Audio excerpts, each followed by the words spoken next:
The Lost Revolution, Germany 1918 to 1923, by Chris Harman. Acknowledgements. I could not have completed this book without help and encouragement from large numbers of people.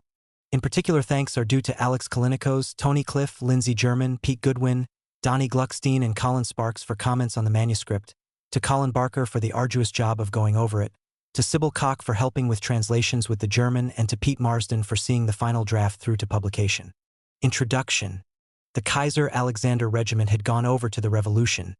The soldiers had rushed out of the barracks gates, fraternized with the shouting crowd outside.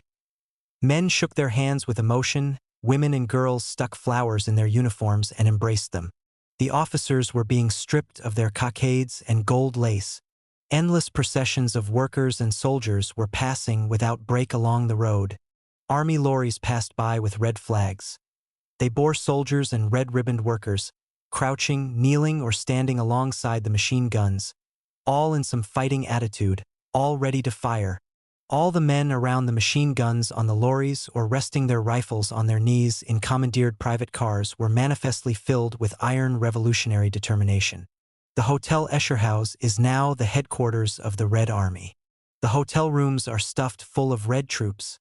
Outside there is constant movement in this disorderly collection of armed men.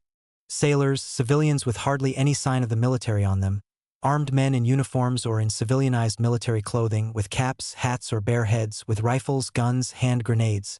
Everything moves around like an ant-heap. Cars constantly arrive with new loads of armed men, while from the other side red soldiers march in, singing, "From the front come wounded and exhausted Red Guards." No elegant gentleman or well-to-do lady dared show themselves in the streets. It was as if the bourgeoisie had vanished from the surface of the globe. Only workers, wage slaves, were to be seen. But they were seen with arms. It was an unprecedented sight. A throng of armed proletarians in uniform or working clothes, moving in endless columns. There must have been 12,000 to 15,000 armed men. The meeting outside the palace presented a picture familiar from May Day demonstrations. Yet how different the spirit. Revolutions that are defeated are soon forgotten. They become lost from view. Footnotes to history, glossed over by all but a few specialist historians. The eyewitness accounts above, of events in 3 different German cities, bear testimony to a great revolutionary upheaval. And, despite similarities with what was happening at the same time in Russia, thousands of kilometers to the east, they show an upheaval in the heart of an advanced industrial society in Western Europe, sufficient to prompt the British Prime Minister Lloyd George to write to the French Premier Clemenceau. The whole existing order, in its political, social, and economic aspects, is questioned by the masses from one end of Europe to the other. Without an understanding of the defeat of the revolutionary movements of Germany after the First World War, the Nazism that followed cannot be understood. The great barbarism that swept Europe in the 1930s arose out of the debris of defeated revolution. The road which led to Buchenwald and Auschwitz began with little-known battles in Berlin and Bremen, Saxony and the Ruhr, Bavaria and Thuringia in 1919 and 1920. The swastika first entered modern history as the emblem worn in these battles by the counter-revolutionary troops. Not only in Germany did the lost revolution leave its imprint. Germany was the world's second industrial power at the close of the First World War. What happened there was bound to affect decisively the whole of Europe, and in particular what happened to the revolutionary state just created in Russia, within easy marching distance of Germany's eastern boundaries. The leaders of revolutionary Russia knew only too well that in the miserably backward conditions of Russia, it was not possible to create the kingdom of plenty that Marxists had always seen as the material precondition for the ending of class society. They looked to international revolution to relieve Russia's backwardness. When news reached Russia in early November 1918 of the fall of the German monarchy, one witness, Karl Radek, tells how tens of thousands of workers burst into wild cheering. Never have I seen any like it again. Until late in the evening, workers and Red Army soldiers were filing past. The world revolution had come. The mass of people heard its iron tramp. Our isolation was over. The expectations of world revolution were to prove wrong. The years 1918 to 1924 saw empires fall, in Germany and Austria-Hungary as well as Russia. They saw workers' councils rule in Berlin and Vienna and Budapest as well as in Moscow and Petrograd.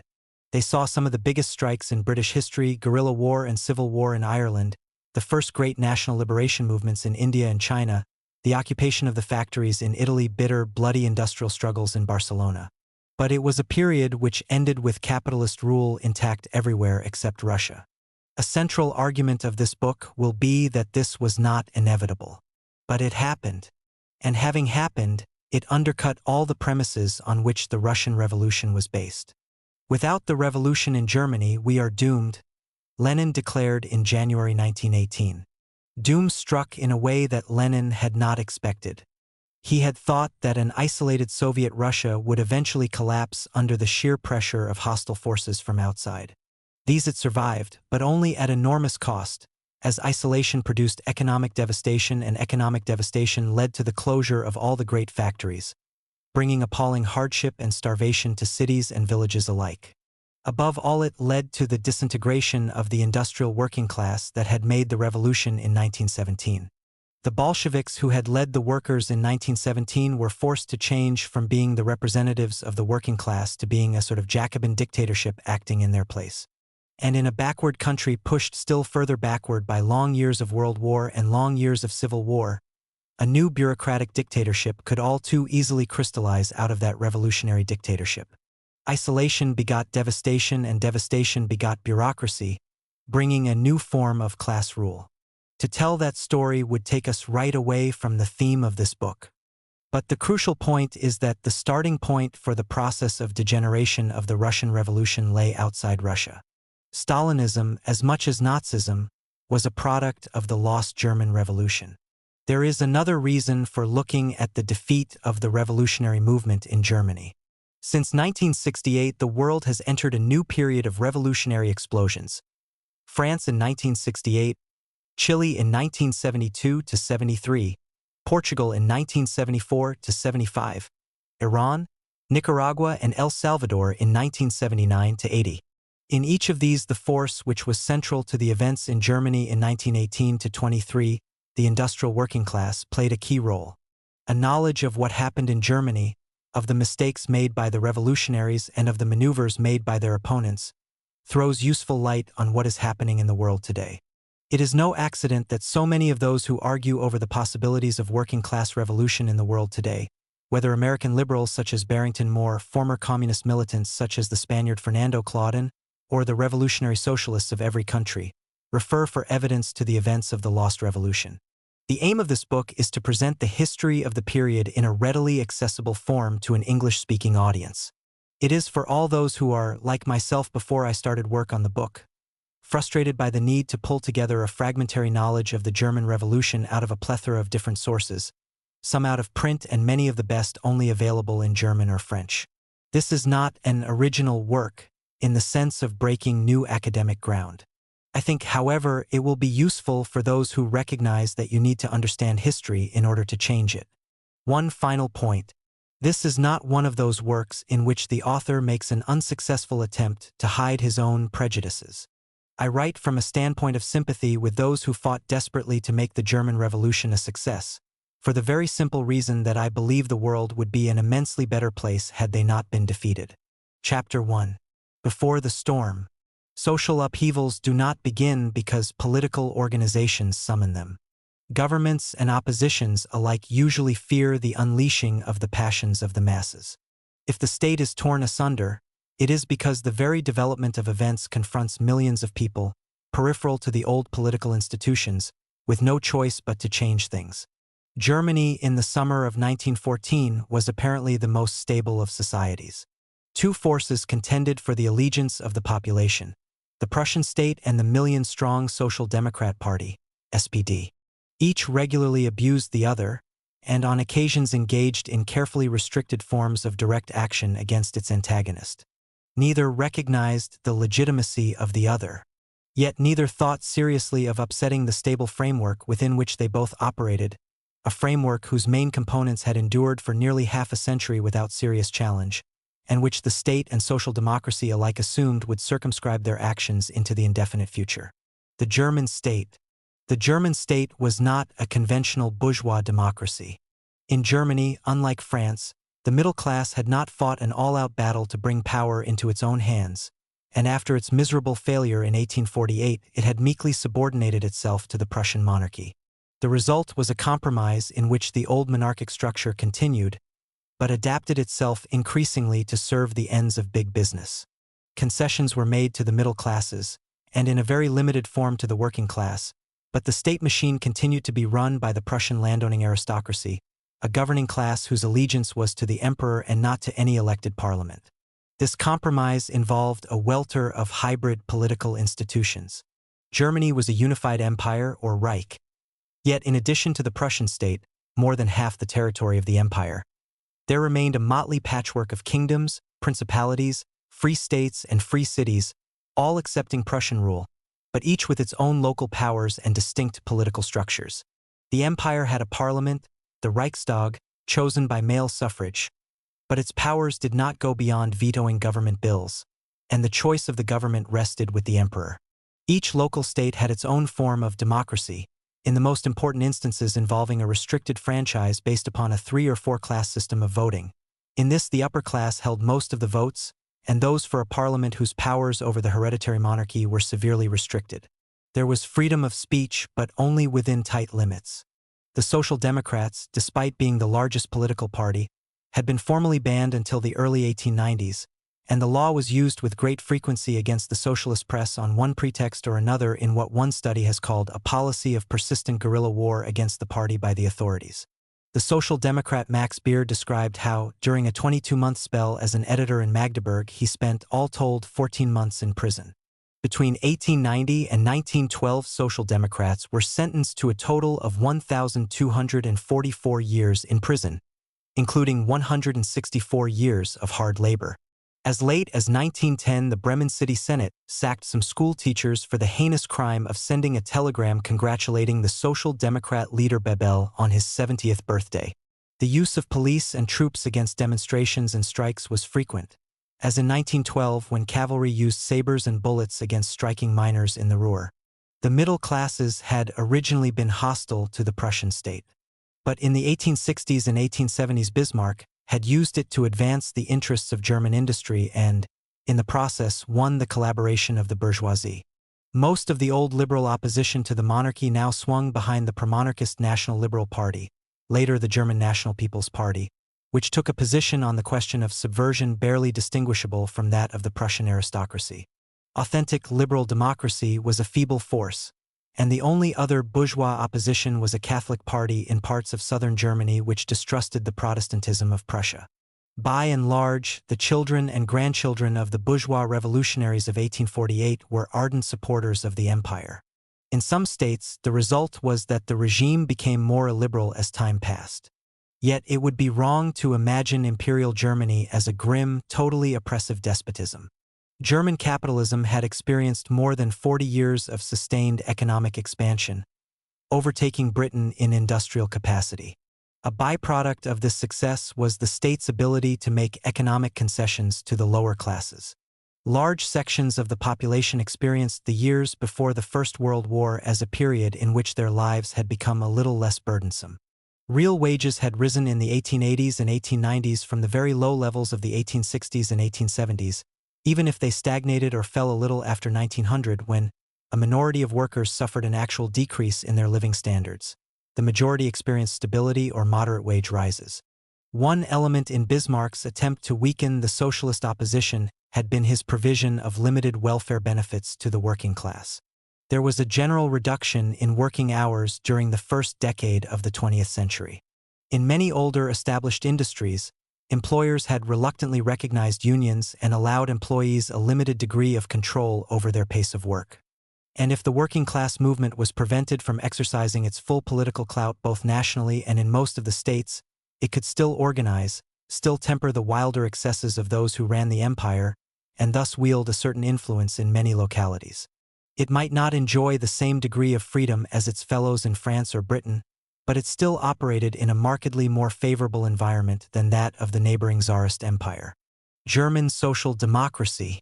Men and women make history, but they do so in circumstances not of their own choosing, in conditions which react back upon them and shape their own behavior and thinking. That was certainly true of the men and women who built the German working class movement in the last third of the 19th century.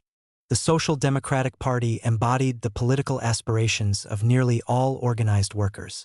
Its only competitors were a handful of isolated and ineffectual anarchists on the one hand and weak, ineffectual Catholic and yellow unions on the other.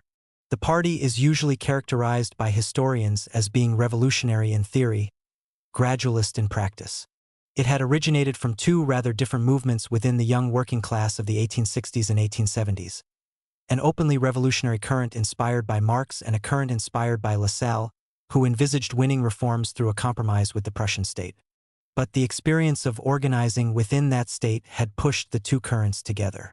The Lassalleans, whatever their reformist dreams, had to face the reality that the working class movement was persecuted and its leaders denied any place in national decision-making.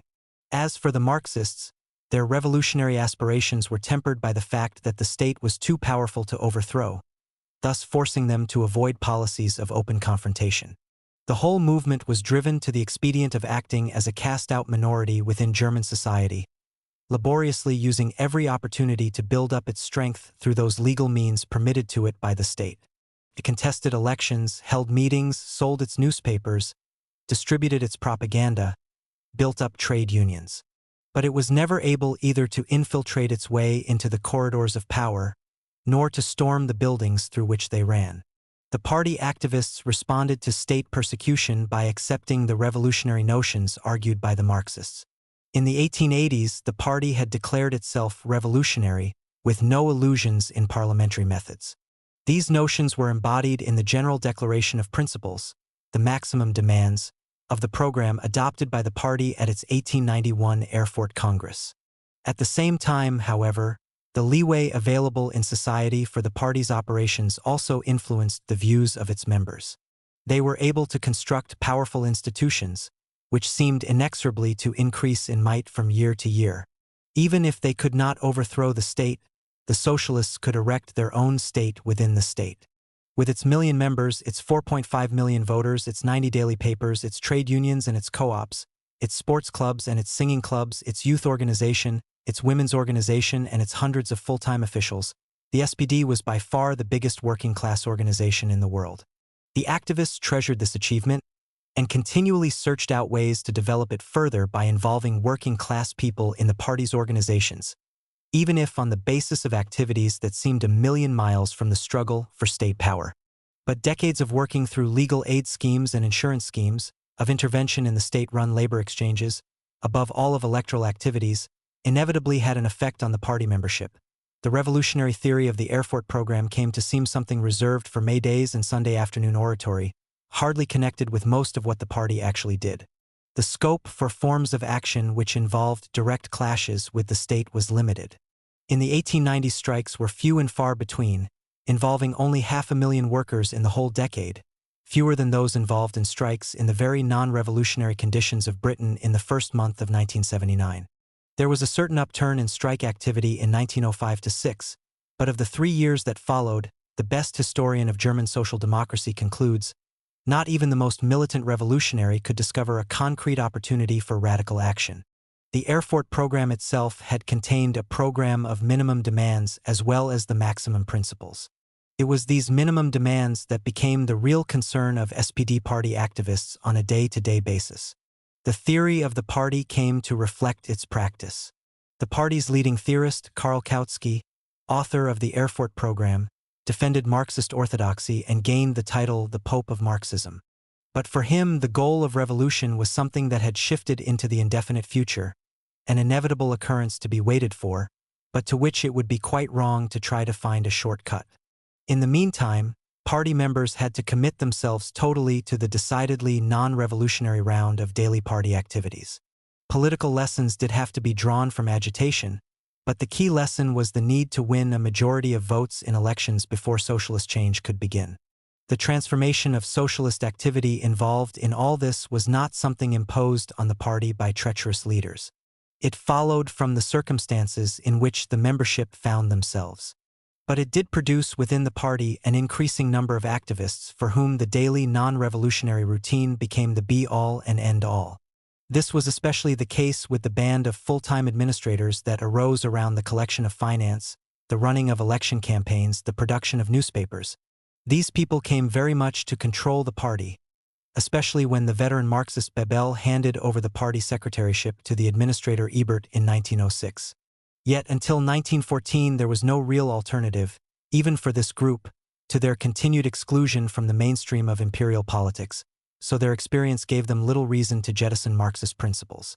As Schorsk has noted, so long as the German state kept the working class in a pariah status, and so long as the working class, able to extract a share of the material blessings of a vigorous expanding capitalism, was not driven to revolt, the Erfurt Synthesis could hold.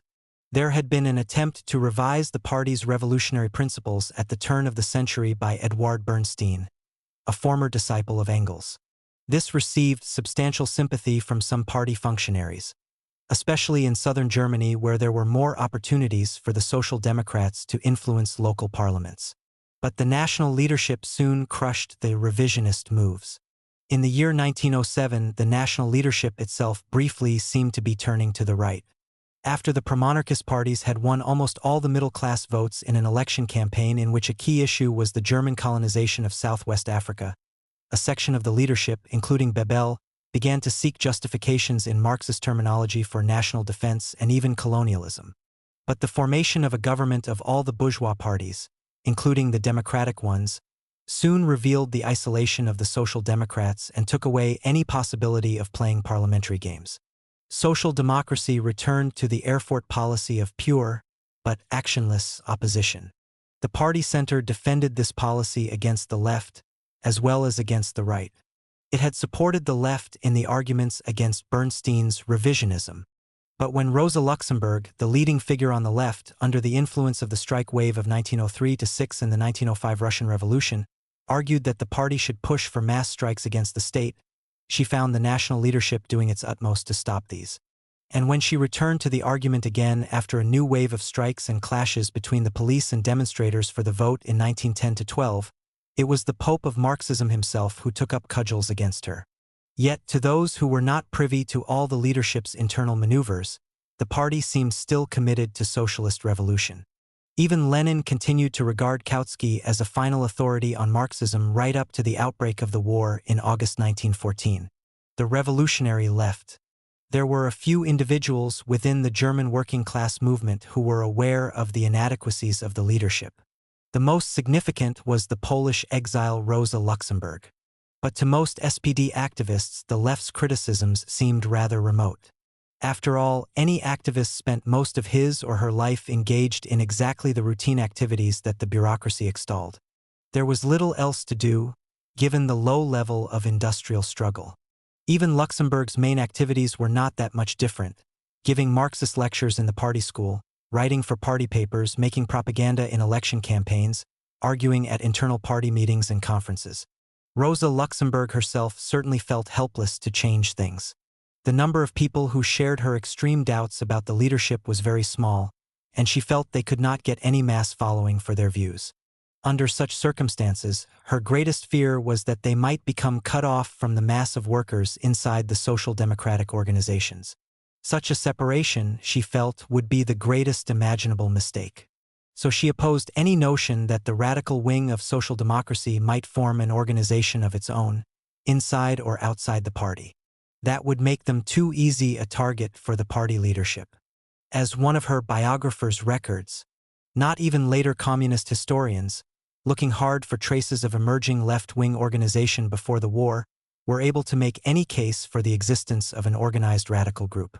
By temperament as much as necessity, Rosa Luxemburg acted as an individual and on her own behalf.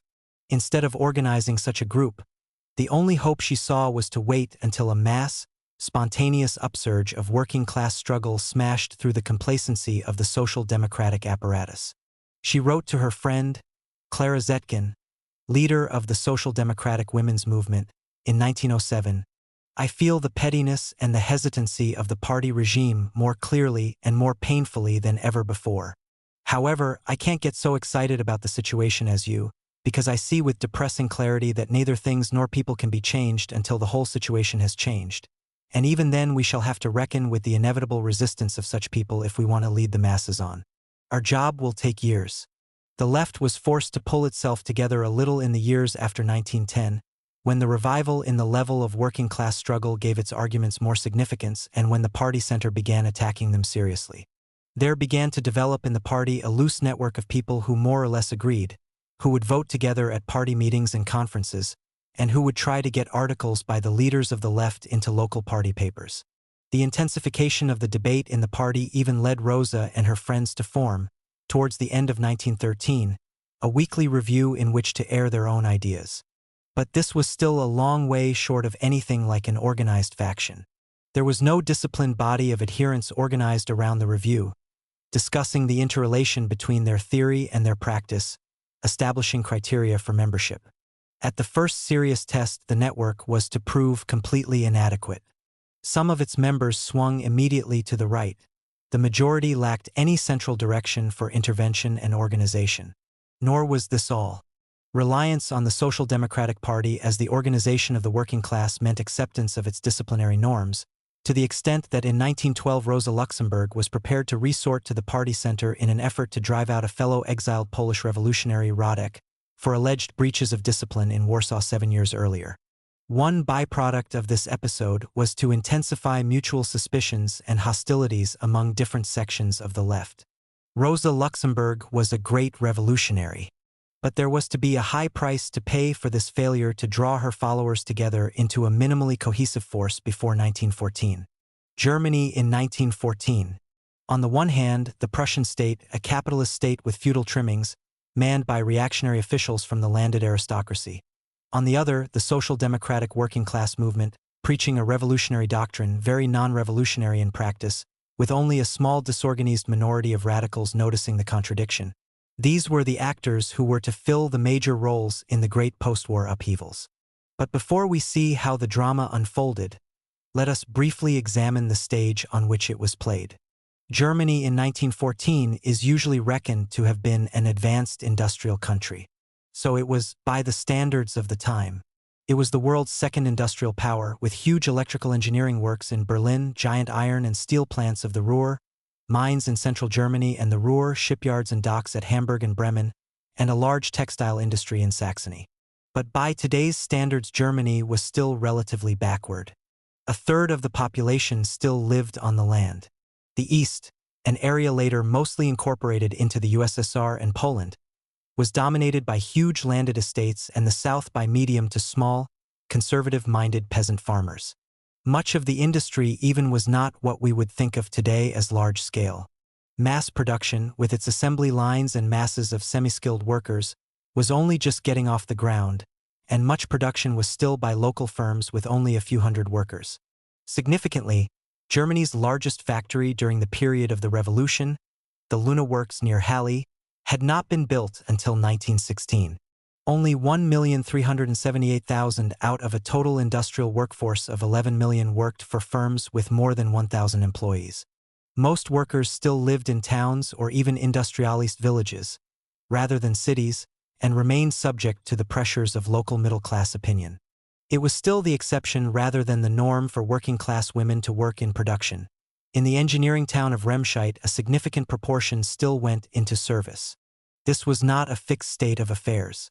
The small firms were being overtaken by the growth of giant cartels and trusts, which began the vertical integration of whole sections of industry. Big factories were replacing small. In Remscheid in 1890, 60% of workers were in factories of less than 50 workers. By 1912, 60% were in factories of more than 50 workers.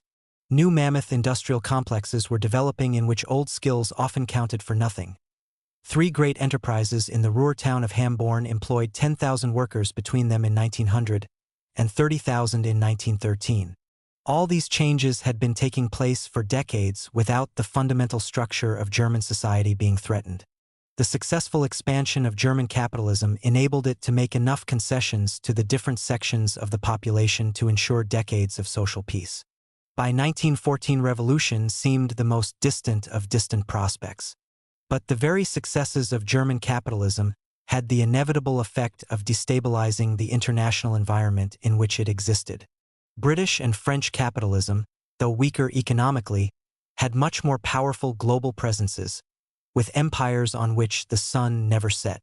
Sections of German capital wanted to expand outwards beyond their national boundaries in a similar way. The British and French ruling classes sought to protect their holdings by an alliance with Tsarist Russia against Germany and its allies, Austria-Hungary and the decaying Turkish Empire. Rival imperialisms pushed against each other's influence in Morocco, in East and Southern Africa, in the Middle East, above all in Southeast Europe. At some point, the friction of local forces was bound to produce a spark that would light fuses which ran to the rival imperial centers. The explosion came when a Serbian nationalist assassinated an Austrian archduke. Austria took punitive action against Serbia. Russia backed the Serbs. Germany rushed to support Austria. France backed Russia. Britain used an 80-year-old treaty with Belgium as an excuse to fight alongside France and, hopefully, put Germany in its place. 44 years of peaceful capitalist expansion turned out to have been the birth period for the most horrendous war known to humanity up until that point. The stable environment which had conditioned the thinking of both the Prussian state and the German working class movement was utterly transformed. Chapter 2. August 4, 1914. The class-conscious German proletariat raises a flaming protest against the machinations of the warmongers. Not a drop of any German soldier's blood must be sacrificed to the power hunger of the Austrian ruling clique, to the imperialist profiteer. For our people and its peaceful development much, if not everything, is at stake in the event of the victory of Russian despotism. Our task is to ward off this danger, to safeguard the civilization and independence of our own country. We do not leave the fatherland in the lurch in the hour of danger. 10 days separated these two statements from the German Social Democratic Party. 10 days which saw Austria's threat to crush Serbia develop into a full-scale world war. 10 days which began with the organization by the Social Democrats of 27 anti-war meetings in Berlin alone, and which ended on August 4th with the party's joint president, Hugo Haase, declaring to the Reichstag that his party would be voting for the government's war credits. Haase himself, together with 13 others out of the SPD's 92 Reichstag deputies, had been opposed in the closed caucus meeting of the party to the vote for war credits. But their belief that the SPD was the organization of the working class led them to abide by its discipline, even in Haase's case to the point of reading out the majority statement. It was not until November that one solitary member, Karl Liebknecht, defied party discipline and showed in public that there was an opposition to the war by voting against the credits. Outside Parliament, those who had crowded to the anti-war meetings were either carried away by a tide of wild chauvinism or swept to the margins of political life by its impact. There was frenzied excitement on the streets. Crowds sang patriotic songs. Mad rumors seized hysterical mobs, who went hunting for Russian spies or French bomb makers. Young men could not wait to get to the front. The few socialists who continued to oppose the war found themselves isolated and confused, not knowing who agreed with them, half afraid to express their views because of the lynch mob atmosphere and new decrees against seditious statements. Inside the working class organizations, the most chauvinistic elements made all the running. The vote for the war by the SPD deputies was matched by the declaration of a social truce by the unions. Most of those who had doubts about the war kept their heads down, or tried to mouth a distinction between a war of national defense, which they were supporting, and any expansionist aims, which they would oppose. Those who stood out completely against the war mania among the SPD leaders, Rosa Luxemburg, Clara Zetkin, Karl Liebknecht, the aging Marxist historian Franz Mehring, and a handful of others, found themselves without a following or any means of propagating their views. Both Rosa Luxemburg and Clara Zetkin suffered nervous prostration and were at one moment near to suicide. Together they tried on the 2nd and the 3rd of August to plan an agitation against the war. They contacted 20 SPD members with known radical views, but they got the support of only Liebknecht and Mehring. Rosa sent 300 telegrams to local officials who were thought to be oppositional, asking their attitude to the vote in the Reichstag and inviting them to Berlin for an urgent conference. The results were pitiful. Clara Zetkin was the only one who immediately and unreservedly cabled support. They were not even to give public notice of their opposition until September, and then only in a single paragraph in a Swiss paper saying that opposition existed which could not state its views because of martial law. Inside Germany itself, not until Liebknecht voted and spoke out against the war credits in early December was the revolutionary case against the war heard in public. This war is not being waged for the benefit of the German or any other peoples. It is an imperialist war, a war over the capitalist domination of the world market. The slogan against Tsarism is being used, just as the French and British slogan against militarism, to mobilize the noble sentiments, the revolutionary traditions, and the hopes of the people for the national hatred of other peoples. Liebknecht's voice was an isolated one. The editors on one or two provincial social democratic papers showed some opposition to the war and were purged from their jobs.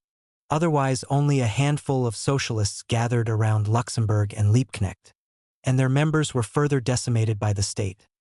Rosa was soon in prison, and Liebknecht was drafted to the front, despite being over 40 and then jailed. But the war itself began to change the popular mood. It dragged on month after month, year after year. Soldiers on leave brought stories of the horrors of trench warfare. The mass enthusiasm for the war began to wilt. Already early in 1915, Rosa Luxemburg could write, "The scene has fundamentally changed. The 6-week march to Paris has become a world drama. Mass murder has become a boring, monotonous daily business. And yet the final solution is not one step nearer. Bourgeois rule is caught in its own trap and cannot ban the spirits that it has invoked. Gone is the ecstasy. Gone are the patriotic street demonstrations, the chase after suspicious-looking automobiles, the false telegrams, the cholera-poisoned wells.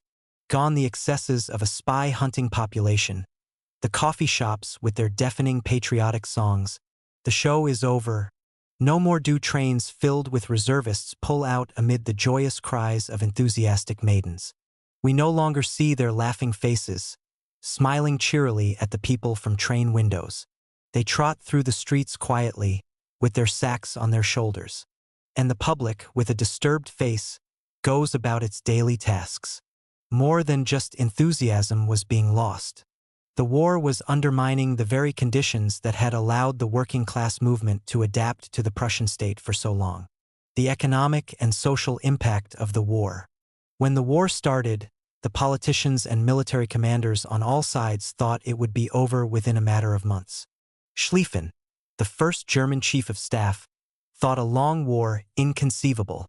His successor Moltke was a little more pessimistic. He thought it just possible that the war would last 2 years. All the government's economic calculations assumed a 9-month war.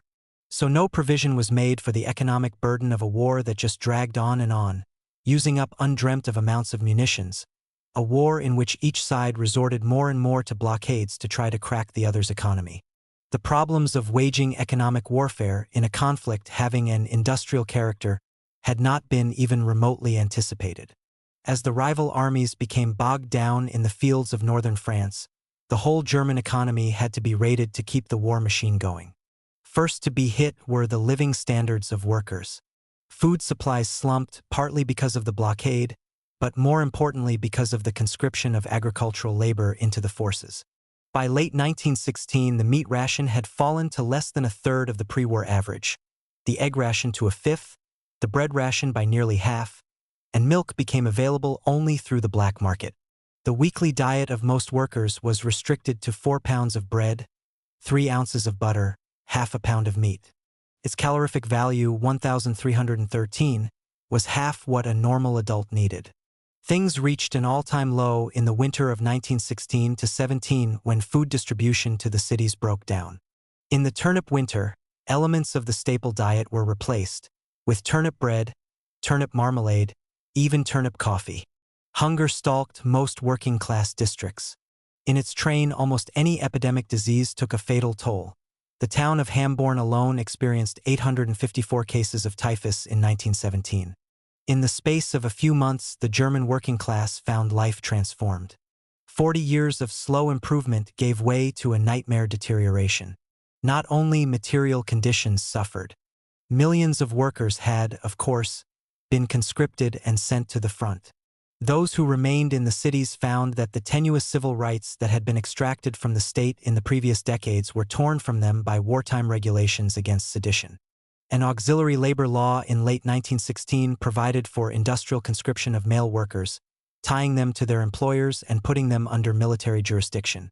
Conservative circles and industrialists welcomed the law as the first step towards a direct military dictatorship by the new heads of the armed forces, Hindenburg and Ludendorff. The very fabric of everyday life was transformed by the war. As millions of men were drafted into the forces, they were replaced in the factories by women. Until in 1916, the industrial workforce consisted of 4.3 million women and 4.7 million men. The government decided there was no point in imposing industrial conscription on women, because hunger was driving them to seek work in any case. In pits and steelworks in the Ruhr, deported foreigners and prisoners of war became a fifth or even a quarter of the workforce.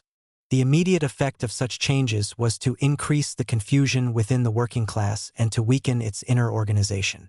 As old activists, no less than 3/4 of the male membership of the SPD, were sent to the front and replaced by new, inexperienced workers, the membership of the social democratic and trade union organizations slumped by more than half.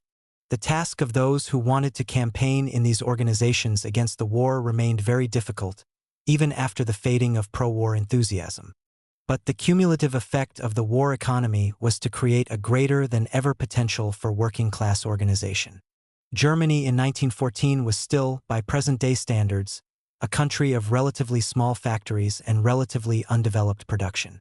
Now, government decrees shut down small factories and concentrated production in the largest, most efficient modern plants.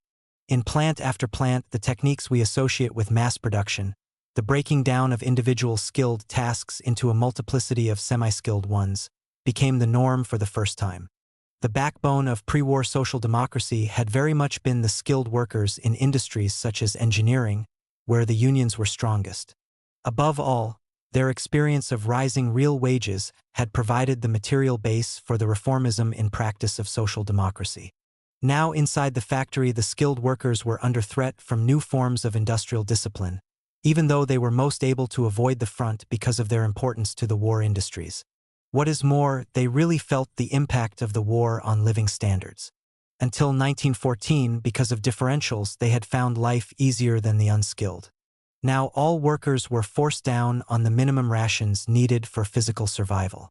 The war destroyed many of the links which had bound organized workers together, but at the same time it concentrated the working class into ever larger units of production and created a new uniformity of conditions within the class. If the immediate effect was to make organization against the war all but impossible, the long-term effect was to create a new basis for revolutionary organization, both among the sectors traditionally influenced by social democracy and among newer sectors immune to its influence. The first stirrings among a minority of workers' loss of enthusiasm for the war began to give way to anger at its results. In the year 1915, there were once again demonstrations in the streets.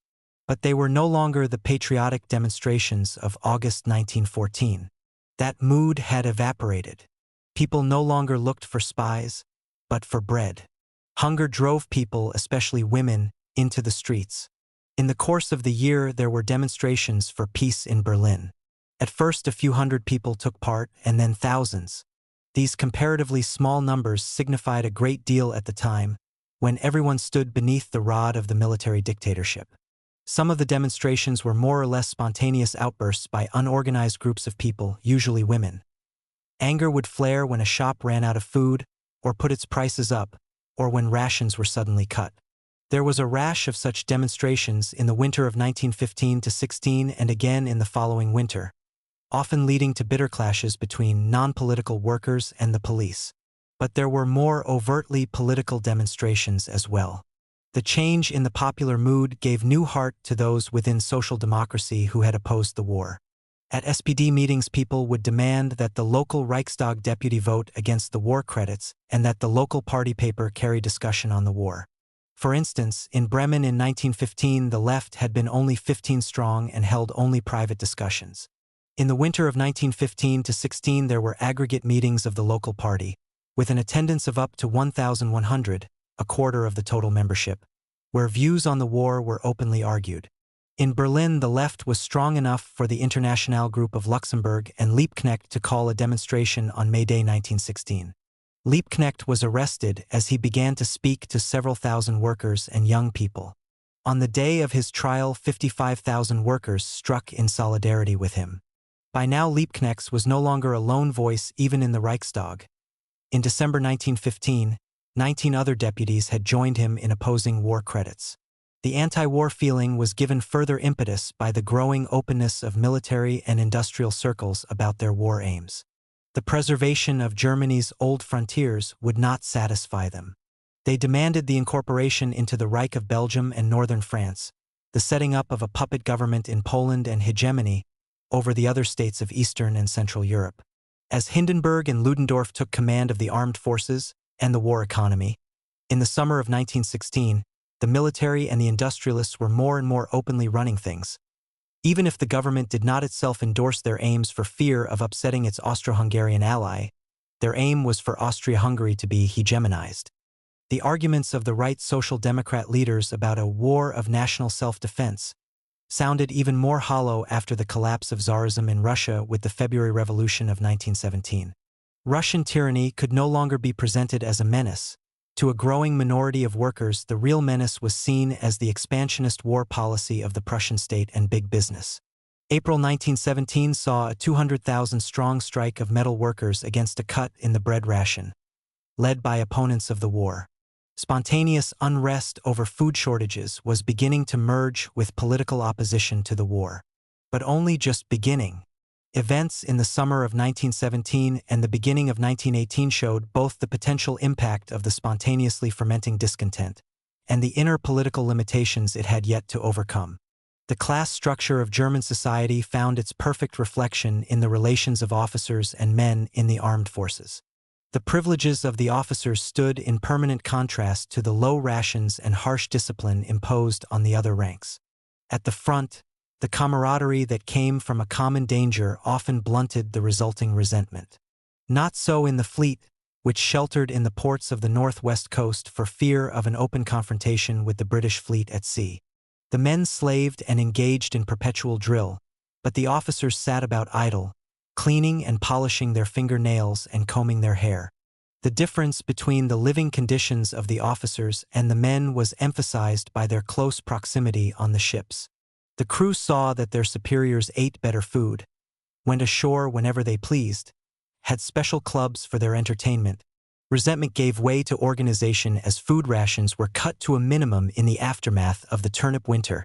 A movement to elect food committees started. The sailors felt they could build something akin to a trade union organization, and there were hunger strikes and work stoppages in June and July 1917 demanding recognition for such committees.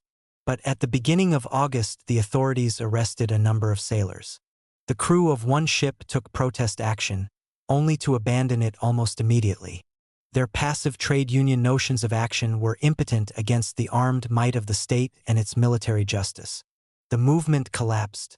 2 of its leaders were executed. The others received between them 360 years of hard labor. The sailors had learnt a bitter lesson the hard way. You cannot take on a military machine with peaceful, non-political protests.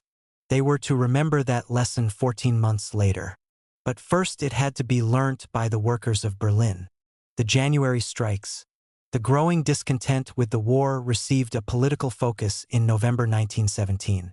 The Bolsheviks established a new power in Russia, based on Soviets, councils of workers and soldiers. They offered an immediate armistice to the powers that had been at war with Russia, pending a permanent peace on the basis of no annexations and indemnities, exposed the secret treaties that had led to the war, and renounced Tsarist Russia's colonial possessions. The new government in Russia desperately needed peace. But it did not believe that the rulers of Imperial Germany or Imperial Austria-Hungary could accept on such terms. They had entered the war because they were economically driven to seize ever greater chunks of the world. What the Bolsheviks did believe, however, was that the appeal for peace would turn people throughout the world, especially in Germany, against their old capitalist governments. Revolution abroad would produce the peace and international assistance needed to secure the rule of the Soviets in backward Russia. Hardly had the revolution been completed in Russia than the Bolsheviks took the first steps towards spreading it abroad. They began producing the torch, a paper for distribution to German soldiers in the trenches on the Eastern Front. 500,000 copies of each issue were printed. The German military establishment saw the Russian offer of peace as a chance to expand the German Empire still further. They sent representatives to negotiate with the Bolsheviks at the town of Brest-Litovsk, and they demanded that a huge area of the former Tsarist Empire be converted into nominally independent states which would, in effect, be German protectorates. But the Russian negotiators were appealing as much to the German workers as the High Command. When Trotsky arrived at Brest-Litovsk in late December 1917, he was accompanied by a Polish-Austrian who had been an active revolutionary in Germany before the war, Karl Radek. Radek, before the eyes of the diplomats and officials assembled on the platform to greet them, began to distribute pamphlets among the German soldiers. The negotiations at Brest-Litovsk broke down in face of the German demands for annexations, and revolutionary Russia had to sit back helpless as German troops advanced. But news of the Bolshevik declarations began to filter through to those discontented with the war in Germany and Austria-Hungary. Karl Liebknecht wrote from his prison cell, "Thanks to the Russian delegates, Brest has become a revolutionary tribune. It has denounced the Central European powers, the brigandage, the lies, and the hypocrisy of Germany." In the first fortnight of January, the members of a small revolutionary group in Germany, the Spartacus League, formerly the Internationale Group, issued leaflets calling for a general strike over the question of peace. More moderate opponents of the war, such as the dissident Social Democrat leader Hasse, called for a 3-day strike. But just as these preparations were underway, news came of momentous events in the neighboring Austro-Hungarian Empire. On January 14th, the workers at the Daimler Works in the Austrian town of Wiener Neustadt struck against a cut in the food ration. At about the same time, the workers in the Sepsel munitions works in Budapest walked out. Within 2 days, factories throughout both cities were paralyzed. The Austrian Social Democrats estimated that 250,000 workers were on strike in the Vienna region alone. Nor was that all. In Vienna, workers' councils were elected which demanded the abolition of censorship, the end of martial law, the 8-hour working day, and the release of the imprisoned anti-war socialist Friedrich Adler. The strike petered out within a week. But it was the biggest protest anywhere yet against the effects of the war. It did not take long for what had happened in German-speaking Austria to find an echo in Berlin. The Spartacus League there put out a leaflet telling how the Viennese workers elected councils on the Russian model, and proclaiming Monday, January 28th, the beginning of the general strike. This call was taken up by an assembly of members of the Turners branch of the Metal Workers Union. One of the branch officials was the anti-war socialist Richard Müller, and, on his proposal, they voted to strike on the Monday and to run the strike through delegates elected at mass meetings. The German strike had a resoundingly successful beginning. 400,000 workers struck on the first day and were joined the next day by 100,000 more.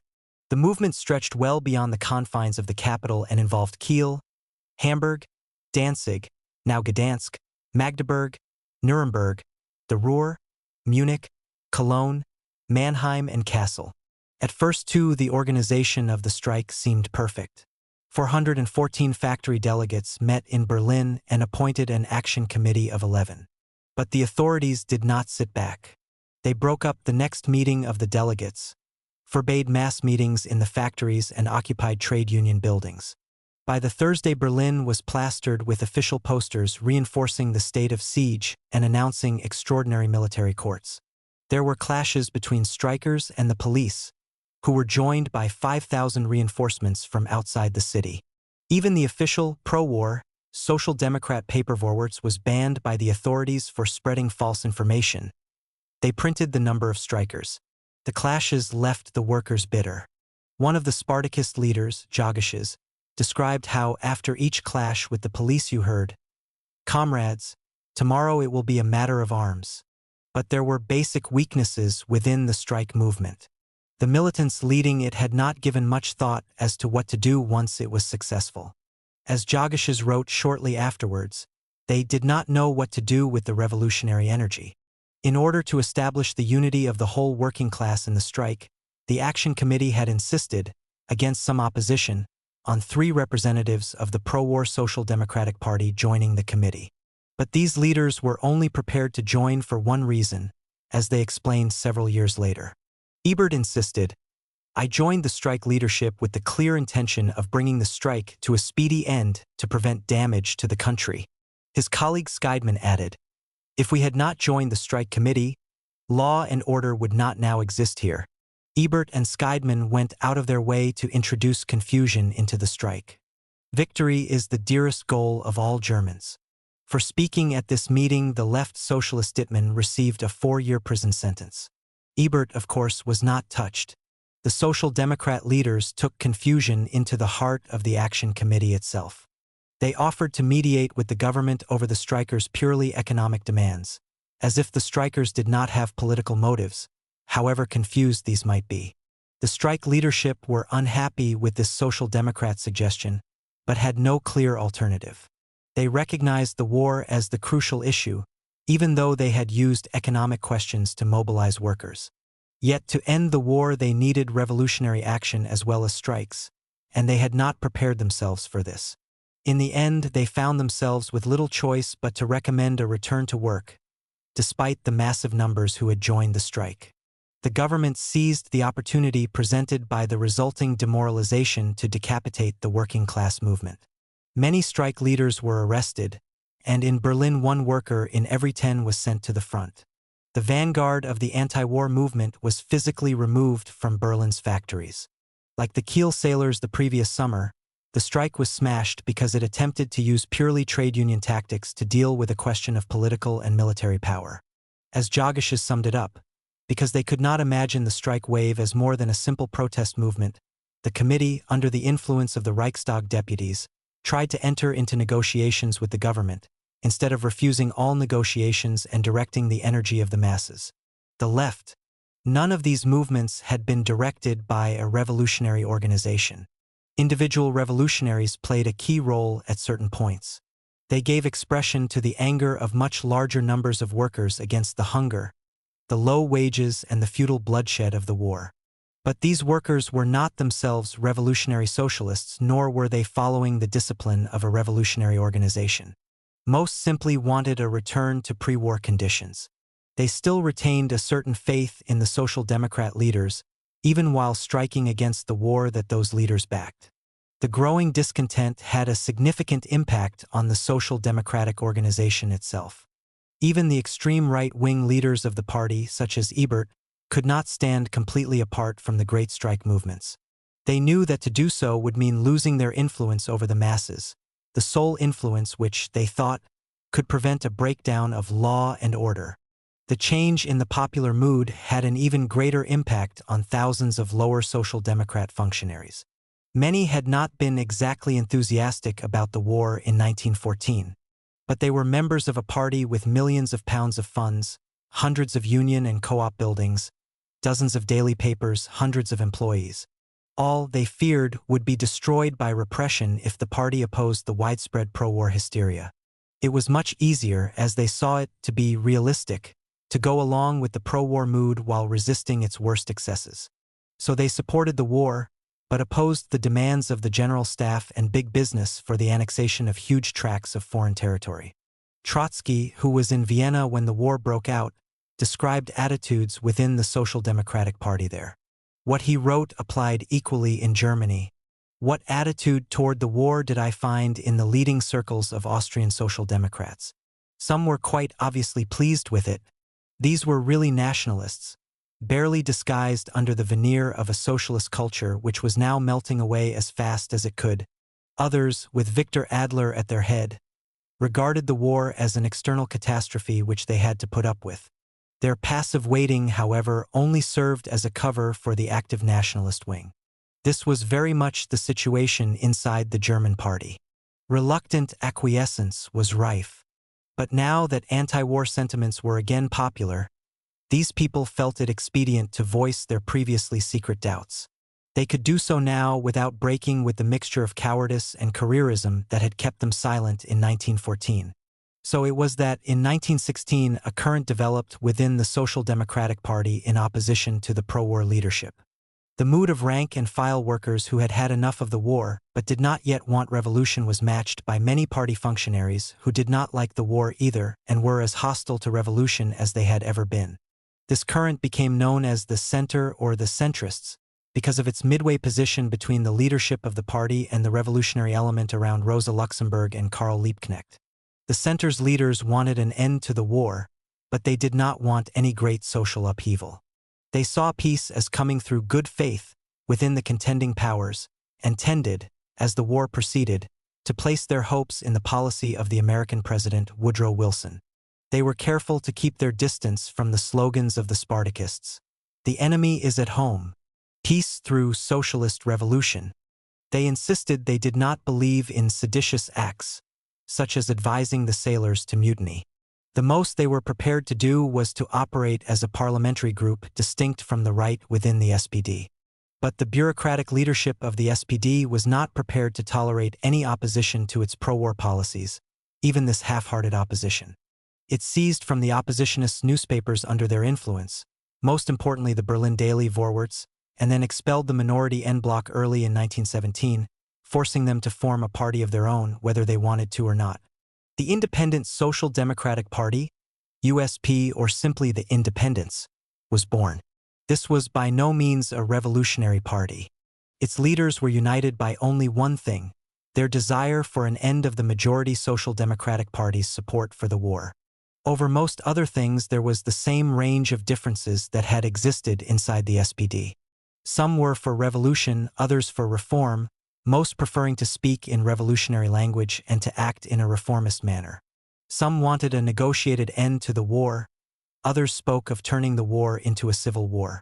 Characteristically, the party was joined by the main theoretician of pre-war social democracy, the Pope of Marxism Karl Kautsky, and by the theoretician of pre-war reformism, the revisionist Eduard Bernstein. But the development of the new party was of tremendous importance. It carried with it a good part of the old SPD apparatus, dozens of full-time functionaries, Reichstag and state deputies, daily papers, trade union officials, offices, and meeting halls. Above all, it was a legal party, able to hold open meetings, even if these were constrained by the laws of sedition and by censorship.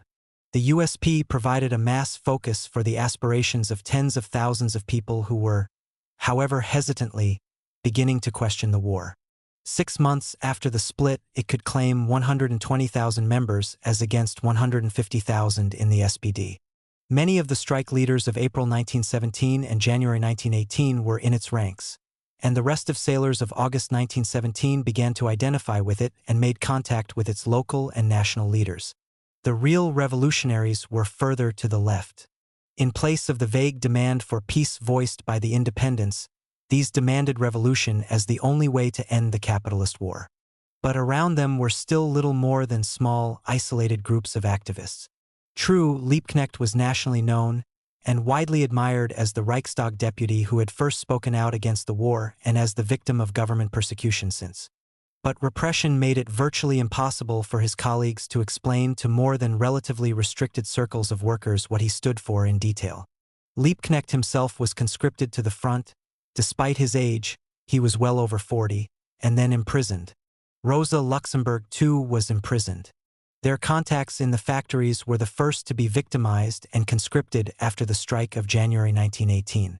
One recent estimate of the strength or weakness of the revolutionary left tells, the revolutionary left in Bremen no longer had a single militant in the shipyards or in the factories. In Berlin, the Spartacist grouping in the South District, which included Charlottenburg, Berlin-Mobit, and Spandau, only contained 7 members. The Spartacist leadership had been broken by arrests. The numerical weakness of the revolutionary left was made worse by the fact that it lacked a single national organization. Instead, it was divided into 3 separate and at times antagonistic groupings. The Spartacist leaders, Rosa Luxemburg, Leo Jagesches, Franz Mehring, Clara Zetkin, and Karl Liebknecht, still adhered to the pre-war belief that small groups of revolutionaries could maintain a living contact with the majority of workers only if they were part of a wider organization. So the Spartakists remained within the USP, although their politics were quite different from those of the party's leadership. They argued that workers who turned against the war would not at first be able to distinguish between the vaguely anti-war sounds emitted by the independent leadership and the stand made by Liebknecht. They would turn to the biggest opposition force, the independents. The revolutionaries could establish contact with these workers by being within the USP, where they would be able to maintain their own organization, their own press, and their own discipline as a faction. Jagesches wrote, "We must fight for the unclear or still wavering masses who today follow the AG, the Independent Parliamentary Group. And we can only do that if we lead the fight inside the party and do not have a completely separate organization outside." Another section of the left rejected this perspective.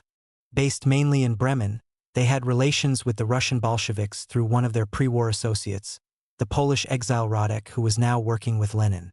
This group was known as the Left Radicals, later the International Communists of Germany. By remaining within the USP, they argued, the Spartakists were making it more difficult for workers to distinguish between the real left and the half-hearted pacifists who led the USP. The best-known figures in this group were Johann Neef, the inspirer of its Bremen group, the worker-turned-journalist Paul Froelich, and the Hamburg intellectual Laufenberg. Despite their criticisms of the Spartakists, these leaders were themselves to prove a far from cohesive or politically homogeneous group. Finally, there was effectively a third revolutionary grouping, although this time not a fully organized tendency, made up of a number of influential working-class militants within the Berlin Metal Workers' Union. These led the Great Strikes of 1917 and 1918 and saw themselves as revolutionaries, organized into a grouping known as the Revolutionary Shop Stewards. Yet they did not completely break their links with the USP leadership, being particularly close to the veteran Reichstag deputy George Ledebour. His advice was often decisive in moments of crisis. Altogether, in the summer of 1918, there were probably 3,000 or 4,000 revolutionary socialists in the whole of Germany. They had no united organization, no tradition of working within a common discipline, no way at arriving at an agreed strategy or tactics, no mechanism for selecting from among themselves leaders who were reliable and had cool heads.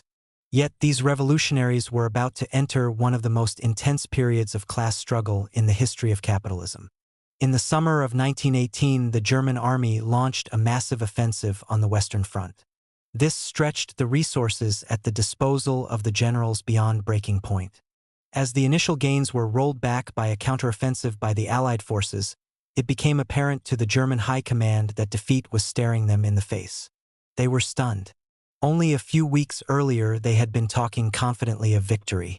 The withdrawal of Russia from the war had left their eastern flank free and enabled them to move everything to the Western Front. The anti-war agitation of January had subsided, seemingly for good. It was possible for one contemporary writer on the split inside the SPD to claim in May that the effect of peace in the East had been to draw the masses to the side of the government. The argument in ruling class circles had not been over the advisability of war or peace, but over exactly what was to be annexed after a German victory. Now the generals saw that the whole front would collapse unless the country could be extricated from the war with maximum speed. They stopped boasting of victory and started to look for ways to avoid personal responsibility for defeat. Hindenburg and Ludendorff, for the general staff, had an audience with the Kaiser on September 29. They revealed that the war was lost and the situation desperate.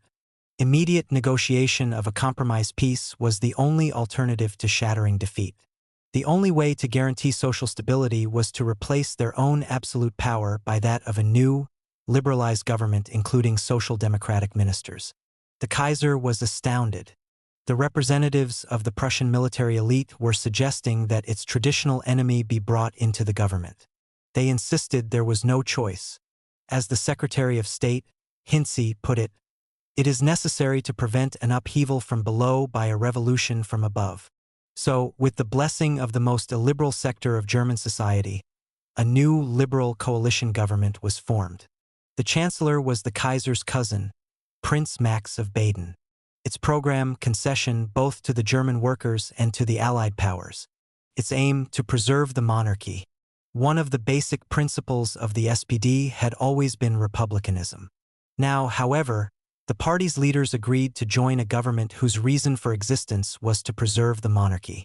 The party's secretary, Ebert, told a meeting of its leadership, If we don't come to some understanding with the bourgeois parties and the government, then we will have to let events take their own course. Then we will be resorting to revolutionary tactics. A similar development would take place to that experienced in Russia.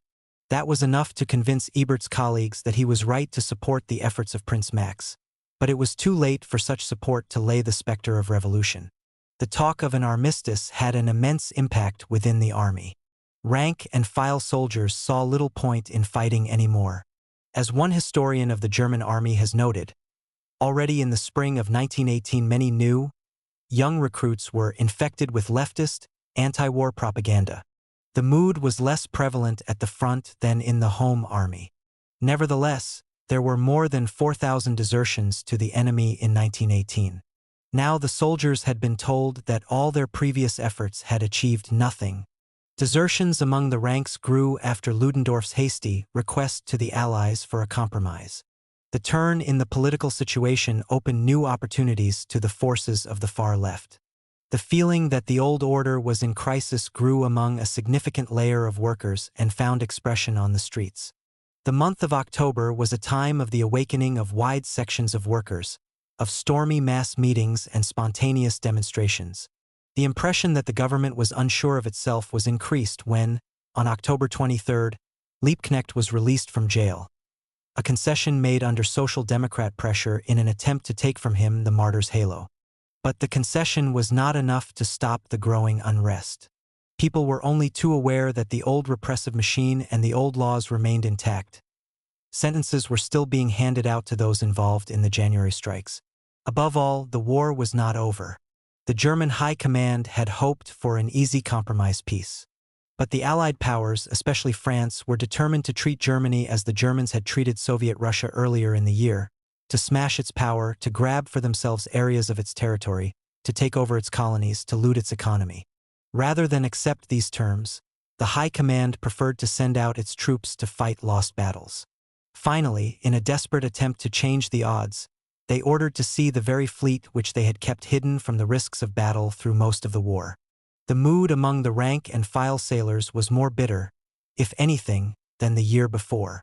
They knew that if they allowed the fleet to challenge the British fleet, they would face defeat and certain death.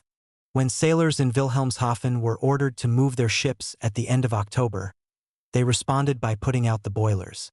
As one sailor wrote to his father, "We all felt this would be our last voyage, and so we instinctively refused to follow orders." They were immediately arrested. But the movement was not crushed by the repression as it had been the year before. Too much was now at stake. 5 days later, thousands of sailors marched through the streets of Kiel to protest at the arrests. They were joined by the port's workers. Clashes with patrols loyal to the government left 9 dead on the streets. But the patrols were met with counterfire and forced to retreat from the town. The German Revolution had begun. Chapter 3. The November Revolution. The Prussian monarchy had reigned for hundreds of years. It had ruled the whole of Germany for half a century. Now it collapsed in a few short days, and hardly a shot was fired in its defense. Events in Kiel laid a pattern that was followed in virtually every town in Germany. The evening after the first demonstrations in the streets, a mass meeting of 20,000 men elected a sailors' council. At its head was a stoker, Karl Artelt, who had been sentenced to 5 years in prison for his part in the previous unsuccessful mutiny. By the next morning, this council was the authority in the town. News of the events in Kiel soon traveled to other nearby ports. In the next 48 hours, there were demonstrations and general strikes in Cuxhaven and Wilhelmshaven. Workers' and sailors' councils were elected and held effective power. In the biggest city in the region, Hamburg, it looked at first as if the revolutionary movement might stall.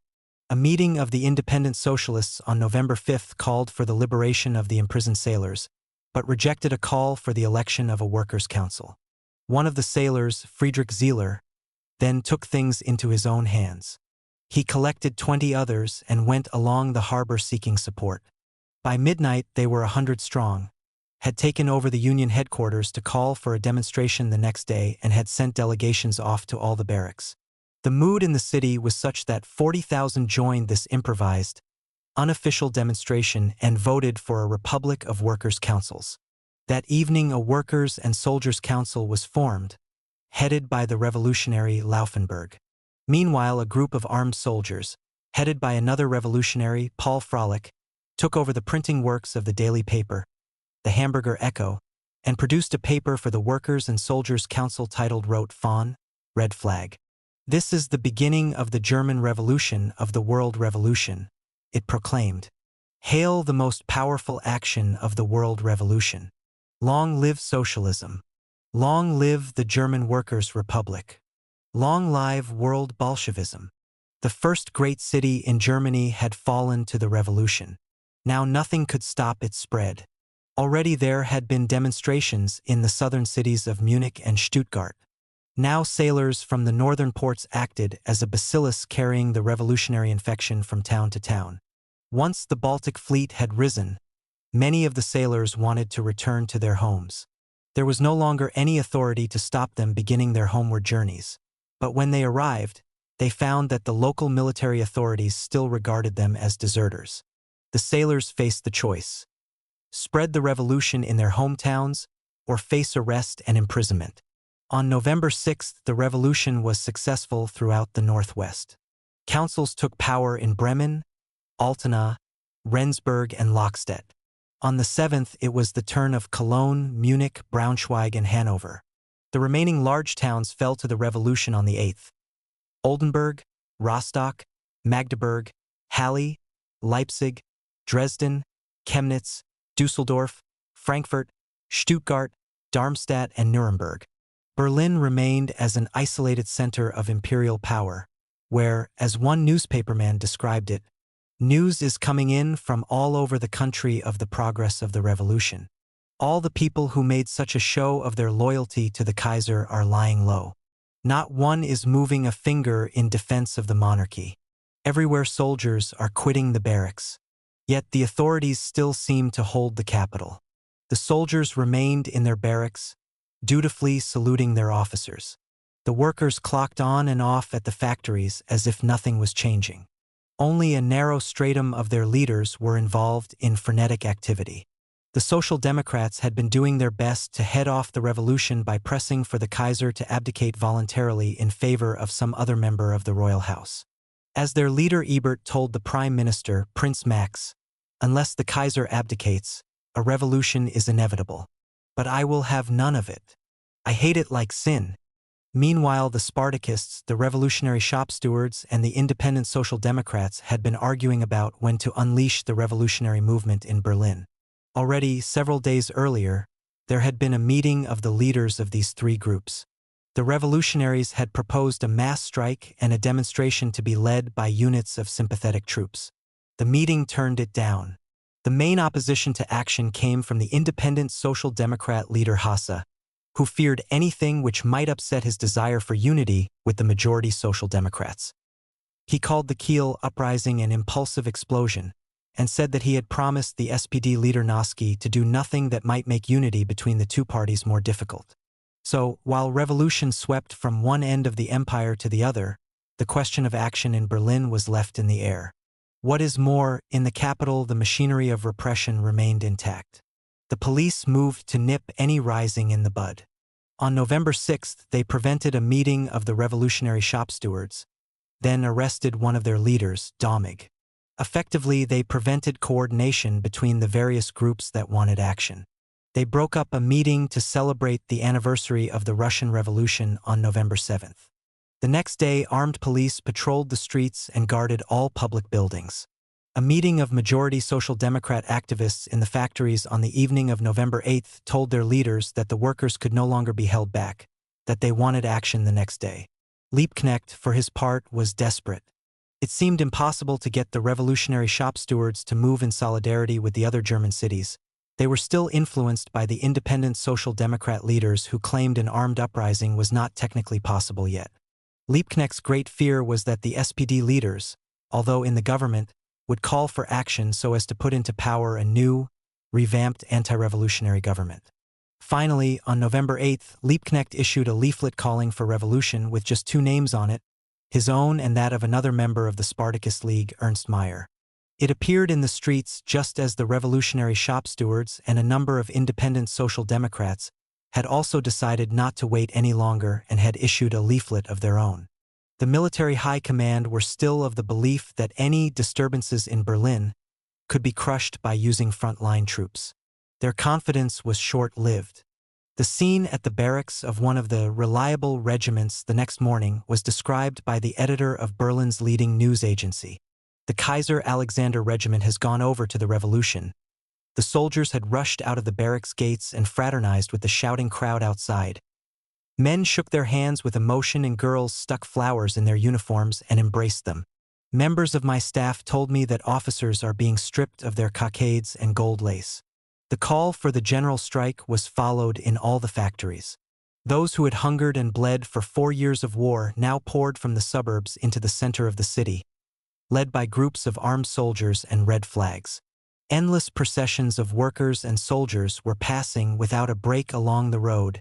Most of the workers were of middle age, with gray bearded faces. They had the trade unionists' corporate spirit and marched conscientiously, in order. Some of them were shouldering rifles. Everyone in the procession had a red badge in the buttonhole or on the breast. The marshals of the procession, marching alongside with rifles slung over their shoulders, were distinguished by red armbands.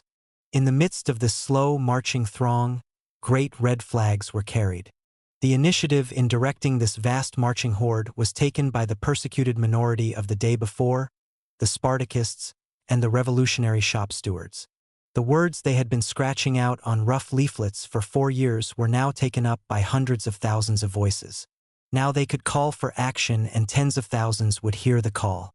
Liebknecht led one column of soldiers and workers to seize the imperial palace, the Schloss. Eichhorn, a left independent, led another to take over the police headquarters, where he was installed as the new revolutionary police chief.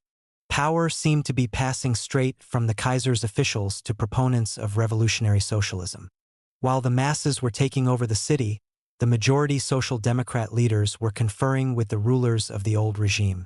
In a desperate attempt to keep the situation under some sort of control, Prince Max had handed the premiership to the SPD leader Ebert. But the Social Democrats had to give the impression that they were with the workers in the streets as well. They told a meeting of independent deputies, "We have been holding our people back till 12 o'clock. Then, at 1 p.m., a special edition of their papervorwarts called for the general strike that had been already underway for 5 hours. When one of the huge columns of workers and soldiers marched up outside the Reichstag, deputies rushed to one of Ebert's colleagues, Scheidman, who was taking a meal in the Reichstag restaurant, and begged him to speak to the crowd and calm them down. Reluctantly, he left his soup and went to one of the balconies. Below he saw a mass of hungry faces, red flags, clenched fists, many of them grasping rifles. He told them that everything had changed, that the socialist Ebert was now premier. But that did not stop the clamor of the crowd. So he added, "Long live the German Republic." A roar of applause shook the building. Scheidman's colleagues were not exactly happy with his efforts. Ebert screamed at him afterwards, "You have no right to proclaim the Republic." But Scheidman had, in fact, only just been in time. A few hundred yards away, Liebknecht was climbing to a window in the imperial palace, the very window from which the Kaiser used to address patriotic throngs. Liebknecht's message was rather different from the Kaiser's. "The day of liberty has dawned. I proclaim the free socialist republic of all Germans. We extend our hand to them and ask them to complete the world revolution. Those of you who want the world revolution, raise your hands." Thousands of hands rose up. The Social Democrats take control. The German Empire had collapsed. The monarchy was no more. There was not even a parliament with any authority. In the days that followed, the only bodies with any semblance of power were the workers' and soldiers' councils. But toppling the old order was not the same thing as beginning the new. To destroy the German Empire, spontaneous strikes and street fights were enough. But to build a new socialist order, the majority of the working class had to be conscious of what they were building. This was far from so. An event at the beginning of the revolutionary upheaval provided living proof of its limitations. As soon as the uprising in Kiel began, the Naval Command requested that the government send a Social Democrat leader to the port to prevent the rising spreading through the fleet. The government persuaded the right-wing Social Democrat Noski to take the job. Noski had orders to offer the sailors an amnesty if they returned to their ships and handed over their arms. Noski was appalled at the sight of 20,000 armed sailors refusing to accept the authority of their officers, and found he had no forces to persuade them to return to their ships. Instead, he searched out the independent Social Democrats and members of the elected Sailors Committee, and found they were quite prepared to hand command of the revolution in Kiel over to Noski himself. Artelt, the leading mutineer, and the trade union leader Garby suggested that Noski assume the chairmanship of the Sailors' Council.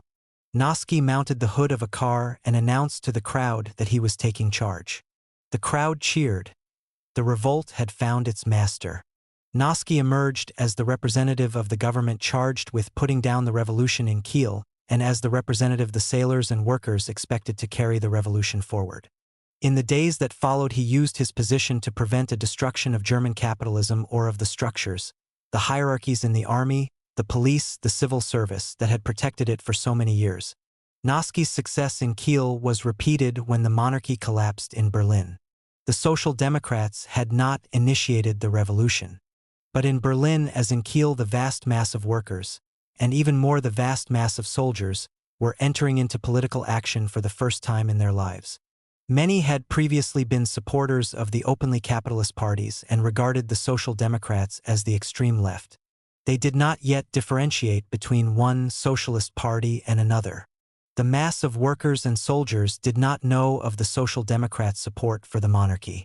They did not know that Scheidman had proclaimed the Republic only to preempt Liebknecht's proclamation of the Socialist Republic. The leaders of the independent Social Democrats increased the confusion over what the majority Social Democrats aimed to do. Hasse, the most prominent of the independent leaders, had readily agreed, in Kiel, to Noski taking the chairmanship of the Sailors' Council. Now in Berlin the trick was repeated. A joint revolutionary government was formed of 3 members from each of the 2 Social Democrat parties, but with the majority Social Democrats clearly in control. The government was given a revolutionary veneer. It was entitled, Russian fashion, the Council of People's Commissars. In fact, it was far from revolutionary. The 3 majority Social Democrat members, Ebert, Scheidman, and Landsberg, had, a mere 24 hours earlier, been frantically trying to stop the revolution.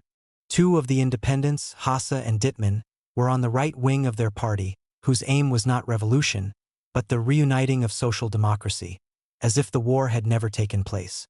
Only one of the so-called People's Commissars, Emil Barth, came from the left wing associated with the revolutionary shop stewards. Liebknecht had been offered a place in this revolutionary government, but refused, seeing that he would be a prisoner of the non-revolutionary majority. Unfortunately, Barth was neither as principled nor as perceptive. The new government claimed to be purely socialist, but linked to each People's Commissar were expert advisors, acting as secretaries of state. These were generally members of the various bourgeois parties, who ensured that the commissars left intact the ranks of bureaucratic officialdom which had administered the old empire. What this continuity with the old order meant was shown within days when the revolutionary government endorsed the decision of the Kaiser's government to expel the embassy of revolutionary Russia. But the revolutionary veneer was good enough to fool the workers and soldiers, at least for a few vital weeks. The revolutionary government was formed on November 10th, the second day of the revolution in Berlin. The left independents and the Spartakists had made their own preparations for solving the question of power that day. They called for an assembly of workers and soldiers delegates, 1 delegate for each 1,000 workers and for each battalion of soldiers. But when the assembly convened in the Circus Busch, the revolutionaries found matters rather different from what they had expected. The Social Democrat leaders had put their whole party machine to work to ensure their dominance at the assembly. The previous day, while the revolution was raging on the streets, they had set up their own soldiers and workers' council, made up of a dozen hand-picked Social Democrat workers and 3 of the party leaders. This had then rushed thousands of leaflets to the barracks demanding no fratricidal strife. The politically raw soldiers were given the impression that anyone who questioned the need for unthinking unity between the different socialist parties was a splitter, wrecker, and saboteur. More than 1,500 delegates packed out the meeting hall. The Social Democrats had managed to get the soldiers there early, so that they took up almost all the space on the floor, forcing the more politically experienced workers' delegates into the balconies. The soldiers were not interested in the niceties of debate. Many waved fists and guns. There were frequent interruptions of speakers, especially anyone who seemed to question the slogan of unity at any price. In this atmosphere, it was difficult for left-wing workers' delegates to object when Social Democrat notables took charge of the platform. Ebert spoke for them. He announced the formation of the pure socialist joint government with the independents. Hasse then went to the platform and repeated the same message. To the masses in the hall, it seemed that the revolution was over. Their best-known leaders were united. The last thing anyone wanted was talk of further bloodshed. The resolution moved at the assembly sounded revolutionary enough. It proclaimed that Germany was a socialist republic. All power lies with workers' and soldiers' councils. Peace is the watchword of the revolution. Brotherly greetings to the Russian workers' and soldiers' government. The soldiers were not happy when Liebknecht put a question mark over the revolutionary euphoria. He was calm and incisive, but he did not have an easy time. The vast majority of the soldiers were against him. They interrupted his speech. They even threatened him with their guns, shouting unity, unity, in the face of each of his attacks against the majority Social Democrats. Nevertheless, he persevered, warning the delegates that the Social Democrats are going along with the revolution today, but were its enemies the day before yesterday. The counter-revolution is already underway. It is already in action.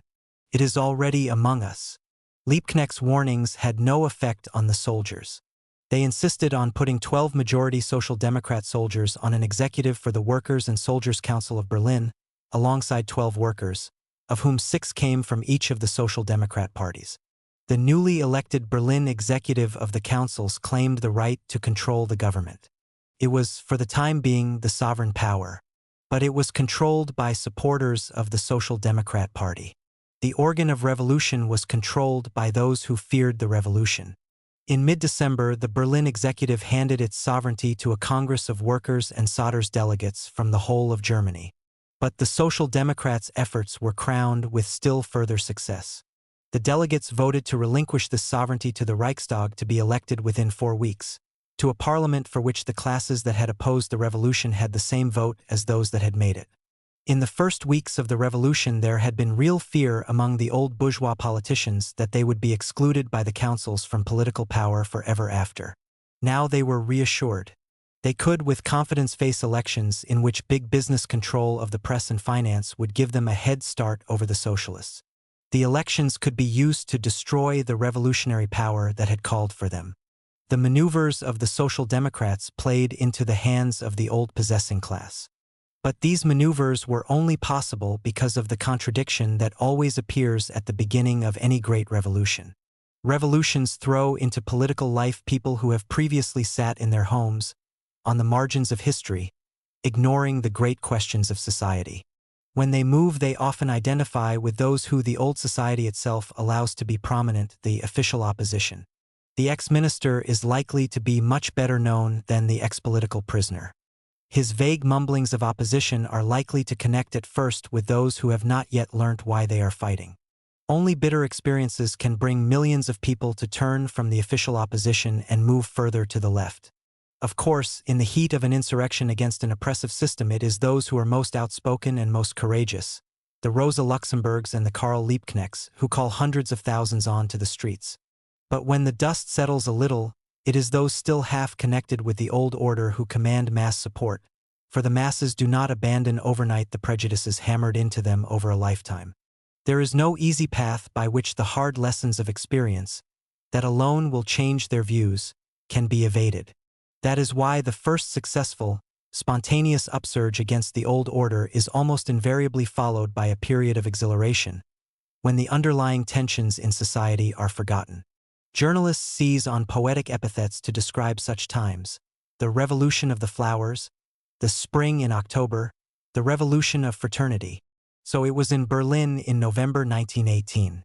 As a number of participants recalled 10 years later, Within a week, the revolution had broken out all over Germany. Demonstrations and meetings of workers were held. But there was no longer any threat. They were festivals of friendship. Red flags flew, red ribbons flaunted in buttonholes, and faces laughed. It was as if the dim, rainy November days had turned into spring. Everyone bathed in mutual trust. The revolution had begun, and it had begun with a universal fraternization of the classes. Things were not to last like that for long. Chapter 4. Days of Workers' Power. The symbols of the first days of the revolution were those of revolutionary socialism. Red flags, singing of the Internationale, formation of workers' and soldiers' councils throughout the country. The old political structure had disintegrated, and its symbols disappeared for a time. The bourgeois political parties were in deep crisis, their leaders wondering how they were going to save anything. They knew that their only salvation lay with the Social Democrats that they had so despised in the past. The Social Democrats held half the seats in the government.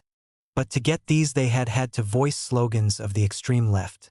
2 days after the revolution, Scheidman was despondent.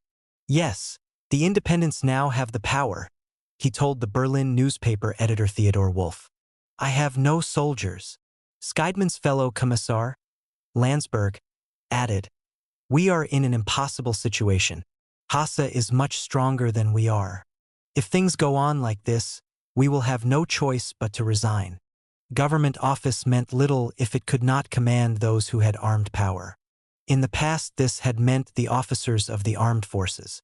But now the authority of these officers was fast disintegrating. On the first day of the revolution in Berlin, the symbols of authority within the army were torn up. Across the compact mass of the moving crowd, big military lorries urged their way, full to overflowing with soldiers and sailors who waved red flags and uttered ferocious cries. These cars, crowded with young fellows in uniform or in mufti, carrying loaded rifles or little red flags, seemed to me characteristic. These young men constantly left their places to force officers or soldiers to tear off their badges of rank. The mosaic of workers' power. The rank and file soldiers were fed up with war, hardship, military discipline, with eating miserable rations while their officers feasted in luxury. They insisted that the officers listen to the men for a change. Everywhere they set up soldiers' councils.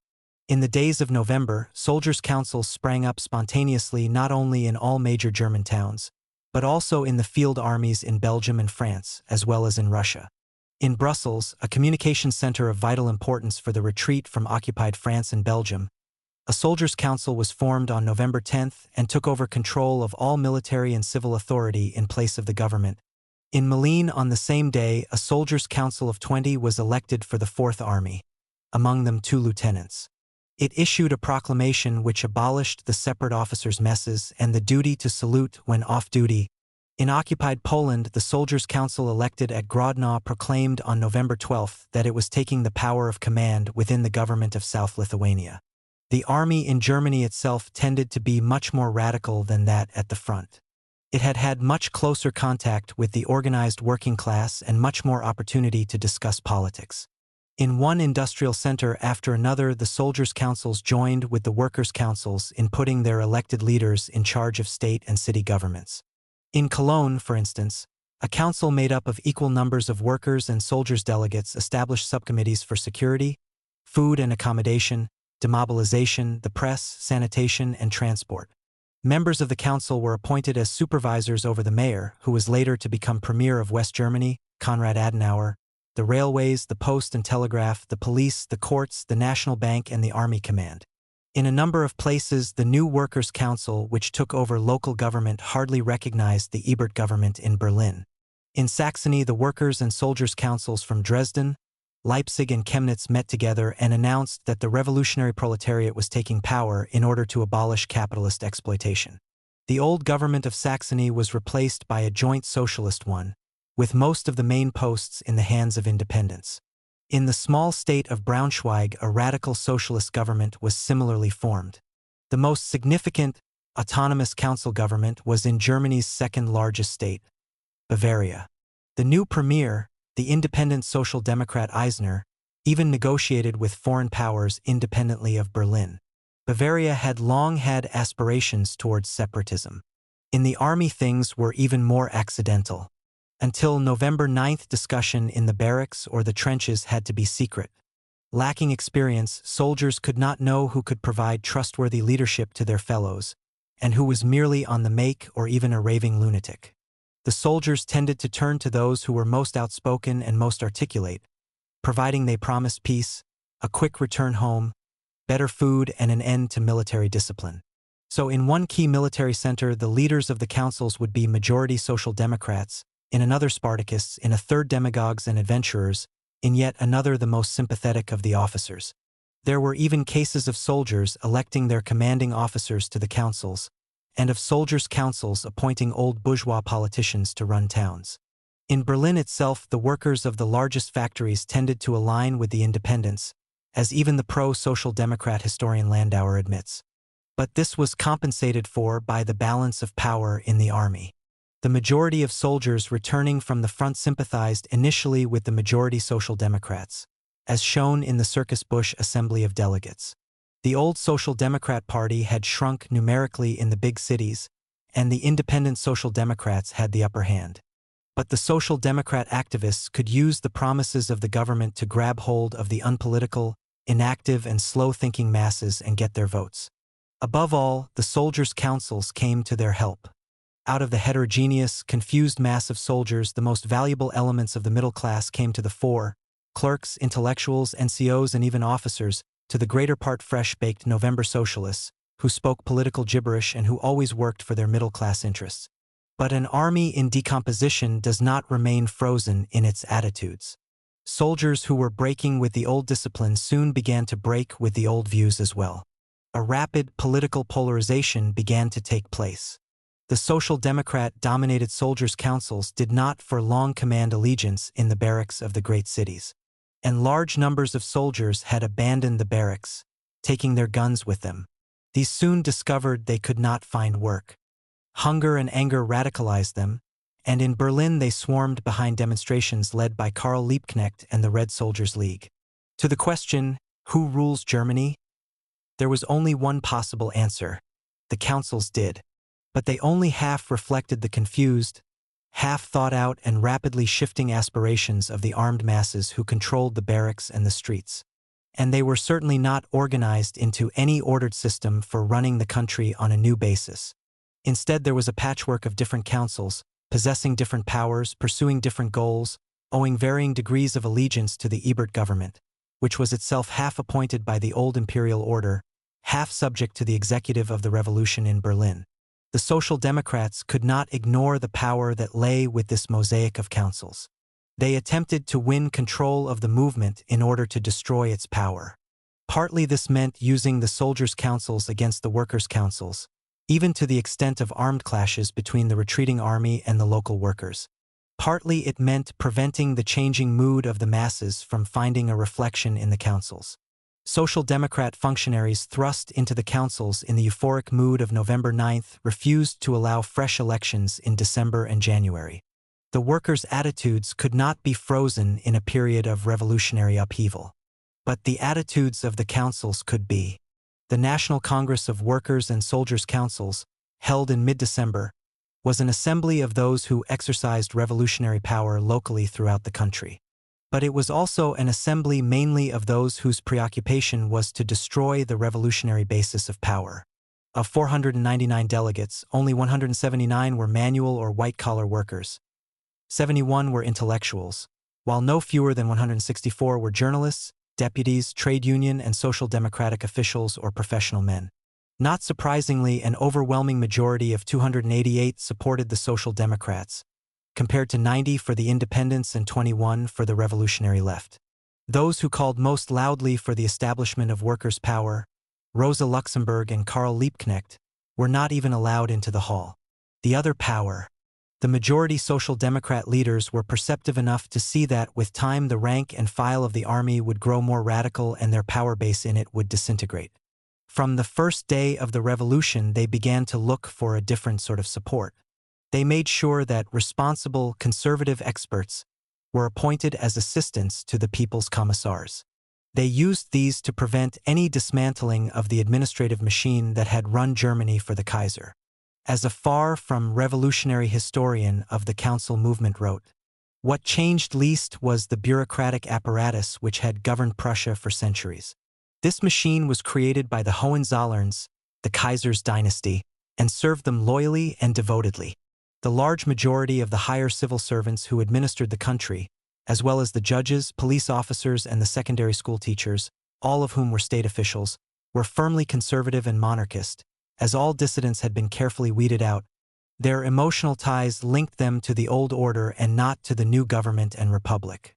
There was a famous scene at a cabinet meeting when Dr. Solf, who remained Under-Secretary of State at the Foreign Office, refused to shake hands with Hasse because Hasse had allegedly taken Russian gold for his party before the revolution.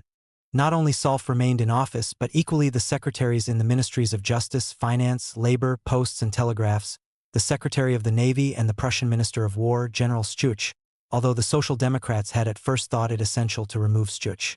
The bureaucratic machine could not get its way, however, unless in the last resort there was armed force to back it up.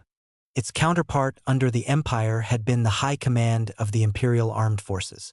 The Social Democrats looked to this to do for them what it had done for the Kaiser. On the second day of the revolution in Berlin, November 10th, Ebert had been confirmed in power by the stormy meeting of workers' and soldiers' delegates in the Circus Bush. Shortly afterwards, he was confirmed in power in a quite different way. He received a phone call from General Groener, who told him that the Imperial High Command would recognize the government. "What do you expect of US?" Ebert asked. "Field Marshal Hindenburg expects the government to support the officer corps in maintaining strict discipline and strict order in the army." "What else?" "The officer corps expects that the government will fight against Bolshevism and places itself at the disposal of the government for such a purpose." Ebert asked Groener to pass on the government's thanks to the Field Marshal. Hindenburg had exercised a virtual military dictatorship in the last 2 years of the war. Now Ebert was pledging to maintain control over the armed forces for him and the rest of the old officer caste. 14 years later, they were to use this control to install Hitler in power. Ebert was helped by the willingness of the independent Social Democrats to go along with this policy. One of them, Dittmann, later wrote, "My consent to the leading back of the army by the old command was a foregone conclusion. Even the most left-wing of the independent commissars, Barth, allowed his name to go on an order putting the troops under the command of the officers and restricting the soldiers' councils to a merely advisory role. Thus left and right Social Democrats concurred in placing a monopoly of armed power at the disposal of men who hated not merely Bolshevism, but any party, however moderate, that threatened their centuries-old privileges. Such men would use this force to reverse the changes of November 9th and eventually to bring to power a dictator determined to destroy social democracy. The army at the front." So far, however, the agreement the High Command had obtained from the two wings of social democracy was merely a piece of paper. It had to be translated into action. The High Command had to find fighting men prepared to implement it. At first they thought they could rely upon the old field army. The troops in retreat from the front seemed much more disciplined than those in the cities, and their councils were much more right-wing. It seemed only too easy to use them against the armed workers of the cities.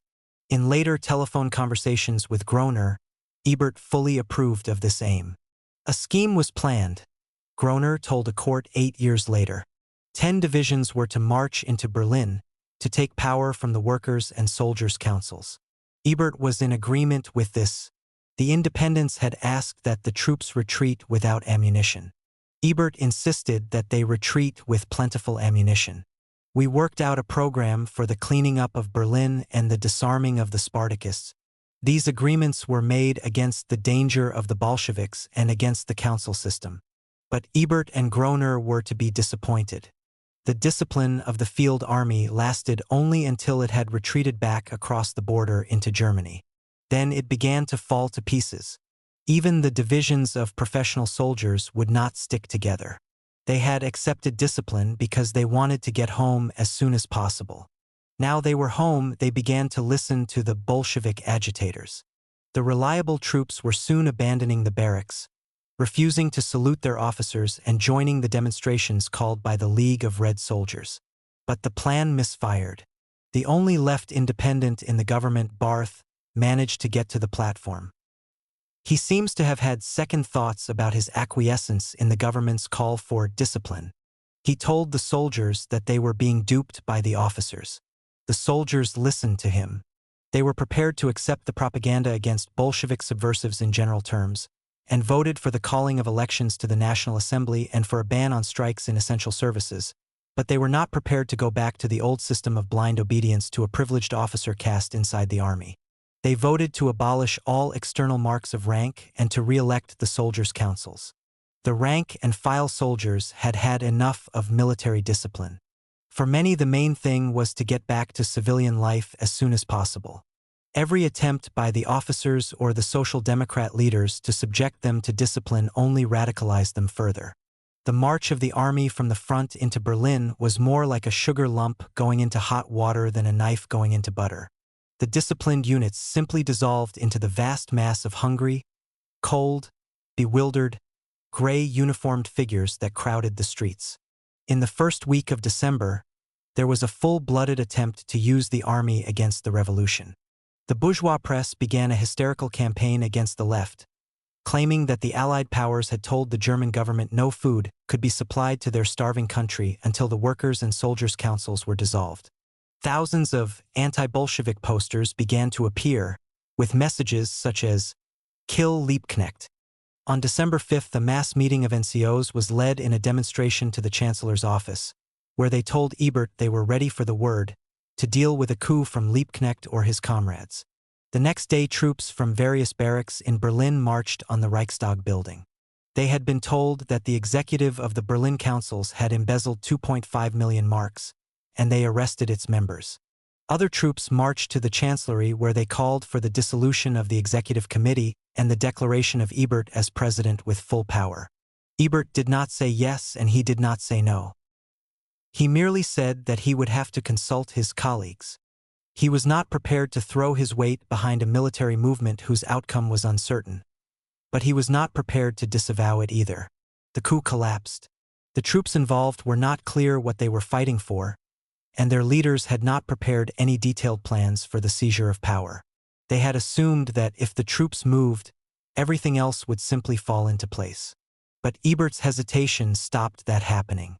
So after controlling the center of Berlin, the troops simply returned to their barracks.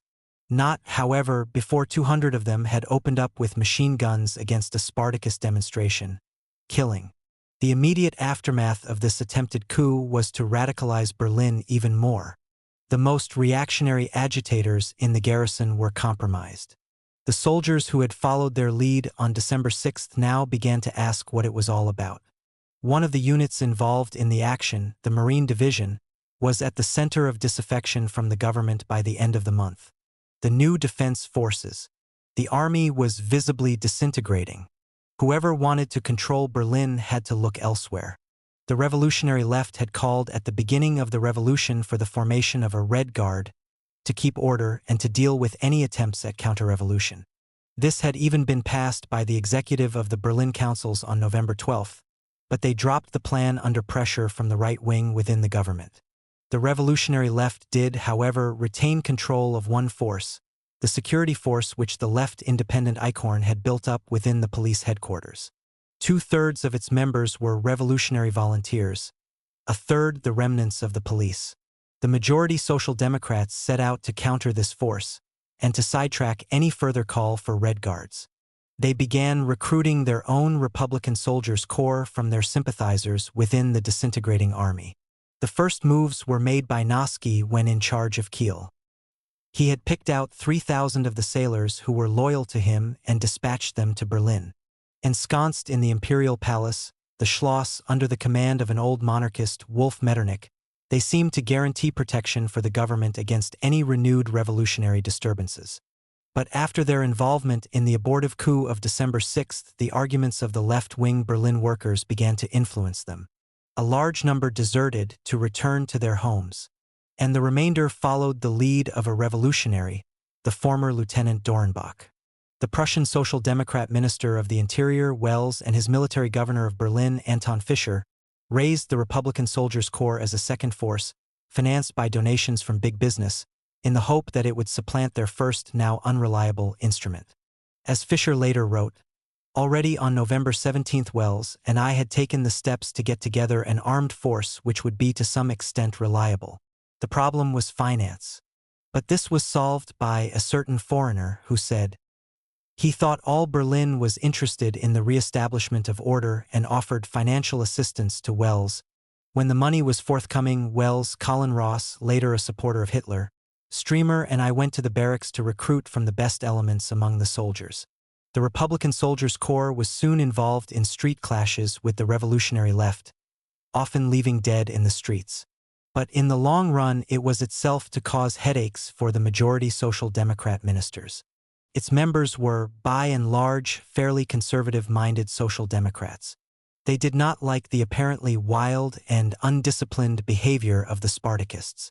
They tended in the first months of the revolution to believe government promises that socialism would come through order and discipline. But they did not want capitalism. They had suffered under the old order and did not want its return.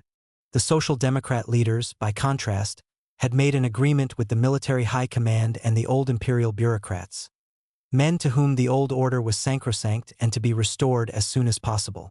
This agreement demanded of the government things which were incompatible with any notion of moving towards socialism. As the Republican Soldiers' Corps had to enforce obedience to such policies, the first grumblings began within its ranks. As its commander, Fisher, later put it, it became a daily more unreliable factor. No force drawn from the rank and file of the old army could be relied on by the high command, Ebert, Noske, and their friends.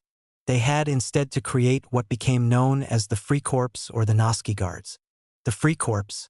There were layers in the army who were not drawn in any way to the revolution.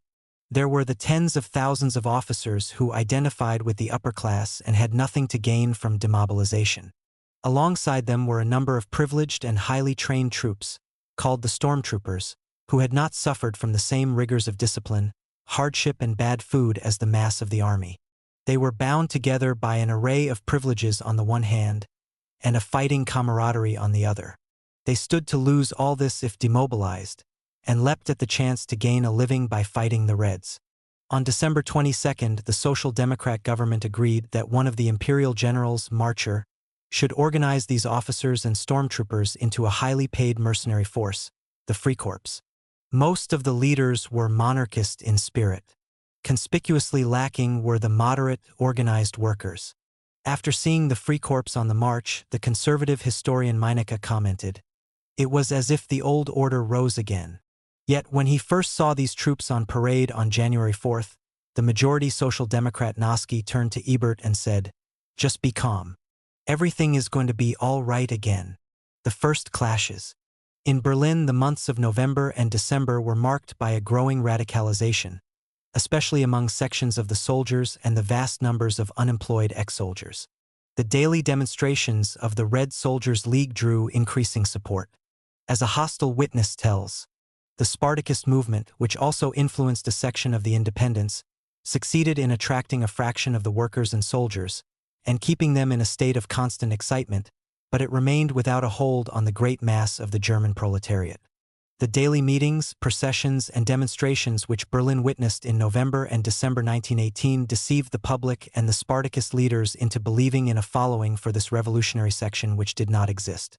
We have seen how the right reacted to this.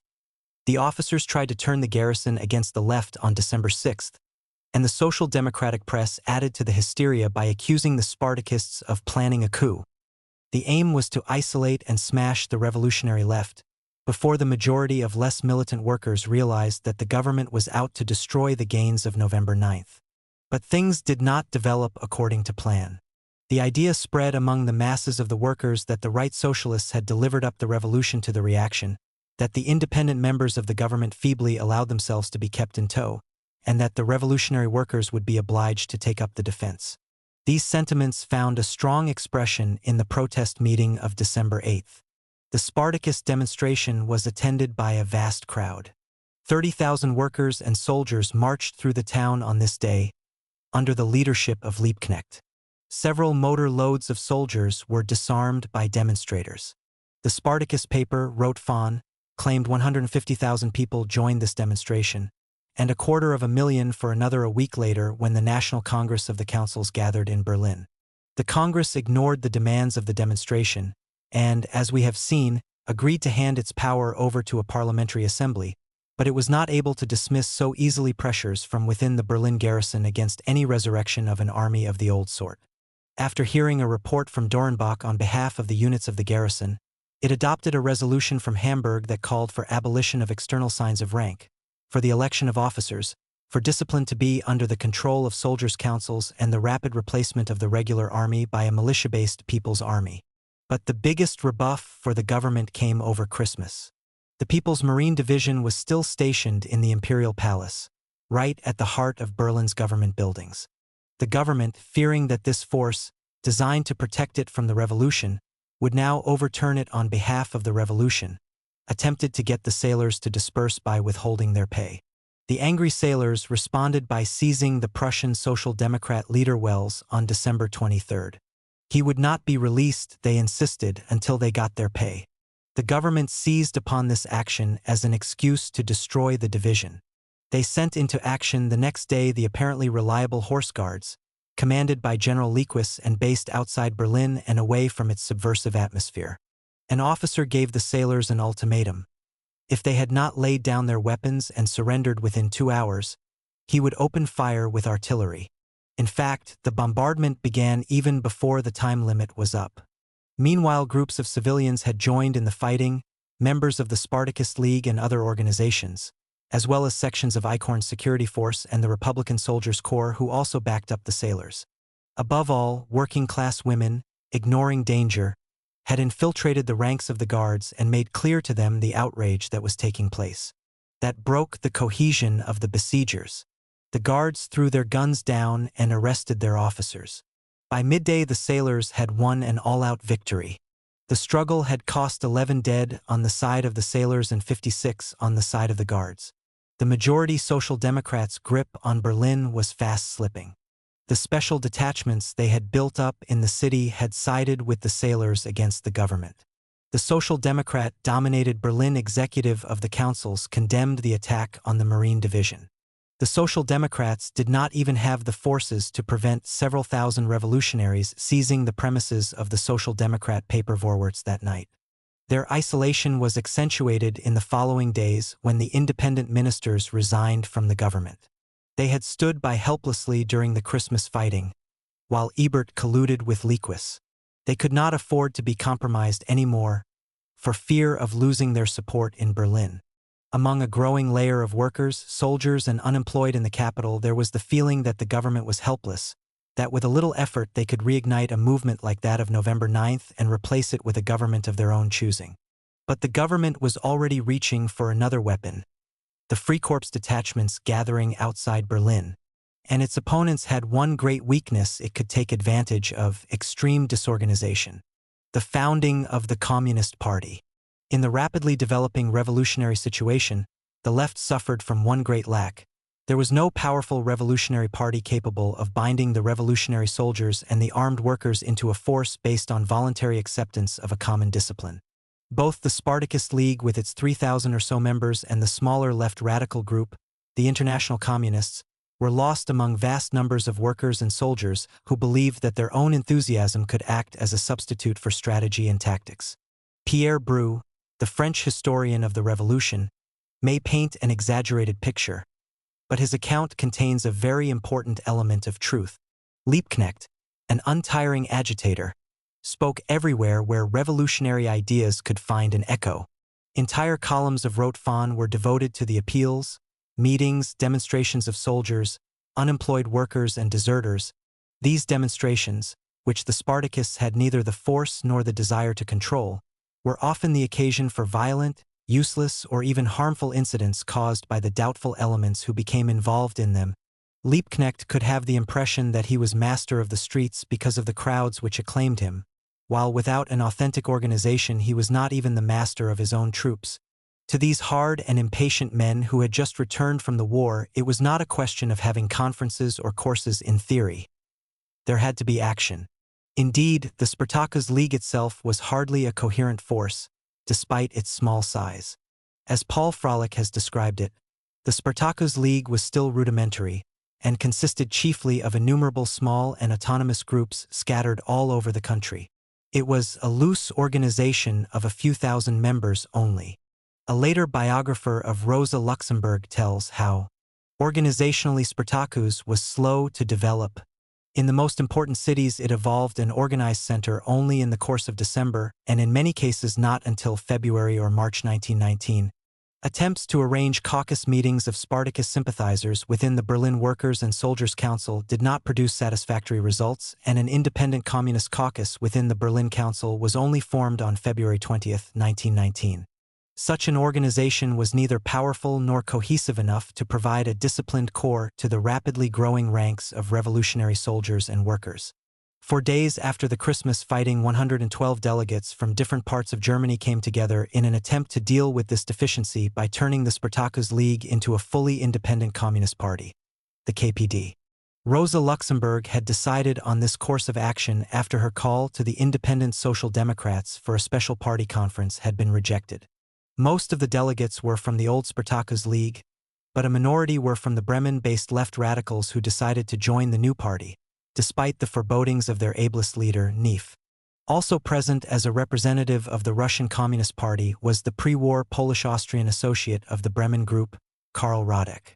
From the beginning, there was a marked contrast between the appreciation of events by the older revolutionary leaders and the majority of the delegates. Rosa Luxemburg, Leo Jagesches, Paul Levi, Karl Radek, all recognized that a successful revolution depended on more than temporary support for certain slogans by a disorganized mass of workers and soldiers. Luxemburg insisted when she introduced the party's program on the third day of the conference that the revolution was still in its early stages. What general tactical consideration must we deduce in order to deal with the situation which we will be confronted with in the immediate future? Your first conclusion will no doubt be a hope that the fall of the Ebertskydman government is at hand, and that it will be replaced by a declared socialist proletarian revolutionary government. For my part, I ask you to direct your attention not to the leadership, not above, but to the base. We must not nourish and repeat the illusion of the first phase of the revolution, that of November 9th, thinking that it is sufficient to overthrow the capitalist government and set up another to bring about the socialist revolution. Only the struggle in the factories could begin to overturn social relationships and establish the basis for a real socialist revolution. She continued, it was characteristic of the first stage of the revolution until December 24th, we might say, that the revolution remained exclusively political. This explains the uncertain character, the inadequacy, the half-heartedness, the aimlessness of the revolution. It was the first stage of a revolution whose main tasks lie in the economic field, to make a fundamental conversion of economic conditions. It is the very essence of this revolution that strikes become more and more the central focus, the key aspect of the revolution. It then becomes an economic revolution and therefore a socialist revolution. The struggle for socialism has to be fought out by the masses alone, breast to breast against capitalism in every factory, by every proletarian against his employer. Only then will it be a socialist revolution. Socialism will not and cannot be created by decrees, nor can it be established by any government, however socialist. Socialism must be created by the masses themselves, by every proletarian. Where the chains of capitalism are forged, there must they be broken. The need was to undermine the Ebertskydman government step by step, not to attempt to seize power before conditions were ripe. There is an extensive field to till. We must prepare from the base up. We must give the Workers' and Soldiers' Councils so much strength that the overthrow of the Ebertskydman government or any similar government will be merely the final act of the drama. The conquest of power will not be effected with one blow. It will be a progression. We shall progressively occupy all the positions of the capitalist state. The economic struggles of workers were not something separate from this political task, she said, but central to it. In my view, and that of my most intimate associates in the party, the economic struggles will be carried on by the workers' councils. The direction of the economic struggles and the continued expansion of the area of this struggle must be in the hands of the workers' councils. It is a question of fighting step by step, hand to hand in every province, in every city, in every village, in every municipality in order to transfer all the power of the state bit by bit from the bourgeoisie to the workers' and soldiers' councils.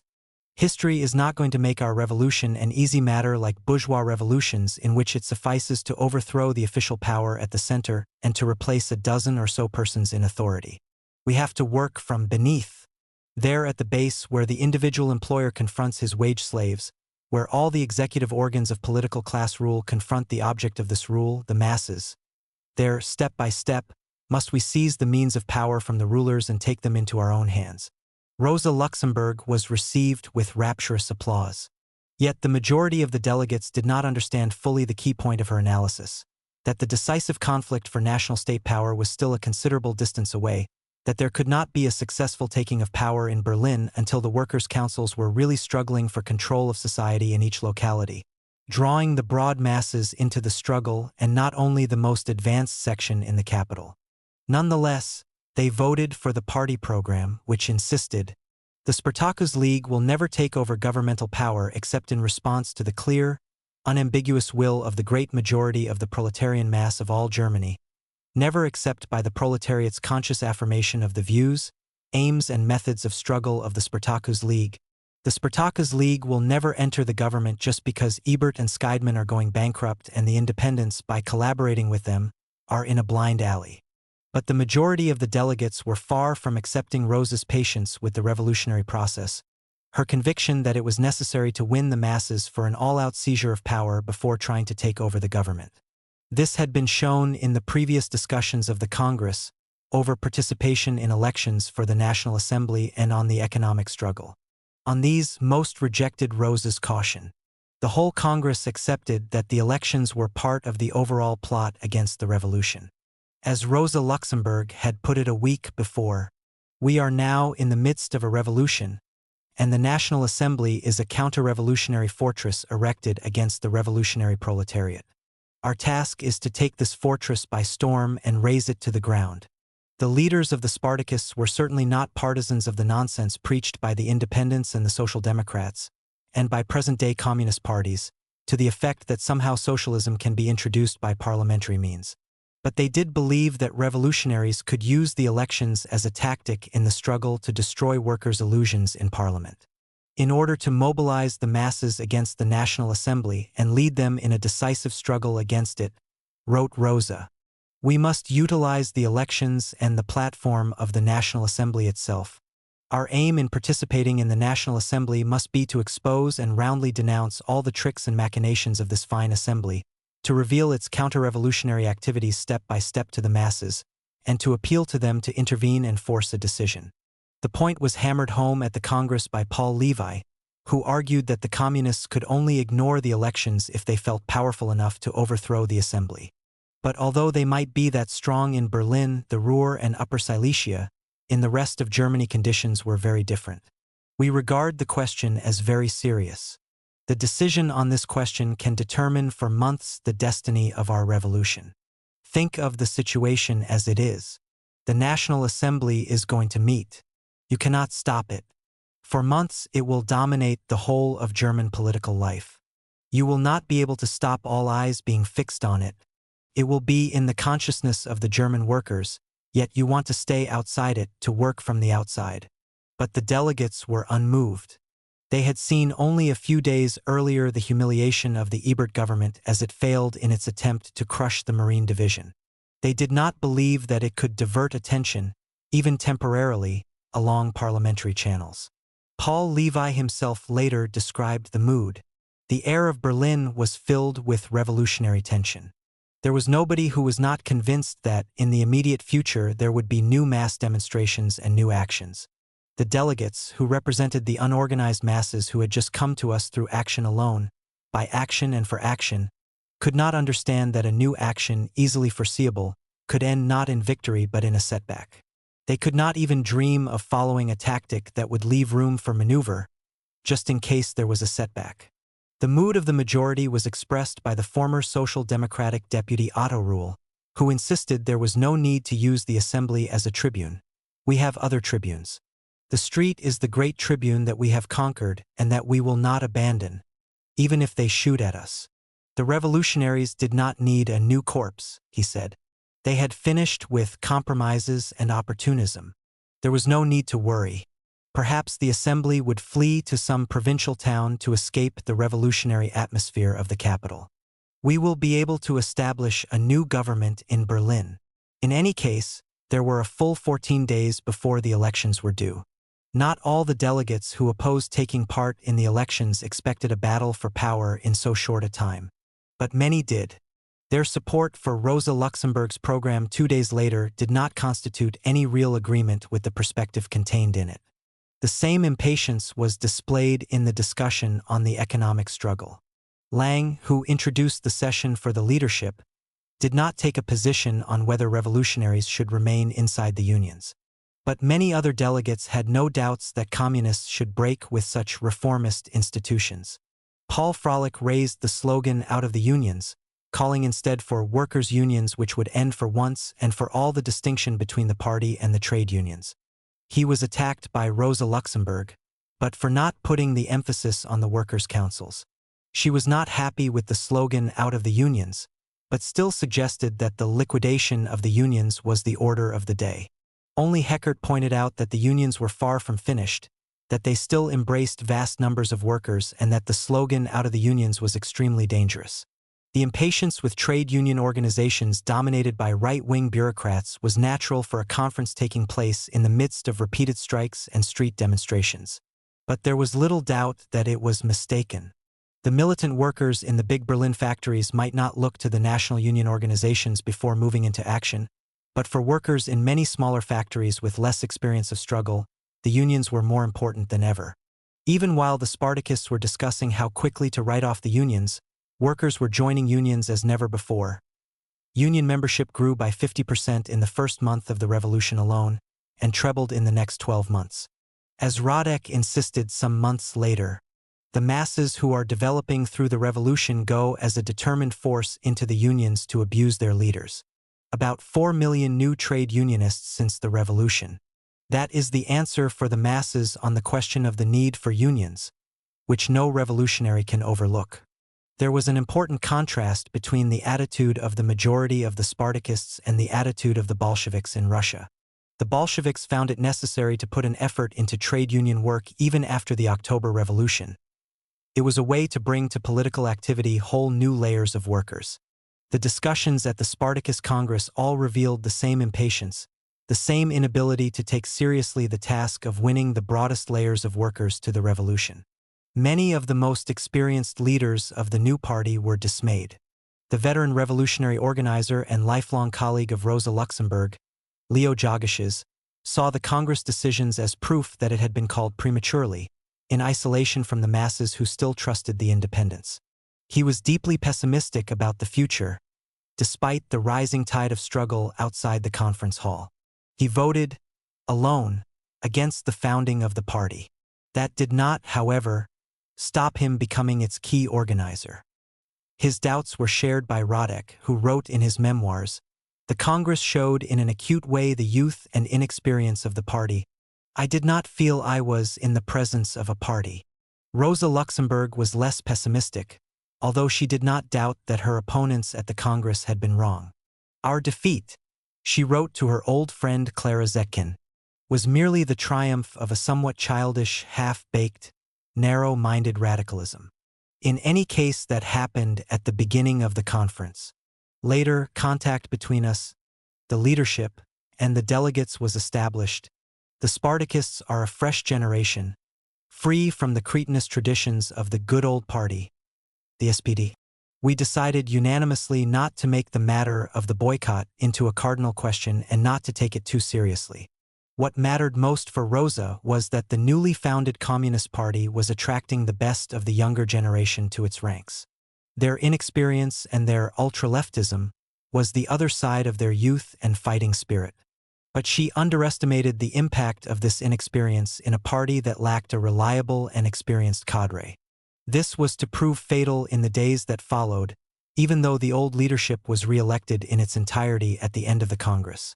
As Radek noted 8 months later, In the communist leadership, only a minority correctly understood this problem. That is why the struggle in the Communist Party against the putschist ideology was so weak. The lack of cohesion of the revolutionary left was made worse by another consequence of the ultra-left policies adopted by the Congress. The most experienced group of worker militants in Berlin itself, the revolutionary shop stewards, had been expected to join the party at its foundation. But discussions between their leaders and a delegation from the new party, headed by Liebknecht, soon ran into difficulties. They demanded a number of policy changes, including the dropping of any reference to Spartacus in the name of the new party. What they really wanted were guarantees that the new party would have nothing to do with the unruly armed mobs that many identified with Spartacism. Richard Müller spelt this out when he insisted that joint activity depended on the abandonment by the Communist Party of what he called putschism. Liebknecht replied that Müller was speaking the language of the Social Democrat papervorwards. On that acrimonious note, the negotiations collapsed. Yet eventually 2 of the 3 delegates for the shop stewards, Müller and Dömig, were to prove their revolutionary sincerity by joining the Communists in 1920. The immediate outcome was disastrous. The Communist Party was to be faced with massive struggles without some of the best and most influential workers' leaders in Berlin in its ranks. The shop stewards, on the other hand, were to be plunged into a complex and rapidly changing situation without the immediate guidance that figures such as Rosa Luxemburg, Jogashes and Radek could have given them. The result, paradoxically, was that many of them were to fall into the very putschism they so denounced among the Spartakists. Chapter 5. The Spartacus Days. Berlin in the first few days of 1919 seemed a city in which nothing could stop the growing influence of the revolutionary left. The Ebert government was becoming more and more precarious. The independent Social Democrats had abandoned it. The army was falling apart. A strike wave was bringing more and more workers into opposition, and the government had to sit back helpless while its own party newspaper was seized. Ebert seriously considered abandoning Berlin. "We shall go away," he told General Groner. "If the Liebknecht crowd take this opportunity to seize power, there will be nobody here, and we shall set up a new government somewhere else in a few days." But the generals persuaded him to hold out. On January 4th, the government made its first countermove. It announced that Eichhorn had been dismissed from his position as police chief. This was a deliberately provocative maneuver. The government knew that the longer it waited, the more it would lose popularity in the capital. But it also believed that the Freikorps had gathered sufficient forces outside Berlin to crush any coup from the left. It aimed now to provoke premature action by the Berlin masses, and then to retake the city forcibly, claiming that it was merely restoring order and preventing chaos. General Groner told a libel court in 1925 that as early as December 29th, Ebert ordered Noske to lead troops against the Spartakists. The volunteer corps assembled that day and everything was ready for the opening of hostilities. Noske readily took on the job of defense minister, and he was quite candid as to what it entailed. "Somebody must be the bloodhound," he declared. On the day that Eichhorn's dismissal was announced, Noske and Ebert inspected 6 volunteer corps of hand-picked right-wing officers outside Berlin. General Marcher tells how, in the first days of January, a meeting at which Noske was present took place at General Staff Headquarters with the leaders of the volunteer corps, and the details of the march on Berlin were settled. None of this was in response to any Spartakist uprising in Berlin. Rather, it was part of a carefully worked-out plan to provoke action that could be depicted as a rising and then to crush it. As the Social Democrat Ernst, who was nominated to replace Eichhorn as police chief, told journalists a fortnight later, "We, through our preparations, forced the Spartakists to strike prematurely." The Berlin workers greeted the news that Eichhorn had been dismissed with a huge wave of anger. They felt he was being dismissed for siding with them against the attacks of right-wing officers and employers. Eichhorn responded by refusing to vacate police headquarters.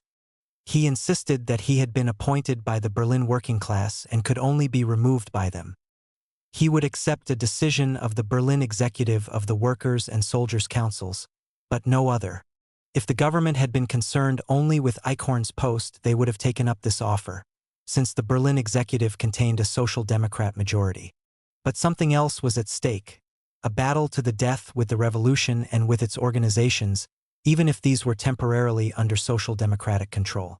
Such a battle could not be carried through by acknowledging the power of one such organization to appoint the Berlin police chief.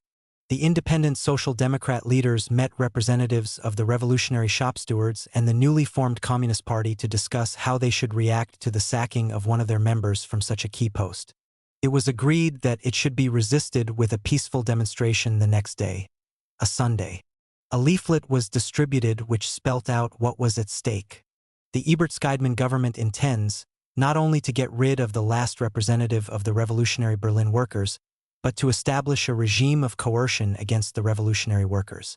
The blow which is aimed at the Berlin police chief will affect the whole German proletariat and the revolution. The response of the workers was greater than anyone expected.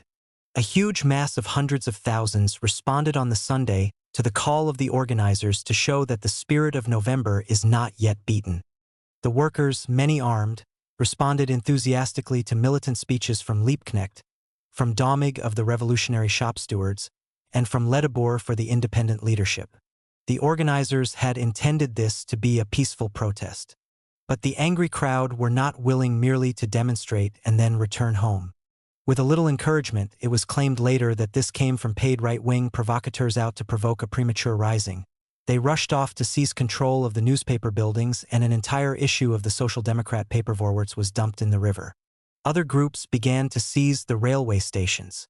The meeting of the organizers, Eichhorn later told, was not overjoyed at the news of this occupation of the newspaper offices, which they had not contemplated. The Spartacist leadership had in fact met the previous day and had been unanimous that an uprising must be avoided at all costs. Paul Levi wrote, "The members of the leadership were unanimous. A government of the proletariat would not last more than a fortnight. It was necessary to avoid all slogans that might lead to the overthrow of the government at this point. Our slogan had to be precise in the following sense: lifting of the dismissal of Eichhorn, disarming of the counter-revolutionary troops, arming of the proletariat." None of these slogans implied an overthrow of the government. Not even the arming of the workers in a situation where the government had the support of a sizable part of the workers. Rosa Luxemburg's attitude was that the demand for the overthrow of the Ebertskydman government was a propaganda slogan to rally the revolutionary proletariat rather than a tangible object of revolutionary action. Under the given conditions, such an action, confined chiefly to Berlin, could at best become no more than a Berlin Commune, and probably on a smaller historical scale. Her only immediate aim, therefore, was the vigorous repulse of all counter-revolutionary attacks. In any battle, a leader needs a cool head and an ability to see through the hourly fluctuations in fortunes to the real, developing balance of forces. Rosa Luxemburg and Leo Jogashes had this. But they did not have a powerful party capable of communicating their tactics to the workers. Instead, they had a small number of individuals, some well enough known for the workers to follow on occasion. But the best known of these, Liebknecht, certainly did not have a clear head. He was easily carried away by events and only too ready to forget leadership decisions. He admitted at the time of the party conference debate over elections that he went to bed with one attitude and awoke with another. Now Liebknecht voted at the meeting of the leadership against any attempt to seize power.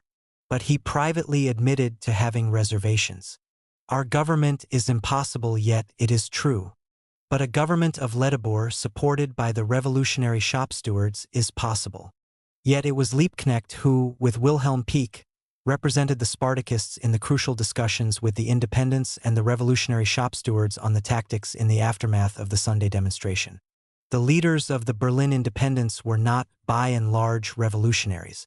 Their local conference of only a fortnight before, on December 15th, had voted against the revolutionary point of view by 485 votes to 185. They had not yet understood that, in order to make a revolution and to begin building socialism, it was necessary to transform society from below, through the conscious action of the working class. They were the sort of people Rosa Luxemburg was talking about when she spoke of the illusion of the first phase of the revolution, that it is sufficient to overthrow the capitalist government and set up another in its place in order to bring about the socialist revolution. On November 9th, such people had put their faith in a joint USPSPD government acting for the workers, but over their heads. Now they felt more and more the pressure, the anger of the Berlin masses. They felt that somehow they had to respond. They did so without changing their fundamental view that they had to act for the masses. On November 9th, the masses had been used as a lever to replace the Kaiser by Ebert and Hasse. Now they were to be used as a lever to replace Ebert by Ledebour and Liebknecht. The names were to be different, the mechanism the same. When Lenin and Trotsky denounced such people as centrists and reformists, they usually meant that they would rely on parliamentary means above all others. But that did not mean that reformists always ruled out the use of force. There were situations where violence seems the best means to reform the existing structure of society. Witness today the succession of left-wing military coups in the Third World, where one may speak of military as well as parliamentary reformism. The one thing the reformists and centrists will not do is place their trust in the self-activity of the workers. The masses are for them an army to be wheeled on to the stage of history, just long enough for themselves to be hoisted into prominence. Once a real struggle develops, however, they attempt to wheel the army off again, even if the result is a defeat of immense proportions. Hence, reformism does not just mean timidity, it also means occasional acts of suicidal adventurism. Ledebour was a former Social Democrat deputy, a man who was soon to be very hostile to Bolshevism, who was always to refuse to join a thoroughgoing revolutionary organization. But on January 5th, he felt that the pressure of the masses was such that it only required a minimal effort to make Ebert hand over power to a government in which he, Ledebour, would be a central figure, a government capable of introducing socialism by decree. It was reported, he told later of the meeting held that evening, that in addition to the working class, the Berlin garrisons were also on our side. Not only the Marine Division, but practically all the regiments were ready to take up arms and place themselves at the head of the Berlin working class to overthrow the Ebert-Scheidman government. We received further the news that in Spandau great masses were ready to rush to our help in case of need, with 2,000 machine guns and 20 cannons. We received similar news from Frankfurt on Oder. In a frenzy of enthusiasm, the Berlin Organization of the Independents set up a joint revolutionary committee, together with the revolutionary shop stewards and Liebknecht and Pieck, who claimed to speak for the Spartakists.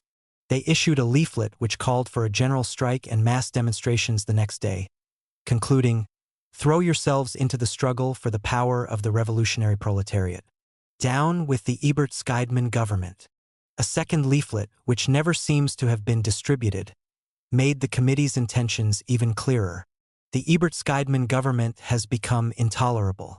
The undersigned Revolutionary Committee, representing the revolutionary workers and soldiers, Independent Social Democratic Party and Communist Party, proclaims its removal.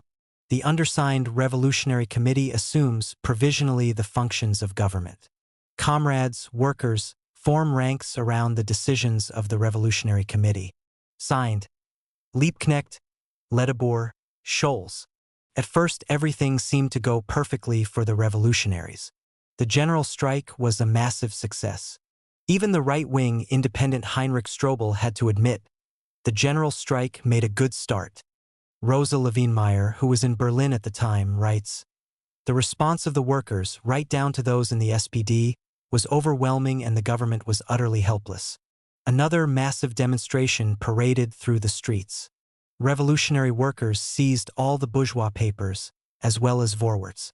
The government printing offices had been taken over, as were the railway stations.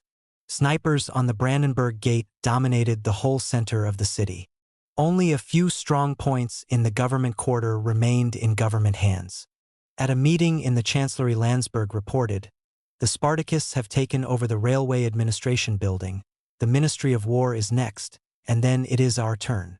Out of fear of the masses swarming in the streets, even the bloodhound Gustav Noske, the newly appointed Minister of Defense, fled from inner Berlin to set up his headquarters in the suburb of Dahlem. But the revolution was not as strong as it seemed, nor the government as powerless. Even while the revolutionary workers seemed to be in control of inner Berlin, the Revolutionary Committee was showing its weakness. To begin with, it was not really representative of the three bodies that had constituted it. Liebknecht and Pieck had joined it for the Spartakists, but the Spartakist leadership had not been consulted and in fact strongly disapproved. Pieck later admitted, The leadership of the Communist Party could not be kept informed about these decisions, nor was it possible to inform them of what was decided. Only at a later meeting of the party leadership it appeared they were in agreement with the struggle against the government's measures, but not with the aim of fighting for governmental power. According to Radek, it was not until a week later that Rosa Luxemburg learnt that Liebknecht had signed the call with Ledebour for the establishment of the provisional government. Rosa said nothing more all evening. It was clear that Liebknecht had allowed himself to be carried away with the idea of a left independent government and had kept this from the knowledge of the Zentrale, the day-to-day party leadership or party center. Rumors circulating in the German Communist Party afterwards had it that she said to Liebknecht, "Karl, how could you? And what about our program?" The January fighting went down in history as the Spartacist uprising. But the Spartacist leadership of the Communist Party were opposed to the project. Such is the fate of revolutionaries who have the right policy, but don't have a powerful disciplined party to put it into effect. They get the blame for actions they do not initiate and cannot control. The revolutionary shop stewards were no more united behind the attempted seizure of power than the Spartacists. Their two most influential members in the Berlin factories, Richard Müller and Domig, both argued strongly against the action, yet both were revolutionaries and were later to join the Communist Party. The independent Social Democrats were, by their very nature, riven with internal divisions over this matter as over every other. They were soon to prove themselves the most dangerous and most unreliable of allies in any bid for power. The Revolutionary Committee was not only unrepresentative, it was also too large and unwieldy to direct any action, let alone a seizure of power.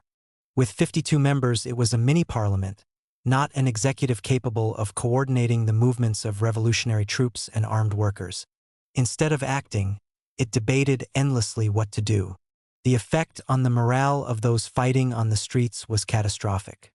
As one of the Spartacist leaders, Paul Levi, later wrote, "What was seen on Monday in Berlin was probably the greatest proletarian demonstration in history, from the statue of Roland in front of the City Hall to the Statue of Victory in the Königsplatz. Proletarians were standing shoulder to shoulder. They had brought along their weapons and their red flags.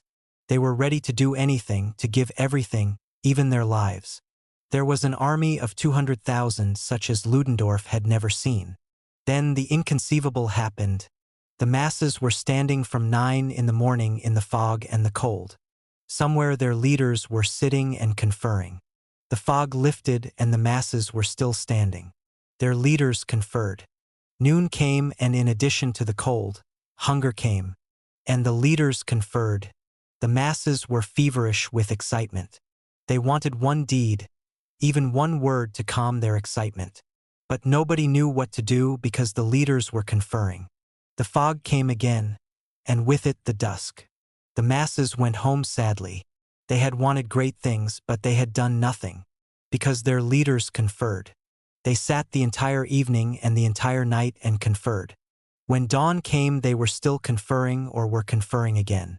Paul Froelich, who also witnessed the events, tells how the Revolutionary Committee, which had so valiantly proclaimed armed resistance and the overthrow of the government, showed itself completely incapable of leadership. It issued an appeal, it distributed a certain number of rifles, and it made a feeble attempt to seize the war ministry. That was all. It did not bother its head about the armed workers in the newspaper offices. It neither took over command itself nor gave any instructions on what they should do, but left them in useless occupation of points of no strategic significance. The only measures of any military value on the side of the revolution throughout the whole fighting were taken by the workers themselves at their own initiative when they occupied the railway stations. The Revolutionary Committee had been formed on the basis of an over-favorable evaluation of the feeling of the workers and soldiers in Berlin. They were prepared to demonstrate, they were prepared to strike, they were prepared to strip the insignia of rank from the officers. But they were not yet prepared to take power into their own hands. Many of the workers and soldiers who had resented the dismissal of Eichhorn had done so out of the feeling that the majority Social Democrats were disrupting socialist unity. But now the government could present the left offensive in the same light. Typical of its arguments was a leaflet to workers, citizens, and soldiers distributed on the evening of January 6. For the second time, armed bandits of the Spartacus League have physically seized Vorwärts. The leaders of these bands today openly proclaimed in speeches the overthrow of the government, bloody civil war, and the setting up of the Spartacus dictatorship. The German people and the German working class face the gravest danger. Anarchy and hunger will be the result of Spartacist rule. The blame for unrest was shifted from the government to the left. There were still considerable numbers of workers and soldiers prepared to accept this claim. The Berlin executive of the councils denounced the Spartakists, even though barely a week earlier it had criticized the government's attack on the Marine Division. The following day, a demonstration of several thousand Social Democrats around the government buildings impeded the operations of the revolutionary forces inside. Sections of the Berlin garrison thought by the government to be unreliable, such as the Republican Soldiers' Corps, fought for it nonetheless. More significant, perhaps, was the opposition of many workers and soldiers to both sides. Key groups of soldiers, such as the Marine Division, refused to support the armed action of the left and declared their neutrality. On January 9th, a joint meeting of workers from two of the great factories, Schwarzkopf and AEG, voted for workers to unite over the heads of your chiefs. This was echoed by a 40,000-strong meeting of workers from these and other factories which called for a government made up of all three workers' parties. The communist leaders were aware that the mass of workers were still prevaricating. Müller and Domig of the Revolutionary Shop Stewards were aware of it, but the Revolutionary Committee from Liebknecht to Ledebour were not.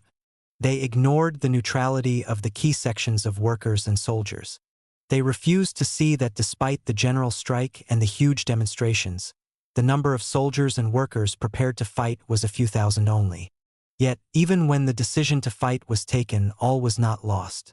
The balance of forces in Berlin itself was not on the government's side. A tremendous material advantage was on the side of the rebels, is the judgment of one historian of the German army. With determined action, the revolutionary forces could quickly have overpowered the concentrations of government troops in the city. This would have forced the government onto the defensive. To keep their ministerial positions, Ebert and Scheidman may well, under those circumstances, have agreed to a formula that left them in power, but the workers armed, as had happened after the clashes at the beginning and end of December. The revolutionary left would have secured positions from which it could advance with much greater working-class support in the not-too-distant future. But the Revolutionary Committee provided no coordination. They allowed the government to retain a hold on buildings that it would not have been able to defend for an hour given a determined assault. From these buildings, it was able to plan its counterattack with impunity. Worst of all, the Revolutionary Committee compounded one error with another. The moment it was clear that the government was not going to collapse immediately into their arms, the independent leaders asked for negotiations with the government. Even though they had declared it overthrown only a day or two before, the French Jacobins pointed out that those who half make a revolution dig their own graves, and Karl Marx reiterated the point when he argued that the defensive is the death of any insurrection. An uprising can only succeed if the masses feel they have a chance of success. They are not drilled military formations, trained to maintain their ranks in retreat as in advance. They are men and women who will give their all if they believe they are going to achieve liberation, but who will quickly disperse and drift back to their normal humdrum lives in the factory, the tenement, the pub, if they feel that that objective has been abandoned. A revolutionary movement that is sure of victory will forget everything else. But the moment the leaders acknowledge that the old order is to continue, by negotiating with it, the rank and file will begin to worry about their jobs, their homes, the attitude of the foreman and the local policeman. Even under the best conditions, negotiations with the enemy mean that support begins to crumble. This was what happened now. A bad situation for the revolutionaries was turned into an appalling one. Rosa Luxemburg recognized the danger. Although she had opposed any attempt at a rising, she was adamant that once it was underway there was no choice but to carry it forward energetically. As Clara Zetkin later told, Rosa was not for a taking of power but for a vigorous repulse of all the counter-revolutionary attacks. But at least these demands were to be won by action, not by negotiation. That was why in Rote Fahn on January 7th Rosa stressed the difference between the fighting mood of the masses and the fatal indecision of the leaders. Anyone who witnessed yesterday's mass demonstration in the siege sally, who felt the magnificent mood, the energy that the masses exude, must conclude that politically the proletariat has grown enormously through the experiences of recent weeks. They have become aware of their power, and all that remains is for them to avail themselves of this power. The masses must learn to fight, to act in the struggle itself. And today one can sense that the workers of Berlin have learned to act. They thirst for resolute deeds, for sweeping measures. However, are their leaders, the executive organs of their will, well informed? Have the revolutionary shop stewards, have the energy and resolve of the radical elements in the USPD grown in the meanwhile? Has their capacity for action kept pace with the growing energy of the masses? We are afraid we cannot answer these questions with a straightforward yes. What have the leaders done? What have they decided? Which measures have they taken to safeguard victory in this tense situation in which the fate of the revolution can be decided? We have seen and heard nothing. Perhaps they are discussing their tasks very thoroughly. But now is the time to act. The Ebertsgeidman clique are not wasting their time in endless discussion. Behind the scenes they are preparing to act with the usual cunning and energy of counter-revolutionaries. They are loading their weapons for the final surprise attack to destroy the revolution. There is no time to be lost. Energetic measures must be taken at once. The vacillating element among the troops can be won for the cause of the proletariat only by vigorous and determined action on the part of the revolutionary bodies. Act courageously, consistently.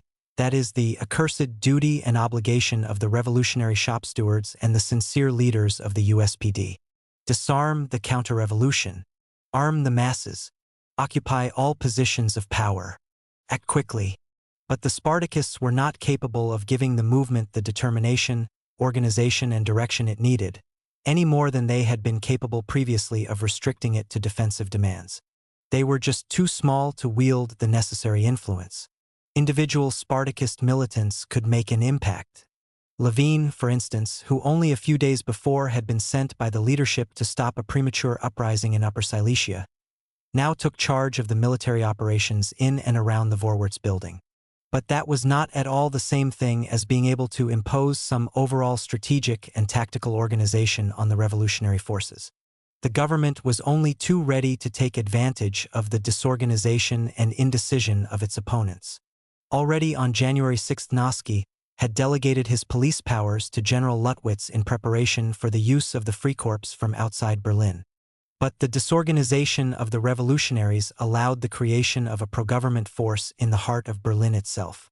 On January 8, 2 regiments of Social Democrat soldiers had been organized in the Reichstag building. Their total strength of about 5,000 was rather less than the numbers on the revolutionary side, which could easily have dispersed them. But there was no overall command on the revolutionary side to ensure that such things were done. Instead, by engaging in negotiations, the independents gave the government time to collect these forces until it felt strong enough to throw them into a battle to dislodge the revolutionaries. The determined leadership of the government forces enabled them to drive the revolutionaries from their positions very quickly.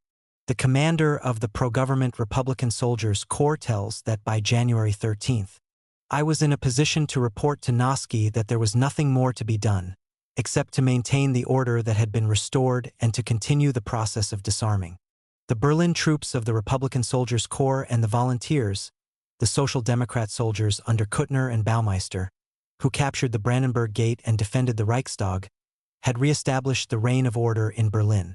But this order was not good enough for the Social Democrat leaders, especially Ebert and Noske, since it depended on armed Social Democrat workers and soldiers. They preferred to control Berlin with more reliable troops, the thousands of pro-monarchist Freikorps who were assembling outside the capital while the rebellion was crushed. These began to march into Berlin on January 11th, but it was another 36 hours before the main force entered. When they entered the city, they had nothing better to do than to tear the Republican armbands off members of the Republican Soldiers Corps and insult them on every possible occasion. This seems to be a slight exaggeration. There were still left-wing snipers in a number of buildings. The Freikorps soon flushed these out, stationing machine guns and armored cars in the main squares. Any resistance was dealt with in the most peremptory manner. When a group of 7 delegates were sent out to discuss the peaceful surrender of the Vorwärts building, they were murdered. Artillery was used to blow the front off the police headquarters before Eichhorn's men abandoned resistance. Little quarter was given to its defenders, who were shot down where they were found. Only a few managed to escape across the roofs. The head office of the Communist Party was seized and demolished. The old police force, from under the monarchy, were recalled to duty and given the job of helping the Freikorps hunt out the Spartacists. The daily press praised the Freikorps for the delivery of Berlin from anarchy and dictatorship. The armed mercenaries of the counter-revolution were savagely slaughtering their prisoners, and the press sang hymns in praise of the deliverers. It described with gusto the blood and brain-splattered walls against which batches of workers were being mown down. The unscrupulous campaign of the press turned the middle and lower middle class into a bloodthirsty mob eager to drive men and women before the rifles of the execution squads on the slightest suspicion. The bloodshed was naturally attributed to the Spartacists, and a wild hue and cry after their leaders swept the town. Relates Rosa Levine-Meyer. My hospital shared the general excitement. The nurses were running to and fro like a disturbed flock of sheep, telling gruesome stories about the bloodthirsty Spartacists. The Social Democrat paper Vorwärts gave every encouragement to the murderous hysteria, calling openly for slaughter of the Spartacist leaders. Many hundred corpses in a row. Proletarians. Karl, Rosa, Radek and company. Not one of them lies there. Proletarians. The White Terror reached its crescendo 2 days later. Rosa Luxemburg and Karl Liebknecht had refused to flee from the city. Indeed, although living in hiding, Rosa continued to edit Rote Fahne. On January 15th, they were arrested at their hiding place, together with Wilhelm Pieck, and dragged off separately to one of the Freikorps headquarters, the Eden Hotel. Here, a Captain Pabst had already made arrangements for their murder. After questioning, Liebknecht was taken from the building, knocked half-conscious with a rifle butt, and then driven to the Tiergarten where he was killed. Rosa was taken out shortly afterwards, her skull smashed in, and then she too was driven off, shot through the head and thrown into the canal. Vorwärts had the honor of announcing in advance of all other papers on Thursday, January 16th, that Liebknecht had been shot while trying to escape, and Luxemburg, killed by the people. The news caused immense joy among the middle classes. In Rosa Levine-Meyer's hospital, the special edition went from hand to hand. Everyone was screaming and jumping for joy. The German Revolution was still far from over. There were many bitter battles still to come. Even in Berlin there was to be renewed fighting within 2 months, and it was to be all of 5 years before German capitalism achieved anything like full stability. But success in the January fighting gave the bourgeoisie an important victory on which to build. They had emerged from the November Revolution with the state machine in tatters. They had lost their monopoly of armed force. The army was torn between the pressures of the rank and file and the orders of the generals. At the time of the January fighting, the generals had under their immediate control at most 10,000 men, hardly enough to control one city, let alone a modern state. Their victory gave them a monopoly of armed force again and the chance to expand the reliable units at great speed. Her successors were able and courageous, but they lacked her experience and her ability to cut through immediate impressions and grasp a situation in its totality. The German working class was to pay an enormous price for this loss. The best summary of what the government had succeeded in doing was given some months later by the deposed revolutionary police chief, Eichhorn. The Berlin proletariat was sacrificed to the carefully calculated and artfully executed provocation of the government of the day. The government sought the opportunity to deal the revolution its death blow. The January movement offered this opportunity. Although to some extent armed, the proletariat was in no way equipped for serious fighting. It fell into the trap of the pacification negotiations and allowed its strength, time, and revolutionary fervor to be destroyed. In the meantime, the government, having at its disposal all the resources of the state, could prepare for its final subjugation. The lessons of January. In the last article that Rosa Luxemburg wrote before she was murdered, she blamed the defeat on the contradiction between the powerful, resolute, and offensive appearance of the Berlin masses on the one hand, and the irresoluteness, timidity, and indecision of the Berlin leadership on the other. There is little doubt that she was right. With a powerful revolutionary party, the Berlin working class would probably not have walked into the trap laid by Ebert, Noske, and the generals. With a powerful revolutionary party, there would have been the overall leadership necessary to coordinate the revolutionary forces if a rising had begun despite its advice. But there was not such a party. This was ensured by the history of the previous years, the growth and stability of pre-war German capitalism. Rosa Luxemburg's own failure at that time to give a practical organizational form to her principled opposition to the politics of Kautsky and the SPD leadership, the friction between the Spartakists and the Bremen revolutionaries in 1916, the predominance of impatient, ultra-left elements in the Communist Party when it was eventually formed a bare week before the fighting began. There were, of course, objective differences between Germany at the beginning of 1919 and Russia in 1917. But these were not the decisive explanation for the January defeat. In Russia in 1917, there were often situations in which the workers in particular industrial centers wanted to go into battle unprepared and isolated from the workers elsewhere. Luxemburg was as capable as Lenin and Trotsky of seeing the immense dangers of such premature action. What was lacking was the sort of party that Lenin had been able to build over the previous 20 years. And without such a party, Rosa's own ideas were reduced to the level of commentary on the revolutionary events, instead of providing them with direction. But that does not necessarily mean there was no way the Spartacist leaders could have acted to avoid the worst aspects of the defeat. The debate over the Spartacist tactics began even as events unfolded. And it began within the leadership of the recently formed Communist Party, as a disagreement between Rosa Luxemburg and Karl Radek. Rosa's position was formulated in the last article she wrote. What are the leaders doing? The House of Cards, and order reigns in Berlin, and in an account of her views given some years later by her friend and comrade Clara Zetkin. The key point for her was that the revolution is making its way, step by step, through all the apparent zigzag movements and is marching forward irresistibly. The masses must learn to fight, to act in the struggle itself. Action would distinguish in the eyes of the masses those who were revolutionaries from those who were not. Act. Act. Courageously, resolutely, consistently. That is the accursed duty and obligation of the revolutionaries. She wrote, in this struggle could we have expected a definitive victory of the revolutionary proletariat, the overthrow of Ebert and Scheidman and the establishment of the socialist dictatorship? Certainly not, when one considers all the factors which crucially affect the question. Was the struggle of the last week then a mistake? Yes, if it was a general question of a so-called forward thrust, a so-called putsch. But what was the starting point of the last week of battle? A brutal provocation by the government. The revolution does not operate of its own accord, in an open field of battle, according to some plan concocted slyly by strategists. Its opponents also have the initiative and indeed ordinarily make far greater use of it than does the revolution itself. Confronted with the fact of the insolent provocation on the part of Ebert and Scheidman, the revolutionary workers were compelled to take to their arms. Indeed, it was a matter of honor for the revolution to repel the attack immediately, and with all its energy if the counter-revolution was not to be encouraged to press even further forward. The vital inner law of the revolution is never to remain inactively, passively at the level it has attained. The best parry is a vigorous thrust. This elementary rule of any fight prevails especially at all stages of the revolution.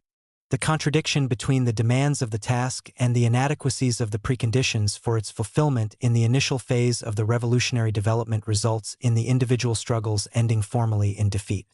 But revolution is the sole form of war in which the final victory can be prepared by a series of defeats. For Rosa, the outbreak of the fighting was inevitable. Once it had begun, the Spartakists had to win the confidence of the masses, to remove them from the influence of the waverers and opportunists within the independent social democracy, by showing themselves to be the best, most courageous, and best directed fighters. Hopefully, this would allow the government attack to be warded off. If the worst came to the worst, there would be a defeat, but it would only be a partial defeat. It would strengthen the support for the revolutionaries within the working class, and it would leave the class with the strength to fight another day. Scarcely will the ruins and the corpses of this latest episode be cleared away than the revolution will take up anew its daily, untiring work. The Spartakists will continue to go their own way with unshakable purpose. The number of their slain comrades is mounting weekly, but the number of their supporters is growing 100 times as fast. As Clara Zetkin explained Rosa's attitude, The young Communist Party was therefore faced with a very difficult task involving many conflicts. It could not accept the object of the movement, the overthrow of the government, as its own. But at the same time, it could not let itself be separated from the masses who had joined the movement. Despite the difference of opinion, the party had to remain with the masses in order to strengthen them in their struggles against the counter-revolution, and further the process of revolutionary maturity by making the circumstances and significance of their action abundantly clear to them. The Communist Party therefore had to show its own face and make its own position crystal clear, but without breaking the revolutionary solidarity with the fighting workers. Its role in the action had to be negative and critical on the one hand, and positive and encouraging on the other. Rosa Luxemburg's own articles of these days contain none of her own misgivings about the fighting in the streets. The tenor of her writing was to urge the masses forward, not to hold them back. The negative and critical side lay in her bitter criticism of the wavering by the leaders, the left USP and the revolutionary shop stewards.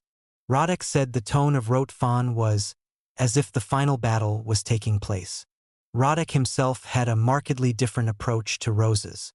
He started from the same evaluation of the balance of forces, that the workers could not take power. But he translated this assessment into a quite different set of tactics. He thought the party had to tell the masses, quite crudely, to end the struggle.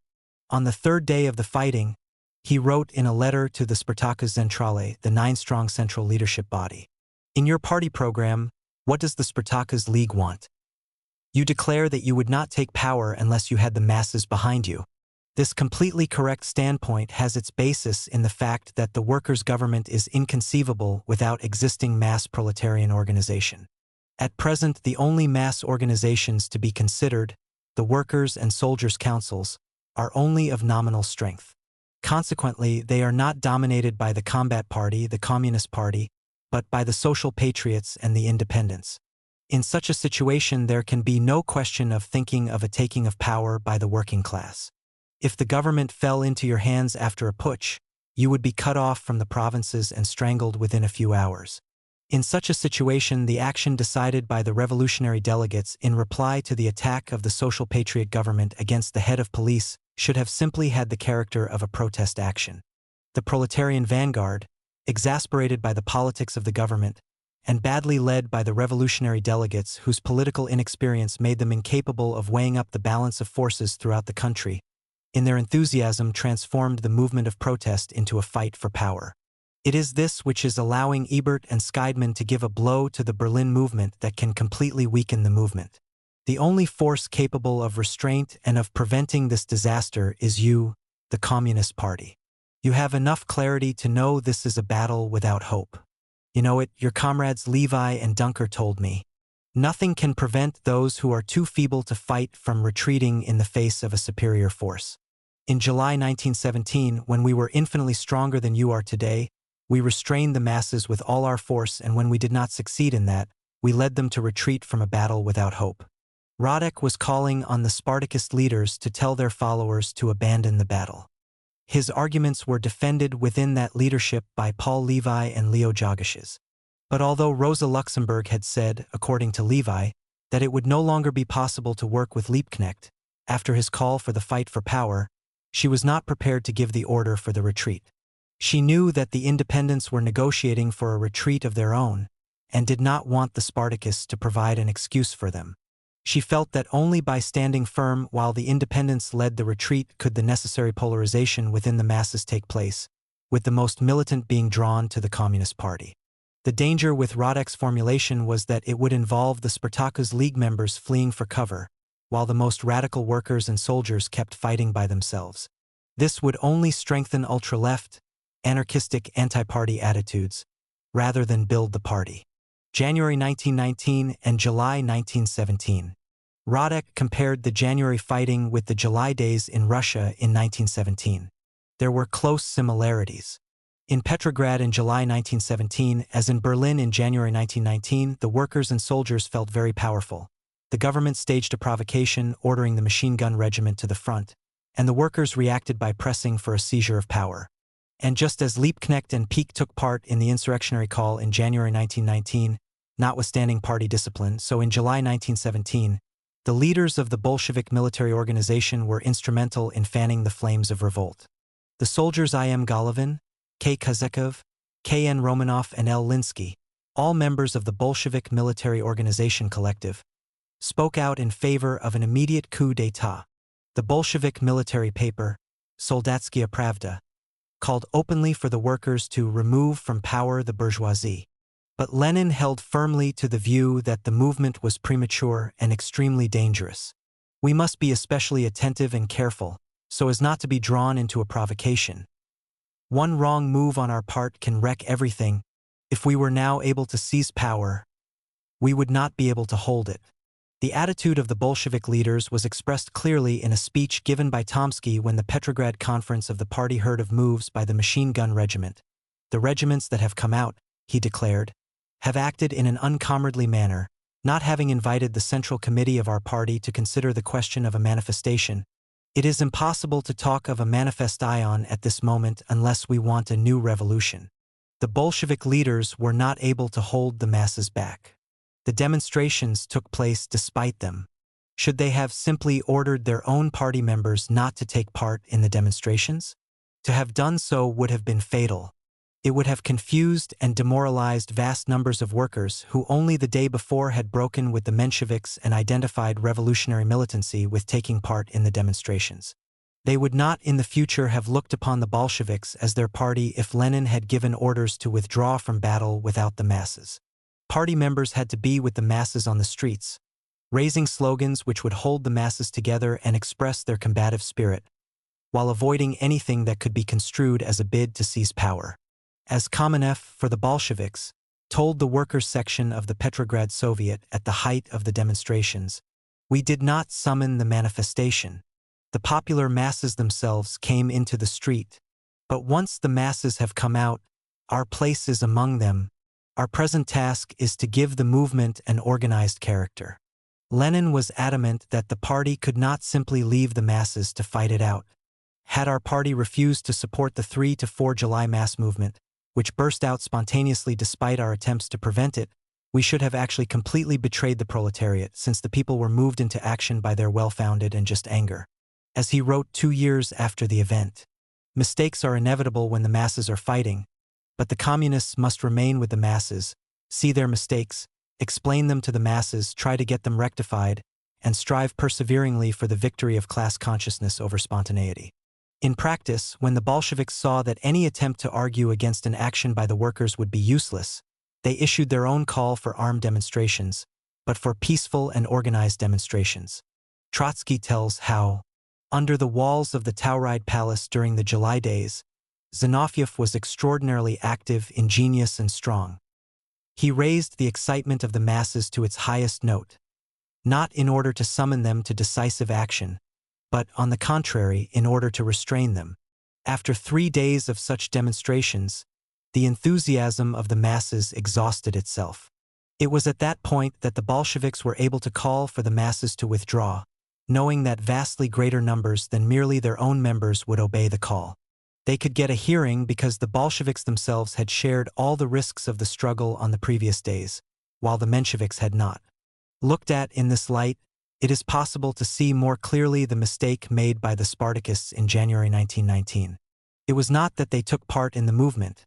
They were far, far weaker than the Bolsheviks had been during the July days, and the Bolsheviks had not been able to stand aside. Nor was it even that they did not issue the call for retreat.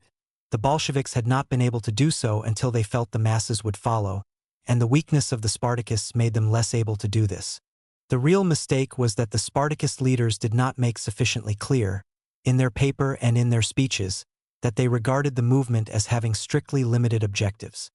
It was not the case that while Liebknecht was issuing wild statements and making wild speeches, Rosa Luxemburg was speaking in very careful tones, publicly warning the revolutionary workers about proceeding too quickly. In fact, Rosa Luxemburg's articles in Rote Fahne had a very strident tone.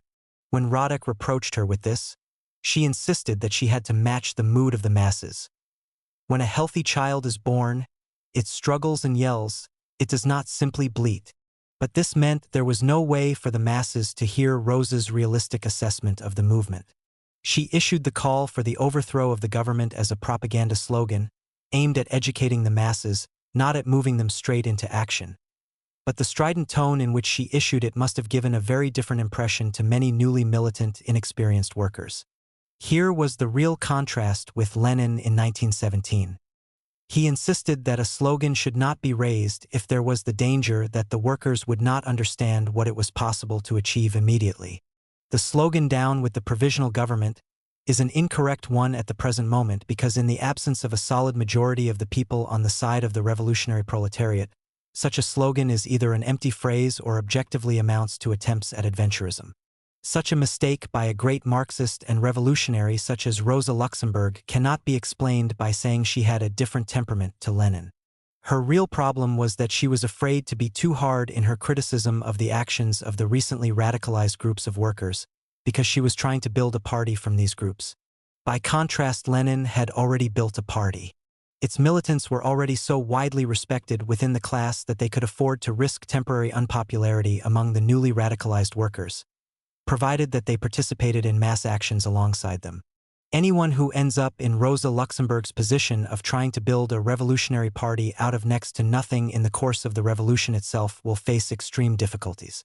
This is shown by the fact that those who were most critical of Rosa's attitude in January, Paul Levi and Karl Radek, disagreed with each other on how communists should intervene in a number of major struggles after Rosa's death.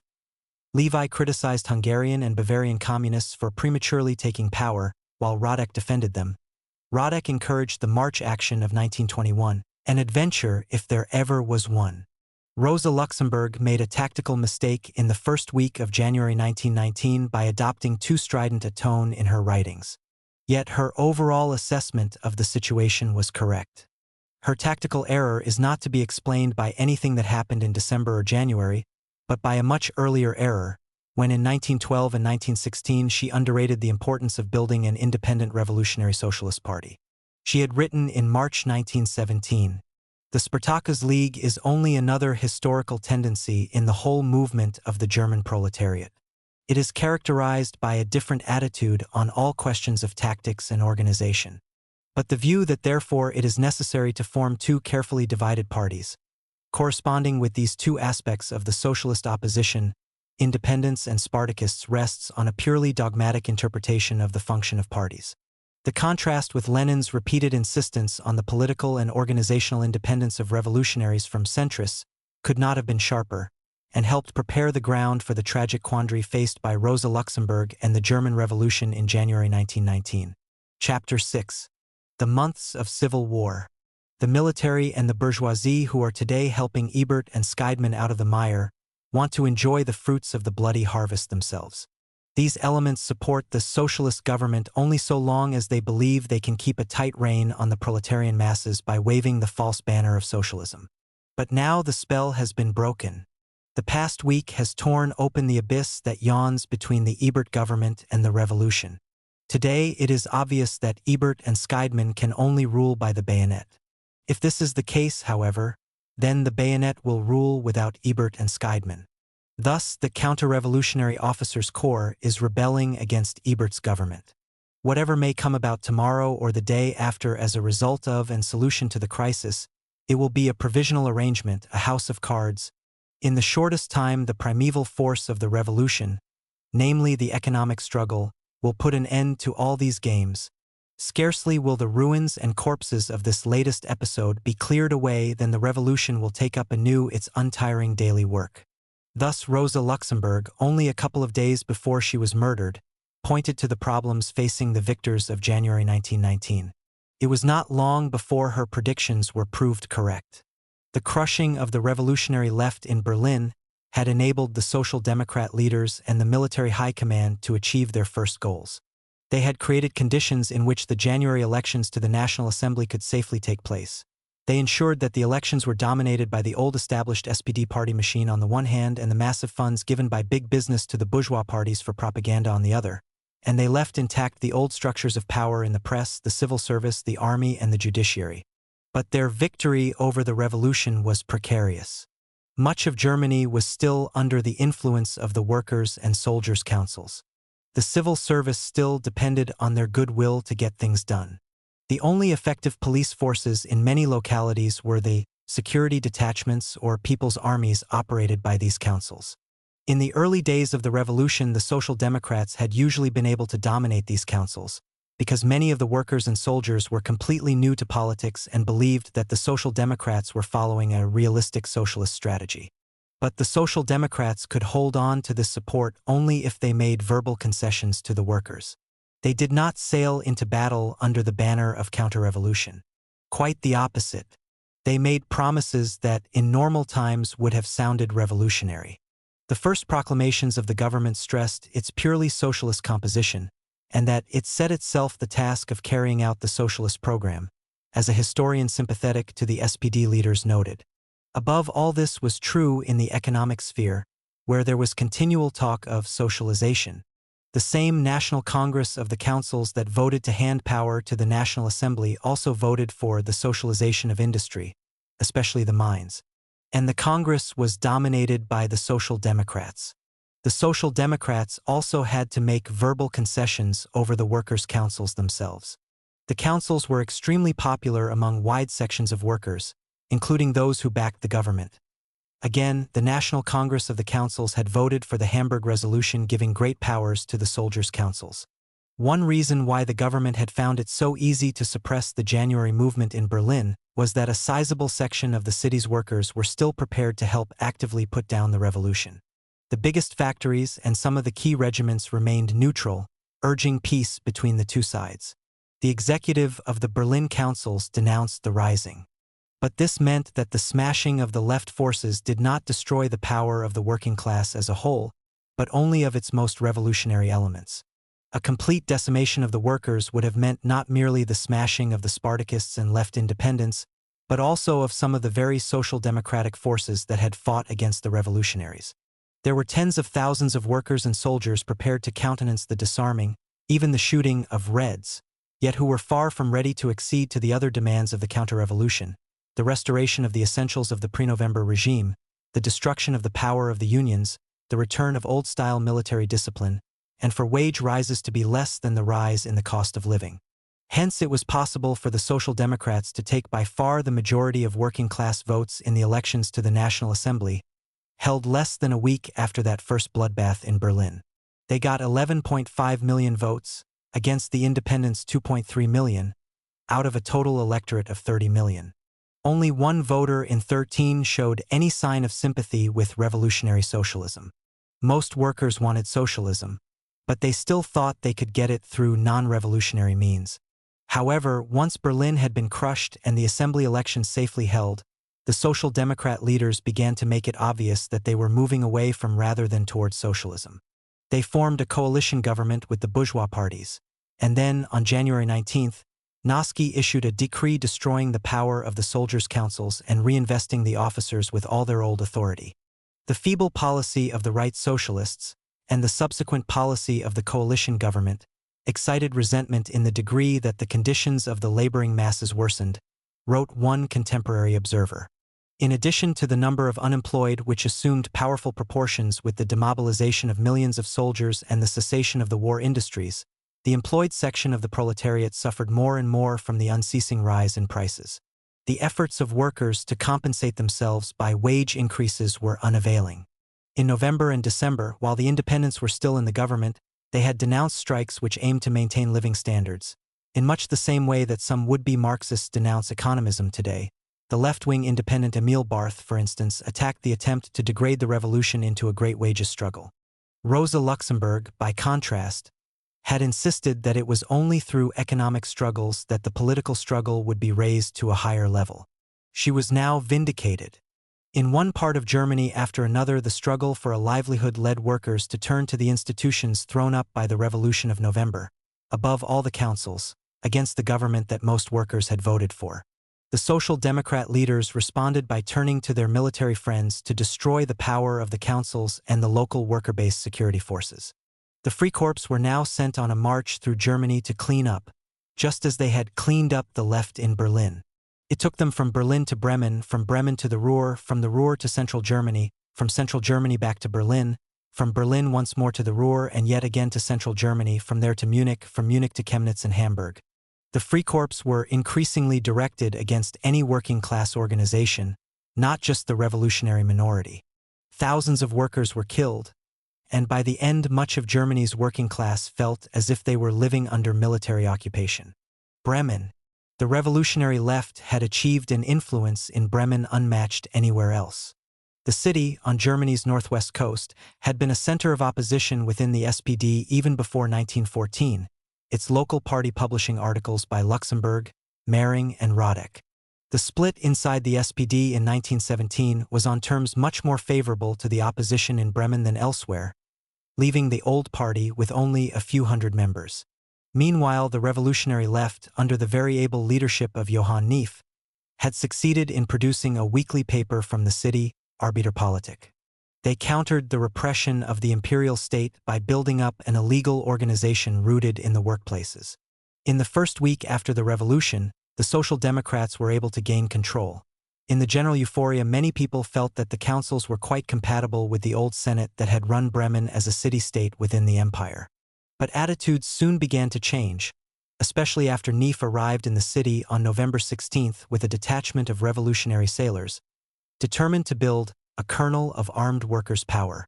By November 24, the revolutionaries were leading mass demonstrations outside the town hall, and the City Workers' and Soldiers' Council was voting for the dictatorship of the proletariat and against the convening of the National Assembly. The Communists had a majority of the industrial workers behind them, although the Social Democrats retained some base in the garrison. In a re-election of the Workers' Councils on January 6, the SPD received fewer than half the votes, 113 against 64 for the independents and 62 for the communists. Fighting was still going on in Berlin when the new council met in Bremen Town Hall on January 10. The streets around had been taken over by a huge communist-led demonstration of armed workers. The independent Social Democrat members of the council responded to the mood. They voted with the communists to declare Bremen an independent socialist republic. A council of people's commissars, 5 independents and 4 communists, was elected, and a number of revolutionary measures taken. Martial law to be enforced by the Proletarian People's Army, the surrender of all arms by the bourgeoisie and by officers within 24 hours, censorship of the bourgeois press. At this point, the revolutionary movement in Bremen suffered a completely unexpected and unavoidable setback. Johann Neef, by far its ablest leader, was taken fatally ill. His last political act had been to warn against any attempt at military support for Berlin or at a local insurrection. His advice was ignored. The correctness of Neef's warning was proved only 3 days later, as most of the independents began to turn their backs on the struggle. The Workers' and Soldiers' Council voted narrowly to allow the election for the National Assembly to go ahead in the city. The Communists found they had not support enough among the workers to maintain the Republic. By January 21, the council was voting to set up a new authority in the city through citizens' elections to be held in March. The independent Socialist Republic was forgotten by its initiators, but it continued to provide an excuse for military intervention. For the time being, the Workers' Council remained the power in Bremen, and the workers remained armed. This in itself was an affront to the government in Berlin. The moment the National Assembly elections were over, the campaign against Bremen began. A press campaign claimed that the radical regime in Bremen was holding up the delivery of U.S. food supplies to the rest of Germany. Once public opinion had been inflamed in this way, military action began. On January 28, the Freikorps commander and future Nazi, Erhard, led the troops against the naval base of Wilhelmshaven. Machine guns, artillery, and grenades were used to smash the power of the Sailors' Council. There were 8 dead. On January 30, orders were given for troops to move on Bremen. In some ways, the situation was like that in Berlin at the beginning of the month. The extreme left had blundered into an attempt to seize power. They could be presented to workers in the rest of the country as fanatics and putschists, intent on disrupting the orderly progress towards socialization of the Berlin government. But there was one important difference. In Berlin, the executive of the Workers' Councils, the body with legitimacy from the November Revolution, had supported the government. In Bremen, it was the power of the Workers' Council itself that was under attack. The result was support for the stand of the Bremen left from a wide range of working-class opinion, both inside and outside the city. The working class of the whole Wasserkant, the northwest coast, found the action against Bremen to be a threat. The Social Democrat paper in the other big city of the region, Hamburg, the Hamburger Echo, asked, "Must we strangle the revolution through militarism?" The region had been the cradle of the council movement that had overthrown the empire only 3 months earlier. Now it seemed that all its councils would present a united front for the defense of Bremen. The Soldiers' Council of the 11th Army Corps, based in Hamburg, promised support. The Workers' Council in Hamburg voted by 232 votes to 206 for the 11th Army to obstruct any march against Bremen, for the arming of the workers of Hamburg within 48 hours, for the occupation of the wharves to take control of all the means of livelihood, and for support for Bremen by all military means. In Bremen itself, the People's Commissars and the Workers' and Soldiers' Councils offered the government a compromise. The Bremen workers would not give their guns up to the Freikorps, but would do so to troops from units stationed in Hamburg and Bremen, and the Council of Commissars itself would be reconstructed to give the Social Democrats half the seats. The Bremen Social Democrats were enthusiastic for this scheme. But Noske was not interested. The Freikorps leaders Luttwitz and Erhardt had told him that the prestige of the army was at stake. To compromise with Bremen would be to accept the right of soldiers' councils to determine the movements of the army. On February 3rd, the Freikorps moved into the city. Bitter fighting followed. The workers had not, as so often in this revolution, allowed security to slacken off because of negotiations. Since the arrival of a warning telegram from Berlin on January 30th had set off the factory sirens, the arming of the working class had been set in motion. The Freikorps had to drive the workers back street by street. The workers holding the bridges withstood attack after attack from armored cars. Only the use of bombs finally dislodged them. In the fighting itself, 46 Freikorps were killed, almost twice as many as the 28 workers who died. But the workers had been relying on support from Hamburg, and that support never came. The Social Democrats in Hamburg had verbally denounced the government's threats against Bremen, but they were not prepared to turn their bluster into action. They sat back and allowed Bremen to be smashed. The cleanup in Bremen cost about 100 lives, as random arrests were followed by random killings and the ransacking of workers' homes for guns. The same Bremen Social Democrats who had negotiated to stop the onslaught now worked with the Freikorps to form a provisional state government.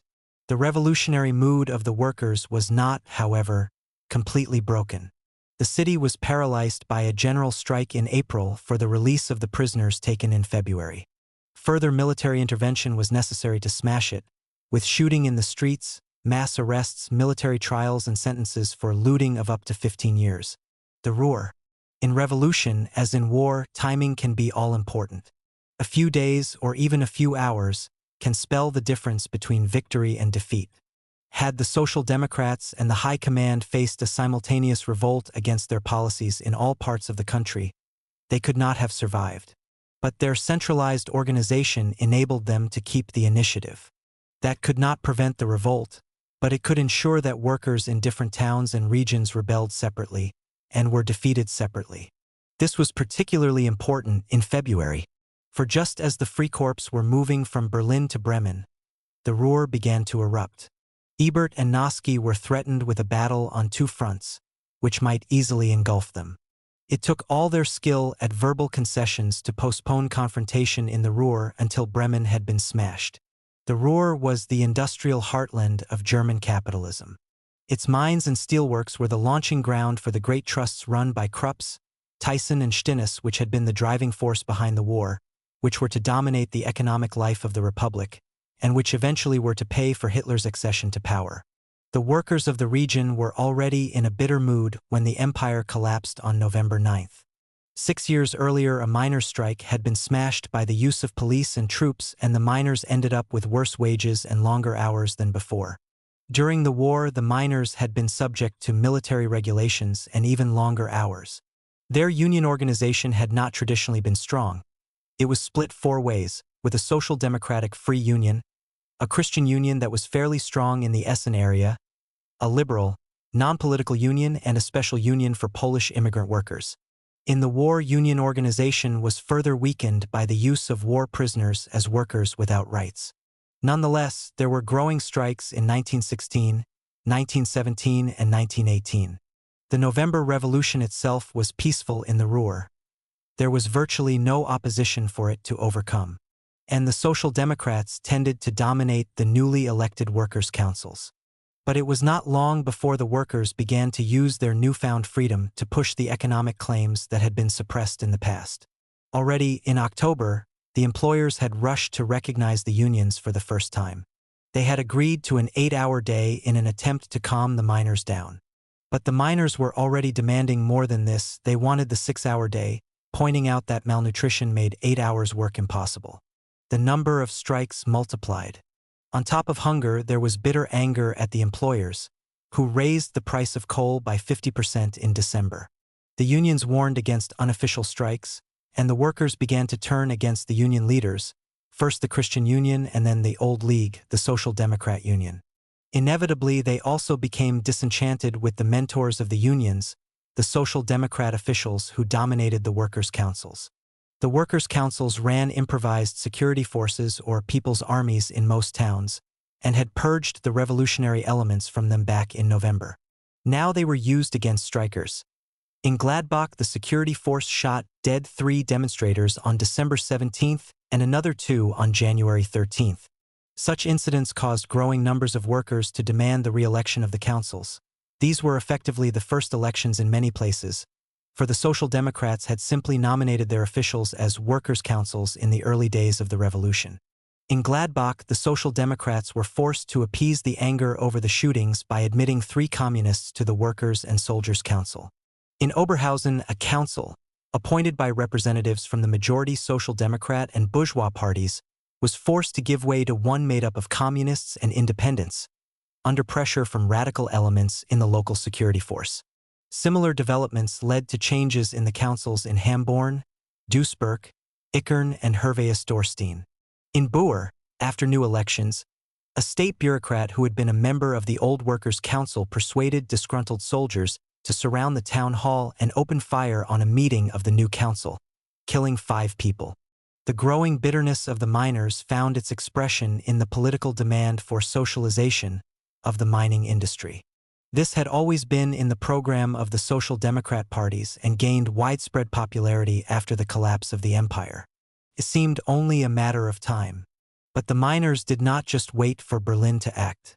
On January 10th, just as the left was being smashed in Berlin and just as the Socialist Republic was being proclaimed in Bremen, a conference of workers' and soldiers' councils in Essen voted for a 9-man commission of control to occupy the offices of the mining syndicates and trusts.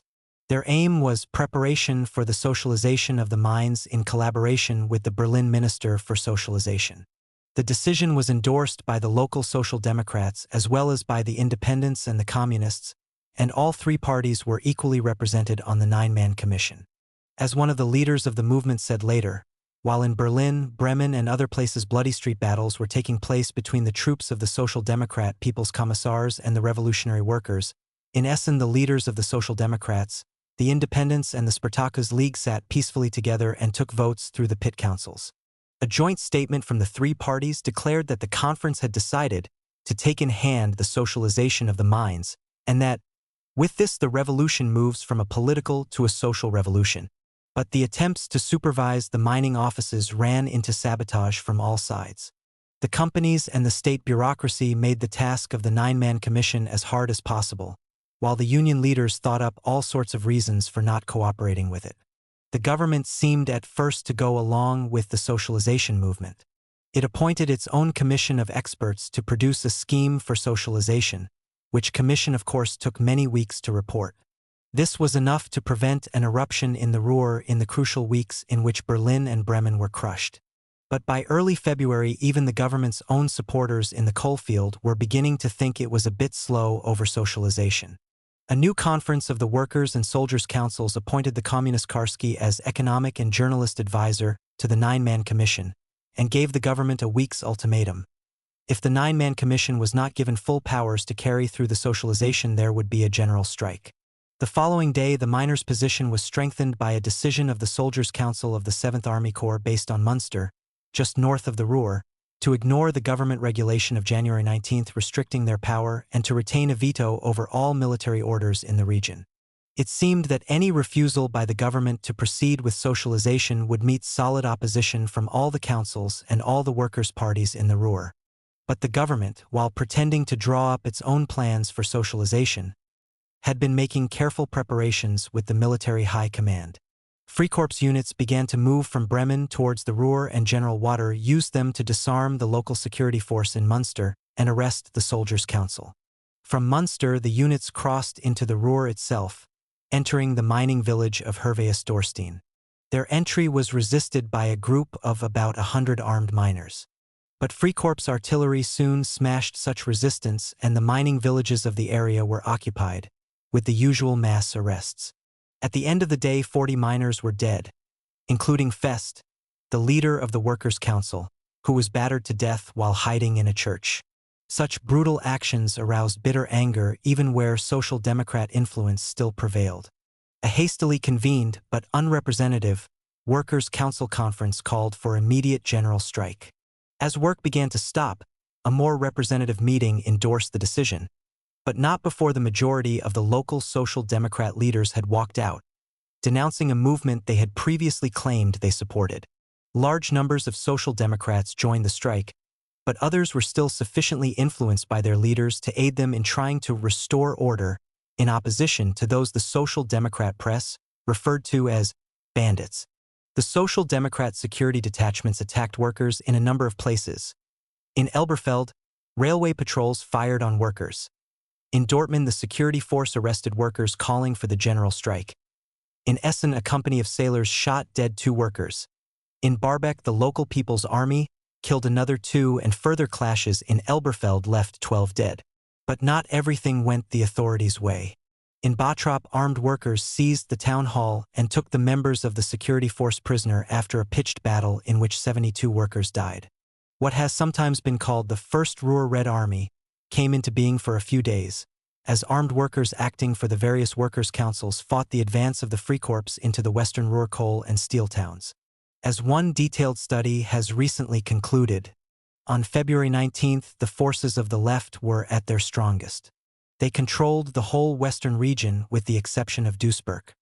In addition to Düsseldorf, Remscheid, Mulheim, and Hamborn, radical workers and soldiers' councils controlled Oberschausen, the Wupper cities, Dinslaken, and Sturkrade. Their military power was sufficient to halt the Freikorps troops at the River Boy between Gladbach and Bottrop. Participation in the strike was massive. On February 20th, 183,000 workers were out. But the combination of military repression and social democratic betrayal began to have its effect. The next day, the numbers had fallen to 154,000. On the same day, Freikorps reinforcements from Bremen began to take over Hamborn. At this point, the independent Social Democrat leaders decided that the strike had failed. But instead of organizing an orderly retreat, they made the same mistake as in Berlin and tried to negotiate with their enemies. The core of the workers' armed strength lay at Bottrop. But the very successes of the workers were too much for some of the independent leaders. They may have used radical language, but when suddenly faced with the reality of bloodshed, they lost heart. The violent turn the strike took was too much for Bada, the pacifist and Essen USP leader. The distorted newspaper reports about the Battle of Bottrop must have disheartened Wills, USP Mulheim, too.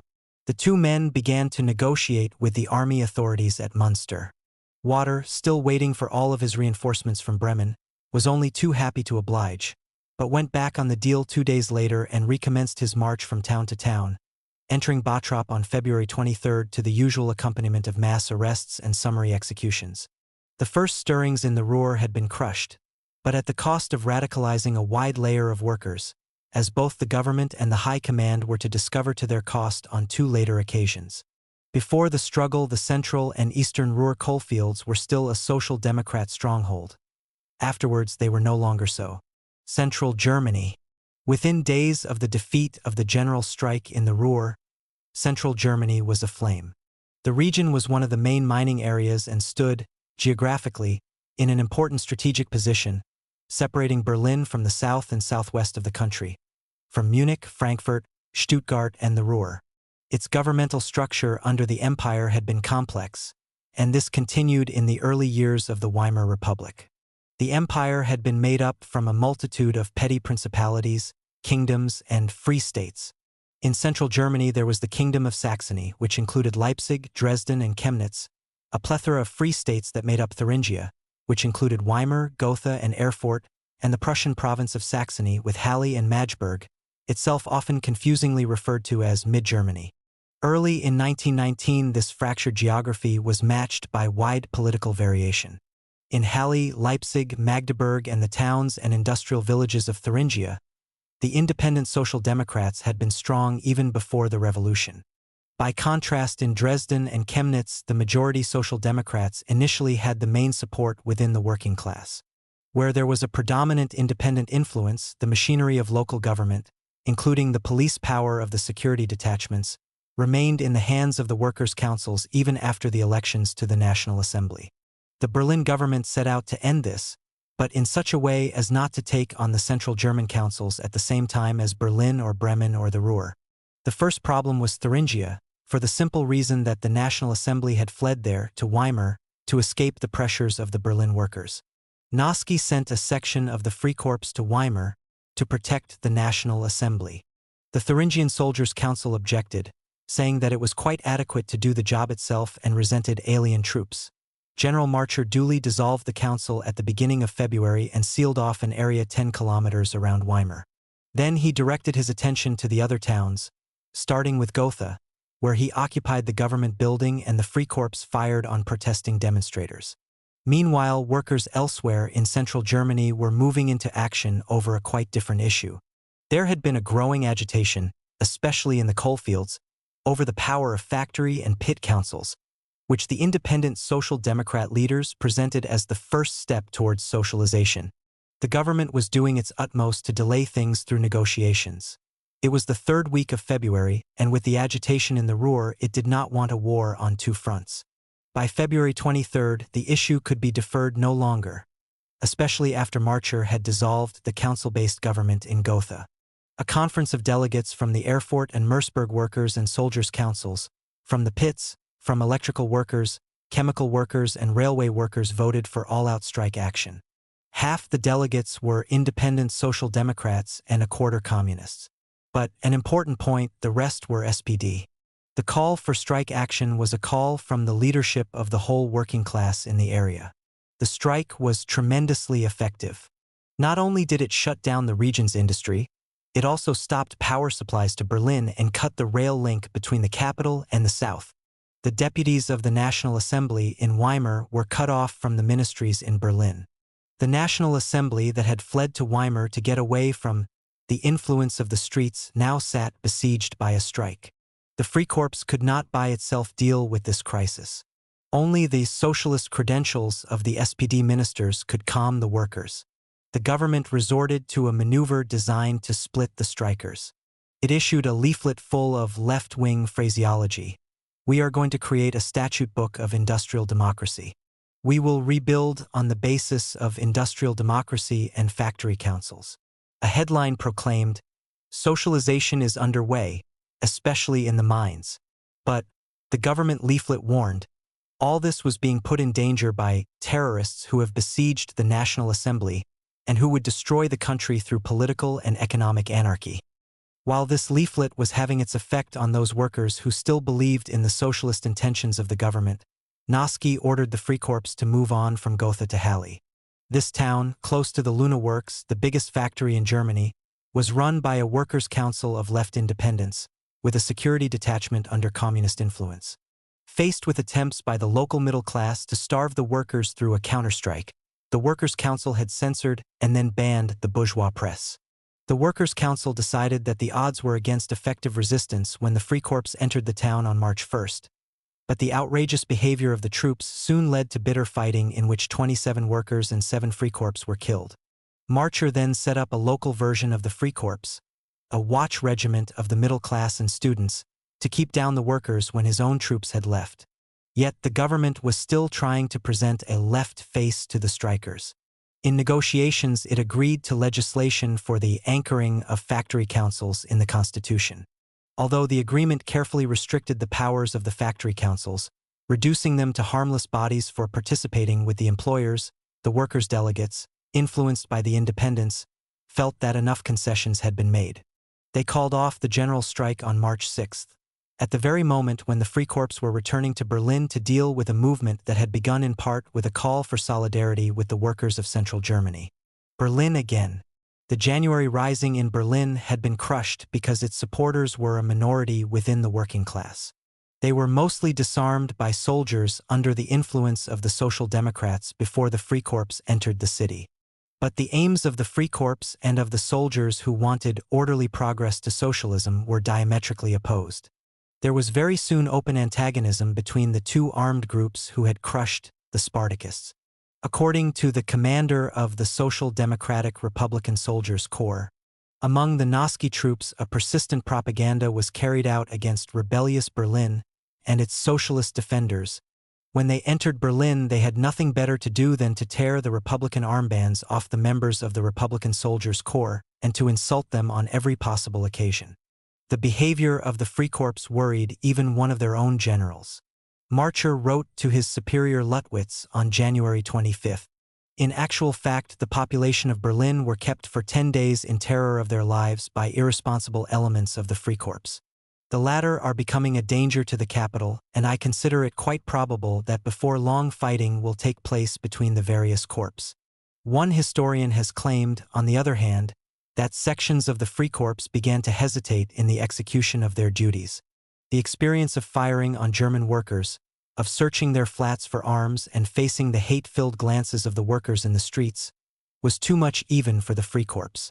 Their officers became alarmed at the change in the attitude of the troops and abruptly pulled them out of the capital. There was, however, an added reason for the removal of most of the Freikorps from Berlin after a fortnight. They were needed to put down workers elsewhere in Germany. But among the workers who had kept apart from the January fighting, there was certainly growing hostility to Noski's troops. The independents gave some expression to this, calling for a protest strike after the murder of Luxemburg and Liebknecht, addressing every working man and woman, even if they did not agree with Rosa Luxemburg and Karl Liebknecht. According to one of the right independent leaders, the funerals were the most impressive mass demonstrations that Berlin had ever seen. The large, bitter strikes in the Ruhr and Central Germany in February aroused the sympathy of the Berlin workers. 6 weeks of military occupation had not destroyed their spirit, and a movement developed that was to revive the armed confrontation. On February 27, the workers in the state enterprises at Spandau called for a strike in solidarity with Central Germany, and for a list of demands of their own, ranging from pay increases to the election of factory councils and the setting up of revolutionary tribunals to try the old military chiefs. The next day, the matter was discussed at a General Assembly of the Berlin Councils. 1,500 delegates were present, each representing 1,000 workers. The re-election of the executive of the Berlin Councils revealed a political shift in the working class. The independents got 205 votes, the old Social Democrats 271, the Communists 99, and the Democrats, the most left-wing of the bourgeois parties, 95. The new executive included 7 members from the SPD, 7 from the USP, 2 communists, and 1 independent. For the first time, the organ of the revolution in Berlin could be dominated by the left if the communists and independents voted together. The General Assembly reconvened on March 4th, and this time, after vigorous lobbying by workers from Spandau, Siemens, and Schwarzkopf, called for a general strike by a large majority, including the votes of almost all the delegates who supported the SPD. The demands included recognition of the councils, freeing of political prisoners, the organization of a workers' guard, and the dissolution of the Freikorps. The Spartakists refused to sit on the strike committee because it included members of the SPD. They said this was in contradiction with the strike demands, which were in opposition to the policy of the Social Democrat government. The strike was much more effective than that in January had been. All industrial activity in Berlin ground to a halt, the electricity supply was cut off, and the buses, trams, and trains stopped. This was no action by an impatient minority of the working class, wanting immediate socialist revolution. It was a strike that included large numbers of workers who still considered themselves loyal Social Democrats but were confused by the election results, which had given a majority to the bourgeois parties. Workers who were afraid that their virtual control of the factories was going to be ended, who were protesting at the repression by the Freikorps, and who wanted to protect their living standards. There was also a marked difference to the approach of the Communist Party now to that in January. As we have seen, in January the leadership had been for a defensive action, but the public tone of the party's publications had been offensive and did little to counter the insurrectionist agitation by Liebknecht. Now the Communist Party daily, wrote Fahn, insisted loud and clear that the strike was not an insurrection. It began by calling for massive strike action. Workers, proletarians, the dead arise once more. Again the downtrodden ride through the land. The socialist government of Ebertskydman-Noski has become the executioner of the German proletariat. Now they are only waiting for the chance to defend order. Wherever the proletariat rules, Noski sends his bloodhounds. Berlin, Bremen, Wilhelmshaven, Cuxhaven, Rhineland-Westphalia, Gotha, Erfurt, Halle, Dusseldorf. These are the bloody stopping places of Noski's crusade against the German proletariat. But then it went on to warn against provocation. Workers, party comrades, let all work cease. Remain quietly in the factories. Don't let them take the factories from you. Gather in the factories. Explain things to those who want to hesitate and hang back. Don't let yourself be drawn into pointless shooting. Noski is only waiting for you to do that as an excuse to spill more blood. The greatest discipline, the greatest care, perfect order, but also an iron will. You have the fate of the world in your hands. Unfortunately, however, the party was still too small to be able to control events in the way it hoped. Its leading members had learnt the lessons of January. But vast numbers of workers and soldiers who had been passive or even on the government side before were now being drawn into battle. Many had suffered bitter disappointments in the weeks since January. They hated the government and the Freikorps, but did not see the small Communist Party as the natural leader of their struggles. The government prepared to repeat its provocative tactics of January. Despite the massive support for the strike within the ranks of Social Democrat workers, the Social Democrat Prussian government proclaimed a state of siege to protect Greater Berlin from the terrorist activities of a minority. Noski moved units of the Freikorps back into the city. By the second day of the strike, despite the calls for a peaceful action, Berlin was quivering with the thunder of artillery, shells crashed into the houses of working-class quarters, and machine guns rattled. There are various accounts of how the fighting broke out. Given the massive numbers of workers involved in the strike, it is not surprising that it is difficult to pinpoint the exact sequence of events. The French Marxist historian Bru, for instance, describes how, on the night of 3 to 4 March, there were incidents in several parts of Berlin between workers and police. There were several cases of looting of shops, which revolutionaries and workers blamed on provocateurs. On March 4th, using this as a pretext, Noski ordered the Freikorps to march on Berlin. On the 4th, a huge crowd had assembled before midday near the prefecture of police. Anger rose rapidly when news came of incidents in Spandau, where the Freikorps had disarmed soldiers guarding the machine gun depot and there had been shooting. A detachment of Luttwitz's Freikorps had tried to penetrate the crowd. The officer in charge was attacked, and armored cars intervened, firing on the crowd. Butchery resulted. The next day, the Freikorps moved against a detachment of the People's Marine Division, who had remained neutral in January. The incident was decisive. The sailors in their majority turned against the Freikorps, distributing to the crowd the arms stocks at their disposal. The American historian R.M. Watt, by contrast, blames the outbreak of fighting on concerted action by a section of the revolutionaries. No sooner had the strike been proclaimed than armed revolutionaries attacked and captured 32 Berlin police stations. The sailors of the People's Marine Division marched into the streets and laid siege to the main police headquarters. Both M. Philipps Price and Heinrich Strobel, who were in Germany at the time, give accounts that are closer to Bru than to Watt.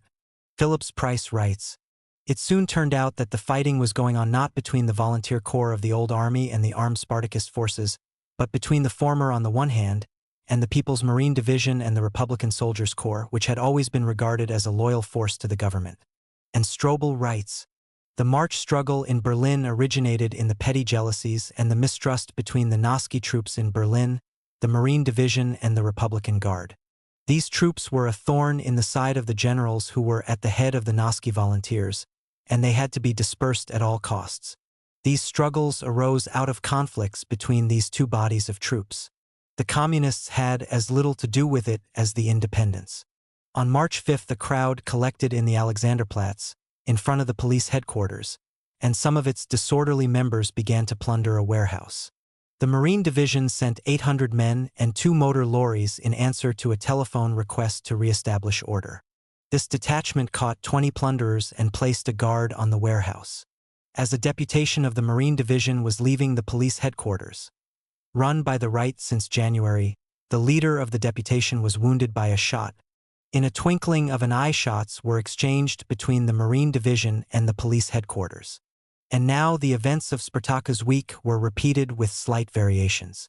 A section of the Marine Division and the Republican Guards, reinforced by armed bodies of civilians, entrenched themselves in the eastern quarter of Berlin, while the Nazi troops occupied the center and the other parts of the town. The Republican soldiers' Corps Commander Fischer gave a more or less identical account. The Communist Party continued to dissociate itself completely from the fighting. It issued a leaflet which stressed that the fighting was by sections of the People's Marine Division and the Republican Soldiers' Corps who had been against the workers in January. We are fighting for socialism and against capitalism, whereas their chiefs are fighting for their military posts against employers who they've fallen out with.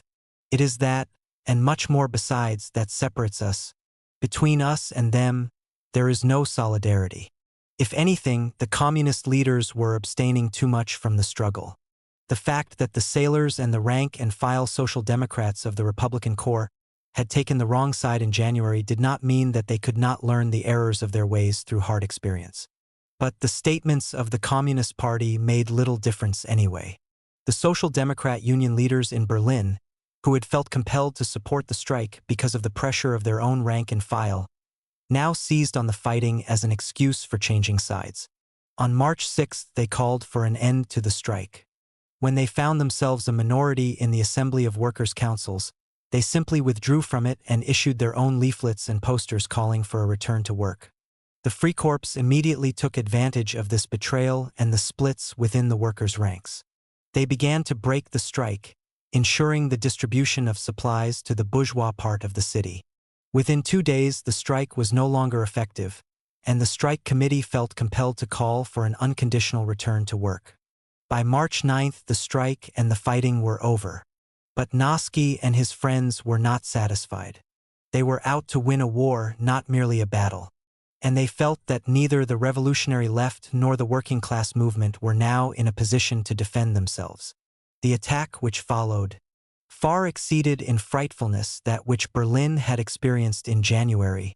For days the government soldiery conducted a campaign in the eastern quarters of Berlin with all the resources of modern warfare, with cannons, bombs, and aeroplanes. Innumerable houses were damaged, and some were completely demolished by grenades and explosive bombs. In many cases, workers in whose homes rifles were found were shot dead. The death toll has been estimated at between 1,500 and 2,000, with 20,000 wounded. The number of those killed on the left was 10 times the number on the government side. Noski resorted to downright lies, uncritically repeated by the Social Democrat and bourgeois press, in order to justify such bloodletting. It was claimed that Spartakists were behind the fighting and that they had massacred 70 policemen in the Lichtenberg police station. This report was not true and Noski knew it, one recent non-left-wing historian has concluded. But it was convenient that there should be an atrocity to avenge. It provided an excuse for reprisals. Noski issued a decree that anyone found to have taken up arms against the government would face summary execution. Vorwärts, the Social Democrat daily, declared this to be the only possible response to the atrocities of Lichtenberg. Many loyal Social Democrat workers and soldiers were among those who were murdered as a result. Typical of the murders was the fate of some members of the People's Marine Division who had played no part in the fighting. They were lured to a building where it was promised they would be paid off. When they arrived, 29 were ordered to report behind the building, where they were shot out of hand. Throughout the working-class districts, hundreds of people shared a similar fate, among them Leo Jogisch's, Rosa Luxemburg's lifelong colleague and the most experienced remaining leader of the Communist Party. The Ruhr again. The early Freikorps expeditions of January and February were rarely enough to put a complete end to armed working-class resistance. Max Holz, who rose to national prominence as a sort of communist Robin Hood or Che Guevara figure, has described in his memoirs the situation in the Voigtland, the area close to the Czech border. The Freikorps would enter a town in the morning. The armed workers would hide in the nearby forests. The Freikorps would leave at midday. The armed workers would re-enter the town and hold a public meeting for the thousands of unemployed. That must have been the situation in many of the smaller industrial towns where the Freikorps did not have sufficient troops to leave a permanent garrison, even if it did not always take on such a dramatic form. Armed force could crush an isolated minority of the workers, such as the revolutionaries in Berlin in January. It could prevent the working class as a whole seizing power in a particular locality, but it could not yet crush all resistance. This was shown starkly in the Ruhr. In late March, a new movement began there with far fewer illusions in the government. The workers were now fed up with vague talk of socialization. Instead, they returned to something that tied in with the very fabric of their lives: the call for the 6-hour day. As Rosa Luxemburg had predicted in December, the revolution was deepening through the struggle in the workplace. Support for the demand for the 6-hour day grew throughout March. Even the bureaucrats who ran the mining unions had to voice support, although they spoke of implementing it over 2 years. The miners were not prepared to wait. On March 27, 32 pits imposed the 6-hour day by the simple device of leaving work 2 hours early. A conference on the issue at the end of the month attracted 475 delegates from 195 pits. An attempt by the Social Democrat-led union to stop the struggle only served to anger the delegates. They voted for the formation of a breakaway Revolutionary General Mineworkers Union with a joint KPDUSP leadership, a move which the communist leader Karski warned against. The struggle which followed was bitter. 8 workers were shot by the forces of law and order at Kastrup on 32 March. On April 1, the movement spread from the pits to heavy industry when the Krupp hammer works struck. On April 4, delegates from 211 pits called for a joint strike with Central Germany and Upper Silesia, Germany's 2 other mining areas. The government then cut off food supplies to the strike-bound areas and sent the Freikorps to occupy the main cities. The troops resorted to the crudest means in an endeavor to crush the strike. It was no longer just demonstrators and picketers who were attacked. Soldiers opened fire on a syndicalist meeting, killing 4, and again a few days later on a meeting of several hundred strike delegates. 400 were marched away to prison. The strike grew from strength to strength in the face of such provocation. 160,000 strikers on April 1, 300,000 on the 10th. According to one historical study, the total figure may have reached as high as 800,000. The number of miners on strike was surpassed by the number of other workers striking in solidarity, with sympathy strikes in other parts of Germany as well, in Württemberg, in Berlin, in Frankfurt, in Danzig. The government found things more and more beyond its control. The union leaders told them that only one thing would end the strike. Only the implementation of the 6-hour day can bring the miners back into the hands of our organization. Noske had appointed the Social Democrat politician Severing as special commissar for the Ruhr, with near-dictatorial powers. It was Severing who oversaw most of the repressive measures. But it soon became clear that only concessions would end the strike. The miners were eventually offered the 7-hour day, provided they would do any essential extra work. With the offer went further threats, new decrees providing for 500 mark fines or 12-month prison sentences for anyone who continued on strike. This combination, together with the very real hunger from which most mining families were now suffering, began to have an effect. The number of strikers was down to 130,000 by April 24. As the strike wilted, the repression was intensified further, until the majority of the workers' elected leaders in the region were the prisoners of the government and its military bloodhounds. The return of the old order. The march of the Freikorps through Germany destroyed the once powerful workers' and soldiers' councils.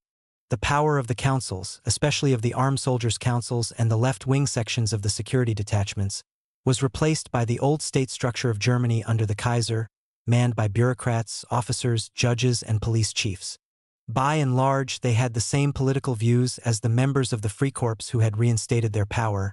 They supported the more right wing of the bourgeois parties. Like the personnel of the Freikorps, they were eventually to become enthusiastic supporters of the Nazi Third Reich. But for the time being, the bourgeoisie still did not feel secure enough to allow the far right to push itself to the center of the political stage. The Social Democrat leaders were still needed. As Stresemann, leader of the right-wing party of big business, the German National People's Party, put it, "A government without the Social Democrats during the next 2 to 3 years seems to me quite impossible, since otherwise we shall stagger from general strike to general strike." A sign that the workers' movement was still far from smashed was the way in which the most backward section of the class entered into struggle in the summer of 1919. Hundreds of thousands of agricultural workers joined a union for the first time in the summer of 1919, after the March of the Freikorps through Germany, bringing its membership to 700,000. They challenged the formerly all-powerful agrarian magnates, the Junkers, demanding increased wages and freedom from restrictions over their personal lives. Against such a background, the Social Democrats themselves could not survive if they allowed themselves to seem only a front for the Freikorps. They still had to parrot phrases about socialization and industrial democracy, although with lessening conviction. And they still felt the need to pretend that the workers' councils existed. They called a second National Congress of Workers' Councils in mid-April. This was a case, if ever there was one, of history repeating itself, the first time as tragedy, the second as farce. The delegates to the first Congress had enjoyed power and had tragically abandoned it. The second Congress met after the power of the councils had been destroyed nearly everywhere. Its 219 delegates were no longer elected from local councils based in the factories and barracks, but from district elections open to everyone with an income of less than 10,000 marks. This ensured a 3-to-1 majority for the SPD. The Communists boycotted the Congress as a poor version of the National Assembly. After the Congress had consecrated the reconstitution of bourgeois power, no more was heard of it. For the government, however, the clean-up had not yet finished. Not only was there the formerly autonomous Kingdom of Bavaria, where the council movement rose to its highest peak at precisely the time when the Second Congress was burying the movement elsewhere, but there were other districts where power still lay in the hands of working-class bodies. The final crushing of central Germany had been delayed by the preoccupation of the Freikorps with events in Berlin and then by a renewal of the struggle in the Ruhr.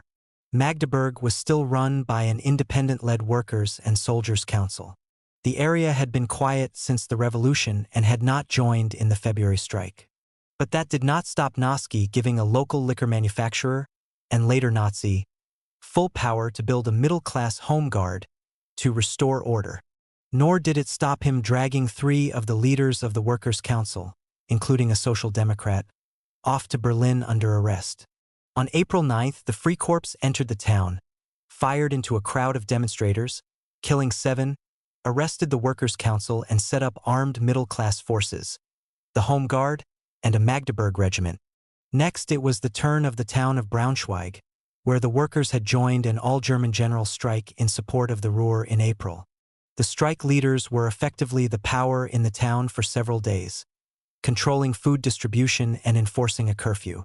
On 11 April, 10,000 Freikorps moved on the town. At first they met armed resistance, with 11 workers killed in clashes. Then the strike leaders decided all further resistance was useless, though that did not stop the Freikorps behaving in their usual murderous way. Finally, moves were made against Leipzig, a sore spot not only for the Central German authorities, but for the national government as well. While the rest of Saxony, especially Chemnitz, was still an SPD stronghold, Leipzig was very much under the influence of workers' and soldiers' councils with independent majorities. Its workers took part in the February general strike, and the communist paper Rot Fahne fled to Leipzig after being banned in Berlin. On 11 May, 20,000 Freikorps occupied the city without resistance, dissolved the councils, banned the left-wing press and established a middle-class home guard to keep order. Hamburg was Germany's second biggest city and a traditional bastion of social democracy. The party there had 40,000 members in 1913 and the Free Unions 140,000, out of a total population of 1 million. It controlled all the city's seats in the national parliament, although the undemocratic 3-class system of voting kept it a minority in the Senate and Bürgerschaft that governed the city itself. Before the First World War, Hamburg had also been one of the handful of industrial centers where trade union militancy had tended to escape from the control of the official labor movement.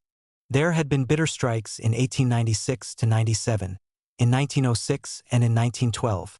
There was an element in the Hamburg labor movement that was rapidly growing, a rather large group of workers, at first in the harbor but in other areas as well, which was not adequately represented in the trade unions, cooperatives, or party organizations. In the years immediately before the First World War, unauthorized strikes followed closely behind one another. The city should have been ideally placed to become a center of the extreme left in 1918 to 19, and at first that was how things seemed to develop. It was, as we have seen, the first major city to follow Kiel's lead and overthrow the old order on November 5. The local majority Social Democrats were completely bypassed by events. The workers' councils, elected from delegates from the factories in the first days of the revolution, had a clear majority to the left of the SPD, and elected as their president and effective ruler of the city the left radical Dr. Heinrich Laufenberg. Laufenberg was a former right-wing Social Democrat who had swung over to the left in reaction against the war and had established relations with the Bremen left radicals. He had gained enormous popularity among wide sections of workers as war weariness grew. This now enabled him to dominate the Workers' Council, although most of the left majority were independents. But the Social Democrats and the bankers and merchants who had previously dominated the city were soon fighting back. The Social Democrats quickly organized for themselves a majority in the soldiers' councils, while the bankers threatened to cut off all credits to the city government. Laufenberg later gained a certain reputation as an ultra-left. In this period, however, his behavior was of the sort normally associated with the USP. He subordinated everything to maneuvers designed to keep himself in control of the councils and his left government in office. He accepted the Social Democrat argument that elections to the National Assembly were necessary and, after dissolving the city senate on November 10, reinstated it on the 18th so as to get credits from the banks.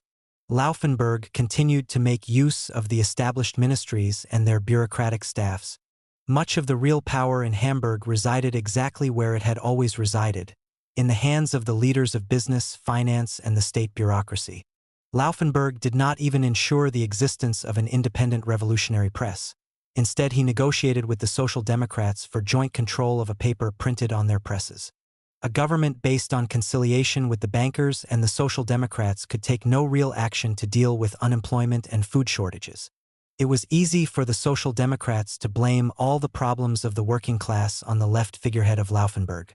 By the beginning of January, they were able to counter large pro-Laufenberg demonstrations with even larger demonstrations of their own. One sign of the lack of real support for Laufenberg's policies among the majority of workers came in the elections to the National Assembly in mid-January. The SPD got 51% of the Hamburg vote, the USP only 7%. Another sign was that the Workers' Council could exercise no control over troops who had been formed into a people's army. On one occasion, these actually arrested Laufenberg. Finally, on January 19, Laufenberg was forced to recognize that political maneuvering was no substitute for organization on the ground.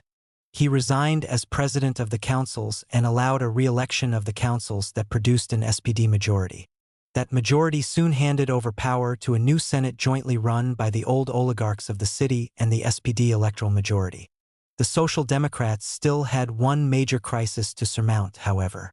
The invasion of neighboring Bremen by the Free Corps at the end of January produced deep anger in Hamburg, and Laufenberg found it easy to push a resolution through the Workers' Council for armed assistance to be sent to Bremen. But Laufenberg still had not learnt that support for his speeches and resolutions was not the same as action. The lack of an organization of the revolutionary left, which he had refused to build, was now a key weakness. Armed workers assembled to set off for Bremen, only to find that railway officials and Social Democratic trade union bureaucrats had sabotaged transport arrangements. Violent demonstrations followed, but the Social Democrats in Hamburg showed that they could keep control there with their own armed force, the People's Army, and did not need the Free Corps from Bremen, who were, in any case, desperately needed in the Ruhr. However, once the Social Democrats were visibly the dominant political force in Hamburg, they could no longer blame anyone else for the continuing hardship and began to lose much of their popularity with the workers. There were violent demonstrations against unemployment in mid-April, and, a serious omen, the People's Army displayed considerable sympathy with the demonstrators. Hostility to the new power came to a head at the end of June. In an apparently spontaneous demonstration, workers, soldiers, and sailors led a procession of barrows from a local meatpacking factory where Sul's jellied meat was made. The front barrow carried the factory owner, followed by barrows with factory girls waving dogs' heads and dead rats which, apparently, went into his jellied meat. The good-humored demonstration ended with the ducking of the factory owner into the waters of the Ulster. The authorities were deeply disturbed by these happenings. For, once again, the People's Army sided with the demonstrators. The city commandant decided that the time had come to show where the real power lay. He sent 300 men from the Barenfelder, a locally raised body modeled on the Freikorps, to seize control of the city hall. But he underestimated the fighting qualities of Hamburg's workers. A virtual civil war raged that night and, when morning came, the Barenfelder had been evicted from the city hall and disarmed. 19 of the right-wing troops were killed in the fighting, while the left lost 16 men, 6 Social Democrats, 5 independents, and 5 communists. Peace was soon restored. The left had learnt the bitter lesson of Berlin and Bremen and made no attempt to seize power. Once the Barenfelder were disarmed, they urged workers to keep off the streets. But such order was not good enough for Noske in Berlin. The Hamburg People's Army had shown that it could not protect profiteers from humiliation, so it had to be replaced by a reliable force. On 30 June, 10,000 Freikorps soldiers entered the city with armored cars, torpedo boats, and artillery. A military occupation followed that lasted until December. Events in Chemnitz, on the other side of Germany, in August were very similar to those in Hamburg in June. This city, too, had long been a social democratic stronghold. The revolutionary left had played an important role in the November events, but had not made the mistake of trying to cling on to power without majority working-class support. The city was run by the Social Democrats, using their own security forces to keep order. The Social Democrats in power rapidly lost their popular support. By August, there was growing unrest, particularly over food shortages. The beginning of the month saw a week of peaceful demonstrations. The military then set out to provoke disturbances. Anti-Semitic leaflets attempted to incite crowds to violence. Then, on August 7th, locally based troops fired into a crowd. The whole working class of the city rose up against the military provocation. While the Social Democrats in the Saxon government were decreeing that any worker who fought against the troops would be shot, local Social Democrats were compelled to join the protests against the troops. It was not long before this first military attack was crushed, with 14 troops killed and 15 workers, but Noske now had the excuse he needed. 10 days later, a large contingent of troops moved into the city, banned the communist press, and began to build up a reliable police force. Hamburg and Chemnitz proved conclusively that the march of the Freikorps was not just directed against the left, but against any independent armed force based upon the working-class movement. The armed intervention in both cases was followed by increased bitterness against the Social Democrats. But there were differences of vital importance to the subsequent course of the revolution. In Hamburg, there was no one to form any substantial revolutionary organization to the left of the independents. This was the inevitable consequence of Laufenberg's playing with power and his reliance on resolutions. It was the USP that grew as the workers became discontented, not the Communist Party. But the USP was incapable of giving a clear lead at decisive moments. When the next great crisis of the revolution came the following March, the USP was a confused mishmash of rival tendencies incapable of giving any direction to the workers' movement. Later, there was much talk about Red Hamburg. Yet the fact is that the organizational failures of 1919 were to haunt the city throughout the history of the Weimar Republic. The Social Democrats remained a much more powerful force inside the city's labor movement than the Communists. By contrast, in Chemnitz the revolutionary left had begun, after the November Revolution, with an honest assessment of its forces. Under the leadership of building worker Heinrich Brandler, it had avoided any premature insurrectionism or any attempt to hang on to power by subterfuge. Instead, it carefully built up its forces, served as a focus for all those who lost their illusions in the SPD, and prevented the USP growing deep roots. By the spring of 1920, it was in a position to lead the whole labor movement of the city into battle. Chapter 7. The Bavarian Soviet Republic. The The Bavarian Council Republic began as a farce. It ended as a tragedy. This beginning was frankly laughable. It was the close of a stage in the German Revolution, a stage which had already been reached in Berlin in January. The November Revolution had handed power to those who were most vocal and most prepared to take it. In Bavaria's case, the independent social democrat literateur, Kurt Eisner. Before the war, Eisner had been a social democrat journalist and a well-known follower of the revisionist Bernstein. In this capacity, he had been appointed political editor of the Social Democrat daily paper in Munich, Bavaria's capital. At the outbreak of hostilities, he supported the war as a war of national defense, but soon revised his opinion and moved to extreme pacificism, holding strong views on Germany's war guilt. He received 8.5 months in prison as a result of his activities during the January 1918 strikes, and on his release in October 1918 was the closest Munich had to a socialist martyr. But his own political views were moderate. He wrote that there exists between Kautsky and me full agreement on almost all questions, and Kautsky was the most vocal opponent of Bolshevism within the independent Social Democrats. However, by the end of October 1918, the vibrations of the revolution in neighboring German-speaking Austria were being felt in Munich. Eisner resumed the campaign for peace and put himself into political prominence by standing in a by-election against the Social Democrat leader Auer.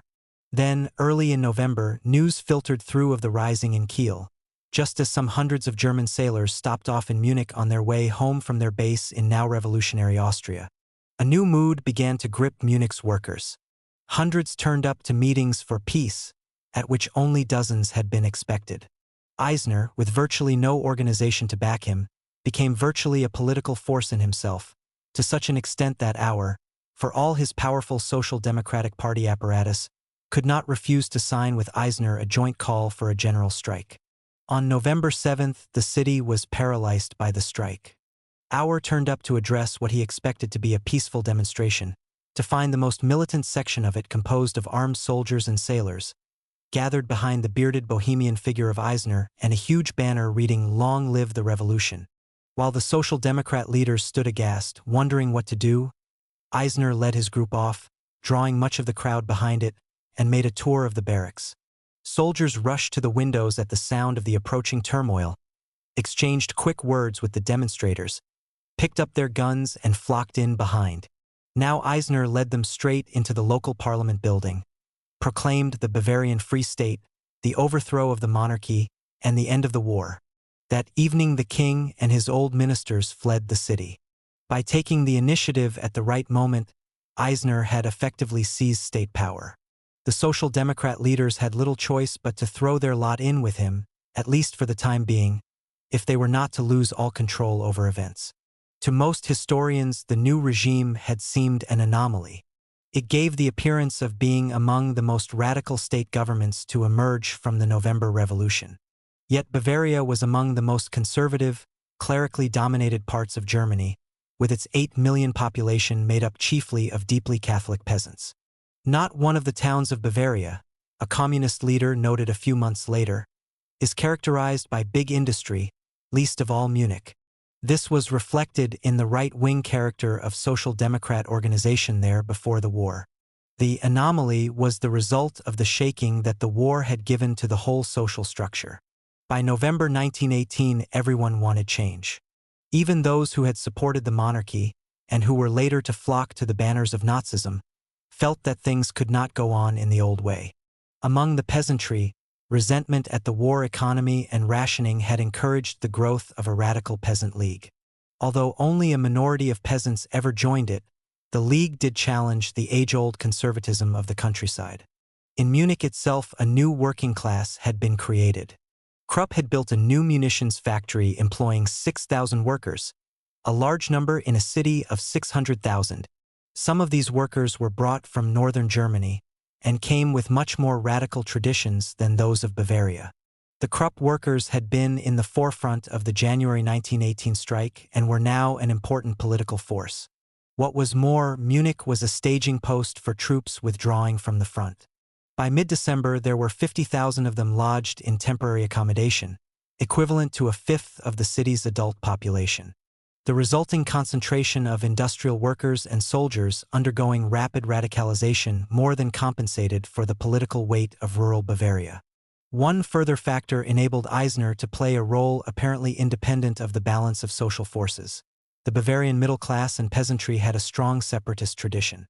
Bavaria had been an autonomous kingdom within the German Empire, even maintaining the fiction that it had its own army and conducted its own foreign policy. The overwhelmingly Catholic population was distrustful of Protestant Prussia and felt considerable affinity with neighboring German-speaking Austria. A feeling strengthened now that Austria had lost its empire and was looking towards unity with other German-speaking peoples. Eisner was able to play on this to maintain his position as head of the government, backing the separatist claims in a way that divided the separatist middle class from the centralist Social Democrat leaders. And Eisner's own politics were by no means extreme left-wing. His first declarations called for the early convening of a Bavarian parliament, and he opposed socialization as premature, putting a laissez-faire economist in charge of the commission to investigate the matter. But Eisner could not balance indefinitely between the various different elements at work in Bavarian politics. His own independent Social Democratic Party was weak. It had grown out of a tavern discussion circle of a handful of dissident Social Democrats and intellectuals, such as the anarcho-communist poet Muzzum and the expressionist playwright Toller. During 1918, its opposition to the war had won it considerable support from the shop stewards in the big factories, especially Krupp's. But in electoral terms, it had nothing like the roots and organization of the majority Social Democrats, nor could it match the influence of the bourgeois parties among the peasantry.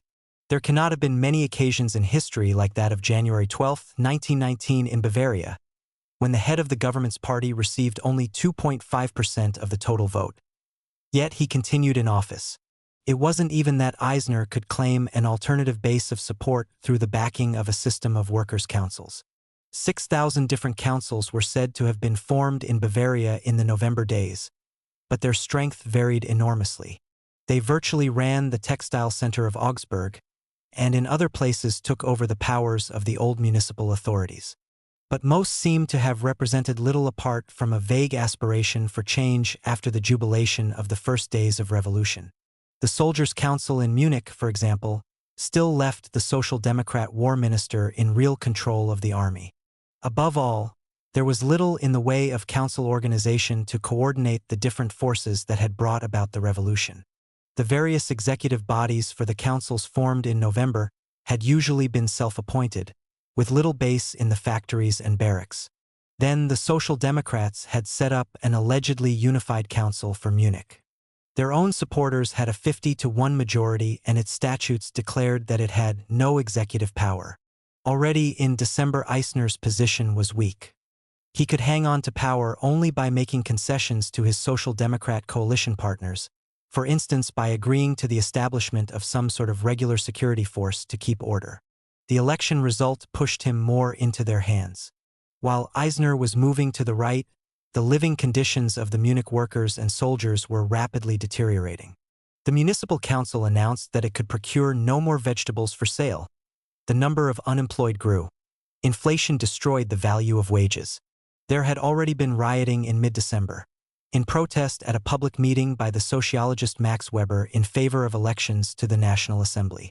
By the beginning of January, the mood of many workers, unemployed workers and soldiers, was bitter. They had just heard about the Christmas bloodshed in Berlin. It was not long before blood flowed into the gutters of Munich as well. 3 workers were shot dead after a militant unemployed demonstration. The response of the Social Democrats to this growing bitterness was to press still harder for the establishment of a reliable police force. They gave this task to Rudolf Buttmann, who had earlier expressed himself for counter-revolution. But the main effect of the proposal was to antagonize the Soldiers' Council and push it to the left. Eisner himself seems not to have known what to do. He tried to conciliate both the Social Democrats in his cabinet and the increasingly disaffected workers and soldiers. In mid-February, he voted at a cabinet meeting for the new force to keep order, and then went to speak at a huge workers' demonstration which carried banners reading "All power to the councils. Remember Liebknecht and Luxemburg, long live Lenin and Trotsky." In office without any power base of his own, he was forced to behave in an increasingly arbitrary and apparently irrational manner. That such behavior was not just a result of Eisner's personality is shown by the way it was matched by the Social Democrat leaders. They too realized that for the time being they had somehow to placate the only organized military force in Munich, the radicalized soldiers, yet to do so was anathema to everything they stood for. So one day the Social Democrat Minister of Defense could concede the right of the Soldiers' Council to countersign his orders. The next day an SPD conference could vote this to be impossible. Weeks of non-government.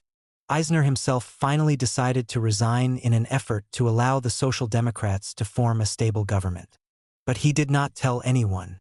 He set off to give his resignation speech to the first meeting of the new Bavarian parliament on February 21st, and a right-wing count shot him dead on the way. For the working class throughout Bavaria, Eisner's murder was a symbol of everything they feared. In Munich and Nuremberg there were general strikes. Armed groups of workers and soldiers took over the streets of Munich.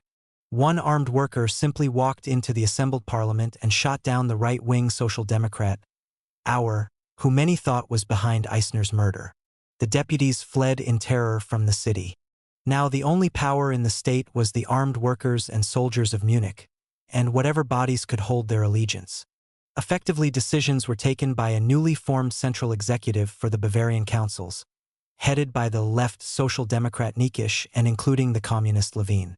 This imposed martial law and a loose censorship of the bourgeois press. But its predominantly Social Democrat membership refused to accept that it was a power in its own right. The day after Eisner's assassination they agreed with the unions, the SPD and the USP, to recall the parliament as soon as conditions permit. For some weeks, however, conditions did not permit, and the Central Council of the Workers' and Soldiers' Councils alone had a semblance of power. But it was not a government.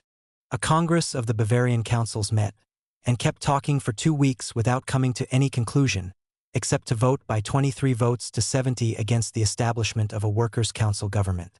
It was mid-March before a proper government was formed, led by the Social Democrat Harman and including USP ministers and the left Social Democrat Workers' Council chairman, Nikisch. The state parliament was reconvened for 1 day to give the government emergency powers, then prorogued indefinitely. But the new government was powerless. Its SPD ministers wanted to restore order, but had little influence over the troops. The mass movement was already so powerful that the government apparatus could not function in an organized fashion. Hoffman himself later explained, "As I took over government on March 17th, there was organized against the government in Munich an army of 30,000 unemployed. The government was also paralyzed by its own internal disagreements. The USP ministers pushed for socialization of industry, but this was blocked by Hoffman. The SPD ministers wanted a rapid restoration of order, but could not go too far for fear of upsetting the USP, in whom the soldiers had some faith.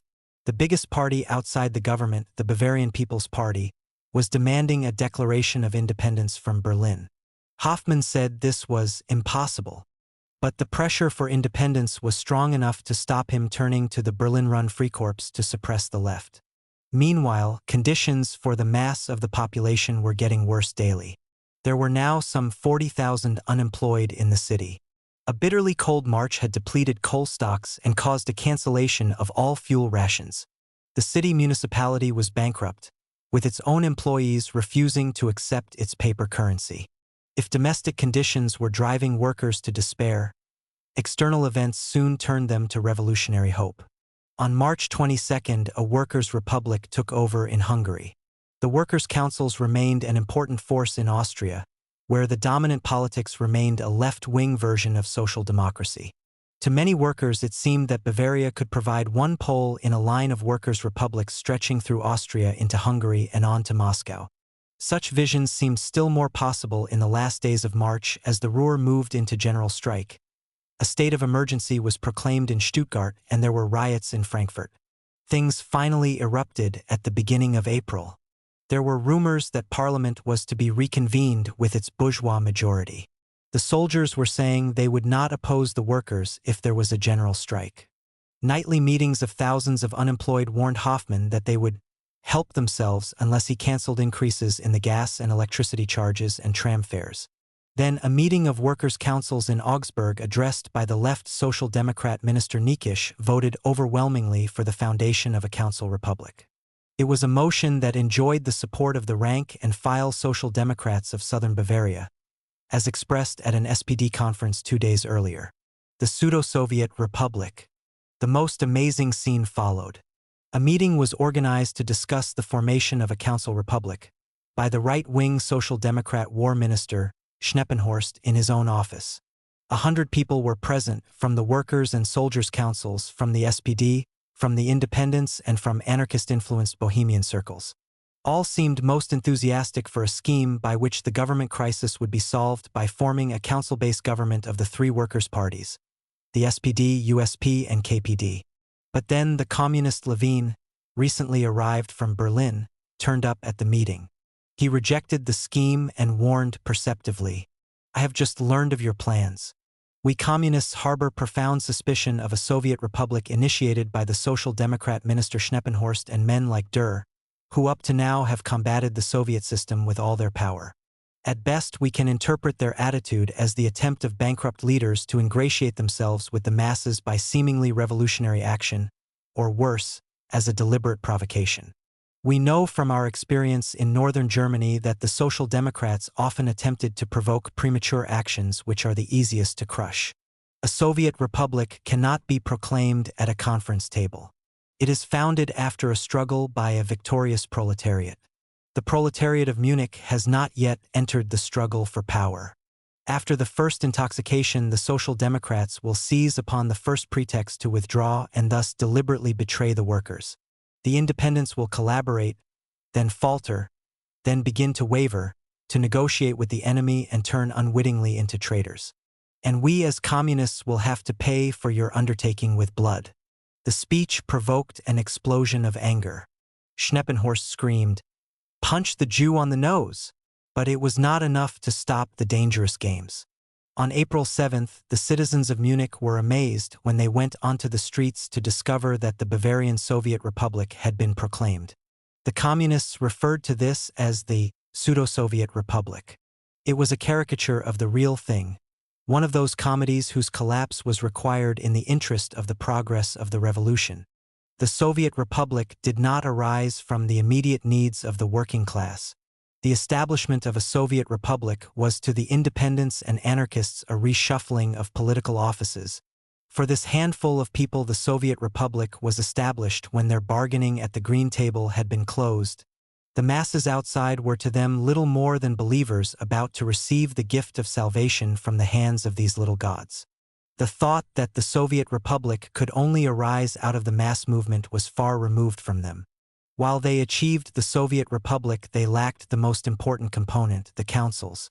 But without any structure linking the Soviet ministers to the masses, they could achieve nothing. As an American historian of the Bavarian Revolution has put it, the first Soviet Republic lasted for 6 days, a week of raucous and at times ridiculous confusion. Decrees were issued for the socialization of the press and the mines, for the reorganization of the banks, for special revolutionary tribunals to replace the courts, for the confiscation of food stocks, and for the creation of a Red Army. But the measures signed in the name of the Revolutionary Central Council existed only on placards. The communist leader Levin summed it up: "The third day of the Soviet Republic. In the factories, the workers toil and drudge as ever before for the capitalists. In the offices sit the same royal functionaries. In the streets, the old armed guardians of the capitalist world keep order. The scissors of the war profiteers and the dividend hunters still snip away.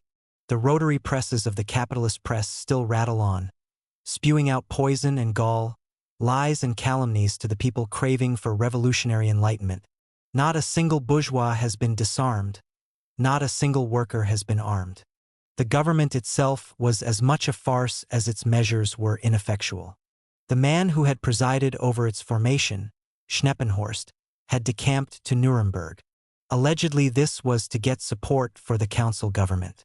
But once there, he attended an SPD meeting that voted unanimously against the council government and began gathering troops with which to attack it. The first head of the council government, the left Social Democrat Nikisch, stayed around a day longer, then he too disappeared. The Communists later claimed that the role of the Social Democrats was a treacherous act of demagogy. The more recent argument of the American historian Mitchell is not much different. Schneppenhorst did not have a clear idea of what he was doing.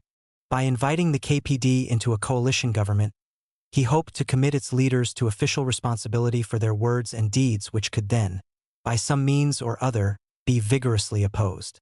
He failed to get the KPD into the government, but he could still go to get an army to vigorously oppose it. The desertion by the Social Democrats left, as the predominant influence within the Revolutionary Committee, the 25-year-old independent Social Democrat and expressionist poet Ernst Toller. Communist critics claimed that Toller's main concern was to play a role, as if in one of his own historical dramas. Toller was intoxicated with the prospect of playing the Bavarian Lenin, wrote Rosa Levine-Meyer. The rest of the Revolutionary Council was made up of old habitués of Eisner's Bohemian discussion circle, such as the anarchists Muzzum and Landauer. The Commissar of Finance was a local currency freak, Dr. Gessel. Toller produced an old friend of his, a Dr. Lipp, and persuaded the others to accept him as Commissar for Foreign Affairs. According to most reports, Lipp was a complete lunatic. He said he had declared war on Switzerland and Württemberg because these dogs have not at once lent me 60 locomotives, and he wrote to Lenin, "The proletariat of Upper Bavaria is happily victorious, but the fugitive Hoffman has taken with him the key to my ministry toilet." But Hoffman was to do more dangerous things than stealing toilet keys. He reformed his government outside Munich in the northern town of Bamberg. Without any resistance from the Comic Opera Soviet in Munich, he was soon able to secure control of the other main Bavarian towns, apart from Augsburg. He then blocked food supplies to the Munich area and began looking for troops to attack it. By the end of a week, he had gathered 8,000 armed men. But it was thought there were 25,000 troops inside the city, and it was still out of the question for him to call on the Freikorps because of the vexed question of Bavarian autonomy. Nevertheless, a first attempt was made to seize the city when the would-be Council Republic was 6 days old. A middle-class detachment based in Munich, the Republican Security Force, seized a few buildings on Sunday, April 13th, and put up posters proclaiming the overthrow of the Revolutionary Council. Hoffman, however, was perceptive enough to keep his main forces out of the city. It was just as well for him. Soldiers from one of the Munich barracks attacked the right-wing force, driving it back to the railway station. They were joined by several thousand armed workers and soldiers, and after several hours fighting smashed the attempted coup at the cost of 20 dead. By luck rather than judgment, the would-be Soviet remained intact. But the manner by which it remained intact threw its leaders into complete crisis. The Second Soviet Republic. Members and supporters of the Communist Party had played the key role in the rapidly improvised defense of Munich. All weak workers had been urging them to do something to overcome the bungling of the Bohemian Revolutionary Committee. Now the urging became almost irresistible. If something was not done, there would be not 20 dead but hundreds. Yet the general strategy of the Communist Party throughout the country was to avoid any repetition of the January events in Berlin. The national leadership believed that armed struggle could not be victorious until there was a powerful party with the support of the majority of the workers and capable of coordinating action in all parts of the country. Eugen Levine had been sent to take control of affairs in Munich with the instruction that any occasion for military action by government troops must be strictly avoided. He had immediately set about reorganizing the party to separate it off clearly from the anarchist-inclined Bohemian elements. He insisted on calling in all party cards, and only re-registered as members those he thought reliable. This still left the party a fairly substantial force for a city of Munich's size, with 3,000 members compared with the 100 or so who had made up the USP-inspired left in the city 12 months before. In line with his general instruction and his own instincts, Levine kept well clear of the pseudo-Soviet Republic. Each day it existed, the local rote Fon hammered home the point that it was not a Real Council Republic. This was something that could be built only by people who had broken completely with social democracy, and that included breaking with the USP, whose leaders had compromised with the Social Democrats. Even the councils at the base of the Council Republic were not adequate. They had been elected for a quite different purpose than the holding of political power. The workers elected to these councils were expected to have knowledge of the national insurance system, of the laws governing the auxiliary labor service, of health and safety in the factory. Quite different qualities are expected of members of a revolutionary workers' council, those necessary for a stubborn struggle against the citadels of the bourgeoisie and capitalism and their pseudo-socialist accomplices. There was, however, a problem that could not be avoided. A wide section of the Munich working class identified with the call for Soviets, even if not with the pseudo-Soviet republic. And they saw the maneuvers of Harman as a threat to the existence of any sort of Soviets. As they grew fed up with the comic opera, they demanded that the communists take the lead in establishing the real thing. According to Levine's widow, at many meetings resolutions were accepted to hand over power to the communists. At first the communists restricted themselves to saying that they opposed the proclamation of the Soviet Republic, but that they would be in the forefront of the fight against any counter-revolutionary attempt. Levine urged the workers to elect revolutionary shop stewards in order to defend the revolution. Elect men consumed with the fire of revolution, filled with energy and pugnacity, capable of rapid decision-making, while at the same time possessed of a clear view of the real power relations, thus able to choose soberly and cautiously the moment for action. He wrote, "Only out of such forces could a real workers' republic be formed." But for the moment that was quite hypothetical, since it was patently obvious that the pseudo-Soviet republic would soon collapse and the whole half-baked Soviet experiment would be at an end. Talk of how the revolutionary delegates could form the basis of a real Soviet republic seemed like simple educational propaganda. "It will all be resolved amicably," Levine told his wife on April 12. "In a few days the adventure will be liquidated." But when the counter-revolutionary coup came the very next day, it collapsed miserably.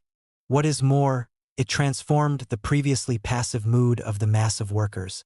When the news of the putsch spread, the workers were roused to a pitch.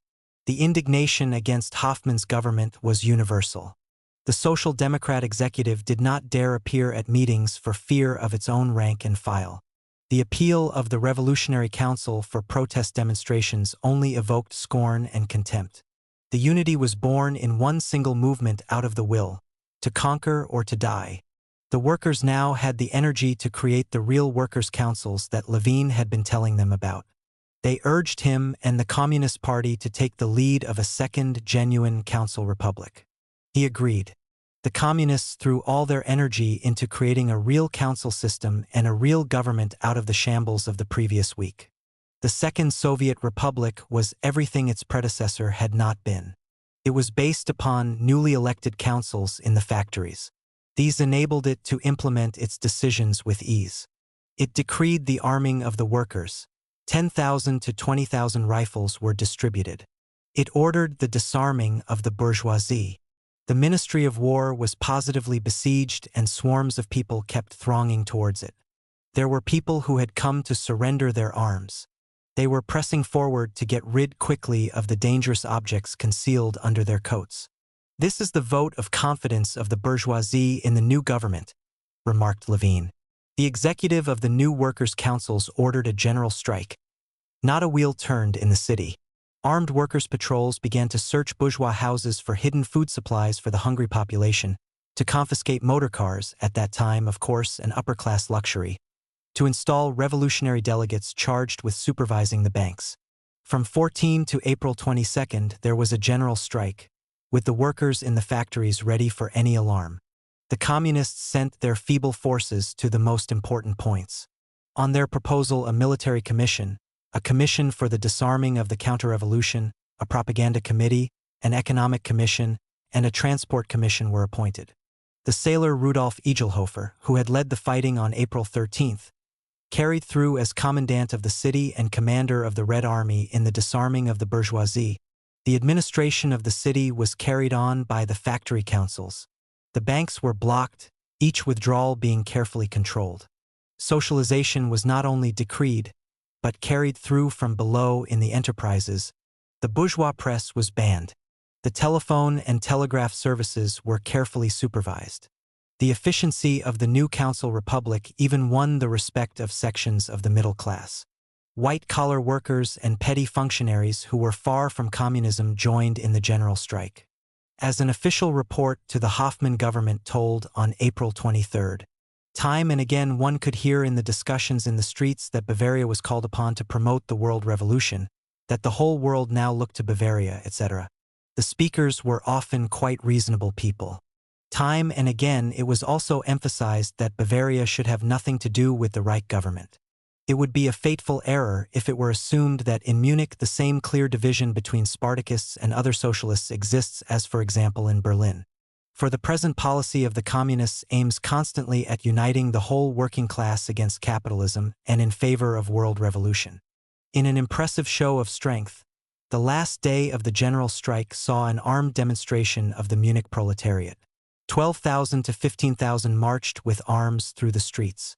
Egelhofer had built up a veritable Red Army, even if it was still only half-trained. The army had enjoyed a real, if small, success in battle when a section, commanded by Toller, had succeeded in driving back Hoffman's forces from the Dachau area 3 days earlier. But in all this success there was one thing amiss. Munich was an isolated city. Its rule did not extend even over the other major cities of Bavaria.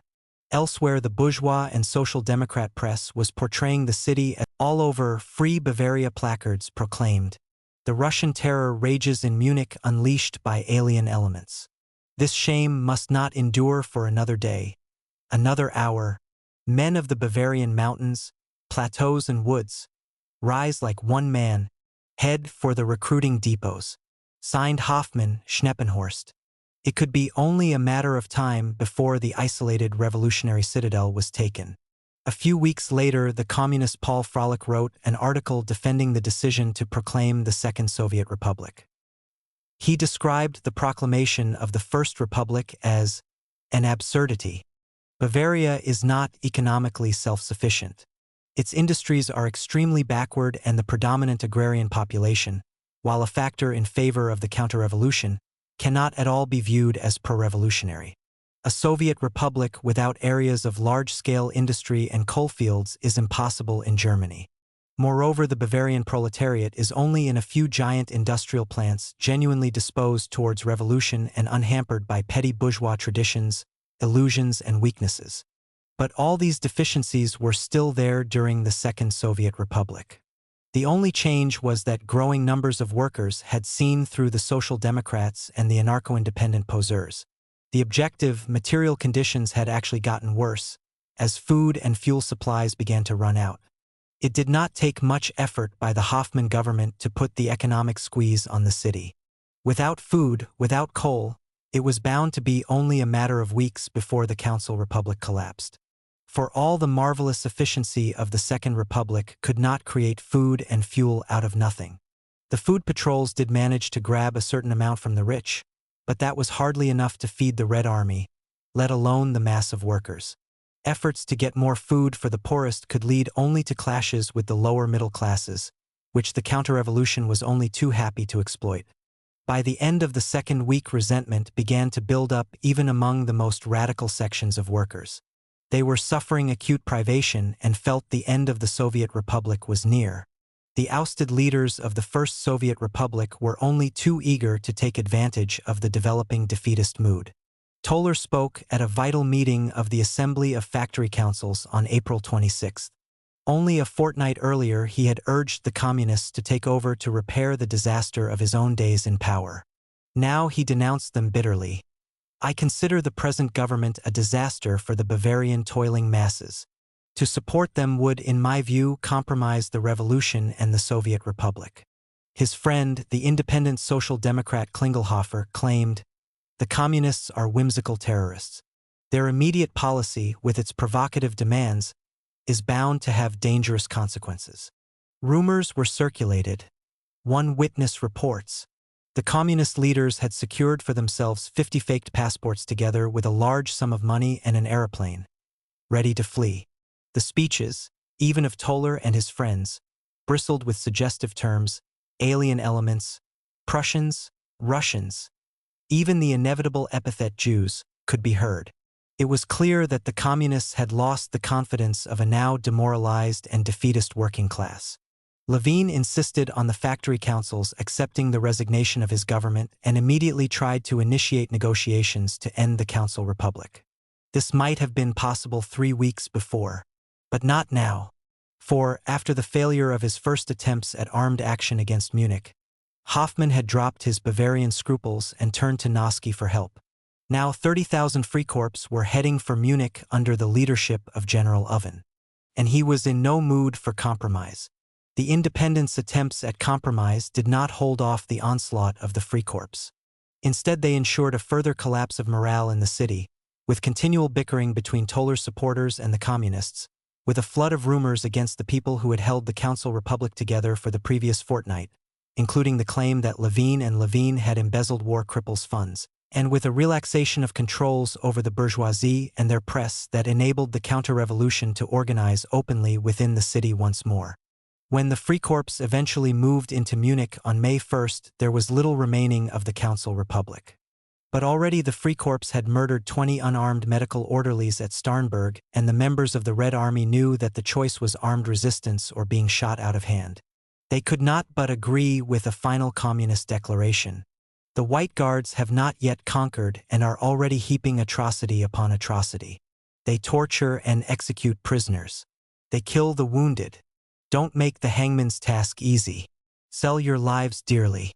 Despite the prior collapse of all government in the city, it took the Freikorps 2 days of fighting to smash resistance completely. There were more than 600 dead.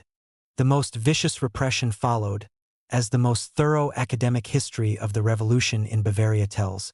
Resistance was quickly and ruthlessly broken. Men found carrying guns were shot without trial and often without question. The irresponsible brutality of the Freikorps continued sporadically over the next few days as political prisoners were taken, beaten, and sometimes executed. To justify wholesale slaughter, the Freikorps used the execution by revolutionary soldiers of 10 hostages, chiefly members of the anti-Semitic precursor of Nazism, the Thule Society. It was pure bad luck that one of its leaders, Rudolf Hess, was not among them. People were dragged from their beds, shot, knifed, beaten to a pulp. 21 Catholic journeymen were at their regular meeting when the troops grabbed them. The unfortunate lads were beaten, kicked, pierced with bayonets, stamped upon, before being killed. Broken sticks and bent sabers were exhibited at the subsequent trial. The horror at this particular incident brought the reign of murder to a close, but not before there had been 186 military executions.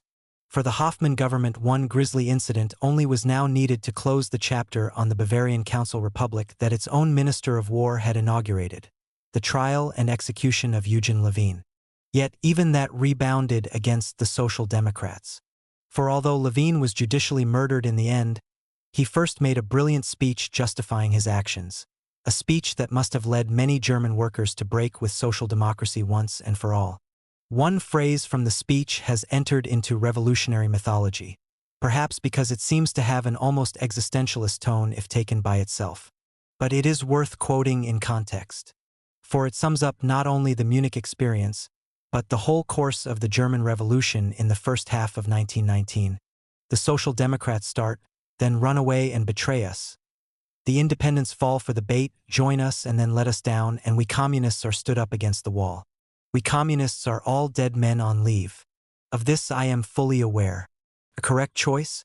But had the communists been right to proclaim the Second Council Republic? Levine thought they had no choice. They had ruthlessly criticized the pseudo-Soviet Republic, and they had told the masses to elect real, revolutionary delegates to defend themselves. The masses had done so, and then turned to the communists.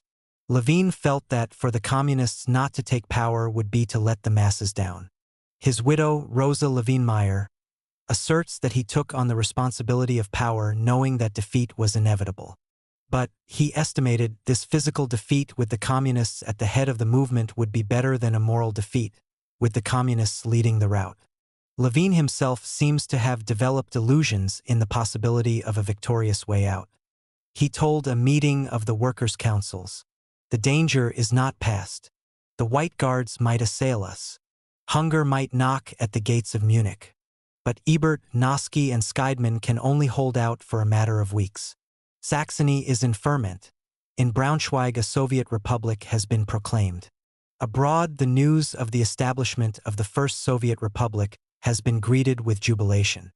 Hungary is a Soviet republic.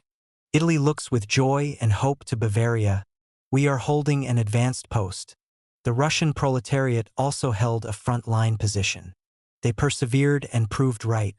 If the proclamation of the Second Soviet Republic rested on reasoning like that, there was no doubt it was based on an illusion. Not that revolutions never spread. But by mid-April, the movement in the rest of Germany was in decline. The Hungarian Soviet Republic was fighting a desperate action against foreign invasion. The Social Democrats were firmly in control in Austria. Bavaria could not, in such circumstances, survive for more than a few weeks at most. In fact, it seems that Levine only came to accept this over-optimistic evaluation sometime after taking power. See his speech from the dock. His own motive seems to have been closer to the argument put by his widow, that he could not let the class down. Paul Froelich wrote shortly afterwards in justification of his actions, that the defeat of the right-wing putsch of April 13th resulted in a victory, and that victory had to be carried to its logical conclusion. There was no longer any turning back. The most essential prerequisite existed: the victorious action of the masses. The Soviet Republic had become the only alternative.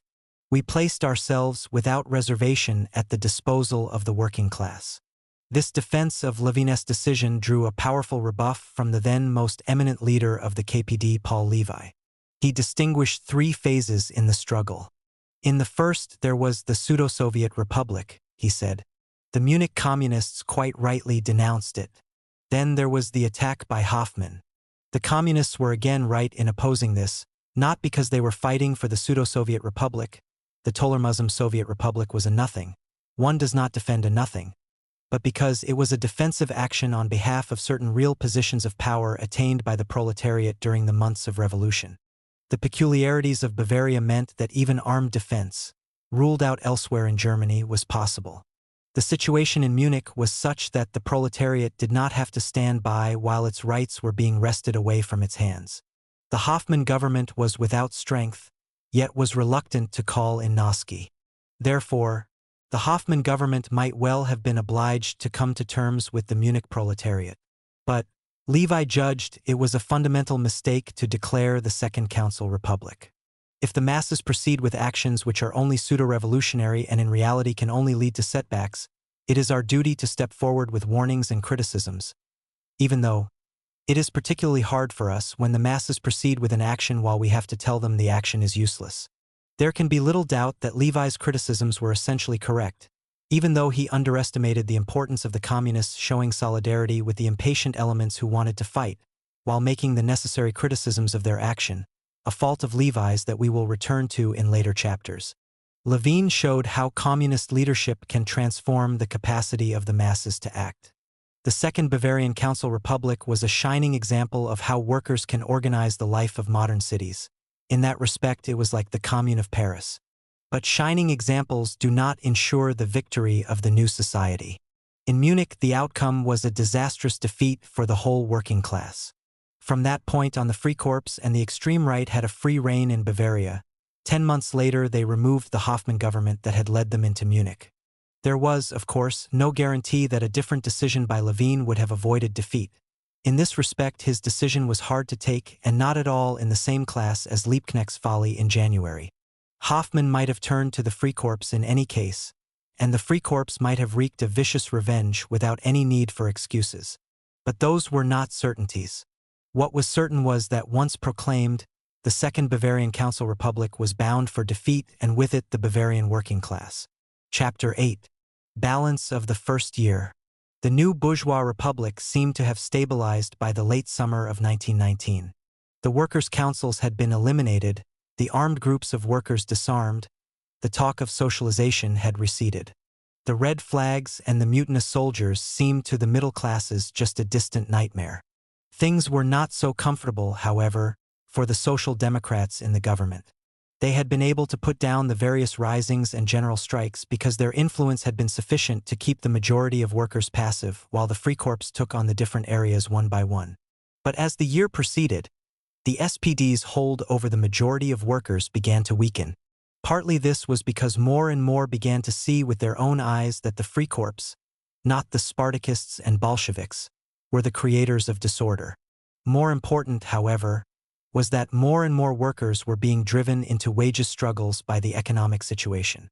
And the government could only handle this by directing against the mass of workers the repression previously reserved for the Spartakists. The First World War had devastated the German economy. The country had been cut off from the world market and run as a war economy for 4 years, kept going only by cutting workers' living standards below a long-term subsistence level.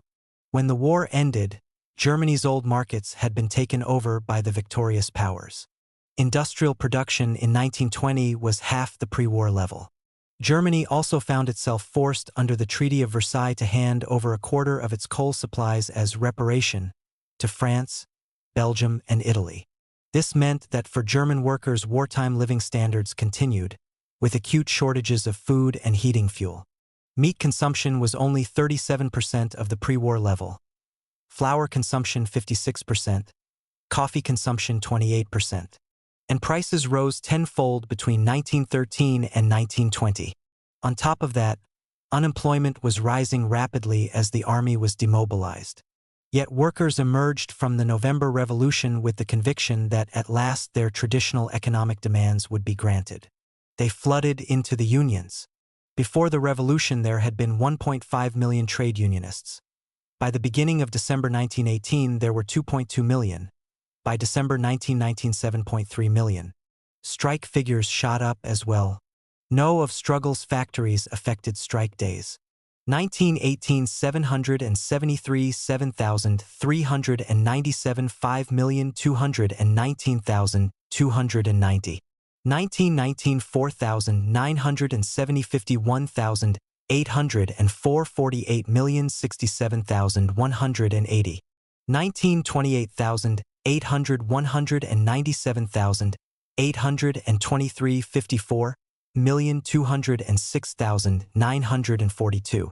Most of the strikes were over wages, but they rapidly involved political, or at least semi-political, issues: the right of civil servants and railway workers to organize, the powers of the factory councils, the question of socialization.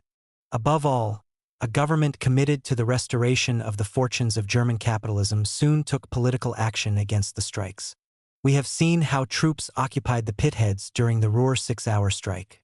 They were again in action during a national railway strike, arresting pickets, and during a long strike by 150,000 Berlin metal workers that lasted from August to November. In the summer of 1919, Noske created a special force of strikebreakers, the Technical Help Force. In January 1920, his colleague Heine, the Prussian interior minister, went a stage further. Faced with a huge demonstration called outside the Reichstag by the independents over the terms of a new law controlling the factory councils, he concentrated armed military forces in the center of the capital. After some jostling with the hundreds of thousands of demonstrators, the troops went wild. There was a furious machine gun fire that lasted several minutes, before which the crowd dispersed in a wild panic. They left 42 dead and 105 wounded. In the aftermath, the Social Democrat ministers Heine and Bauer insisted that the troops had behaved correctly.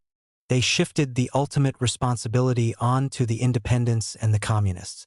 The blood of the slain, said Bauer, is on the hands of the independents. A number of revolutionary leaders, including the left independent Domig, were arrested and kept in prison for months. 30 independent and communist papers were banned. A new government edict decreed prison sentences against any strikers in essential services such as the pits, the railways, electricity, and gas. When the Junkers set about smashing the agricultural workers in East Prussia, Noske sent troops to help. Workers had flocked to the Social Democratic Party in the first thrill of the revolution. Its membership, down to 243,000 after the 1917 split, zoomed up to 1,012,800 in 1919. Many were workers who, during the war, had been conservative, liberal, or pan-German, as Wells told the 1919 SPD Congress. The same flood of support was shown in the election of January 1919. The SPD emerged as the biggest single party with 11.5 million votes, compared with a mere 2.5 million for the USP. The SPD's progress was most remarkable in the less industrialized parts of the country. In East Prussia, it got 50.1% of the vote compared with 14.8% in 1912. In Pomerania, 41% against 24%. But disillusion was soon to set in. Even in the January elections, the majority Social Democrats did not by any means hold the allegiance of the workers in the bigger cities. In Halle-Merseburg, the SPD got only 16.3% of the votes, the Independents 44.1%. In Leipzig, the SPD 20.7%, the Independents 38.6%. Elsewhere, the SPD was in the majority, but only just by 34.6% to 22.5% in Dusseldorf, by 34.6% to 22.5% in Thuringia, by 36.7% to 27.6% in Berlin. Clearly, a section of its old working-class support was already leaving the SPD and moving to the left, and being replaced by lower middle-class votes that had previously gone to the bourgeois parties. In the next national elections, 18 months later, the impact of the SPD's policies in government in 1919 was shown. Some votes were lost to the right, and many more to the left. The party's total vote was halved. January 1919, June 1920. SPD 11.5 million, 5.5 million. USP 2.3 million, 4.9 million. Taking into account the continued support of some middle-class voters for the SPD, there is little doubt that for a time the Independents were the majority party within the industrial working class. The disillusion with the old-style social democracy was rapidly reflected within the unions. The 1920 Congress of the Main Union Federation, the ADGB, voted for neutrality between the two main working-class parties. The German working class was being radicalized, even if only after the first great wave of armed struggle and defeats. Was the working class revolutionary? But how radical did the class become? Some historians have concluded from the defeats of the first year of the revolution that the German working class was simply not revolutionary. Thus, for instance, Barrington Moore writes, "Without the combination of material deprivation and moral grievances, it seems most unlikely that this mass political movement for factory councils could have gained any footing. Even with these grievances, the workers were essentially non-revolutionary and paid very little attention to putschist agitators. It took disappointment and the threat of force to drive workers to the barricades." Claudin argues in similar terms, revolution seemed once more on the agenda in 1917 to 21. But the great majority of the workers' movement in the West, educated in the ideology and practice of social democracy, was in no condition to take advantage of the crisis. Under social democratic hegemony, the German Revolution stopped short with the overthrow of the monarchy and the installation of the new republic. The majority of the working class saw in this limited result a great victory. A more sophisticated version of the same account has been put forward by the German historian of the factory councils and left social democrat politician Peter Ertzen. Elaborating a notion of the early historian of the Weimar Republic, Rosenberg, he argues that the mass support for the movement against governments led by the Social Democrats in 1918 and 1919 came from a middle tendency in the socialist workers' movement that did not want socialist revolution, but which was also not happy with the conservative bourgeois republic. Out of certain conditions, a rising people's movement under the leadership of the workers' organizations gained the bourgeois democratic republic. Out of this movement grew a strong socialist workers' tendency which wanted to develop this further into a democratic socialist republic. This tendency was crushed between the forces of radical socialist revolution on the one side and conservative bourgeois democracy on the other. The single real alternative to bourgeois democracy was not Bolshevism, but a social democracy supported by the councils. All these views have the same basic fault. They see consciousness as a fixed property of individuals. They ask what workers believed at a certain point in time, then go on to argue that these beliefs established limits beyond which the revolution could not go. But consciousness is never a fixed property of individuals or classes. It is rather one aspect of their dynamic, ever-changing interaction with each other and with the world. As the Italian revolutionary Antonio Gramsci pointed out, there is usually a split within people's consciousness of the world. We can hold different, often quite contradictory, notions at the same time. Some ideas are the result of what we have been brought up to believe in existing, capitalist society. Others the result of the struggles, however limited, which we became involved in against aspects of that society. The active man in the masses has a practical activity but has no clear theoretical consciousness of his practical activity, which nonetheless involves understanding the world insofar as it transforms it. His theoretical consciousness can be historically in opposition to his activity. One might almost say that he has two theoretical consciousnesses, or one contradictory consciousness, one which is implicit in his activity and which in reality unites him with his fellow workers in the practical transformation of the real world, and one, superficially explicit or verbal, which he has inherited from the past and uncritically absorbed.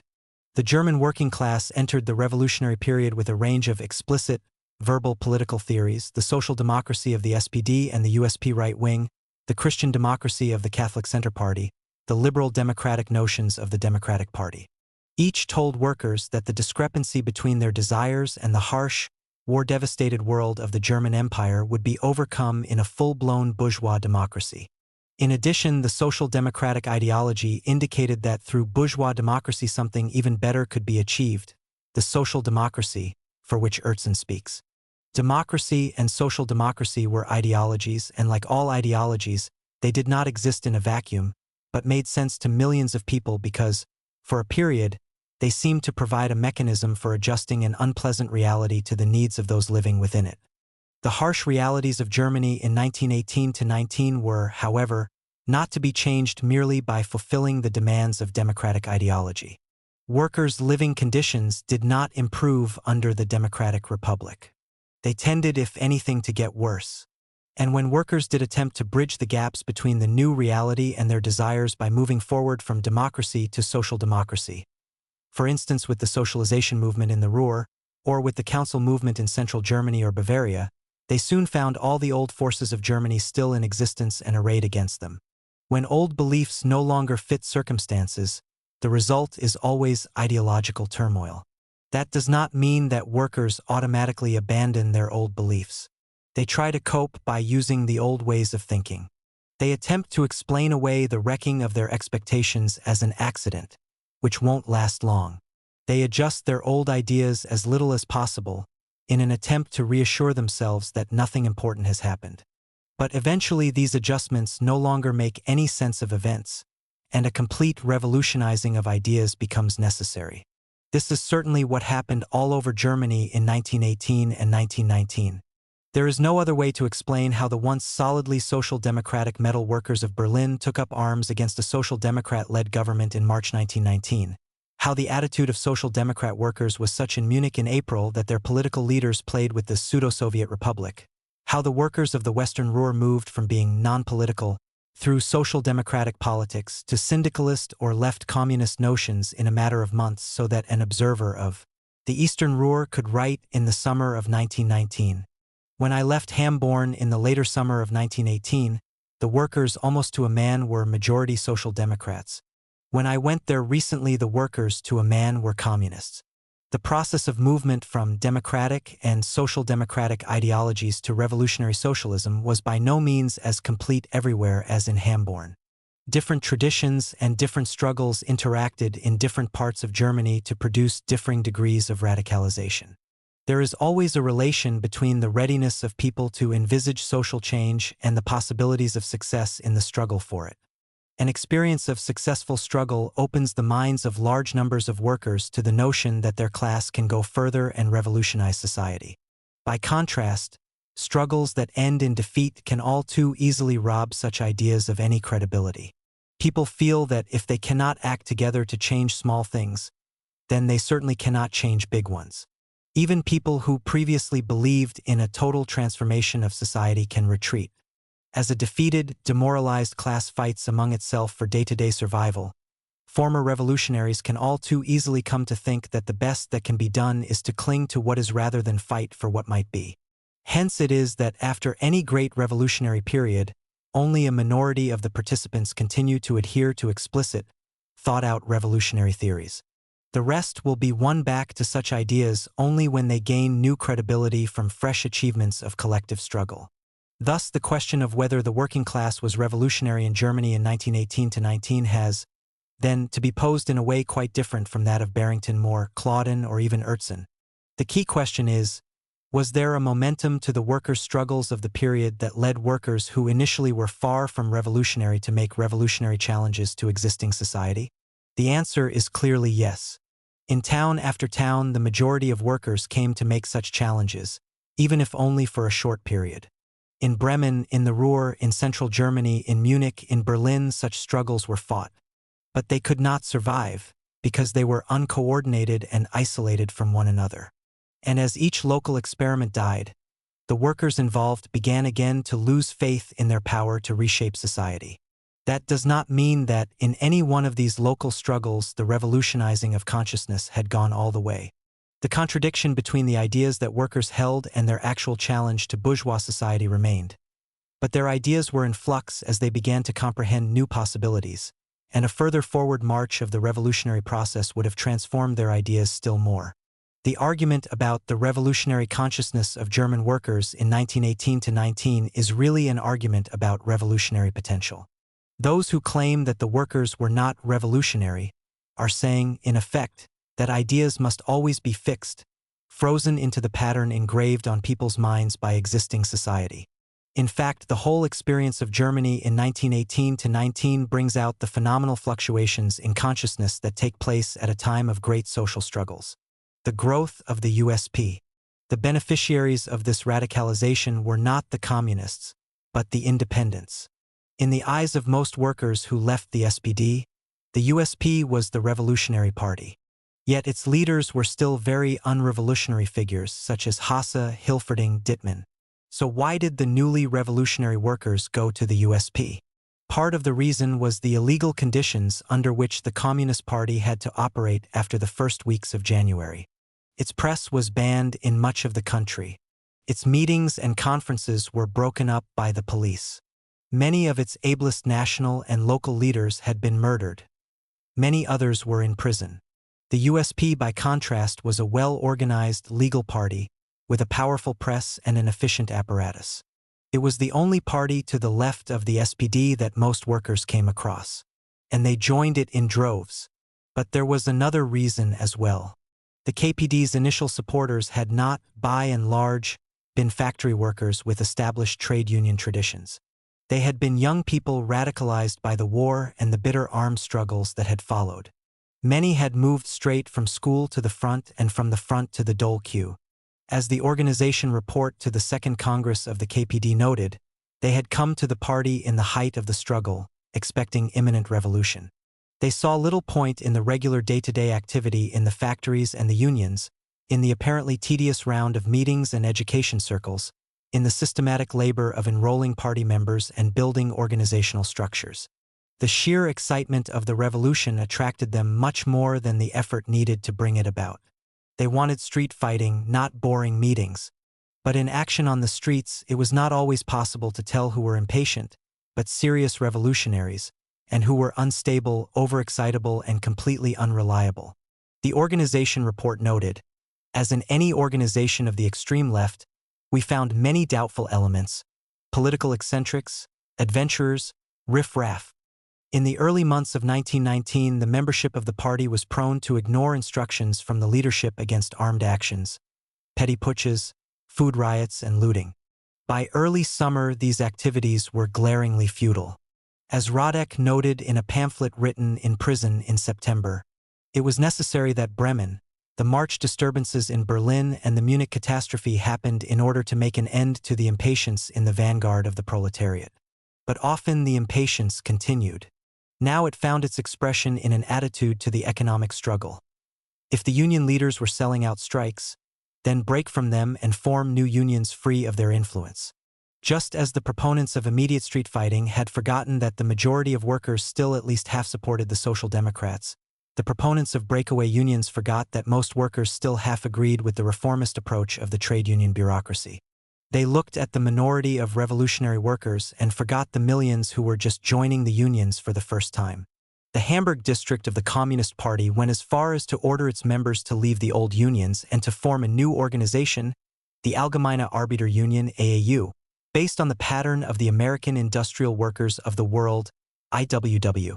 Its actions ensured that for many years the communists remained a minority within the Hamburg working class.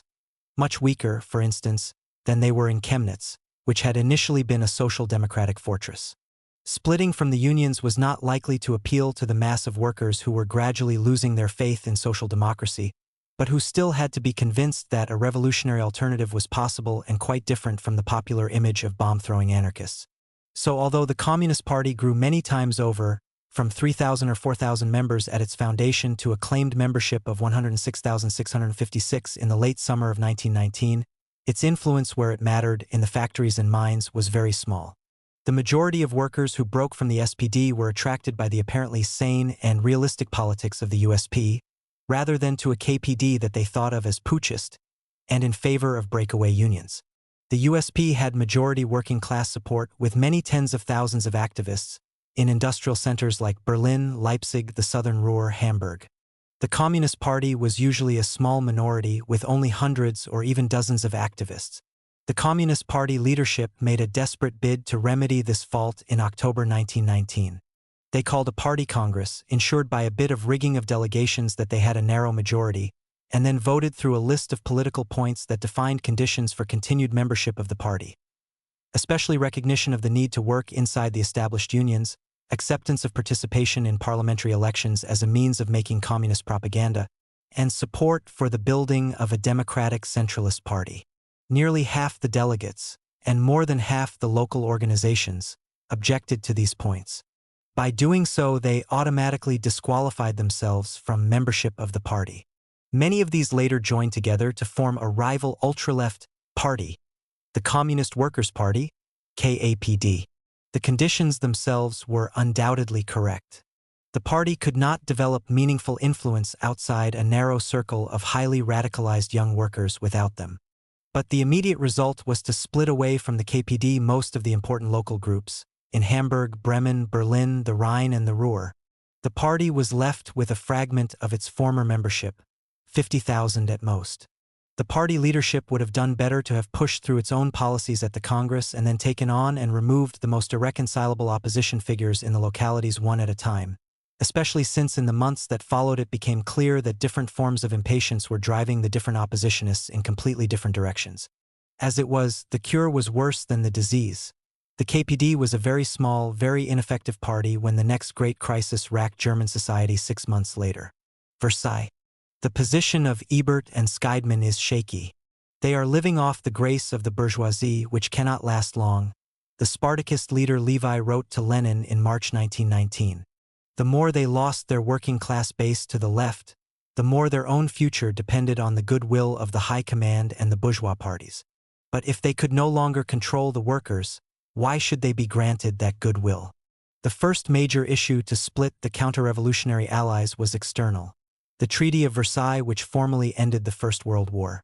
In this, the Allied powers demanded the secession of sizable chunks of German territory, the payment of huge sums in reparations, and a signed statement recognizing Germany's war guilt. The initial reaction of the Social Democrats was incredulity. They had assumed that once the war was over, it was over. They could not at all understand why the good liberal Democrats of the Allied powers would want to impose punitive measures on the good liberal Democrats of Germany. This has also tended to be the reaction of many who have written on German history since. They present the Versailles Treaty, the great bugbear of the whole Weimar period, as a sort of historical mishap due to French obstinacy, and not to be comprehended as part and parcel of the development of capitalist society. It was no more a simple mishap than the war of which it was a logical continuation. The First World War had broken out because it was no longer possible for the different capitalist powers to reconcile their opposed interests by peaceful means. As Lenin and Bukharin described it, writing on imperialism in the middle of the war, a point had been reached where the rival capitalist states resorted to armed force to decide the outcome of their antagonistic economic interests. Peaceful competition for markets became military conflict over the boundaries of states and empires. The great powers were driven by the dynamic of competitive capitalist accumulation to partition and repartition the world between them. The war had temporarily resolved the issue in favor of the Allied capitalisms. But a Germany which was allowed to continue to develop its industry would be a Germany in rivalry with the other powers over the control of resources for economic expansion. It would also be a Germany with the potential for rearmament and for renewed military conflict to get those resources. It would inevitably seek to repartition the world in its interests, as it did, in fact, from the mid-1930s onwards.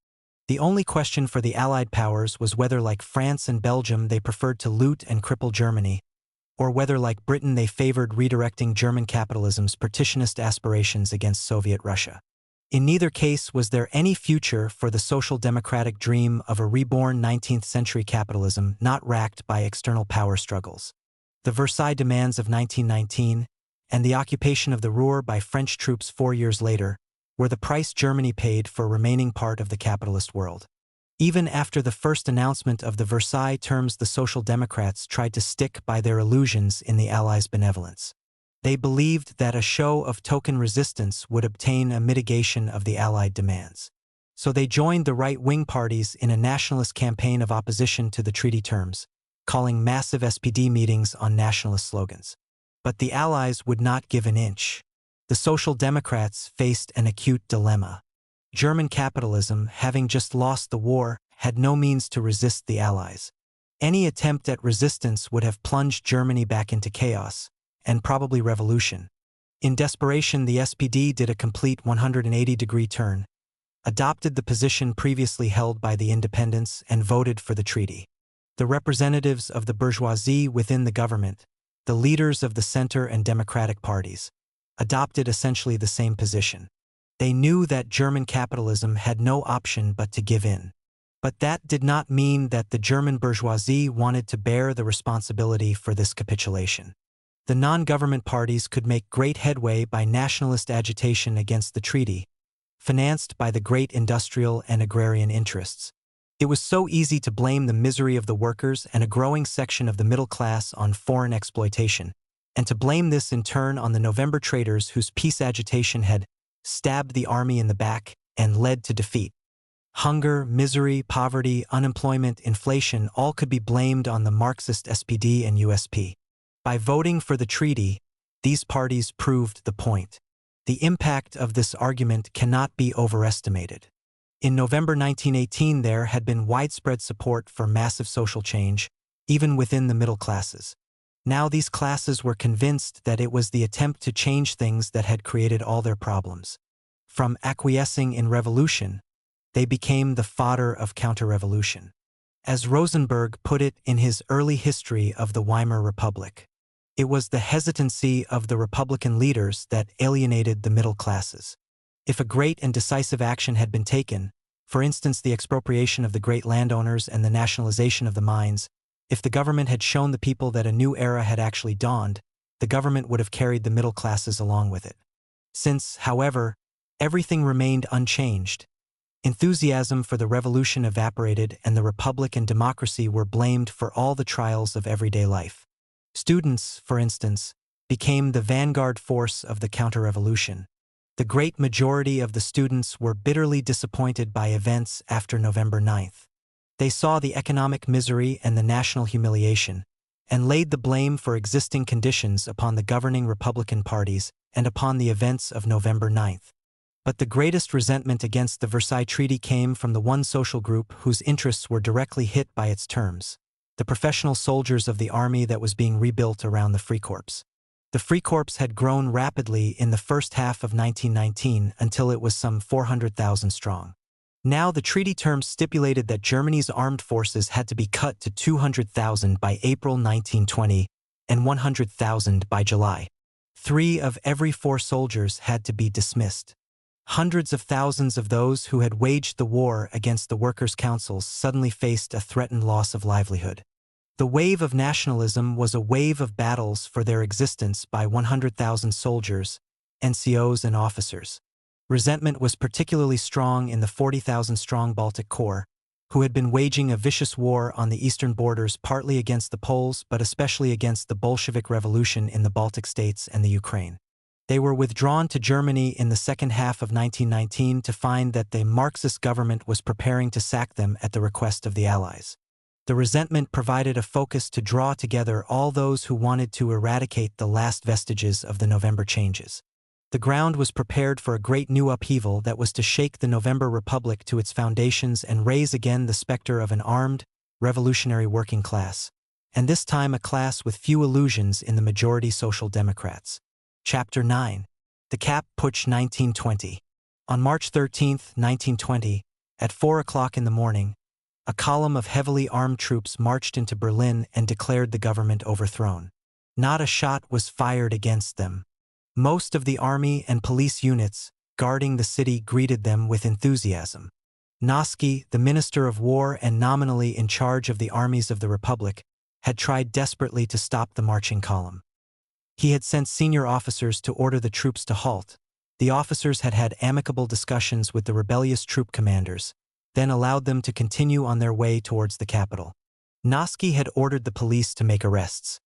They had simply warned the conspirators that moves were being directed against them. He had asked his top generals for troops to fight against the coup. The head of the army, Seicht, replied that Reichswehr will not fire on Reichswehr. He contacted the police and security police officers in Berlin. They had joined the coup themselves.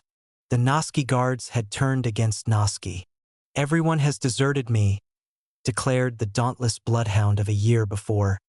"Nothing remains but suicide," but Noski's skin was worth more to him than any remaining principles. Instead of suicide, he and the rest of the government chose abject flight, even before the rebellious troops had entered the city. The troops, a brigade commanded by Captain Erhardt, met no resistance as they took over the ministries and proclaimed a new government headed by the conservative bureaucrat Kapp. Berlin had been seized from the Social Democrat-led government by the very military figures that the Social Democrats had brought to the fore in the previous year: Erhardt, to whom they had entrusted the fight against the Russian Revolution; Luttwitz, who had directed the actions against the workers of Berlin in January and March 1919; Pabst, who had played an organizing role in the murder of Rosa Luxemburg; and Oven, who had led the Freikorps in crushing Soviet Bavaria. A number of generals did not join the coup, but they refused to take any action against it. Seicht's refusal to aid the legitimate government was matched by many others. When Ebert and Noski and their government arrived in Dresden seeking protection, General Marcher, commander of the region, refused to let them stay, forcing them to continue to Stuttgart. He was going to see who won before declaring for one side or the other. The coup should not have been a surprise to anyone. There had been rumors since the previous summer that some such enterprise was afoot. Luttwitz had begun by suggesting to Noski himself the establishment of a dictatorship as early as June 1919. Pabst had been ready to make a military assault on the government in late July, but had been persuaded to call it off by a group of generals. Luttwitz had contacted General Marcher about a coup at about the same time. Marcher had refused to collaborate, but, significantly, had taken no steps to expose Luttwitz's mutinous efforts to the government. By October 1919, rumors of an impending rightist revolt were widespread, writes Gordon. Noski simply refused to take any notice of these reports. For him, the officer corps had a sacred constitutional right to do whatever they wished. To interfere would be to infringe the honor of the army. So he allowed the other generals to persuade him not to touch Luttwitz. Instead, he worked with Luttwitz to push through the measures of January 1920, suppressing the USP and KPD press and banning strikes. Only hours before the coup, Noski told a Social Democrat colleague, Kuttner, that he had every confidence that the generals would continue to support the legal government. It is hardly surprising that there was a widespread belief among the military conspirators that once the coup was successful, Noski and Ebert would support, or even join, a new government. Though they would not go so far as to join the coup, they were powerless to stop it. They had spent 14 months reinstating the state apparatus as a mechanism beyond popular control. Now they found they could not control it themselves. They had helped ensure that almost the entire officer corps adhered to monarchistic principles and conservative social ideas. They could hardly rely upon it now to stop a right-wing coup. The right-wing bourgeois parties too were wary about throwing their full support behind a coup that might not work. But neither were they going to condemn it or do anything to prevent its success. The biographer of the leader of the main party of big business, the German People's Party, tells, as for Stresemann himself, There can be little question that he was unwilling to associate himself or his party actively with an assault on the Republican government. But an apparently successful rebellion carried through by others was an entirely different matter. The general strike. Yet, despite its military success, the coup failed. There was one force which the might of the German army was still unable to crush: a united working class. Ebert and Noske had fled Berlin. But not all the Social Democrat leaders had the same complacent attitude. Their own reputation with the workers was at stake, and something they valued even more: their skins. It was one thing to work with generals to murder revolutionaries. It was another to bow down before a coup d'état that threatened the functioning of their party. The initiative in calling for a general strike in Berlin and organizing resistance was taken by, of all people, the right-wing trade union leader Legion, the bureaucrat who for years had been the scourge of the left inside the unions and the Social Democratic Party. He refused to flee, attacked the attitude of the Social Democrat leaders, and threw all his weight behind the organizing of a general strike. A hasty meeting was organized between the unions and the USP and SPD leaders who remained in Berlin. A leaflet was quickly produced proclaiming a general strike all along the line. Underneath were the signatures of the SPD members of the government. Characteristically, though, Noske, in a telegram to General Water, denied signing it. The appeal had an immediate impact. It went out at 11 a.m. on the day of the coup, Saturday, March 13th. By midday, the strike had already started. Its effects could be felt everywhere in the capital within 24 hours, despite it being a Sunday. There were no trains running, no electricity, and no gas.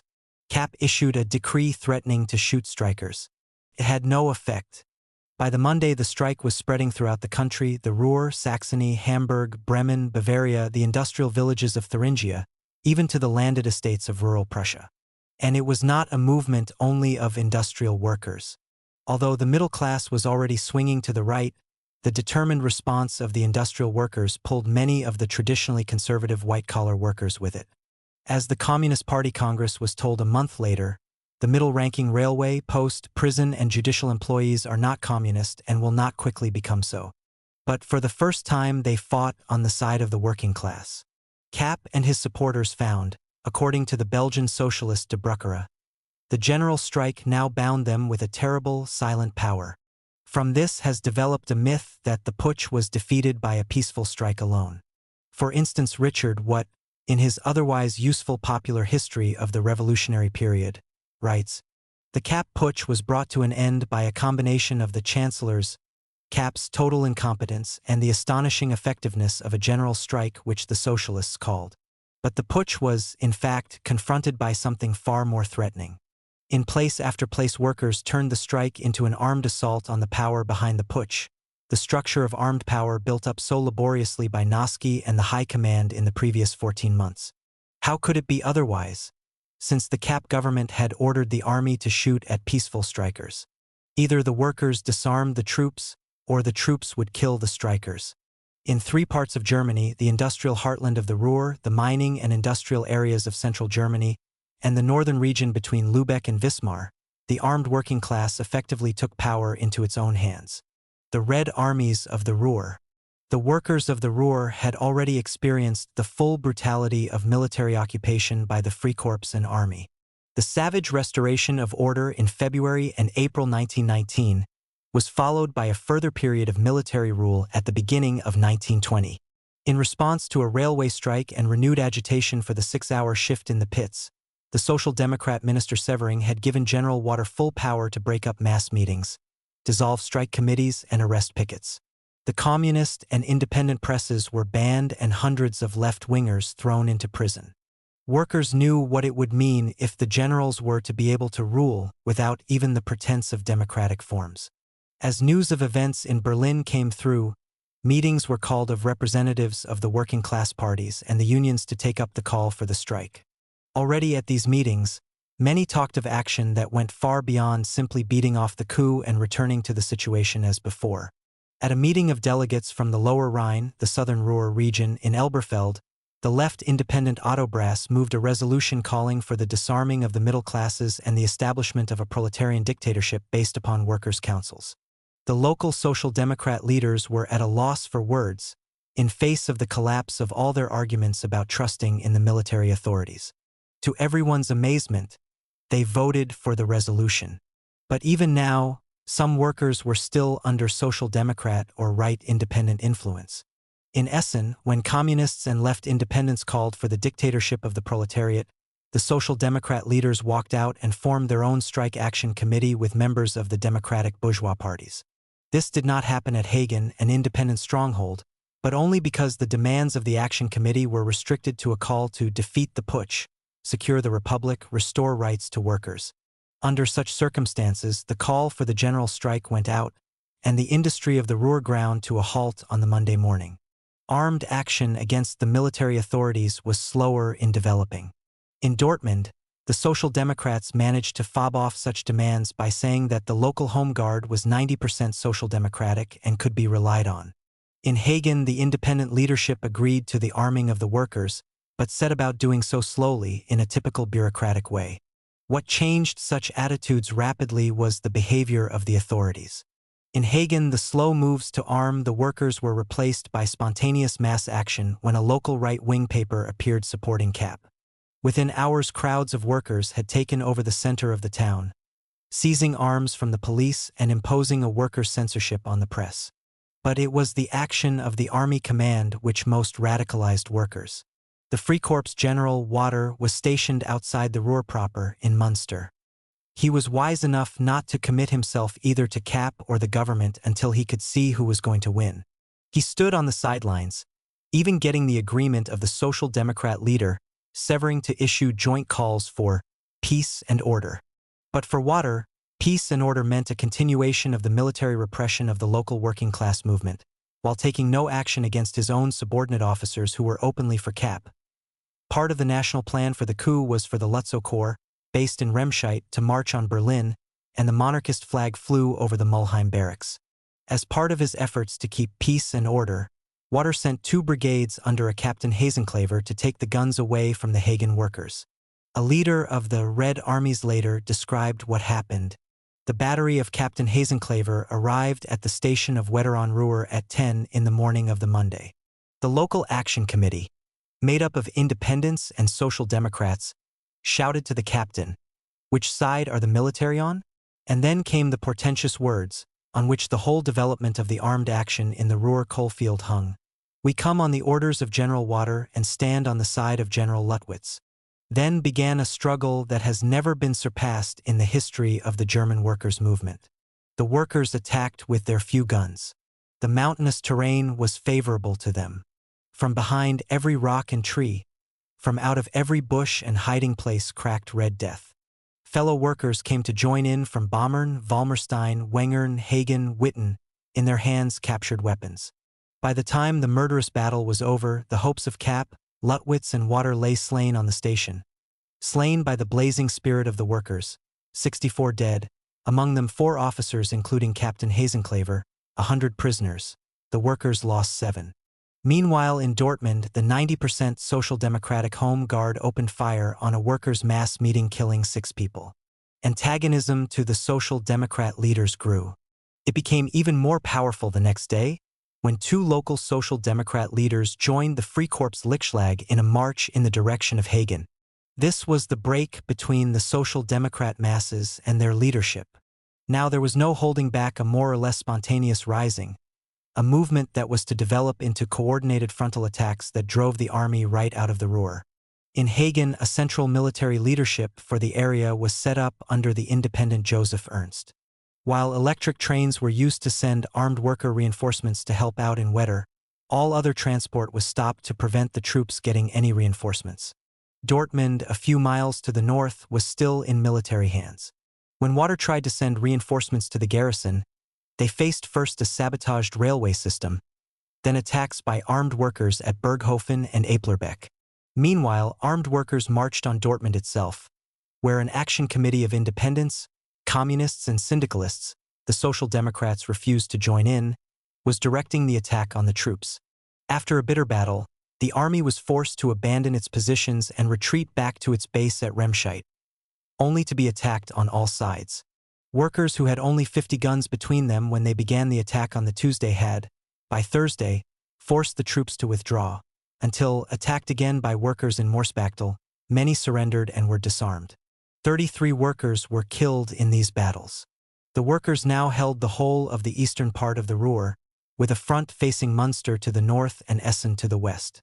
In Essen, the Green Security Police and the Home Guard had imposed tight military control, banning the Strike Action Committee and shooting at demonstrators in the streets. But, as one eyewitness related, by March 18th the Red Front had already reached the boundaries of the town of Essen. The Greens defended with tenacity every building. Especially bitter was the fight for control of Stauffenberg.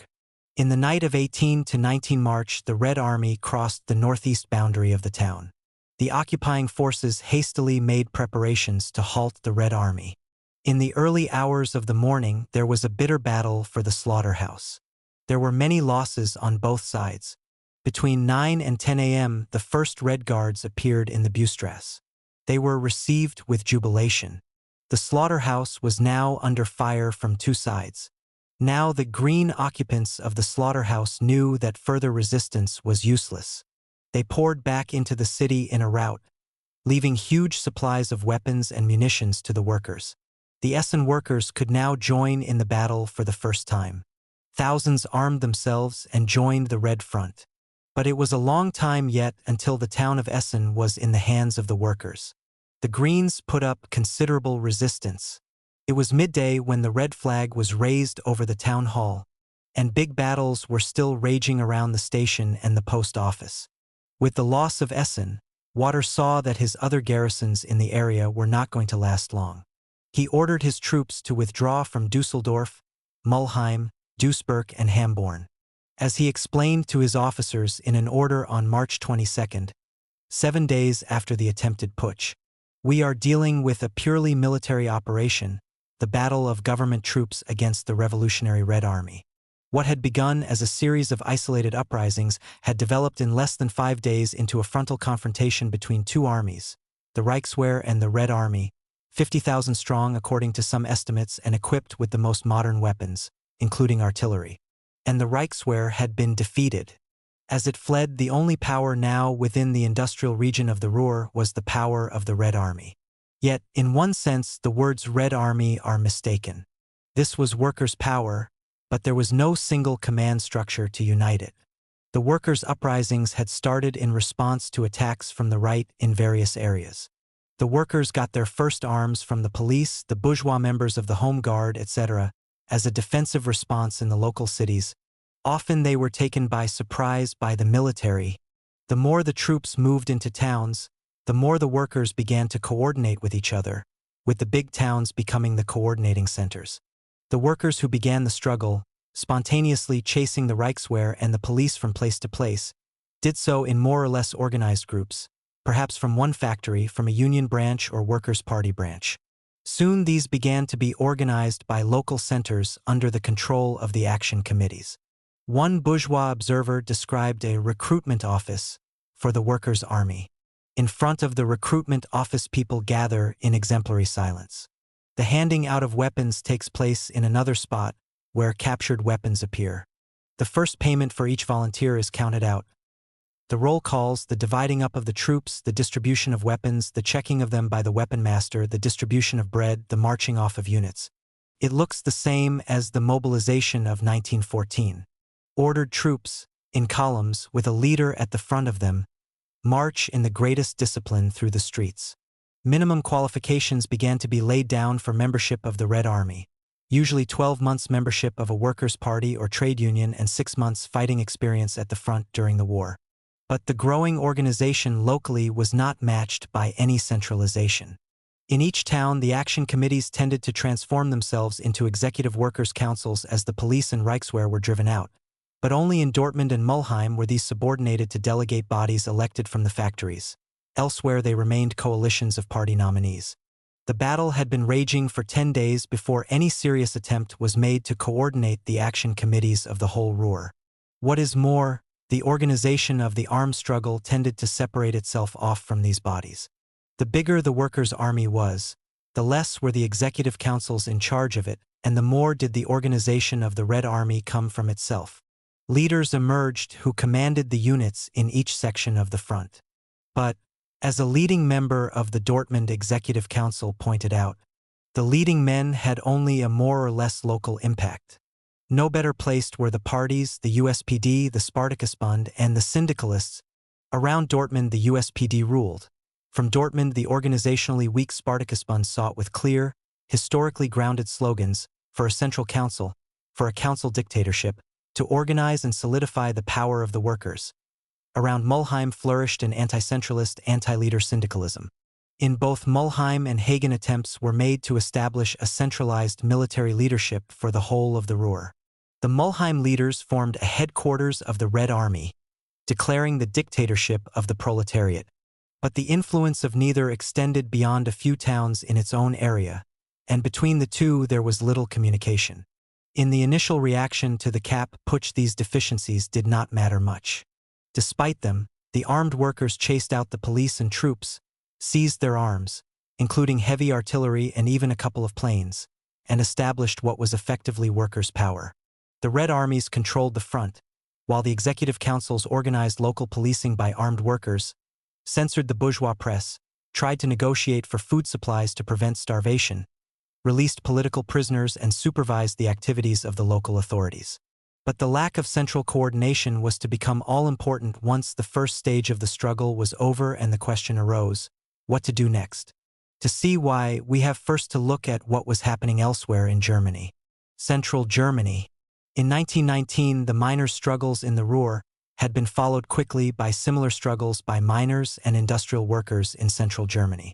Now, a year later, the effect of the Kapp putsch was to cause the central German workers to respond at the same time, in much the same way as the Ruhr workers. In almost all the industrial centers of central Germany, there was an immediate general strike which soon gave birth to armed struggle. In the western part of central Germany, the 7 statelets of Thuringia contained more residues of the November Revolution than anywhere else in Germany. The USP was the biggest workers' party, controlling many of the local state governments and influencing the composition of the police and security detachments. The Kapp government declared these state governments removed from power. They responded by giving official backing to the general strike and by taking measures for armed self-defense. In Gotha, after the state government had called for the formation of workers' defense committees based on the factories, the building of workers' councils, and the formation of a people's army, workers and sympathetic police seized control of the town's major buildings. They were soon driven out by army reinforcements. But workers from outlying towns and industrial villages, who had disarmed local right-wingers, marched on Gotha and defeated the army after a battle costing 46 lives. Developments were similar in Weimar. Workers in the nearby town of Jena disarmed the local reactionary Farmer Guard and marched to relieve the state capital. In Gera, workers armed themselves and stormed the town hall, government buildings, and the barracks. In Smyrna, 25 kilometers from Erfurt, workers disarmed the reactionary Home Guard, captured 2,000 weapons, and built a workers' army. The fact that there were a number of arms factories in Thuringia came in very useful to the workers. They had soon taken armed power into their own hands in every major center apart from Erfurt. The picture was very similar in the Prussian province of Saxony, which lay to the north of Thuringia. Here, too, the outlying towns and villages were soon under the control of armed workers. In Berg, the officers of the garrison were arrested, while the town council donated 30,000 marks to strengthen the home guard with workers. In Neuhildensselben, there were armed confrontations between the workers and the reactionary volunteer force. In Stassfurt, the workers took over the town completely. The workers of Asterselben took up arms and marched to Quedlinburg, where, after fighting that cost 100 lives, the agricultural workers ran the place. The largest town in the area, Halle, continued to be dominated by right-wing volunteer forces. Mass meetings of workers voted to build a military command and to enlarge the home guard with workers, but could not break the stranglehold of the military on the town until armed workers from the nearby region surrounded the town with what was effectively a military front. A regular battle followed, in which the workers had overwhelming numbers, but lacked weapons and ammunition. 106 people died in the fighting, which lasted a week. Finally, there was the state of Saxony, not to be confused with the Prussian province of the same name, with industrial concentrations around the three cities of Chemnitz, Leipzig, and Dresden. In Chemnitz, the workers immediately enjoyed great success. One of Germany's main news agencies reported, "The workers dominate in Chemnitz." On Saturday, an action committee was built from 3 members each of the Social Democrats, the Independents, and the Communist Party. It disarmed the volunteer forces, drove the middle-class elements from the Home Guard, and armed 3,000 revolutionary workers. The post office, the railway station, and the town hall were occupied by armed workers. The bourgeois newspapers were suppressed. In the neighboring towns, the workers also had power in their hands. Workers' power soon spread out from the city, as the bourgeois military forces were disarmed for an area of 50 kilometers around. Elections were held in the Chemnitz factories for a workers' council to replace the action committee of the parties.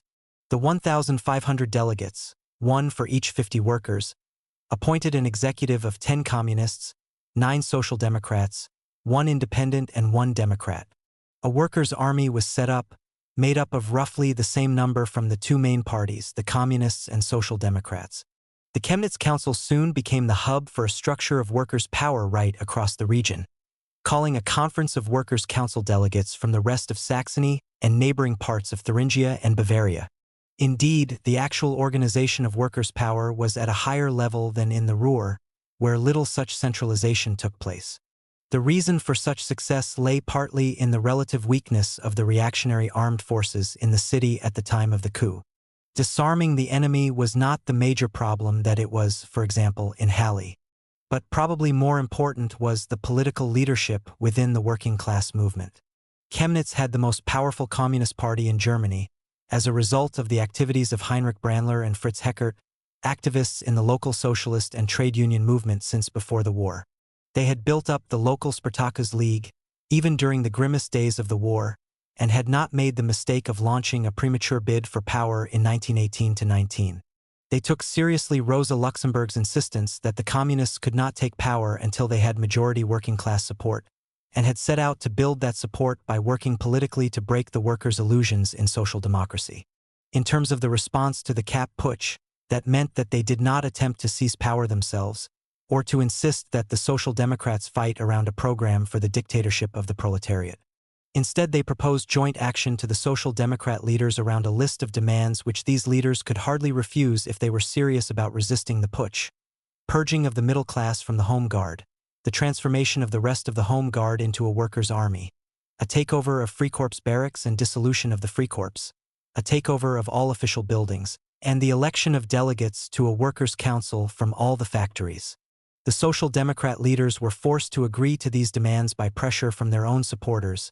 Yet, as the best fighters, the communists were bound to get most of the prestige from joint action.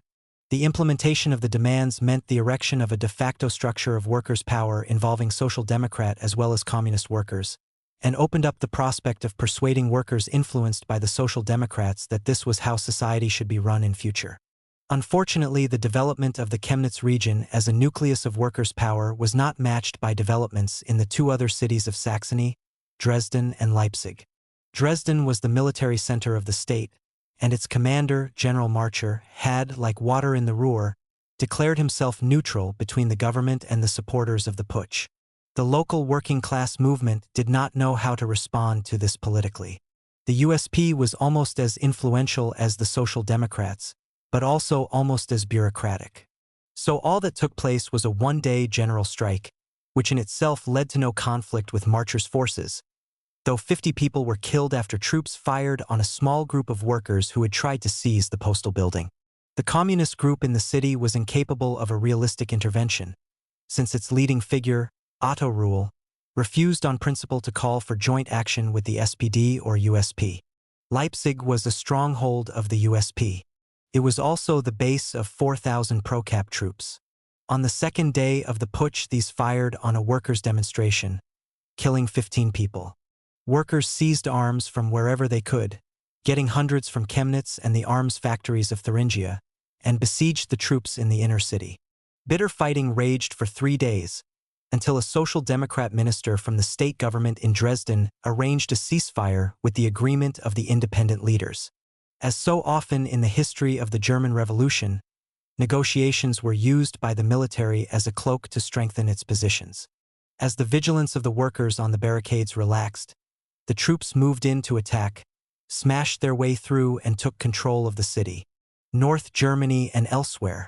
In one other area, the tempo of struggle had reached that of the Ruhr and central Germany, the northern coast, an area not known in the past for any great tradition of revolutionary struggle. Yet in Wismar the Council Republic was declared, and in Rostock 1,000 right-wingers were disarmed and their weapons used to create a workers' army. The same militancy, although not always the same success, was found in the agricultural areas east of the Elbe. The KAP supporters had expected to find their strongest base here. Yet in many areas agricultural workers not only joined the strike, but also disarmed the troops supporting the putsch. They seized guns from isolated police units, from members of the Home Guard and from railway transports, and used them to take control of villages and towns.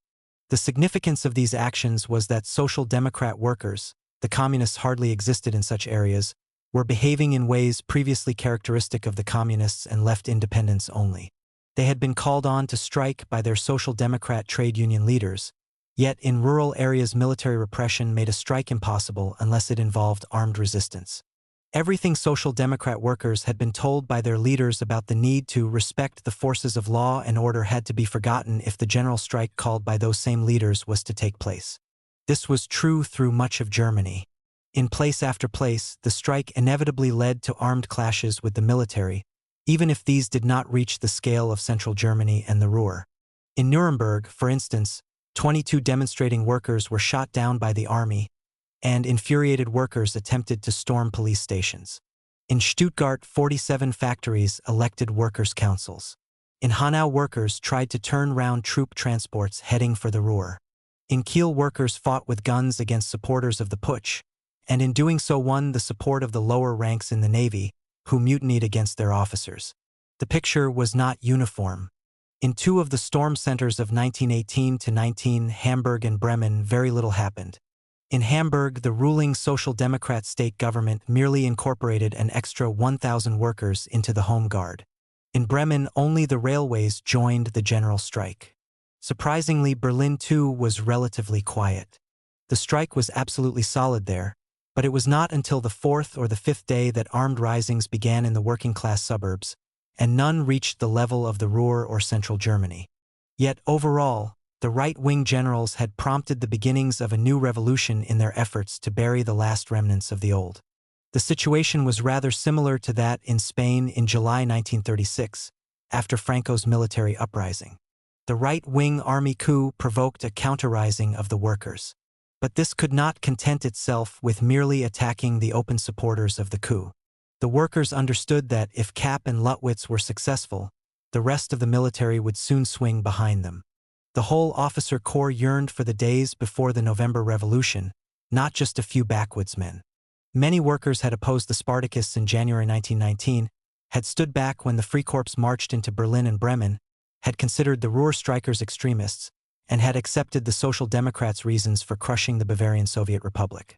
Now they could see that not only the extremists, but they themselves were under attack, and they followed the call of local left independents and communists to destroy the power structure that had made the Kapp putsch possible.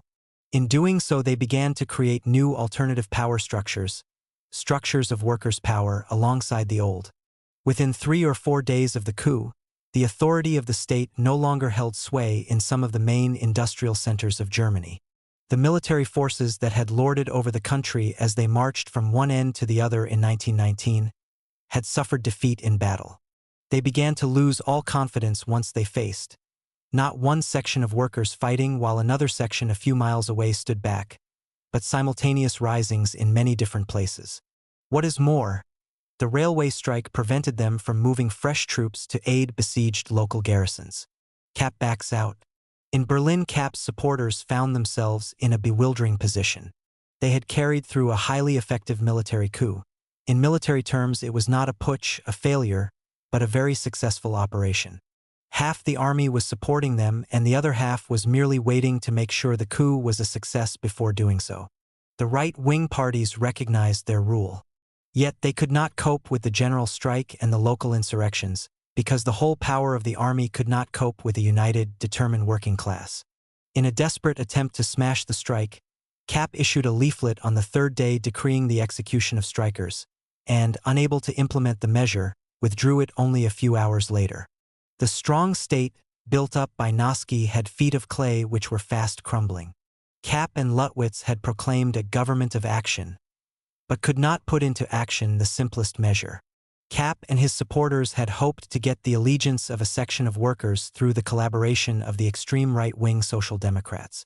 Severing, Heine, and Sudicum were trusted by the Capists.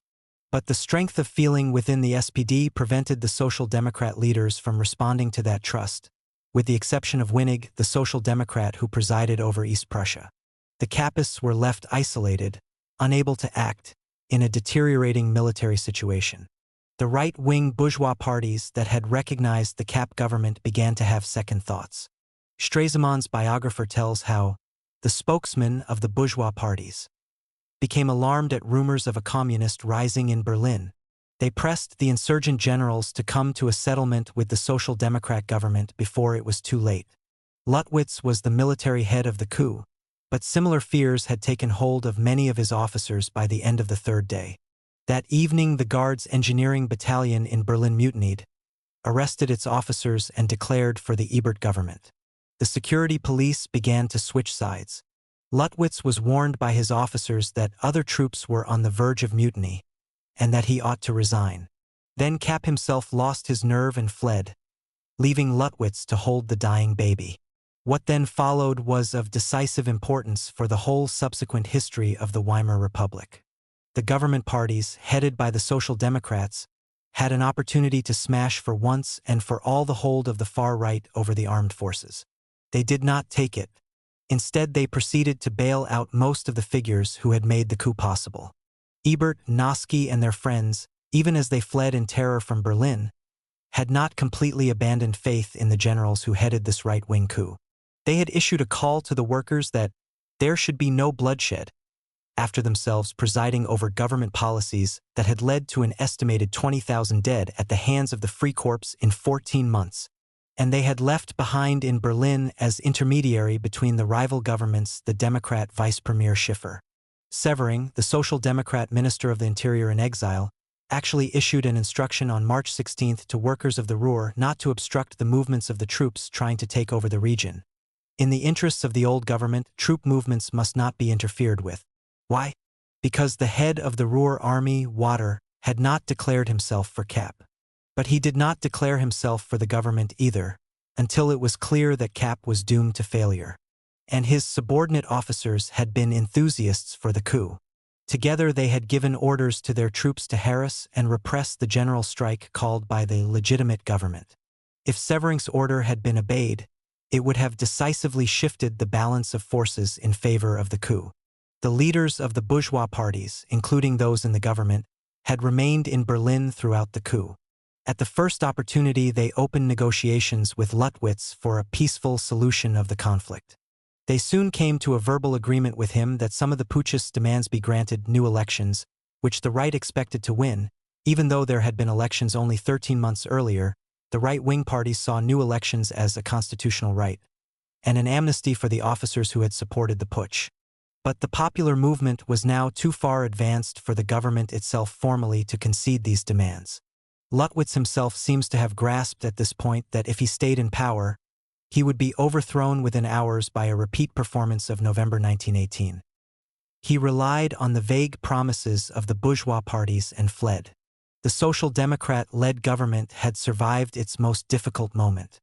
But its first thought was not how to prevent a repetition of that moment by purging the army of the putschists, but how to bring the strike and the uprisings against the putsch to an end. It placed in full charge of the army the man that the putschists themselves had nominated in the dying moments of their adventure, Seicht. Only 4 days earlier, it will be recalled, he had refused Noski's order to move against the coup. Now he and Schiffer, for the government, produced a leaflet which was dropped by plane over the length and breadth of the country. Against Bolshevism, end the general strike together. The Social Democrat parliamentary group used a very similar tone when they warned that Junkers and syndicalist insurgents still threaten the German people's state, The general strike no longer hits the traitors, but our single Republican front. Seicht himself protected many of the putschists, allowing those senior officers most deeply involved to escape, taking no action against the secret cap supporters who had kept their sympathies quiet and letting off scot-free all the junior officers. The Social Democrats, however, faced a problem in all this. Their ability to play a political role rested, in the last resort, on their influence over broad layers of workers. And that influence was threatened. Everyone could see that all they had said for the past year about the loyalty of officers such as Luttwitz and Ehrhardt had been proved wrong. Rank-and-file Social Democrats throughout the country had struck and fought alongside those they had previously been taught to revile, the left independents and the communists. They had been shot at by troops still widely referred to as the Nazi Guards. They were not going to take kindly now to a simple reversion to the state of affairs before the putsch. Those in the leadership of the party felt compelled to express some token of regret, however insincere, for what had come to pass. Even Scheidman made speeches bitterly denouncing Noski. The first issue of the Social Democrat paper Vorwärts to appear after the collapse of the coup demanded, "The government must be restructured.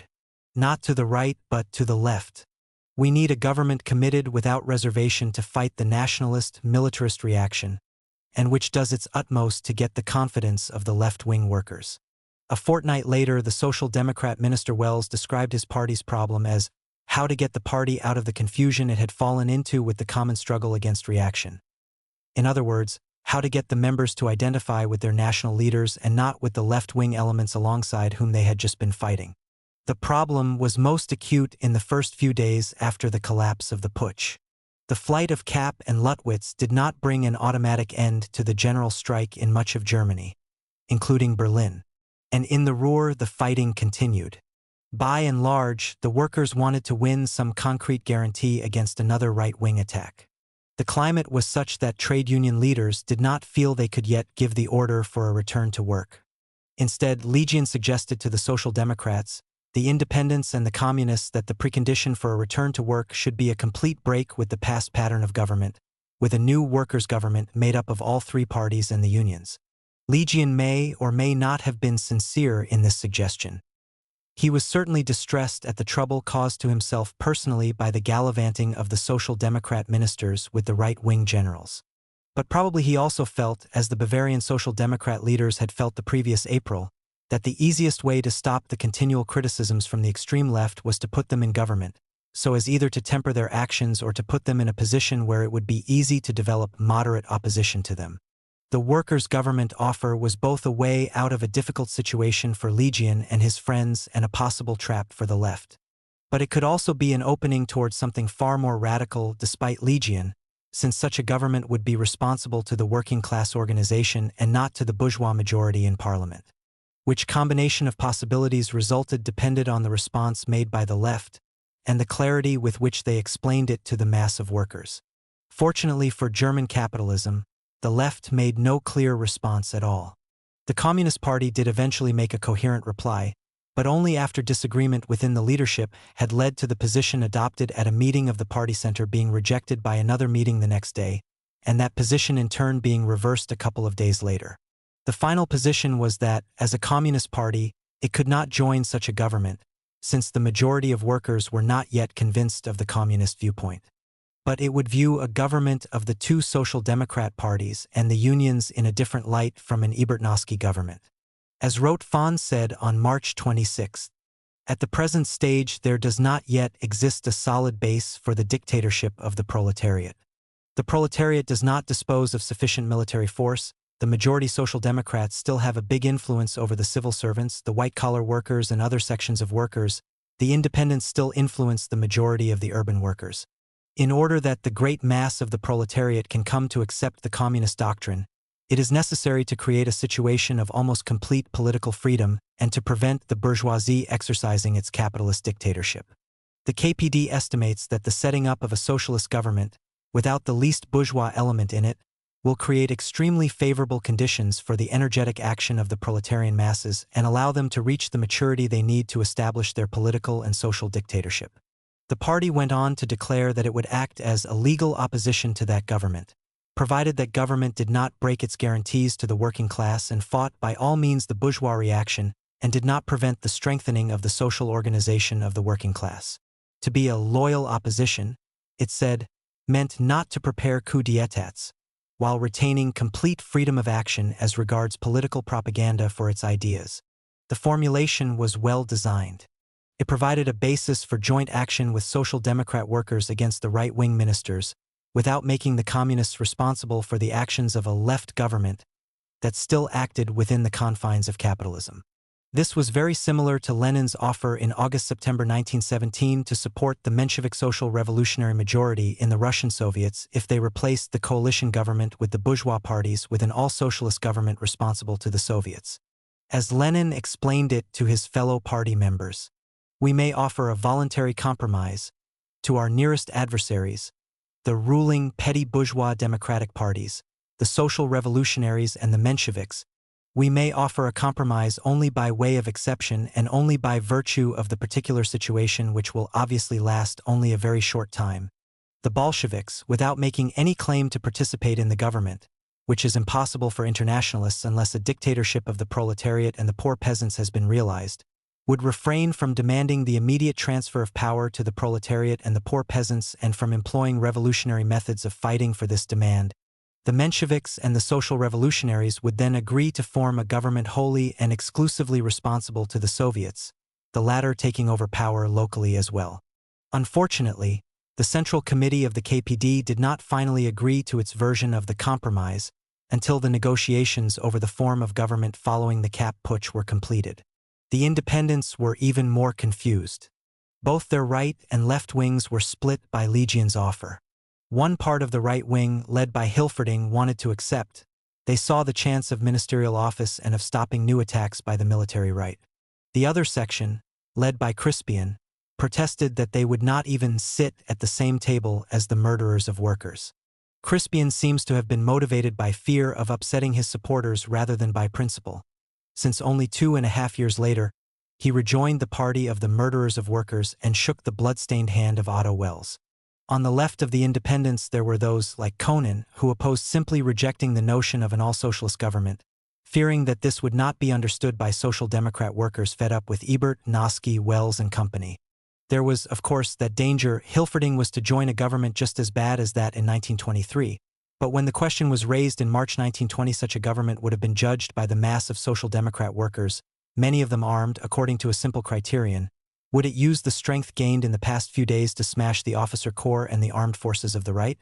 If it had maneuvered in the same way as the SPD-USP government of November-December 1918 had, there was a strong chance that the Social Democrat workers would have joined forces with the revolutionaries against the government and the right.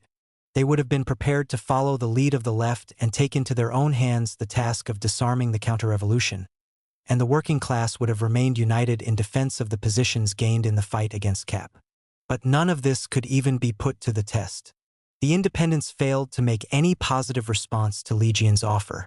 Even if they were not themselves prepared to join the government, they could have pressed for a left-majority Social Democrat government with a clearly laid down and timetabled commitment to disarm the reactionaries, dissolve the reactionary units, the Free Corps, the volunteers and the right-wing Home Guards, and to build up the strength of the armed working-class organizations. That at least would have made it clear to every worker involved in the strike and uprisings what the Social Democrats were up to. If the SPD had accepted such demands, they would themselves have given the go-ahead to the workers to keep up the struggle to disarm the right. If they had rejected them, their own members would have seen that nothing was offered in return for the end of the strike and the laying down of arms. But the independent Social Democratic Party, uniting within its midst those with completely different conceptions of the struggle for socialism, was incapable of any such clarity. Its leaders simply refused Legion's proposition and left him to negotiate as he wished with the government. The result was a shambles. Whatever Legion's motives, he was too long a right-wing bureaucrat to enforce on his old friends inside the SPD a clear timetabled agreement for disarming the right, specifying the units to be disarmed, the names to be purged and how this was to be done. Instead, what he produced were a number of vague commitments. Recognition by a future government of the role of trade unions in economic and social reconstruction. Immediate disarmament of the rebels, without specifying who the rebels were. A democratic reform of the state, whatever that meant. No touching of units of the Reichswehr and police that have been loyal in the putsch, again no specification, were Water and Marcher loyal when they had refused to aid the government. On this basis, the Union federations called for a return to work. But the USP and the Berlin Strike Committee rejected this. In Berlin, the strike continued. But it had no clear goals, and in other parts of the country, where the left-wing organizations were weaker, workers saw no point in staying out on strike unless they could see something to be achieved. They began to drift back to work. In Berlin itself, further negotiations followed. But again, the outcome was unsatisfactory. And the government knew that with every day that passed its hand was strengthened as the strike grew weaker. Bauer, the Social Democrat premier, promised a withdrawal of troops from Berlin, no offensive action against the armed workers, especially in the Ruhr, and the enrollment in Prussia of workers into security detachments controlled by the unions. The offer was still vague. There was no mention of the various volunteer corps, no specification of the army units that had been disloyal, of what would happen to the police units that had fought at some point or other for the putsch. It gave no power to the action committees and workers' councils to deal with such matters. But the independents finally accepted the proposals, the right independents talking of an end to the strike, and the left under Domig of an interruption conditional upon government behavior. But strikes are not mechanical appliances that can be switched on and off at will. Their success depends on the determination of the strikers, a certain momentum in the struggle, which brings the expectation of victory. A halt in the struggle, or sometimes the mere talk of such a halt, can destroy that momentum, breaking unity and sending workers back into their separate lives. That is why strikes are nearly always easier to keep going, despite the hardship, than to resume after interruption. By this time, the Berlin strike had been going 10 days.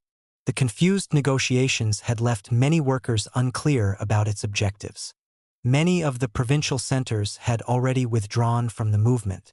The call for the return to work meant the effective end of the united struggle that had stopped the putsch, without any radical transformation in the structures of military power that had made the putsch possible. Meanwhile, the ministries had returned to work, the orders of the old bureaucrats began to be obeyed again, and the chain of command was re-established in the army under Seicht. While the workers' leaders dithered, the bourgeoisie was recovering from its fright and reasserting itself. Its hands strengthened, it could begin to answer back to the working-class movement. The press began to complain about the counter-government of the unions. Legion was told that any government would have to get a majority in the assembly, which meant it had to get support from at least one of the bourgeois parties. Finally, a new coalition government was formed, very much like the one that had allowed the Kapp putsch to develop. Noske was too compromised to play a role, but he was replaced by a politician even more pliable to the demands of the high command, if that was possible. The bourgeois politician Gessler, who allowed Seicht a free hand. Return of the Free Corps. The extent of the missed opportunity was soon felt. The government did not take the slightest step to break the power of reaction and to safeguard democracy from fresh attacks. A right independent complained shortly afterwards. Not a single workers' battalion was formed. Instead, the Chancellor, Bauer, invested Seicht with full powers to set up a militarist reign of terror. Once more martial law reigned throughout the country, as under Noske. In Köpenick, to mention one of the many incidents which occurred in the environs of Berlin, the independent Futrin and 3 companions were arrested and shot. He was well known as a moderate politician, guiltless of the slightest misdemeanor. On March 19, the government decree was published which conferred upon Seicht full power to set up extraordinary court-martials and to proclaim martial law. The workers who had armed themselves and risen in defense of democracy and to disarm the rebels now became the prey of the reactionary Citizens' Guard, the Volunteer Corps, and those bodies of troops which had tolerated the rebels with unmistakable benevolence. The workers on strike, or those who had risen for armed resistance, suddenly became Spartakists and communists who aimed at a Bolshevist dictatorship and consequently had to be suppressed with utmost ruthlessness. What had taken place at Köpenick was now repeated on a large scale elsewhere.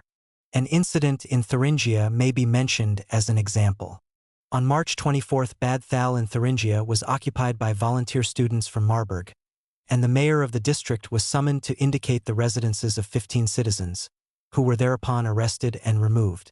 On the following morning, the corpses of the prisoners, in a fearfully mutilated condition, were found at a street corner. The unarmed men had been handled with appalling callousness by the nationalistic Students' Corps, amid cries of "shoot them" and "we want some corpses for our anatomy." Against this background, even Kapp's supporters were not denied one significant victory. In Bavaria, at the height of the coup, the local military command had persuaded the Social Democrat government under Hoffmann to resign. Power passed into the hands of a right-wing Bavarian People's Party government headed by Kahr, which was to provide protection for the next 3 years for fascist and nationalist elements from the whole of Germany. The local Social Democrats actually issued a joint call against the general strike with General Mohl, who leaned towards supporting Kapp. When Kapp disappeared, his Bavarian protégés remained in power. But the most significant developments were in the area of the heaviest fighting during the coup itself, the Ruhr. While the negotiations were going on in Berlin, Waters' army in the Ruhr remained under pressure from the Ruhr Red Army. The left's resolve to keep up the fight was increased when they discovered military supplies which Berlin had sent for Water to use against them. But although supplying arms to Water, the first concern of the Berlin government had to be to bring the fighting in the Ruhr to an end. In the south of Germany, the railways had returned to work, which made it much easier for the Reichswehr to concentrate its troops around the Ruhr. But in Berlin, not until March 22 did the factories under independent influence agree to end the general strike. Any upsurge in the fighting in the Ruhr could easily prevent the reconsolidation of government power in the capital. So, on the very day that the strike ended in Berlin, Severing, who had overseen the repression in the Ruhr the year before, began negotiations in Bielefeld to bring hostilities in the Ruhr to a halt, at least temporarily, and buy time for the government. He later explained, "I could only allow a new march of troops into the Ruhr when it was guaranteed that these troops had overwhelming power, so that any resistance to them would seem useless. But for that, it was necessary to draw away from the movement the part of the working class that had only fought to defend the Constitution. Such a strength the authorities could not achieve in a few days. The troops were at their weakest in the area." The negotiations involved not merely the government and those who had been fighting the military, but also the leaders of all the unions and democratic parties in the region and the mayors, usually belonging to these same parties, of the big towns. The workers' forces were represented by the Hagen Workers' Council leadership. But significantly, there were no representatives there from Essen and the areas where fighting was still going on. The agreement that emerged, the Bielefeld Accords, laid down the basis for a ceasefire. Waters' troops were to stay outside the Ruhr. A section of the Red Army was to be allowed to retain its weapons through incorporation into the police or the local authorities. The rest of the Red Army was to give up its weapons. Like the agreement reached for ending the general strike in Berlin, the accords were characterized chiefly by their vagueness. They left Waters' forces intact and enabled them to continue to reinforce themselves. The accords certainly bought the government the time it needed. They threw the workers' movement into complete confusion. The section of the Red Army that had been represented at the negotiations, from the Eastern Front around Hagen, saw the accords as a victory and laid down their arms. The workers on the Western Front, however, who had not been represented at Bielefeld, felt they had been on the verge of driving Waters' troops out of their last foothold, the barracks in Wesel, and from there could move to take Waters' HQ in Munster. They denounced as traitors the signatories to the accords, including 2 Hagen communists who had been at Bielefeld, and kept up the fighting. It is clear that both positions were mistaken. To give up one's arms and withdraw from the front on the basis of a piece of paper was folly, given the Social Democrats' record of betrayal since November 1918. To maintain the fighting was also folly, given that the strike elsewhere in Germany was over and that with each day that passed the military was reinforcing. The tactically most sensible position was that advised by a representative from the Communist Party in Berlin, Pieck, who arrived in the Ruhr the day after the accords. For the Red Army to keep its guns and to maintain its front, but to avoid battle, throwing the blame for any renewed fighting clearly on to Water and Severing. The significance of any further bloodshed would then have been obvious to workers elsewhere in Germany, who might be persuaded to move in support of the Ruhr. However, had the whole Red Army supported either mistaken position, it would have been better than what did happen, with one half going one way and one half the other. The government had the excuse to march the troops back into the Ruhr, and faced diminished resistance when it did so. The Ruhr workers ended up with the worst of all possible options. That was the price they had to pay for the failure to build a centralized command, based upon the workers' councils, during the euphoric days when the Red Armies were beating back Waters' troops.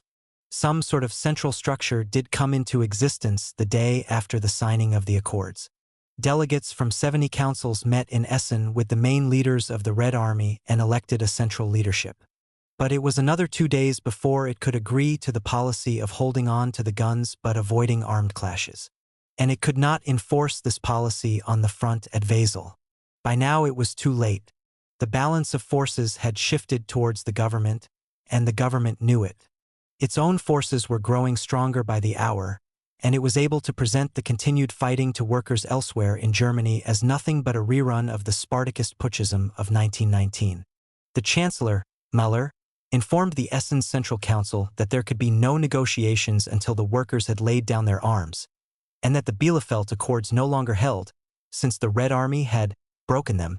The class war is like any other war in one respect. The outcome is decided not merely by the absolute balance of forces at a single point in time, but also by whether the leaders are able to direct their forces according to the strengths and weaknesses of the enemy.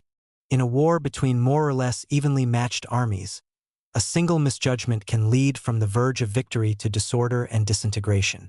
This is even more the case in the class war, where the forces of the working class are not soldiers trained to blind obedience, but volunteers whose commitment to the fight comes very much from the belief that their liberation is at hand.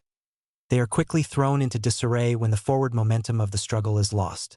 It may be just a single mistake that opens the road to defeat, but once made, the result can be more devastating than if battle had not been engaged in the first place. In the Ruhr, one of the greatest victories of the German working class now turned into one of its greatest defeats. By the beginning of April, what had been a massive, disciplined workers' action had fallen apart, with demoralization and passivity on the one hand, and isolated guerrilla attacks and acts of sabotage on the other. When Water began his new march into the Ruhr on April 4th, no one felt that armed struggle could hold him back, and he met no resistance. But that did not prevent his forces taking the most vicious reprisals. Ernst, the Red Army commander on the Hagen front, describes how, during the march into Hamm, workers were shot without any judicial proceedings.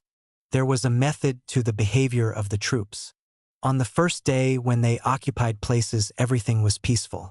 The military authorities themselves allowed musical performances in the marketplaces. On the second day, they suddenly began the arrests and the shooting. The murder of workers was carefully planned. The cowardly middle classes also played a part in these proceedings. Workers were pulled from their homes and shot. How the beasts behaved can be seen by the way 65 canal workers were shot. They were engaged in building a bridge at Haltern and had taken no part in the fighting. As the Reichswehr advanced, it opened fire on them with machine guns and then threw grenades. The methods that were later to be identified with Nazism were tried out here for the first time, against German workers and with the consent of Social Democrat ministers. In Pelkum, 90 victims of the advancing army were buried in a mass grave. Among the victims were women and girls dressed as nurses. The National Army restored order quite in the old way by mass shootings. Many thousands of the workers fled before this white terror, in which numerous cap officers took part, into the French-occupied areas. Upon being assured by the government that they had no cause to fear reprisals, they returned, only to fall victims of extraordinary court-martials, which pronounced hundreds of death sentences. Among the population of the districts of Düsseldorf, Munster, and Augsburg, tremendous excitement prevailed in consequence of the wholesale sentences. There was no equivalent action against the reactionary forces involved in the initial putsch. None were executed. Such punishment was restricted to those who had fought for the legal government. Proceedings were begun against 540 officers for their part in the putsch, but never completed. The leading conspirators were allowed to escape abroad for a couple of years before returning home. Luttwitz even received a state pension of 18,000 marks until his death. The Erhard Brigade were punished by being sent to help crush the workers of the Ruhr. In fact, only one prison sentence was ever handed out. Jugo got 5 years. The outcome of the putsch. The Kapp putsch began as an offensive by the extreme right. Within 2 days, it had given way to a huge counteroffensive of the left, which threatened to undermine the whole structure built up by the old ruling class in the previous 14 months. Yet, within a few weeks, the counteroffensive too was on the ebb. The government was reconstructed, but not to the left. The army and the Free Corps resumed their march through Germany. And the Social Democrat-led government gave in to the demands of the right for new elections, in which the right gained heavily. The independents too gained, picking up nearly as many votes as the Social Democrats. But that was not sufficient in parliamentary terms to make up for the votes gained by the parties of the right. The Social Democrat leaders had united with the right against the armed workers after the Cap days. Now the right turned against them. Within months of the putsch, they were ousted from office by a new government under the moderate Republican Fehrenbach. Not surprisingly, people began to regard the frenetic days of the Cap putsch as of minor importance, as a footnote to history. Yet those days could have been much more. Lenin once compared them to the time of the Kornilov offensive against Russia's Kerensky government in August 1917. The Bolsheviks had been able to emerge from that struggle as the most powerful party of the working class, which had half taken state power in the process of fighting the extreme right. From the Kornilov struggle to October 1917 was a short journey. But in Germany things did not turn out like that. Why? The simplest explanation would be to invoke objective circumstances or the non-revolutionary consciousness of Western workers. But that would be to beg the question. In places such as Chemnitz, Halle, the Ruhr, even in rural Mecklenburg and in Voigtland on the Czech border, the consequences of the putsch were like those in Russia in August-September 1917. The old military structure was defeated, the workers were armed. In many cases, workers' councils did emerge as the effective power. And, a marked difference from the November days of 1918, these were workers' councils with revolutionary majorities. It hardly makes sense to say that the objective circumstances were different in these places from the rest of Germany. How, objectively, did Chemnitz differ from Bremen, or the Ruhr from Berlin, so as to produce a revolutionary outcome in one but not in the other? Yet, a challenge to the old state structure did not develop in all the industrial centers. In some of the large towns, the strike did not turn into an armed rising. In one or two places, even the strike was not solid. And in many places it was run, not by workers' councils, but by action committees dominated by leaders, often the bureaucrats, of the workers' parties and the unions. Talk of working-class consciousness in the abstract cannot explain these discrepancies. The places where the struggle did not rise to the level of all-out armed confrontation included cities such as Hamburg, Bremen, Leipzig, and above all Berlin, cities generally regarded as strongholds of the extreme left in these years, and mostly cities where the supposedly revolutionary party of the independents had enjoyed a majority of working-class support for 12 months and more. What was lacking was solid organization and leadership within the working class capable of measuring up to the consciousness engendered by the putsch. The majority of industrial workers looked to the independents for leadership. But the right-wing independents, for all their talk of revolution, longed above all for unity with their old colleagues within the majority Social Democrat leadership. And the left independents did not have a structure capable of implementing decisions independently of the right. The result was that the way in which the newly militant consciousness of the majority of workers was translated into action depended upon relatively accidental things.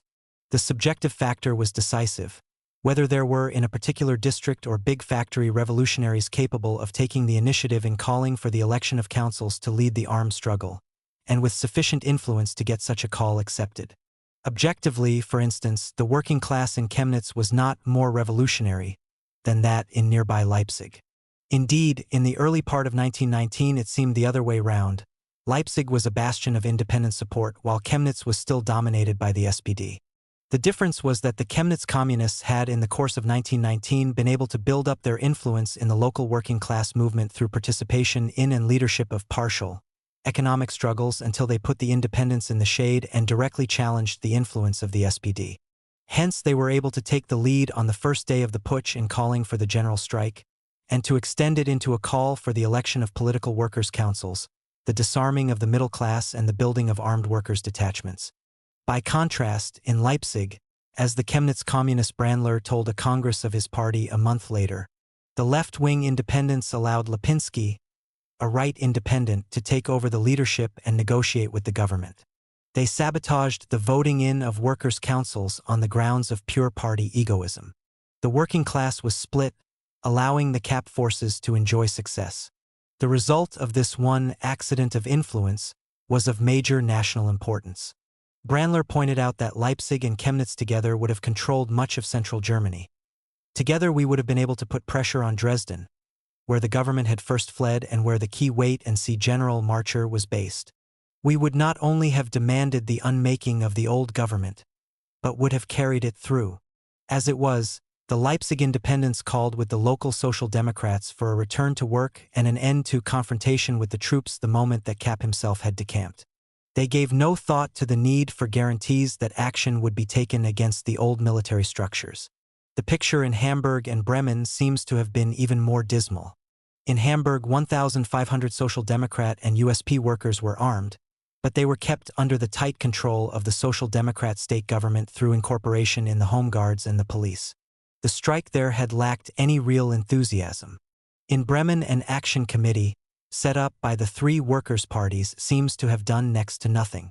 In Berlin, as we have seen, the left independents led a massive strike that began to show signs of turning into a rising, but then did not know how to translate its success into permanent gains. The Communist Party and the Kapp days. The Communist Party had been formed precisely because of the gyrations of the independents in such situations.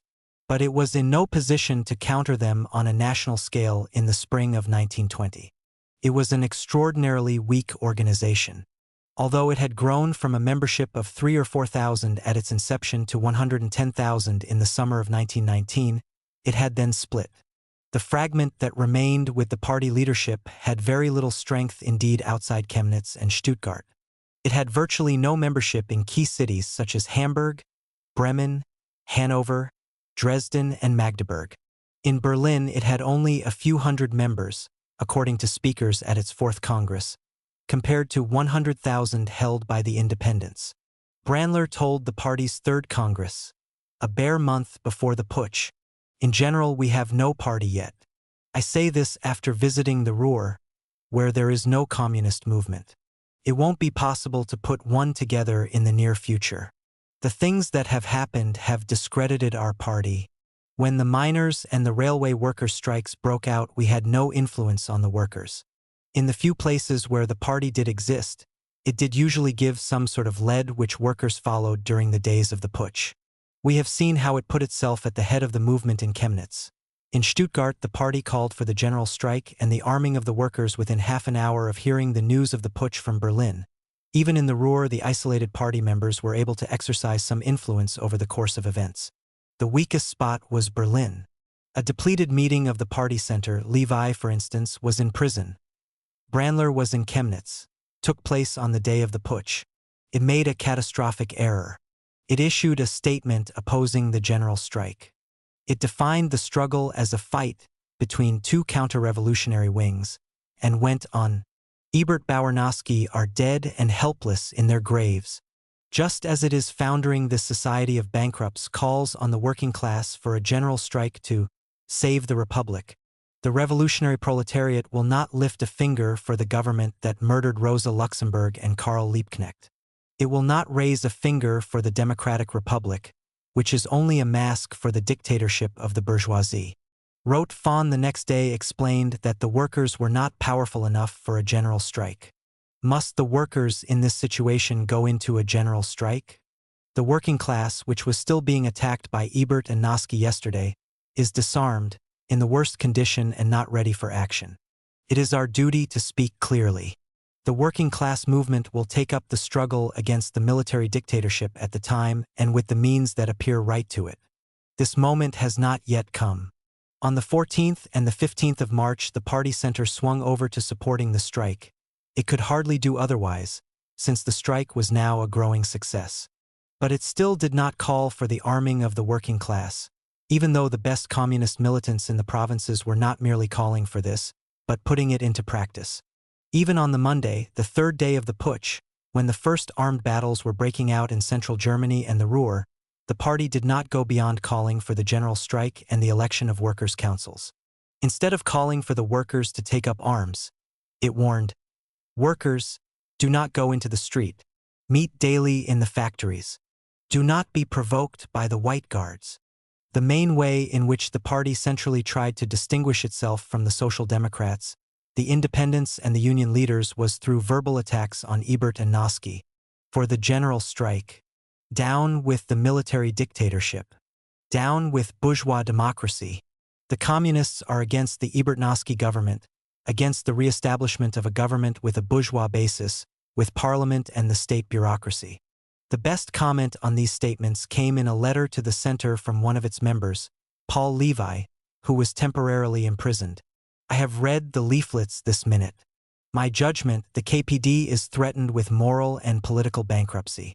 It is incomprehensible that anyone can write sentences such as, "The working class is not ready for action at present," after you had said on the first day that the workers were not ready for action. On the next day your leaflet says, "Now, at last, must the German proletariat open the struggle for the proletarian dictatorship and the Council Republic." I always thought we were clear and agreed on the following. When an action comes, although for nonsensical aims, we join the action so that our slogans can lead it beyond the nonsensical aims. And do not scream, do not move a finger, if the aim is not agreeable to us.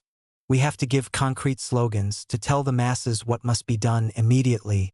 The Council Republic comes last and not first. It seems to me that no one is thinking now of elections to factory councils. The only slogan at the present moment should be, "Arming of the proletariat." A strike needs demands. You have to know what the strike can obtain. With such slogans, the KPD must give a complexion to the strike, a complexion that the strike has not had so far.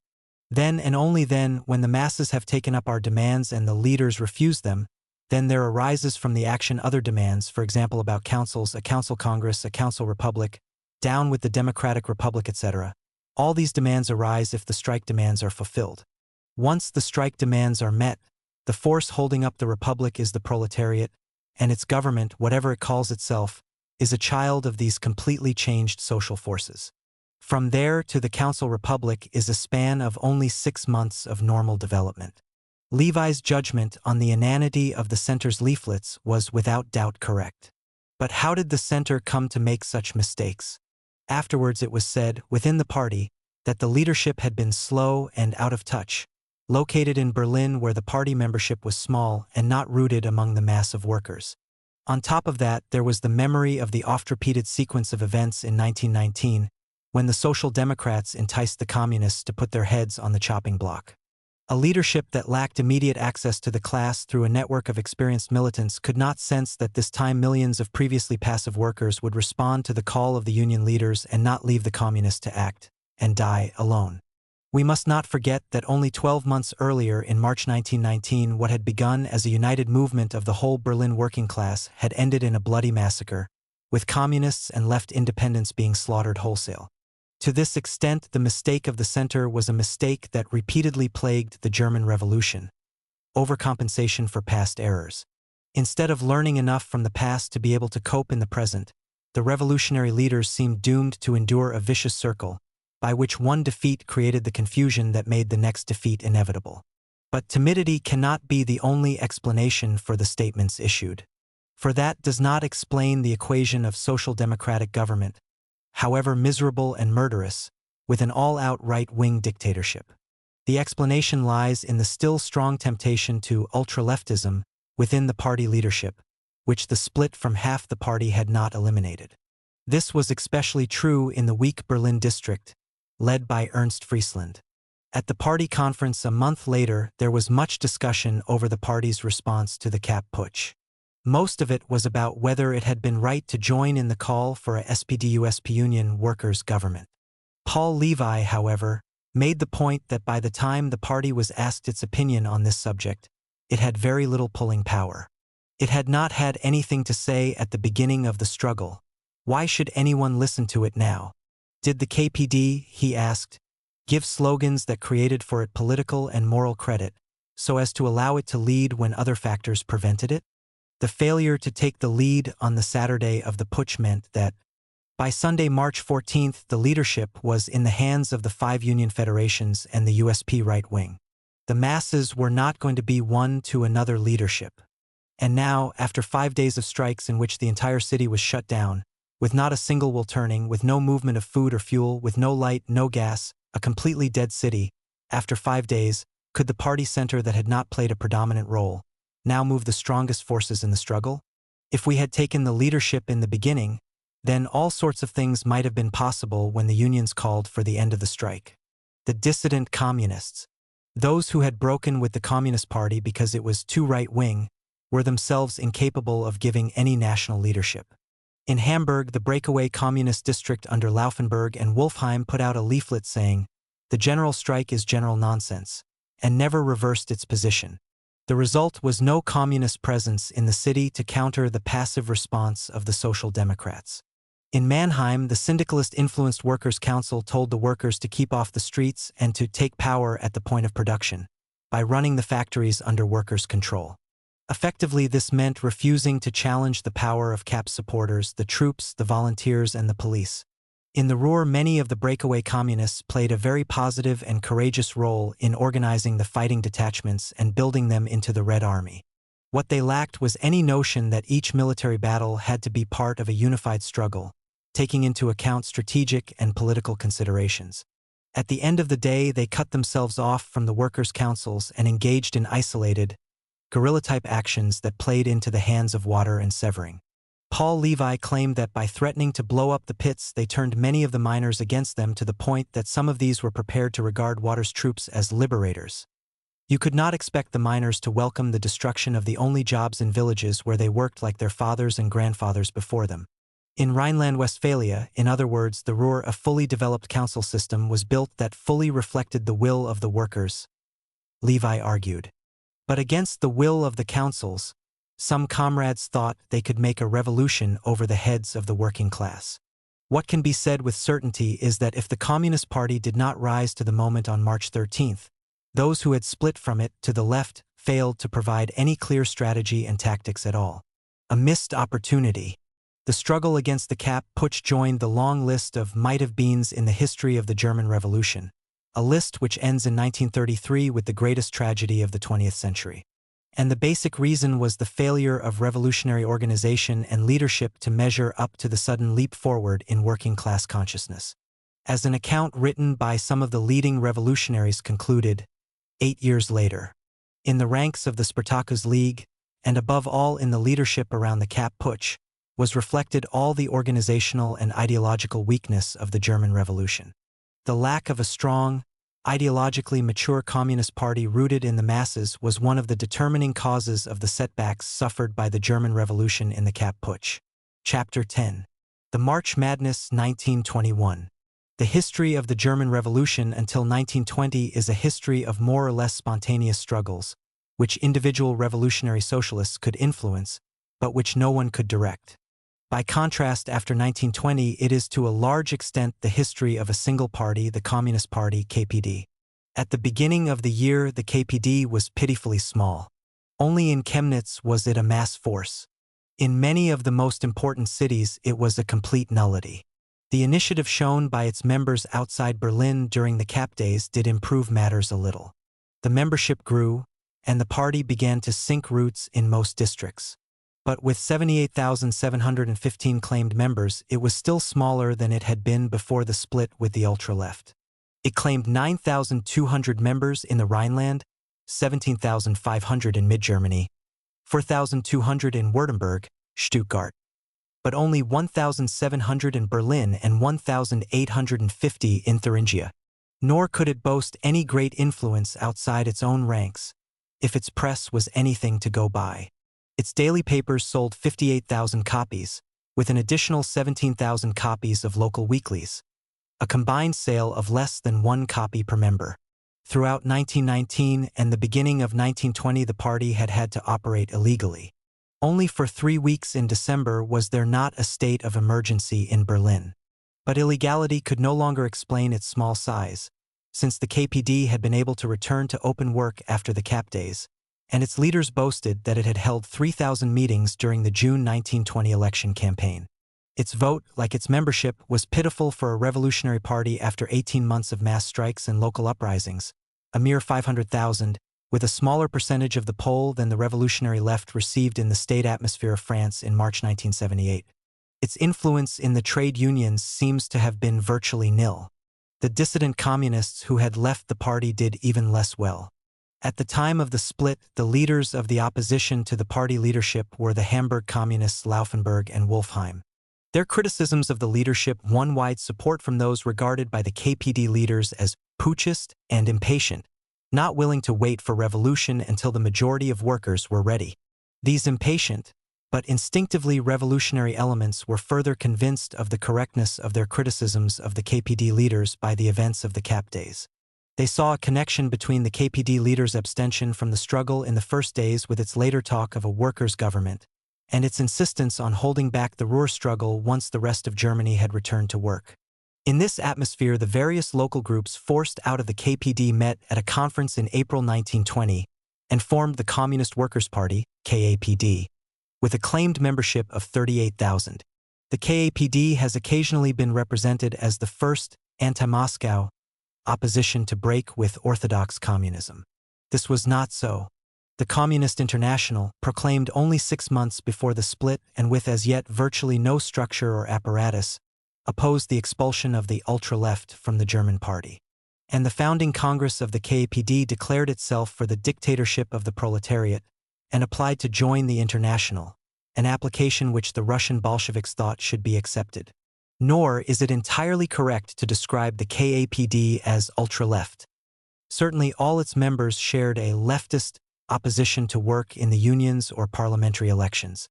But on most other issues there were several distinct and contradictory currents of opinion, many of which were based, if anything, on a rightist lack of confidence in the revolution.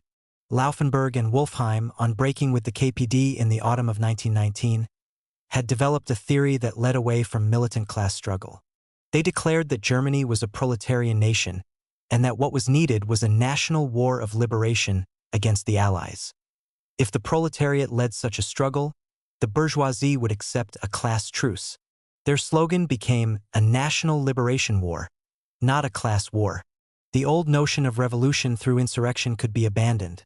The revolution could be carried through more or less peacefully in the factories through the organization of breakaway industrial unions. Already at the KPD Congress, where the split occurred, Wolfheim declared that the party did not exist to lead a fight for power, but that the party can be no other than a propaganda organ for the revolution and for councils. The second main current in the KAPD got its theoretical leadership from two Dutch communists, Pannekoek and Gorder.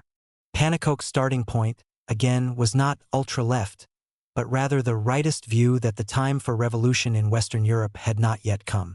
This, he said, was because of the suffocating domination of bourgeois ideas over the working class.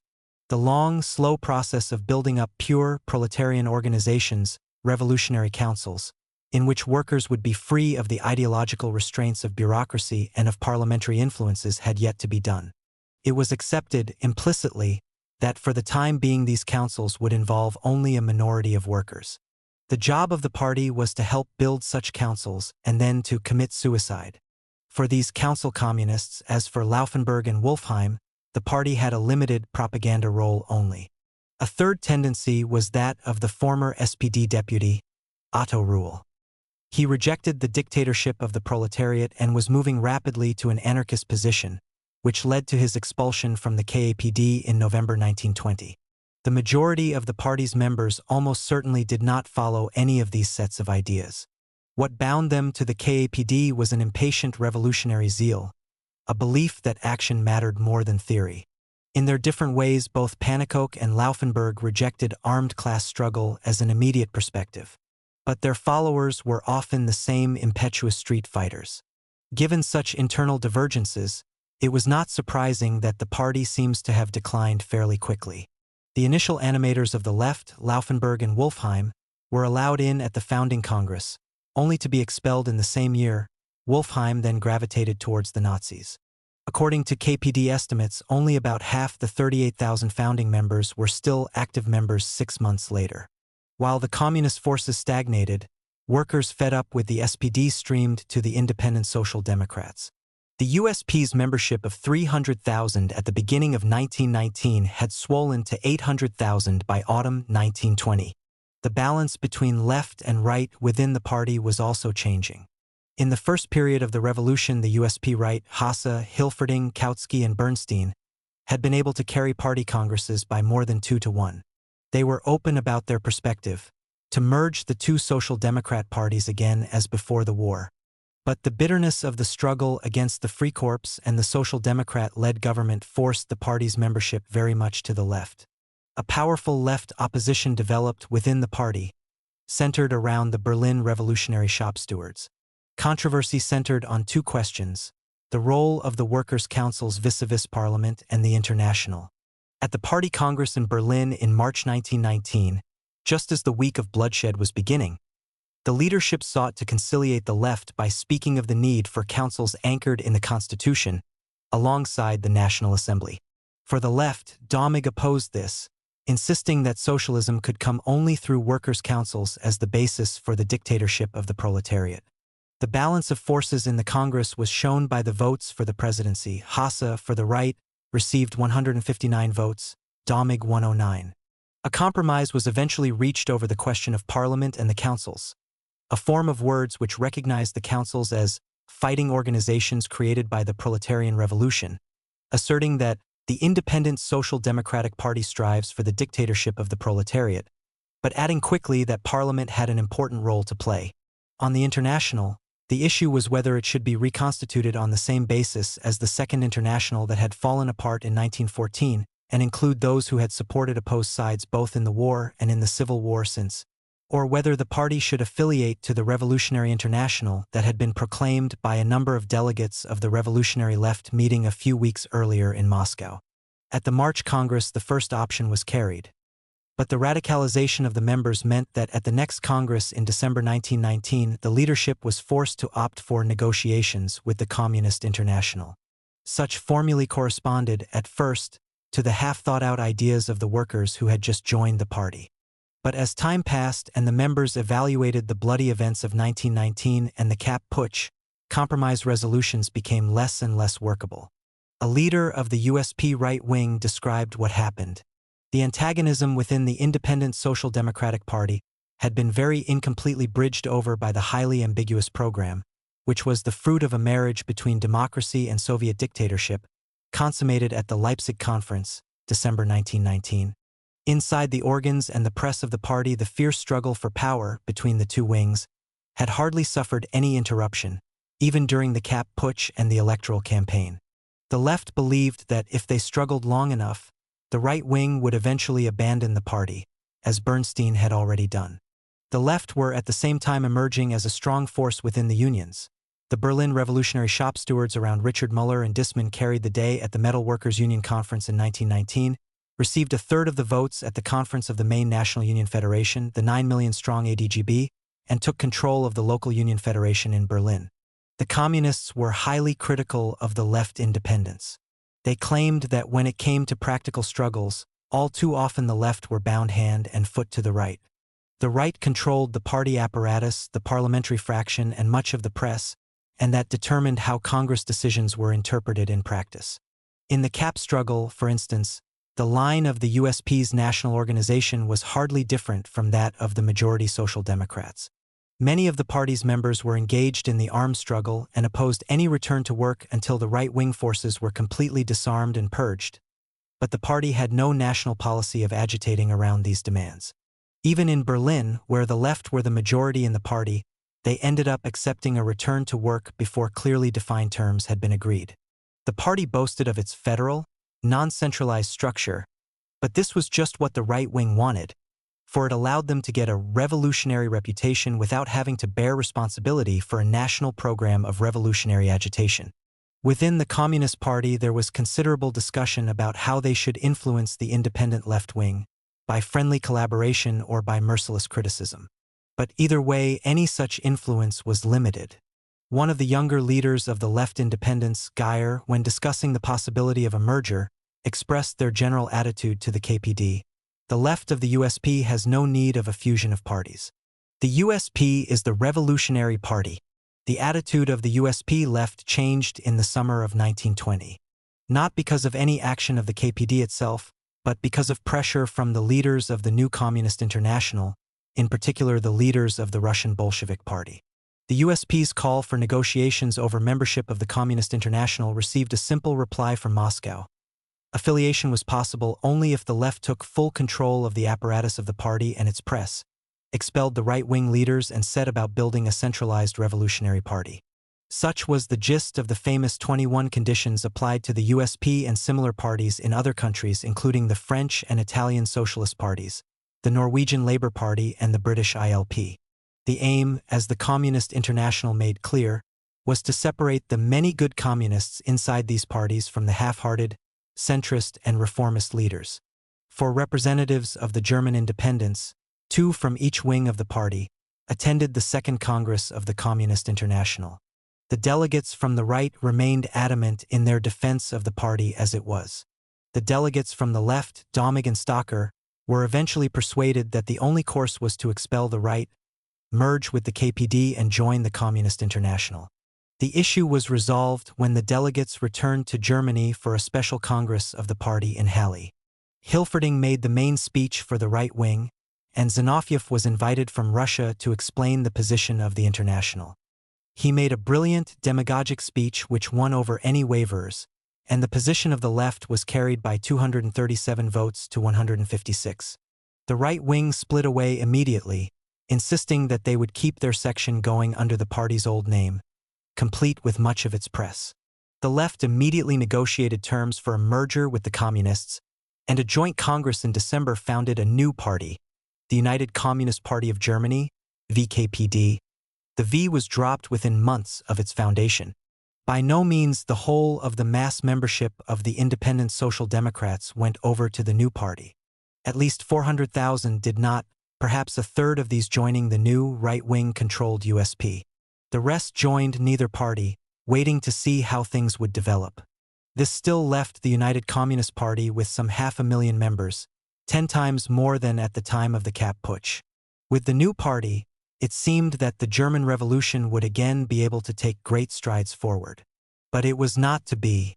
The March action. The workers of central Germany around Halle and Merseburg had become among the most revolutionary in Germany in 1919 and 1920, even though the miners of the area had been conservative and non-political before the war. They clashed bitterly with the Freikorps in 1919 and virtually took the area over during the Kapp Putsch. Afterwards they had kept their arms and used their newfound strength to fight off attacks on their living and working conditions. A measure of their radicalization is that in the Prussian state elections of February 1921, this was the only area where the communist vote, 204,000, was greater than the combined vote for the 2 Social Democrat parties, 147,000. It was the only place in the country where the communists were visibly the majority of the working class. In mid-March, the Social Democratic head of the province, Horsing, decided the time had come to put an end to this state of affairs. He announced that he was going to send the security police into the area to deal with wildcat strikes, looting, robbery, terrorists, and other expressions of lawlessness. Horsing had chosen his time well. He knew that the Easter holidays, due in 10 days' time, would make defensive action by the workers difficult. He also expected that the workers in the rest of Germany would not react to a peacekeeping operation directed against workers of one locality, any more than they had reacted to the marches of the Freikorps in 1919 or to the crushing of the Ruhr after the Kapp Putsch.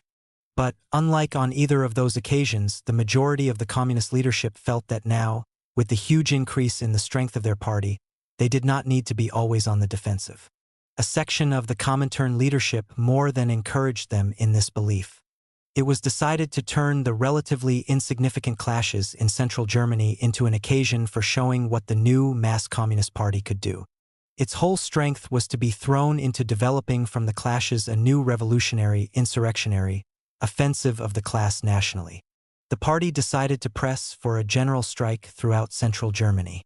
On March 18, the Berlin Party Daily, wrote Fahn, called for workers throughout Germany to arm themselves. It made no mention of the situation in central Germany, but instead used as a pretext the refusal of the Bavarian government to disarm right-wing bands. On March 20th, the paper did refer to central Germany, calling on workers everywhere to come to the area's aid. Effectively, the paper indicated that anyone who did not would be a scab. "Who is not with us is against us," screamed the headline. But even in central Germany itself, the protest strike was not general. The workers had struck in the Mansfeld-Alban area, so far reached by Horsing's security police. But the feeling in Halle was such that the local Communist Party leadership hesitated to call a general strike. The attempts by the National Party leadership to push the struggle forward took on a note of desperation. A representative of the party center, Eberlein, explained to the Halle communists that they had to use all means to provoke an uprising in mid-Germany. He even went so far as to suggest blowing up communist offices, so that the blame would be placed on the police and make the workers angry. The tactic of self-provocation was not adopted, although the story of it was much used afterwards to discredit the Communist Party. Instead, the party accepted the services of Max Holz, the leader of a Red Army in Voigtland on the Czech border. During the Cap Days and a virtual folk hero because of his exploits in escaping from the police. Holz was not a member of the party. He was one of the many who had dropped out after the split with the ultra-left. He had been referred to in party publications and at conferences as a non-Marxist and a revolutionary adventurer. Holz's most recent activities had been extremely individualistic. He tells in his memoirs how he set out to disquieten the authorities and terrorize the population by blowing up law courts.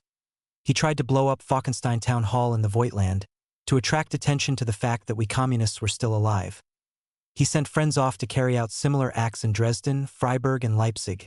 Finally, he robbed various banks to finance the KPD, although he himself was never a member of it. When Holz arrived in mid-Germany on March 21st, he admits that the mood of the workers was far from insurrectionary. At a strike committee meeting in Mansfeld, there was no discussion of an armed insurrection. The workers thought that a general strike alone would force Horsing to withdraw. But the next evening Holz claims that the brutality of the police forced the workers to take up arms. I began to organize workers who had spontaneously formed into fighting units. In any case, Holz proclaimed himself commander-in-chief of the rising, a position which he claims was accepted by both the KPD and KAPD headquarters in Berlin. Working with a local communist official, Scheider, he succeeded in raising an armed detachment of 400 men who began guerrilla attacks on various police posts. This army moved from place to place, collecting around it more unemployed miners and allegedly conscripting all men between the ages of 18 and 45, until it was, according to Holz, 2,500 strong. They were joined by 3,000 workers who gathered in Halle and marched to meet them. At the same time, the 20,000-strong Luna Works had struck, 2,000 of its workers arming themselves and taking control of the factory.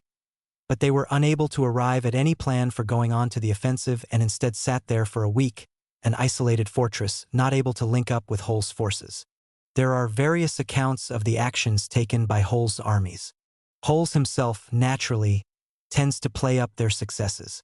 But even he has to admit that they were not strong enough to stay in any one town more than 24 hours. Other accounts picture an operation of very limited military impact. According to the American historian Angres, who provides a detailed account of these events, there was little system to his burning, dynamiting, and plundering. The enormous potential strength of the Luna workers was never brought to bear, and the fighting took place according to no unified plan. According to Buber Newman, whose memories of the period have to be set off against her strong animosity to communism when she wrote, there was a general confrontation with the police with the blowing up of town halls, banks, railway establishments, and then private houses. It was only a matter of time before sufficient armed police were moved into action to crush the rising. They caught up with the Red Army at Ammendorf, defeated it in an armed confrontation, then chased its scattering groups across the fields. The rising itself was an event of little consequence. It hardly bears comparison with the bloody battles against the Freikorps or during the Cap Days. The government did not even need to resort to the army to crush Holz's force, for the police sufficed. Not surprisingly, workers elsewhere, who had seen the crushing of Berlin, Bremen, Bavaria, and the Ruhr 3 times over, did not regard it as a great event. Its significance historically lies in the fact that the Communist Party leadership completely misjudged what was happening, reacted wrongly, and nearly wrecked their newborn party. They decided that this was a great, revolutionary, offensive action. They pulled out stops that didn't exist in an attempt to get solidarity action of insurrectionary proportions, and blamed their own rank and file for passivity when such action did not come. In Hamburg, there was a demonstration of a couple of thousand unemployed. They tried to seize the docks and failed. The government took the opportunity to declare a state of emergency. The Communist Party leadership responded by calling for an all-out national general strike, the day before the Easter holiday. The response was pathetic. Only 200,000 strikers according to most reports, 400,000 according to a few optimists. Yet the KPD itself claimed 400,000 members. In Berlin, hardly any workers struck, despite the 200,000 votes the Communists had received in elections there barely a month before. An order from the local party insisted, a communist, even when in a minority among the workers, should in no circumstances proceed to work. The class would not move. In some places, party members who had more determination than sense tried to move for it. They took the unemployed to occupy factories and block workers' access to them. The majority of non-communist workers who ignored the strike call were jeered at as scabs. The only result was to turn non-communist workers against communists, with rows, fights, and even shooting. The Krupp Forge in Rheinhausen was the scene of fierce fights Thursday morning between communists occupying the works and workers arriving for work. The workers finally charged the communists with clubs in hand and thus gained entrance to their place of work by force. In the end, Belgian soldiers intervened in the brawl, separated the combatants, and arrested 20 communists. The communists later returned with reinforcements and reoccupied the forge. Instead of explaining patiently to the Social Democrat workers how their own interests lay in opposition to the interests of their leaders, the Communist Party treated these workers as if they were identical to their leaders. We are telling the independent and Social Democratic workers in all clearness. If you tolerate or just mildly protest against the white terror and lynch justice unleashed by Ebert, Severing, and Horsing, then this capital crime rests not only on the heads of your leaders but on the head of every one of you. Shame and dishonor on the worker who stands apart. Shame and dishonor on the worker who does not know his place. The majority of workers were being condemned for not jumping to the commands of the minority. The enemies of the party gloated. The right-wing rump of the USP felt this was an issue that they could easily exploit to pull towards them all those who had joined neither party after the split. They denounced the action, implied that Horsing had been right to send in the security police, and received the support of many workers who had been close to supporting the communists until they were greeted with catcalls of scab. The consequences for the Communist Party itself were catastrophic. Its actions seemed to justify everything its enemies inside the working class said about it being dictatorial, undemocratic, putschist. Within a few weeks it lost 200,000 members, about half its strength. Militants who were too intelligent to give up their jobs by striking alone as their fellow workers worked left the party rather than obey its insane instructions. And the hundreds of thousands of former USP members who had not joined the VKPD found their doubts confirmed. Tens of thousands of loyal communists who had obeyed their party's order to strike by themselves were not allowed back into the factories by the management. In many districts, the ties binding communist and non-communist workers were broken. The communists seemed to many other workers to have proved correct the old stories about Bolshevik wreckers and Spartacists out to cause violence. The party had moved into action without the class, and had nearly smashed itself to pieces. The KPD leadership splits. The main thesis running through this book so far has been that the German Revolution was defeated because of the absence of even the nucleus of a cohesive party in November 1918. At each point afterwards, this initial lack plagued the movement, preventing any coherent direction being given to upsurges of revolutionary anger within the working class. At first sight, however, the March action hardly seems to fit into this thesis. The mass party existed and behaved in just as lunatic a fashion as did Ledebour and Liebknecht in January 1919, or leaders of the Ruhr Red Army at the end of March 1920. How is the discrepancy to be explained? Even the most powerful revolutionary movements never completely free themselves from the taint of the society that they fight. They are built with and by men and women who grew up in that society, who have bred into them many of its vices: personal vanity, petty jealousies, irrational dislikes, obsessive fears. These necessarily cloud political judgments. Of the great revolutionary leaders, only Lenin seemed capable of putting such personal feelings completely aside. The problem is made 100 times worse when revolutionary parties are involved in desperate struggles, hardly existing one day, carried forward to the verge of victory the next. Their leaders cannot afford scruples. They have to use some of the characteristic forms of authoritarian organization developed by capitalism in order to fight capitalism. They have to demand discipline from party members. They have to be prepared to push aside those who cannot fulfill their allotted tasks, however good their intentions, however great their reputations. The border line between an arbitrary action, motivated only by irrational personal feelings, and a necessary action is always difficult to draw in such circumstances. There is no time to debate at length. In Germany in 1920–21 the task seemed almost impossible. A mass revolutionary party had been formed after the most favorable revolutionary opportunities had passed, by a policy of breaking with impatient ultra-left, but obviously revolutionary elements, the bulk of the support of the KAPD, and by unifying with people who were certainly moving leftwards, but had not yet proved their revolutionary credentials. Throughout this period there had been sections of workers, in one industrial district after another, who had been ready to fight. But the party had spent as much energy holding them back from suicidal adventures as in urging other sections to support them. Inevitably, the period was frustrating for both the rank and file of the party and its leadership. They faced daily taunts from the expelled ultra-leftists that they were centrists, opportunists, and disguised social democrats. And they asked themselves whether a merger with the independent social democrats could produce a genuinely revolutionary party. The tension was there as early as the Bavarian Soviet Republic. Paul Levi had criticized the proclamation of the Second Communist Council Republic as an adventure, while another member of the leadership, Paul Froelich, had wholeheartedly endorsed it. The debate flared up again after the struggle around the Kapp Putsch. Everyone agreed that the initial condemnation of the general strike by the truncated meeting of the party center had been a gross mistake. The dispute was over where responsibility for this lay. Froelich implied that the responsibility lay with Levi, even though Levi had himself, from prison, bitterly denounced the party center's decisions. Froelich's argument was that under Levi's influence the party leadership had forgotten that action, not propaganda, won people to revolutionary politics. Hence, the abstentionism of the party center at the beginning of the struggle was linked to its support for a workers' government at the end. Froelich denounced the call for the independents to join such a government as being at the level of saying, "You are already a whore.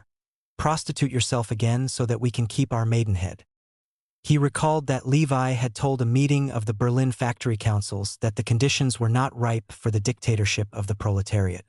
This, Froelich insisted, was nothing less than a pseudo-Marxism, which saw the preparation of the revolution not through action, but through 6 months of organization work and agitation, 6 months of daily reading of articles full of historical knowledge and good points. What it really reflected was a yearning for a breathing space, which had led to purely opportunistic politics. Levi still had considerable support inside the party leadership. The party's main theoretician, Thalheimer, wrote a scathing reply, which destroyed many of the arguments Thalheimer himself was to use 12 months later. He described Froelich's article as a return of the infantile disease. In other words, ultra-leftism. When Froelich says that victory comes from a succession of defeats, when he turns away from the sentence in the Spartacus program on the need to win the majority of the working class, then he has not learnt the lessons of the Spartacus week or of Munich. Lenin, in an appendix to his famous little book, Left-Wing Communism, seemed to agree with the tactical position taken by the German party center over the question of the workers' government, although he criticized a number of the formulations in it as mistaken. He described it as basically right, a method of practical teaching, a tactic which is without doubt right, but it was wrong not to point out that such a government will not in practice break with the bourgeoisie. But Lenin was not then regarded as the deity he later became for the Stalinized Comintern, and his words seem to have had less impact in Germany than did the judgment of Radek. The old activist in the pre-war German left and advisor to the German party leadership at the time of the great struggles of 1919 was now secretary of the half-formed Communist International in Moscow. He had been through all the experiences of the German leadership and seems to have developed the same frustration and impatience. In the July edition of the International's journal Die Kommunistische Internationale, he swung his weight behind Froelich's arguments. Anti-Putschism has led to a certain quietism. From the impossibility of conquering political power in Germany, established empirically in 1919, they have drawn the conclusion in March 1920 of the impossibility of action in general. The executive of the International had seen as correct the fight against putschism in Germany, but now saw that doctrinaire anti-putschist propaganda has become a hindrance to the movement. What is more, by offering loyal opposition to a workers' government, the center had abandoned their historical mission. Arguments had begun earlier, with an open dispute between Radek and Levi over the lessons of the short-lived Hungarian Soviet Republic of March-July 1919. Levi had made a powerful criticism of the Hungarian communist leaders, the foremost of whom was Bela Kun, for taking power before the workers were fully ready for it. Radek replied, with clear implications for events in Germany, that the mistake had not been in taking power, but in doing so without having drawn a clear line between themselves and the left, Social Democrats. By the time the Second Congress of the Communist International met in Moscow in July 1920, the dispute was becoming bitter and there was open talk of a right-wing tendency inside the German party, led by Levi. As the German Communist Party Congress was told in November by Ernst Mayr, it was felt in Moscow that there were two wings in the party, a left led by Mayr and Rosie Wolfstein, and a right led by Levi and Walcher. Levi had told them that this was not a political division, but a difference of mood. The Russian comrades had, however, seen this as a continuation of the old differences which had divided Rosa Luxemburg and Jagesches from Lenin. What had begun as a political argument was clearly being clouded by old personal animosities, perhaps going back to Rosa Luxemburg's absurd pre-war vendetta against Radek. The key Russian communists involved in the building of the International, Zinoviev and Bukharin, as well as Radek, urged the German party to take action to prevent a drift to the right. They urged unity with the revolutionary leaven of the KAPD as well as the centrists of the left USP. With this perspective in mind, they wanted to accept the KAPD as part of the International. This was prevented by the protests of the whole KPD delegation, left as well as right, and the KAPD was relegated to sympathizer status. Zinoviev and Bukharin saw all this as evidence of Levi's conservative influence. The International was not, at that time, the monolith it later became. Disagreements over such issues were taken for granted, and the Russians could not deal with Levi in an arbitrary manner. If they thought his approach was wrong, they had to convince the German party that this was so. So it seems that Radek was given the brief of winning over Levi's supporters inside the German party. The task was not difficult. Nothing is more nerve-wracking for a revolutionary leader than continually holding sections of the masses back from premature action. Even a sane, experienced leader like Brandler suffered the feeling of frustration. He had, after all, come in for a lot of criticism himself because during the Cap days he had not engaged in revolutionary heroics in his Chemnitz fortress. It was not difficult for him to blame other people rather than the objective situation for policies that made him unpopular. Even with the benefit of hindsight, he could still write 40 years later that he became concerned with tendencies in the German working class and in the KPD as well, which admittedly did not reject armed struggle, but which looked upon it with indifference.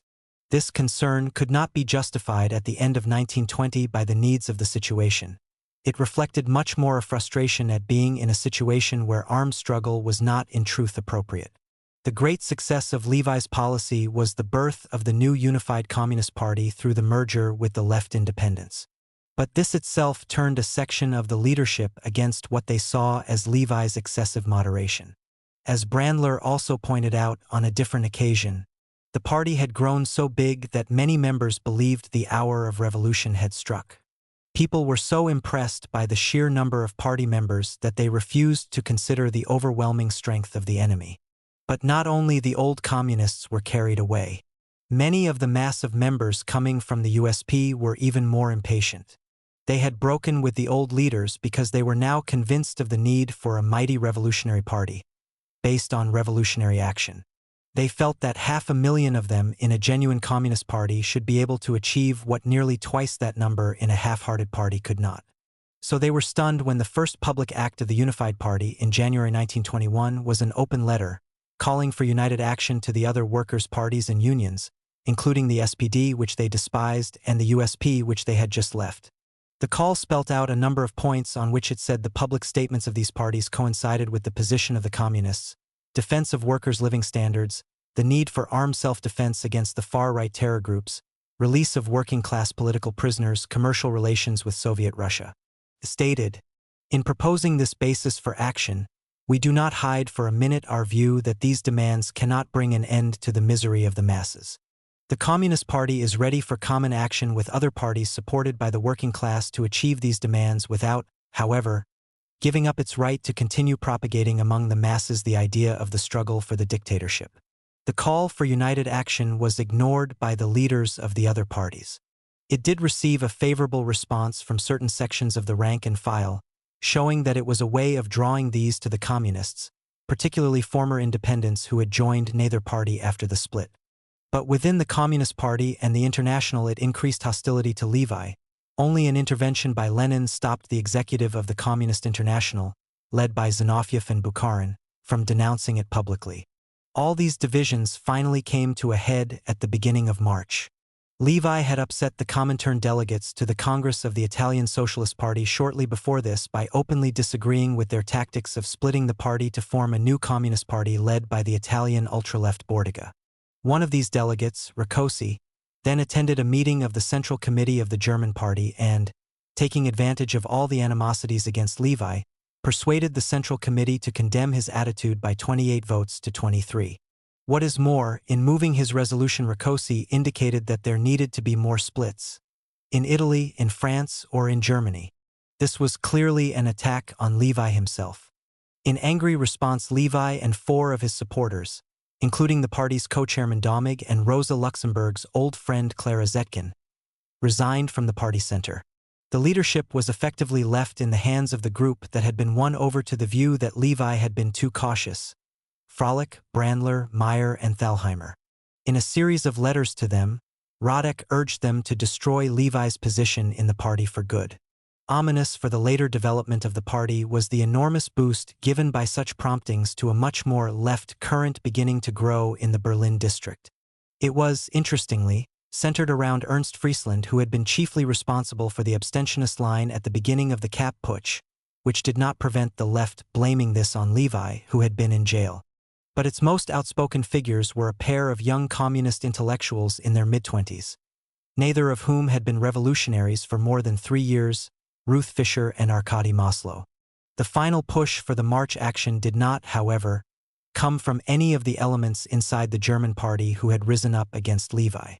A few days later, the Hungarian communist Bela Kun arrived in Berlin as a delegate from Moscow. There is some doubt as to whether the advice he then gave the restructured German party center was his own, or was given on orders. Brandler claims that Kun spoke on instructions from Zinoviev, the president of the International. But about the advice he gave there is little doubt. Levi explained in a letter to Lenin on March 29 that Kun had met himself and Zetkin and told them, "Russia is in a very difficult situation. There had been widespread famine leading to peasant revolts and the Kronstadt rising. It is absolutely an absolute necessity that it is relieved by the movement in the West, and for this reason the German Communist Party must go into action. The KPD has 500,000 members. With these you can bring into action 1,500,000 proletarians, which is enough to destroy the government. So it is necessary immediately to begin the struggle with the slogan, 'Overthrow the government.'" Kun clearly gave the same message to the new center. On 16 to 17 March, at a meeting of the Central Committee, a bigger body than the center, Brandler, the party chairman in place of Levi, argued, "The antagonism between the imperialist states has intensified. The conflicts between America and England have increased. Unless a revolution gives a different form to events, we will shortly face an Anglo-American war. Domestic difficulties lie within the realm of the possible. There is a 90% chance that armed conflicts will occur in Upper Silesia between German and Polish forces. Today we are able to influence 2 to 3 million non-communist workers willing to fight under our banner even in offensive operations. We are obliged by the present situation to intervene with concrete actions to influence matters in our direction." From this, Frolic, also for the center, concluded, "Through our activity we have to make sure an eruption occurs, even if necessary by provoking the state militia." Thus, on the basis of highly problematic predictions, the party's general strategy was to move from the defensive to the offensive. The theory of the offensive. Underlying the new turn was what came to be known as the theory of the offensive. This was a doctrine which was propagated by Bukharin in Moscow and accepted to varying degrees by Zinoviev, Kuhn, Radek, the New German Center, and the Berlin left of Friesland, Fischer, and Maslow. The basic argument was that it was no longer necessary for the Communist Party to be passive, awaiting spontaneous developments in the class. The collapse of capitalism meant that a mass Communist Party could awaken the masses to decisive, offensive armed actions of a partial character. These would increase the instability of the system and drive more workers into action until the taking of power was on the agenda. The guidelines for this strategy, as applied to Germany, were outlined in a letter sent to certain members of the German Center shortly before the March action. If the rift between Germany and the Entente widens, possibly leading to war, we will talk. You must do everything to mobilize the party, if only because these possibilities exist. If you don't now do everything for incessant pressure for action, you will fail at the great moment. Less emphasis on radical formulae, more on action. The letter was guarded and conditional compared with the interpretation put on it by those who read it. Frolic told the Central Committee that the new tactics required a complete break with the past. Hitherto we were guided by the tactic, or rather were forced to accept the tactic of biding our time until a situation conducive to action existed. Now we say, we are so strong and the situation is so pregnant with possibilities that we can force the fate of the party and the revolution.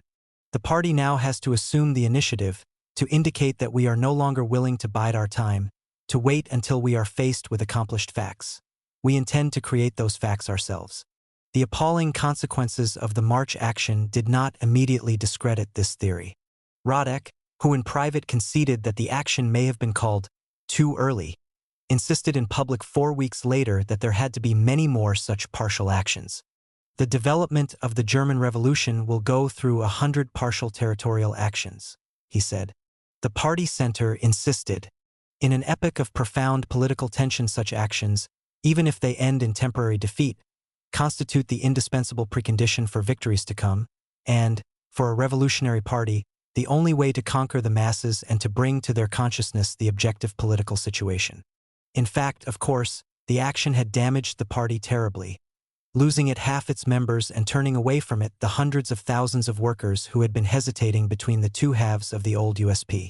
A few more such actions would have destroyed the party altogether. The theory of the offensive was not, in fact, new.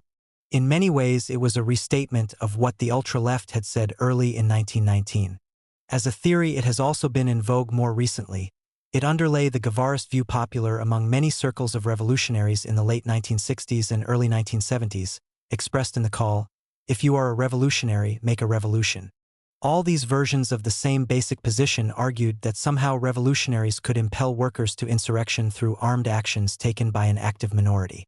They all forget that workers, even Revolutionary Party members, will only take revolutionary action when they themselves feel that a transformation of society is necessary. It is not revolutionaries who make revolutions. It is the mass of workers. The task of revolutionaries is to lead these workers, not substitute for them. The March action of 1921 was the biggest test of this theory ever attempted historically. The setback which followed should have been a final refutation of the theory. Crisis in the party. The outcome of the March action sent shock waves through both the German Communist Party and the Communist International.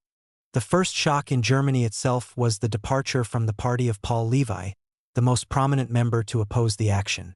Levi had been the most influential leader of the party from the time of the death of Jagesches to his resignation barely a week before the action. He was undoubtedly the ablest of its leaders. But he seems to have had considerable disdain for those who did not agree with him, and he had virtually no understanding that sincere and courageous revolutionary convictions were what led many recently converted communists into acts of ultra-left lunacy. Alfred Rosemeyer, who had no great love for Levi's enemies, described him at the time of the Second Congress of the International in Moscow. His main aversion was the communists who had opposed him at Heidelberg, the ultra-left. He was obsessed with them, and the conflict took on the appearance of a personal quarrel. He loathed all anarchists and syndicalists. They were elements of an opposition that permanently obsessed him. Levi was infuriated by the folly of the majority of the leadership and did not hide his anger. In a pamphlet published a few days later, he denounced the action. The pamphlet, entitled Our Road Against Putschism, was a brilliant denunciation of the reasoning that had led to the biggest Bakuninist putsch in history. He used all his skill in rhetoric and sarcasm to hammer home the point that it was madness to launch an offensive armed action while the mass of the workers were passive, and only a few weeks after the party had received less than a third of the combined SPD/USP vote in elections across two-thirds of the country. Levi insisted that far from it being easier for the mass Communist Party to bring into struggle Social Democrat workers than it had been for the Minute Spartacus League of 1918-19, it was more difficult. At the beginning of the German Revolution, the Social Democrats were everywhere on the defensive. They had the great masses behind them, but these were unorganized. Today, social reformism has organized a conscious resistance against communism. It has gone from the defensive to the offensive. The spiritual influence of the communists on the still undecided or still reformist proletarian masses must be acquired. Instead of winning the workers, the center played with the element so beloved of Bakunin, the lumpen proletariat. The unemployed were used as storm columns against the employed workers. The result was a pistol-shooting putsch against the bourgeoisie and 4/5 of the proletariat. The pamphlet demolished the proponents of the theory of the offensive. The trouble, however, was that it was written in a style almost calculated not to win the rank and file of the party, but simply to infuriate them. It gave the impression of sneering at their courage, at their preparedness to go on the streets to fight. Its tone was that of someone looking at the party from outside, not someone who was part of it, mistakes and all. It was all too easy for the majority of the party leadership, who had still learnt nothing from the action, to turn party members against Levi for writing in that tone, rather than face up to his arguments. They expelled him from the party for a breach of discipline, without needing to reply to any one of his points. The International row. The argument over the march action was soon raging in Moscow as well as Berlin.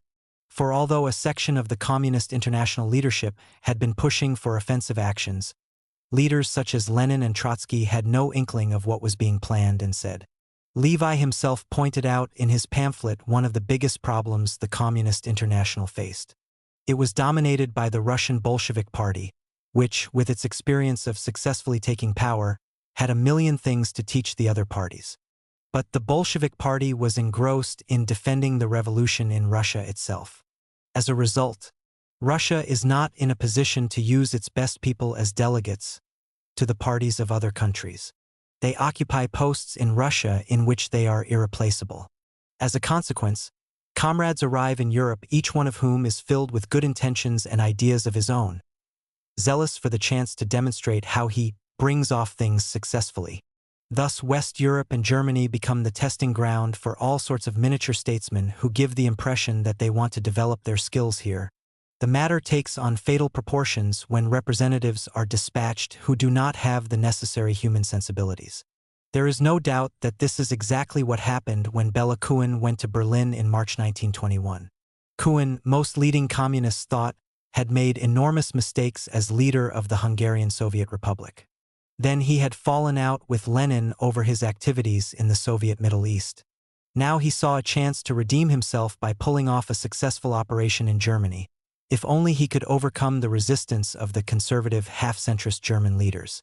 But the responsibility did not lie only with Kun. It is virtually certain that he was given the go-ahead by those in charge of the Russian party's activities in the Communist International, especially Zinoviev, president of the International. Zinoviev had worked for many years with Lenin and had learnt a certain style of work from him.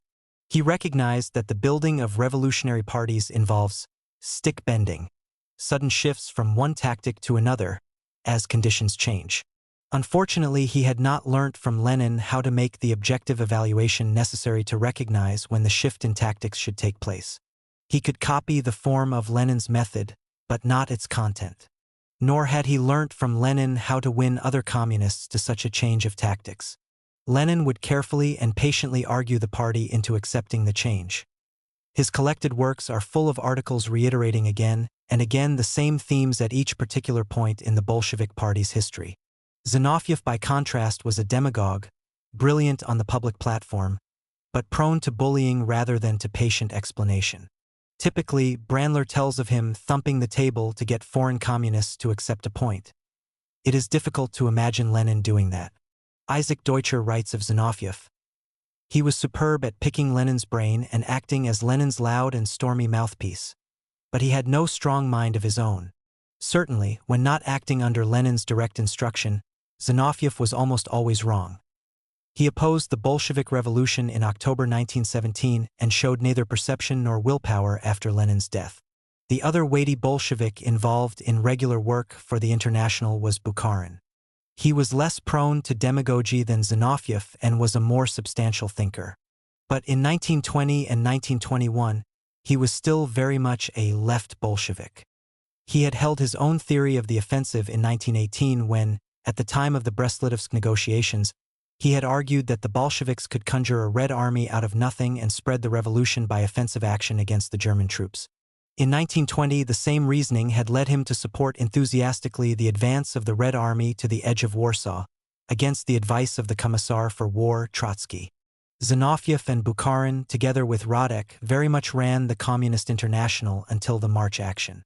Lenin and Trotsky would make occasional appearances at meetings of its executive, but were usually much too busy with other things. The executive of the Comintern was then only a modest office. Lenin was present at its meetings only 2 or 3 times.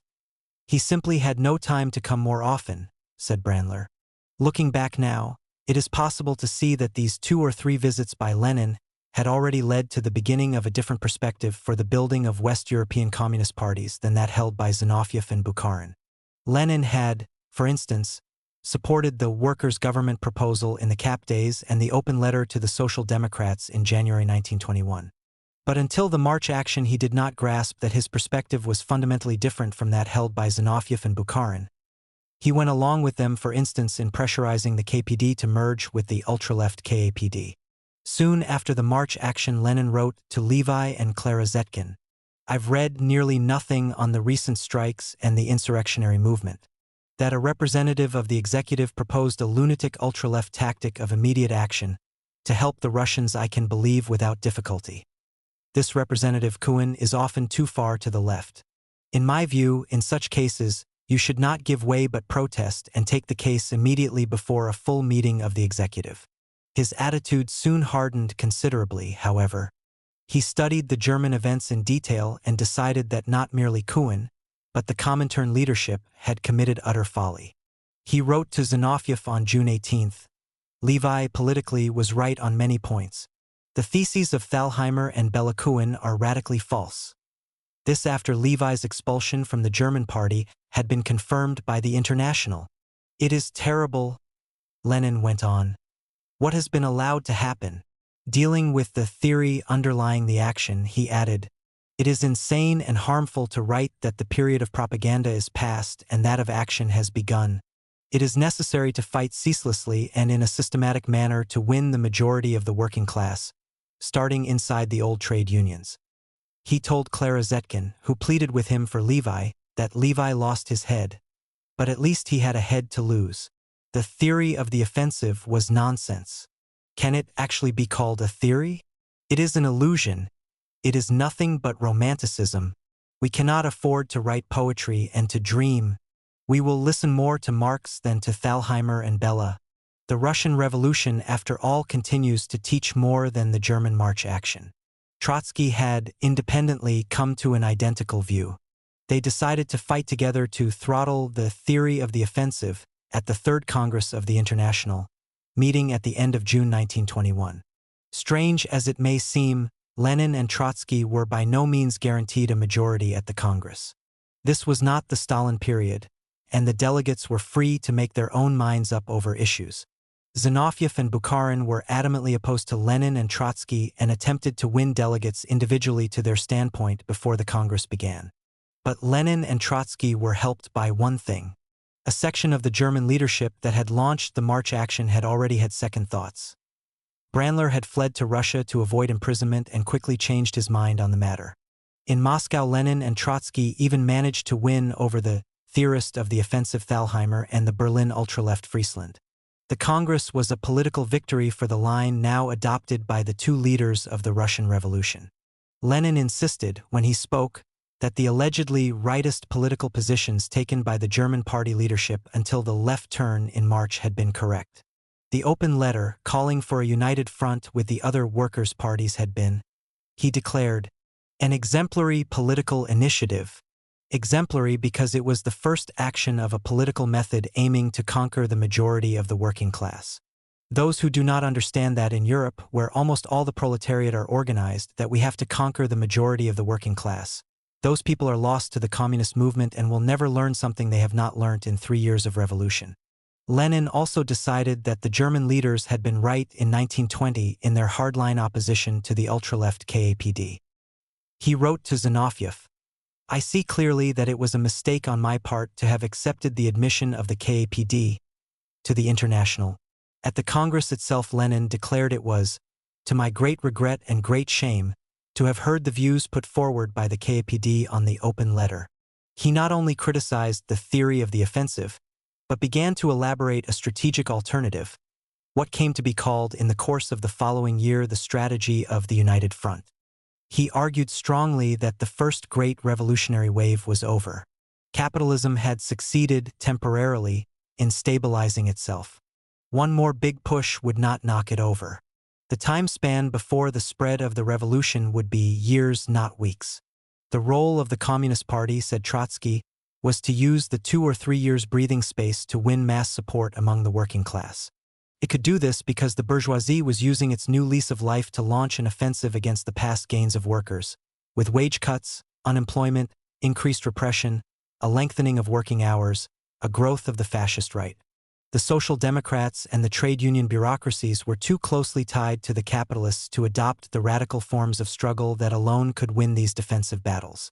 The Communist Party had to take up the struggle around these partial demands and show to the followers of social democracy that revolutionary methods alone could win even limited defensive battles. In the months after the Congress, the argument was further developed. The only way to win over the social democratic workers was to follow the tactic pioneered by the German open letter, offer united action to the leaders of the social democratic parties and unions. Only by addressing the leaders could the communists address their rank and file. If the leaders accepted the invitation to united action, even round partial, limited demands straight from the reformist social democratic program, all well and good, their rank and file would enter into battle alongside communists, see that the lies told them by their leaders about the communists were false, and learn that it was the communists, not the social democrat leaders, who were prepared to fight for every crust of bread. If the social democrat leaders rejected the invitation to struggle, that too could only benefit the communists. The social democrat leaders would prove in practice that it was they who were splitting the class. Lenin and Trotsky carried their new strategy at the Congress of the International. But in doing so, they also agreed to a partial compromise designed to save the face of the section of the Comintern leadership which had backed the lefts in the German party. One element of this compromise was that Paul Levi remained excluded from the party and the International. Lenin justified this to Clara Zetkin by pointing out that the tone of Levi's attacks on the March action were bound to turn many good communists against him. Paul Levi's wholly negative criticism, which indicated no sense of solidarity with the party and which exasperated the comrades more by its tone than its content, diverted attention from the most important aspects of the problem. A ruthless criticism of the March action was necessary. What did Levi accomplish? A cruel mangling of the party. For Lenin, this left no choice but to discipline Levi, although he hoped that Levi would rejoin the party after a 6-month spell of disciplined behavior outside it. This part of the compromise might have been necessary, but it was hardly satisfactory. For while Lenin was telling Zetkin that, I appreciate Levi and his capabilities, he has proved himself in times of the worst persecution, Radek, one of the perpetrators of the offensive, was writing of Levi in the pages of the International's official organ as an upper-class fly-by-night and coward. Furthermore, the Bureau of the International was issuing statements, over the signatures of Lenin and Trotsky among others, to the effect that Levi is a traitor. It is an abominable lie to pretend that the Executive Committee or its representatives provoked the March uprising. Such statements were unlikely to be taken kindly by Levi, or, more important perhaps, by the section of the German leadership who, knowing the truth, agreed with him. Nor would they prepare the party and its sympathizers for the truth if revealed by its enemies, which eventually happened when the Social Democrat papervorwards in November got hold of internal party documents detailing the provocations in March. The other part of the compromise was within the International itself. Joint theses for the Congress were put forward by Zinoviev and Bukharin on one side and Lenin and Trotsky on the other, after the former two had agreed to concede the future perspective. In return, their backing for the German lunacy was concealed from the great majority of the Congress delegates. The transcript of the Congress gives the impression that Zinoviev, Bukharin, and Radek were as critical of the March action as Lenin and Trotsky. The debate is between all five and the majority of the German delegation. It was not until the late 1920s that Trotsky revealed publicly that there had been two factions within the Russian leadership. The compromise saved Zinoviev's face, while allowing Lenin and Trotsky to carry the great majority in the International for their new course. It seemed a small price to abandon an inquest on the past in return for control over the future. But with the benefit of hindsight, we must ask whether they were right to compromise. By saving Zinoviev's face, they left his credibility with the international communist movement undamaged, a credibility which enabled him to lead several other parties to disastrous defeats in the succeeding 4 years. The compromise did not even prevent the Comintern leadership doing yet more damage in Germany. Zinoviev and Radek continued for several months to treat those who criticized the March action as the real danger. Lenin himself had to intervene again in October with a severe reproof directed against Radek for making altogether false statements. That Clara Zetkin is putting off all general action of the party until the day when the large masses will rise, and in effect trying to frighten Clara Zetkin off from the party. Lenin insisted that there was now a grave danger of overdoing the fight against centrism, of practicing the sport of banning centrists, which could only save centrism, strengthen its position. As for Levi, Lenin agreed without hesitation that his breaches of discipline had put him right outside the party, but nevertheless felt compelled to reiterate that Levi is essentially in the right. Lenin's own emphasis, in much of his criticism of the March action of 1921. The German party in tatters. By December 1921, the confident, mass party of 12 months before was no more. The ill-conceived machinations of Zinoviev, Radek, and Kuhn had not only lost nearly half its membership and driven out its most able leader, they had also created a bitter fratricidal internal atmosphere. The result was that Levi's exit was followed by others. The repentant Berlin left Friesland became president of the party after the compromise at the Third Congress of the Comintern. But once in the driving seat, he found himself taking a position essentially the same as Levi's, and was taunted by his old ultra-left friends and by the Zinoviev-led group in the Comintern leadership. He was genuinely horrified when, for the first time, he learnt the truth about what had taken place in March when Vorwärts published the documents and moved closer to Levi's dissident communist group. Finally, in January 1922, he was removed from the party leadership and within days was outside the party. The loss of the second party chairman in 12 months was not calculated to strengthen the self-confidence of the membership. Doubts and disputes racked the party from top to bottom. Other figures of standing inside the working class soon left as well, such as Domig, Paul Newman, Richard Muller, Otto Brass. For a time, the ex-members still regarded themselves as part of the communist movement. But bitterness at the way they had been treated, particularly on the part of Levi and Friesland, led them to develop deep personal antipathy to the party, its leadership, and much of the Comintern. Levi was soon questioning many of the positions he had fought for in his 2 years of leadership of the party and veering towards the left wing of social democracy. Friesland went further, and under the name Reuter became a leading social democrat and mayor of West Berlin. There was a second consequence in many ways more serious even than the loss of much of the leadership. In the factional atmosphere, those who flourished were those for whom intrigue and rhetoric were a substitute for political sense. The two young Berlin-based intellectuals, Ruth Fischer and Arkady Maslow, reveled in the internal sectarianism, playing at the banning of centrism. Articulate and energetic, they were able to gather around them many of the new workers who had joined the party from the independents, despite their own lack of anything beyond the crudest grasp of Marxism. They did so by repeating incessantly that the new, repentant party leadership was soft, centrist, and reformist. The offensive, they argued, was the only correct communist method. A party on the defensive, proclaimed Maslow. is a social democratic party. If it wants to be a communist party, it must be on the offensive. Fischer's tone was similar. The KPD has already become a quagmire. Had the KPD possessed a firm, confident political leadership, those who muttered such inanities would have either learnt better or dropped out. But in the political chaos and the factionalism created by the March action, Fischer and Maslow were able to win the allegiance of nearly half the party. The final consequence of the March madness was the least quantifiable but probably the most devastating in its impact. The madness had taken possession of some of the ablest people in the party. Brandler, who had built up the most successful working-class district; Thalheimer, the party's theoretician; Froelich, a talented journalist and polemicist; Ernst Mayr, its new president; Radek, its linkman with the International. Once they realized the error of their ways, they lost all confidence in their own political judgment. They would in future hesitate before deciding on action, especially on any action that would mean workers taking up arms. And in revolutionary politics, as in warfare, hesitation can mean death. We can now see the answer to our earlier question.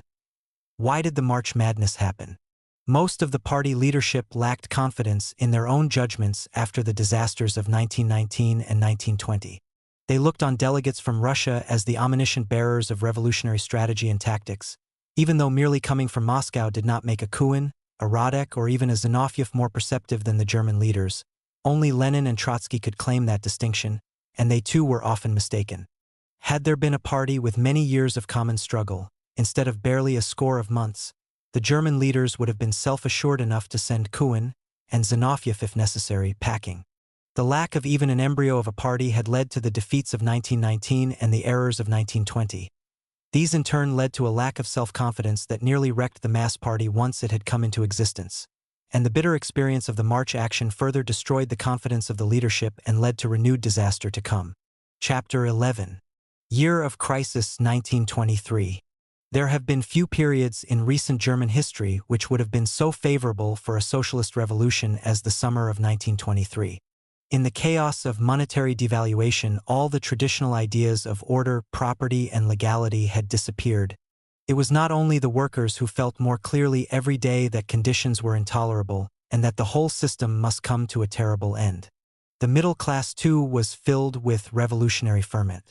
Arthur Rosenberg, a former left communist intellectual, writing in the 1930s, "The economic misery is too great in the masses. Economic misery is preparing the ground on which coups d'état and revolutions flourish." A report of the Prussian Commissioner for Internal Security, early in 1923. One cannot deny that the mass of the working class is moving away from the old Union tactics and looking for a new way. With the best will in the world, we can no longer hold the working class in check. A central German social democrat, Horsing, writing to the government in the summer of 1923. Germany was at the end of its powers. With ever new strikes, demonstrations, and street fights, the workers protested at the hopelessness of the situation. A former communist, writing in the 1960s. A dissolution of the social order was expected by the hour. The Minister of Finance, recalling the immediate past in November 1923. We are now faced with the gravest crisis the Reich has yet experienced. General order issued by the head of the armed forces, Seicht, in September 1923. The problem of making a victorious revolution stands before us. The workers are streaming in their masses to our party. The taking of power is fully achievable. Brandler, chairman of the German Communist Party. In Pravda, September 23, 1923. 1923, for the great majority of Germans, was the year of hunger. It was the year of the greatest crisis they had known. It was the year when wages fell to less than half their 1914 value. It was the year when inflation destroyed the savings of a vast section of the middle class. It was the year when the unity of the German state seemed at an end, with four rival powers holding different areas of the country. The French in the Rhineland and Ruhr, the extreme right in Bavaria, the extreme left in central Germany, and the official government in the north. It was the year in which both the revolutionary left and the fascist right mobilized to seize power. Yet it was also a year which ended with bourgeois democracy more or less intact. Origins of the Great Crisis, inflation. The Great Social Crisis of 1923 was made up of three closely interlinked elements. The first was unprecedented inflation, which reached its peak in the late summer. By that time, prices were doubling every few hours. Stories of the period have entered social mythology far outside Germany. The queues of people carrying cardboard boxes to the bank to pack in the hundreds of currency notes needed just to buy a few necessities. The workers paid at 11 a.m. so that they could rush off to buy things before prices doubled at midday. The student who saw the price of his cup of coffee increase by 80% while he sat drinking it. The million-mark notes used to paper walls. This was the confetti money of which politicians still warn us. What they do not explain, however, is how inflation on such a scale could take hold of one of the world's most economically powerful nations. The inflation began in the war, when the government had enormous bills to meet. It could not meet them by taxing the workers, who were already living below the subsistence level. It did not want to meet them by taxing its friends at the top of big business. So instead it borrowed vast sums, in the expectation that it would be able to repay them from the proceeds of a quick victory. When the victory was not forthcoming, it resorted to printing more banknotes. In the years 1914 to 18, prices doubled. But the policy of financing government expenditure in this way did not end with the war. It had too many advantages for big business. Prices rose 42% between November 1918 and July 1919, and by February 1920 were 8.5 times their pre-war level. In later years, right-wing nationalist circles financed by big business laid the blame for the inflation on the reparations and the loss of territory under the Treaty of Versailles, which ended the war. But this was hardly a complete explanation, for the reparations payments did not start until January 1920. Before that date came the huge price rises mentioned above, and from March 1920 to March 1921, the international value of the German mark remained stable. This then plummeted from 70 to the dollar to 270. But there followed another 5-month period of stability. The Great Inflation began in earnest in June 1922. It took 300 marks to buy a dollar in June, 8,000 6 months later. The international value of the mark was halved roughly every 6 weeks.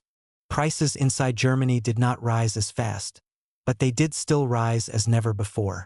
The effect on wages was already catastrophic. In 1920, groups such as miners had seen their real wages improve from about 60% of the 1914 figure to 90%. During 1922, they slumped to less than half the 1914 figure. The renewed inflation of 1922 was not inevitable. Many pro-capitalist economists of the time, and many since then too, argued that it could have been avoided had the German government been prepared to use its gold reserves and to introduce a viable scheme of taxation. Indeed, as much as indicated by the fact that 3 times government action did succeed in temporarily halting the downward fall in the value of money, in 1920, at the beginning of 1922, and again in March-April 1923. But no government could maintain such policies for long. They were steadfastly opposed by the most powerful section of big business until the autumn of 1923. As 2 recent writers on the inflation note, the representatives of German industry never tired of propagating the thesis and warned of the consequence that a reversal of the downward trend of the mark would have for the export trade, for unemployment, and for the German economy as a whole. The most influential industrialist was the King of the Ruhr, Stinnes. The head of the U.S. State Department section for Western Europe called him the most powerful man in Germany. Stinnes talked openly about the weapon of inflation, and the sort of weapon it was can be seen by its effect on Stinnes himself. The industrial empire that Stinnes controlled grew by leaps and bounds as prices rose from 1914 onwards.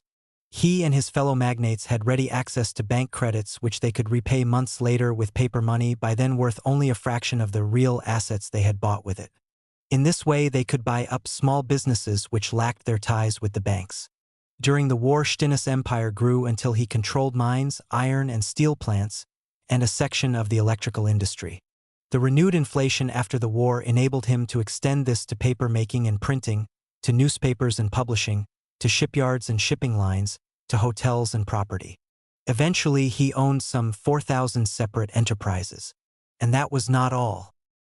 His control of the export industry provided him with foreign currency, with which he was able to speculate against the mark at will, and buy up no fewer than 572 enterprises abroad. The government's policy of financing its expenditure through printing money had one further great advantage to Stinnes and his friends. They paid last year's taxes with this year's money, worth only a fraction of the original tax assessment. In effect, they paid no taxes at all. In the summer of 1923, government receipts from taxes covered only 3% of its expenditure.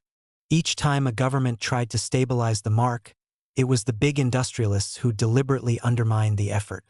Thus, in 1920, they responded to an emergency tax on property by moving funds abroad and reducing the value of the mark until the paper marks with which they paid the tax were of negligible value. In April 1923, it was a conscious decision by Stinnes to sell large quantities of marks abroad that gave the inflationary spiral a new push upwards. Stinnes and others like him hoped by the sabotage of taxation and an inflation that ruined the state, the people, and the country, to safeguard their power and increase their flights of capital abroad. Were there any doubt about this, they themselves proved the point. In 1920 and again in June 1923, they offered the government a deal. The Reich Association of Industrialists said it would provide a gold loan and help stop inflation if the other social partners also make sacrifices. A complete scrapping of controls over prices and rents, an extension of the working day from 8 to 10 hours temporarily for 15 years. The slashing of non-productive wages, denationalization of the railways, the scrapping of the industrial participation schemes, and legislation to defend and increase industrial capital. In practice, this amounted to the dismantling of all the gains the German workers retained from the Revolution of 1918. The industrialists as good as admitted that if legislation would not meet their demands, then they could achieve the same goal, a massive increase in profit levels, through the effect of inflation in impoverishing the mass of the population. Inflation meant that wages continually lagged behind prices, with the difference accruing to profit, even at a time when the government still seemed to be making concessions to the workers. Inflation was a weapon, all right, a weapon for increasing the concentration and accumulation of capital at the expense both of the workers and of sections of the middle class. Origins of the Great Crisis, the Ruhr. German capitalism and the German governments of the 1920s faced a great dilemma. They were still committed to the imperialist goals and policies that had led them to war in 1914. Stinnes, for instance, dreamt of a Germany that would be able to wipe out Poland, dominate Russia and Italy, and expand industrially into Southeast Europe, the policy of Ludendorff and Hindenburg in 1914-18, and later of Hitler. But Germany had been defeated and largely disarmed. It did not have the military means to expand. French opposition, for instance, had been able to block the request of the Austrian parliament to merge with Germany in 1919. Even worse, Germany was itself the victim of foreign expansion. It had lost territory to both France and Poland, and was compelled to deliver considerable gold and goods as reparations to France, Belgium, and Italy, including a quarter of total German coal production. The Social Democrat-led governments of the early post-war years saw no choice but to acquiesce in these reparations. They followed what became known as fulfillment politics, attempting to pay what the Allies demanded. But the right-wing bourgeois parties found it politically advantageous to adopt an attitude of extreme hostility to the Treaty of Versailles and the reparations. They were not in government and knew they could easily increase their popular support by blaming the inflation and hardship on the November traders who had bowed to the dictates of foreign powers. For the moderate bourgeois parties, the Democrats and the Catholic Center Party, things were a little more difficult. The Social Democrats relied on them to help provide a stable parliamentary majority. Yet these parties did not want to bear the main responsibility for concessions to the wartime enemy, knowing this would lose them support to the parties further to the right. The result was that Germany found it difficult to get a really stable government, even after the defeat of the first wave of revolution in 1919. There were repeated governmental crises as bourgeois parties tried to increase their hold on government at the expense of the Social Democrats, and then shied away from taking responsibility for implementing the terms of the Versailles Treaty. So they forced the Social Democrats out of government in the summer of 1920, only to return to a government with the participation of the Social Democrats with Wirth as premier 12 months later. Such maneuvers could not, however, stop the growth of an extreme right hostile to these moderate parties. One byproduct was the doubling of the right-wing vote between 1919 and 1920. Another was the assassination by extreme right-wing armed gangs of the two bourgeois politicians most associated with the Fulfillment politics. Erzberger in August 1921 and Rathenau in June 1922. German big business encouraged the far right. Stinnes paper, DAZ, had a strident right-wing nationalist tone, while Tyson boasted that he armed right-wing terror groups. But they were not foolish enough to believe that German capitalism could put up complete resistance to the demands of the Allies. Stinnes, for instance, knew war was not an option. So he sought to achieve his imperialist goals by other means, by putting pressure on the Allies, in the hope that Britain and the US would fall out with France, allowing a compromise favorable to Germany. He hoped for an arrangement by which German and French business would form a joint trust on a 40:60 basis for the exploitation of the mineral resources of the Rhine-Ruhr and Alsace. But in the summer of 1922, the Allies, especially the French, were in no mood for compromise. French capitalism, like German capitalism, still had debts left over from the war. It was under pressure to pay what it owed to the other Allied powers and to give something to the French middle classes. A new French government under Poincaré demanded its pound of flesh. If the reparations were not paid in full, then it would move troops up from the already occupied southern Rhine region to seize control of the center of German industry, the Ruhr. German big business was convinced that if France did any such thing, then France would suffer more than Germany. Chaos would result, disrupting supplies of German raw materials for French industry, and Britain and the US would turn against France. Meanwhile, any cost to German industry could be recouped by further inflation at the expense of the German workers and middle classes. As Stinnes put it, an extension of the area of French occupation is the lesser evil, compared to continued acquiescence in the demand for full reparations. By the end of 1923, the King of the Ruhr had a German government which would follow his policy. The Social Democrat-supported government under Wirth was replaced by the most right-wing government since the war, led by Wilhelm Kuno, a member of the party Stinnes financed and belonged to, the German People's Party. Kuno was also president of the Hamburg-America shipping line, which was linked to the Rockefeller interests in the United States. The new government broke with the fulfillment politics, raised the slogan bread first, then reparations, and dared the French to do their worst. The French reacted as they had threatened. In the third week of 1923, they took over 2/3 of the Ruhr Basin. The immediate result was a feeling of national unity in Germany as at no time since August 1914. The Kuno government suddenly found itself extremely popular. Its policy was carried in the Reichstag with only 12 votes, the Communists, against. Throughout the country, there were massive rallies of opposition to the French demands. 500,000 people demonstrated in Berlin. The Social Democrats threw their weight behind the policy of the government from which they had just been ousted. They organized their own nationalist meetings, and when the French arrested a number of directors of Ruhr companies, Vorwärts insisted, "Whether these men are friends or enemies of the workers' movements is of no importance." The workers' sense of law and humanity instinctively recognizes at this moment that all these questions are not of importance. The trade union leaders met with representatives of employers and government once a fortnight to coordinate resistance to the occupation. On January 15th, they backed a half-hour strike of protest. In the Ruhr itself, workers displayed a quite unusual solidarity with their masters. A French attempt to arrest Tyson was met by the threat of strike action by his workers. Only his own pleadings stopped the strike. The government's official policy was passive resistance. The aim was to make the occupation counterproductive for the French, making it difficult and costly for them to get their reparations and the raw materials they needed for their industries. Civil servants and police were forbidden to cooperate with the invaders, railwaymen to move goods for them, miners to work under French bayonets. There was an overwhelming response from the workers and from government officials. The Ruhr railway network soon ground to a halt. There were spasmodic strikes as French troops entered the mines. The post and telegraph centers were shut down. Indeed, the response went beyond what the government wanted. It spread from the Ruhr proper to the Rhineland areas which had been occupied by the French with German government acquiescence for the past 4 years. The French tried to deal with the resistance by making arrests and by the expulsion of recalcitrant government employees. Some 100,000 expulsions in the first 6 months of 1923. All the railwaymen were sacked and replaced with French troops and volunteers. German customs officials were expelled, and German security police replaced with French gendarmes. Ruhr towns such as Bochum and Essen, the scene of bitter fighting between workers and German troops in 1919 and 1920, were now the scene of clashes between demonstrators and French police. By August, the French had killed 121 German workers. At first, all the French efforts seemed to achieve little.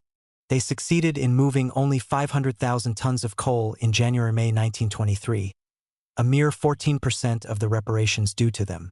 Yet there were from the beginning cracks in the national unity of the German resistance. In the minds of the Ruhr industrialists and mine owners, the resistance was designed to extract concessions from France.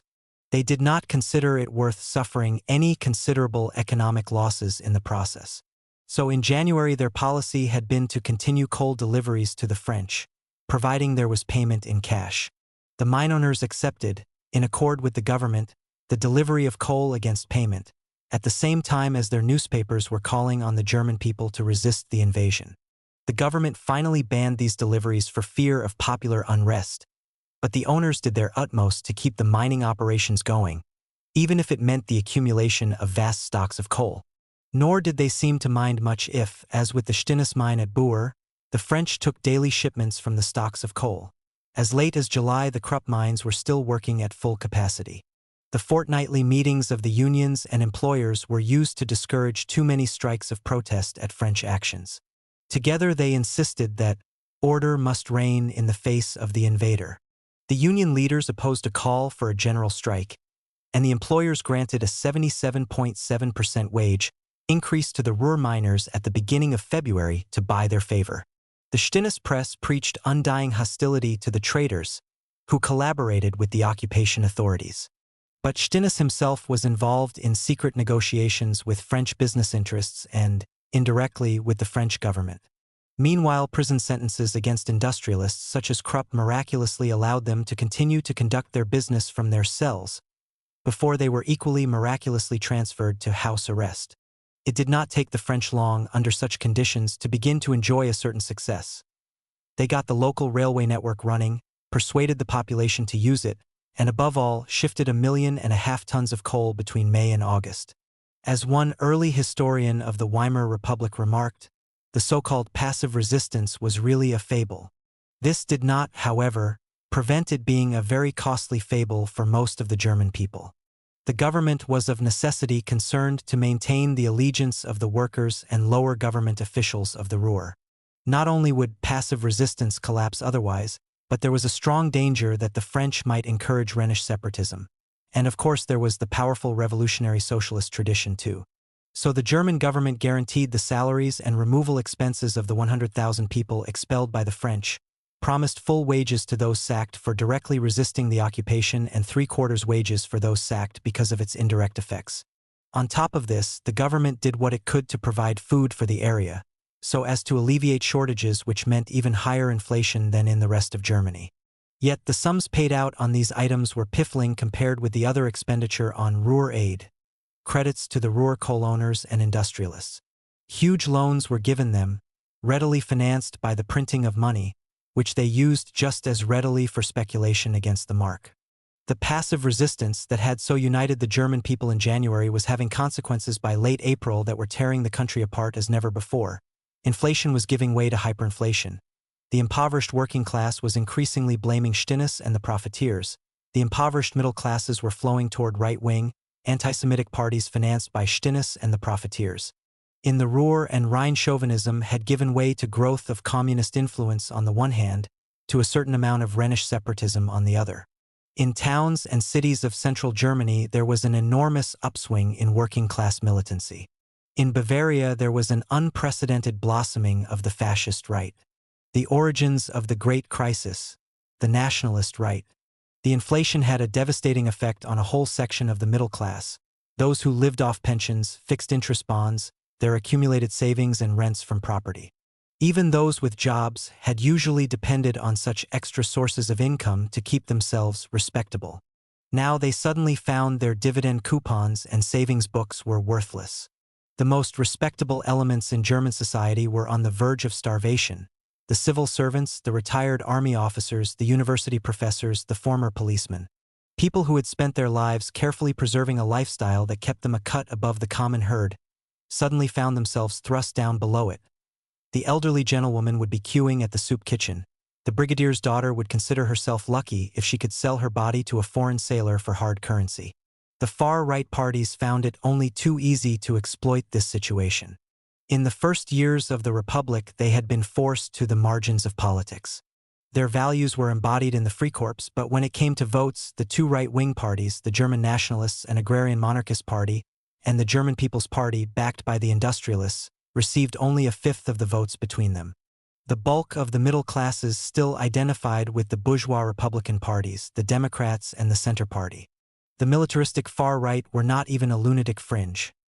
Hitler was in Munich throughout the days of the Council Republic and played no political role at all. Things had already begun to change by the winter of 1919-20. Nevertheless, the middle class, by and large, joined the struggle against the Kapp Putsch, and the right-wing parties were later embarrassed by their own half-support for Kapp. By 1922, however, disillusion with the Republic had really set in. The right was growing in strength and aggressiveness. And alongside the old, conservative right, there had grown a new, militant, extreme right based on a core of former Freikorps members. These were the men who murdered Erzberger in 1921 and Rathenau in 1922, and who carried out another 351 political assassinations in 4 years. Their strength was great enough by mid-1922 to worry the Social Democrat and bourgeois democratic politicians who had used the Freikorps against the left in 1919-20. In Prussia, the Social Democrat Interior Minister Severing tried to ban the Nazis and the conservative nationalist military formation, the Stahlhelm, and after the murder of Rathenau, the Democrat Prime Minister of the Reich declared, "The enemy is on the right." But such efforts to deal with the right were futile. For the right had two great protectors: the state authorities in Bavaria and the national command of the armed forces. Bavaria had been a center of right-wing influence and intrigue since the smashing of the Bavarian Council Republic. It was the one place where the Kapp Putsch had enjoyed lasting success, putting into power the conservative Bavarian People's Party, with an extreme right-wing interior minister, Escherich. Escherich turned Bavaria into a fortress for all the far-right groups in Germany. He created an armed national organization, the Orgesch, i.e. Organisation Escherich, based on the 45,000-strong Bavarian Home Guard, and gathered into the state the various remnants of the Freikorps, including the Erhard Brigade, which had led the Kapp Putsch, and other armed groups that had been fighting the Poles in Upper Silesia. The work of the Bavarian Interior Ministry was complemented by that of the Army Command in Bavaria. Through the mediation of a Captain Rome, this began to collaborate with the National Socialist Workers, or Nazi, party that had recently grown up around the Austrian anti-Semitic demagogue Adolf Hitler. Nationally, too, the armed forces were a bulwark of the right wing. The head of the army, Seicht, saw the 100,000 troops that were allowed under the Treaty of Versailles as the possible kernel of a much bigger army at some time in the future. So he was happy to encourage the proliferation of half-secret paramilitary groups which worked in liaison with the army and which could be absorbed into it as necessary. He also maintained the position he took at the time of the Kapp Putsch. The Reichswehr would not fire on the Reichswehr. He might think that the extreme right were impatient and moving prematurely, but if they succeeded, good luck to them. What this meant in practice was shown when Rathenau was assassinated in 1922. The Wirth government passed an emergency law for action against the extreme right throughout the country, but the Bavarian state government simply refused to accept it. Because Wirth knew the army would not move against Bavaria, he was forced to accept a compromise, which represented a complete surrender before the right in Bavaria. The paramilitaries continued to parade in Nuremberg and Munich, and to receive training from the Bavarian Reichswehr, and Wirth could do nothing. In January 1923, it was the turn of the Bavarian premier to back down in the face of the nationalist military alliance. Worried by a growing wave of Nazi violence, he banned a series of armed demonstrations. Hitler had a word with the Bavarian army commander, Lossow, who made the Bavarian premier lift the ban. The Nazi paper noted with satisfaction after a parade of 6,000 stormtroopers, "This was a military parade, although it lacked arms." The collaboration nationally between the military and the far right received a further boost after the French occupation. Seicht believed that all-out armed action against the French would be lunacy, but he was quite willing to countenance small guerrilla operations by the extreme right.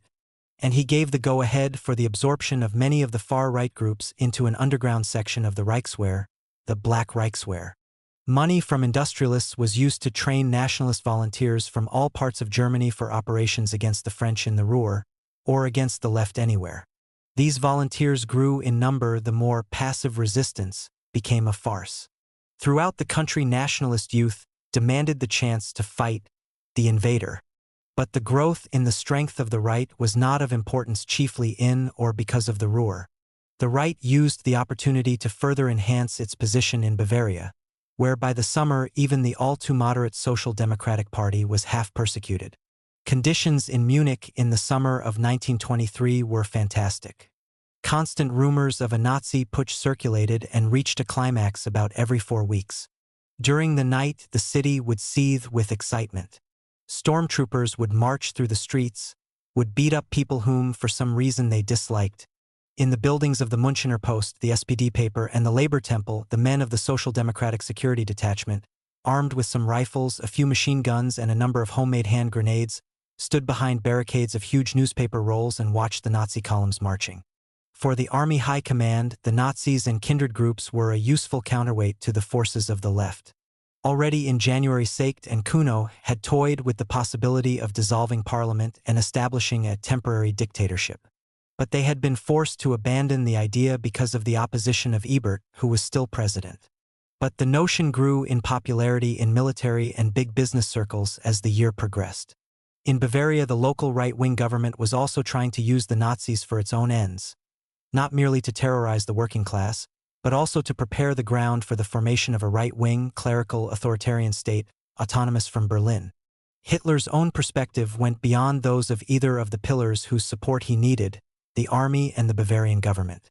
Only a few months previously, Mussolini had marched on Rome and taken office. Hitler saw Bavaria as the base within which he would gather a fascist army for the march on Berlin. But to get there, he would first have to pass through the traditional heartlands of the extreme left, the central German area of Saxony, Thuringia, and Prussian Saxony.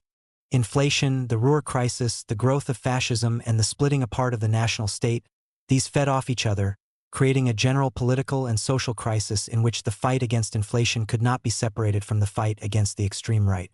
The working class. 1922 had been a year of satisfaction for both main parties competing for influence over the German working class. The Social Democrat leaders had felt they could relax, now that the hectic years in which class collaboration had been threatened by civil war were past. In these less turbulent times, the rump of the independent social democracy had grown closer to them, until a merger between the two parties was possible in the autumn.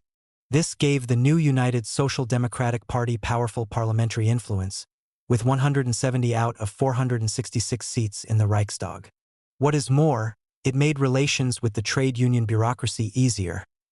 Its allegiances were no longer split between two rival social democratic parties. Even in Bavaria, the Social Democrats had regained some ground from the right. And, until the close of the year, it seemed that no national government could last long without social democratic participation.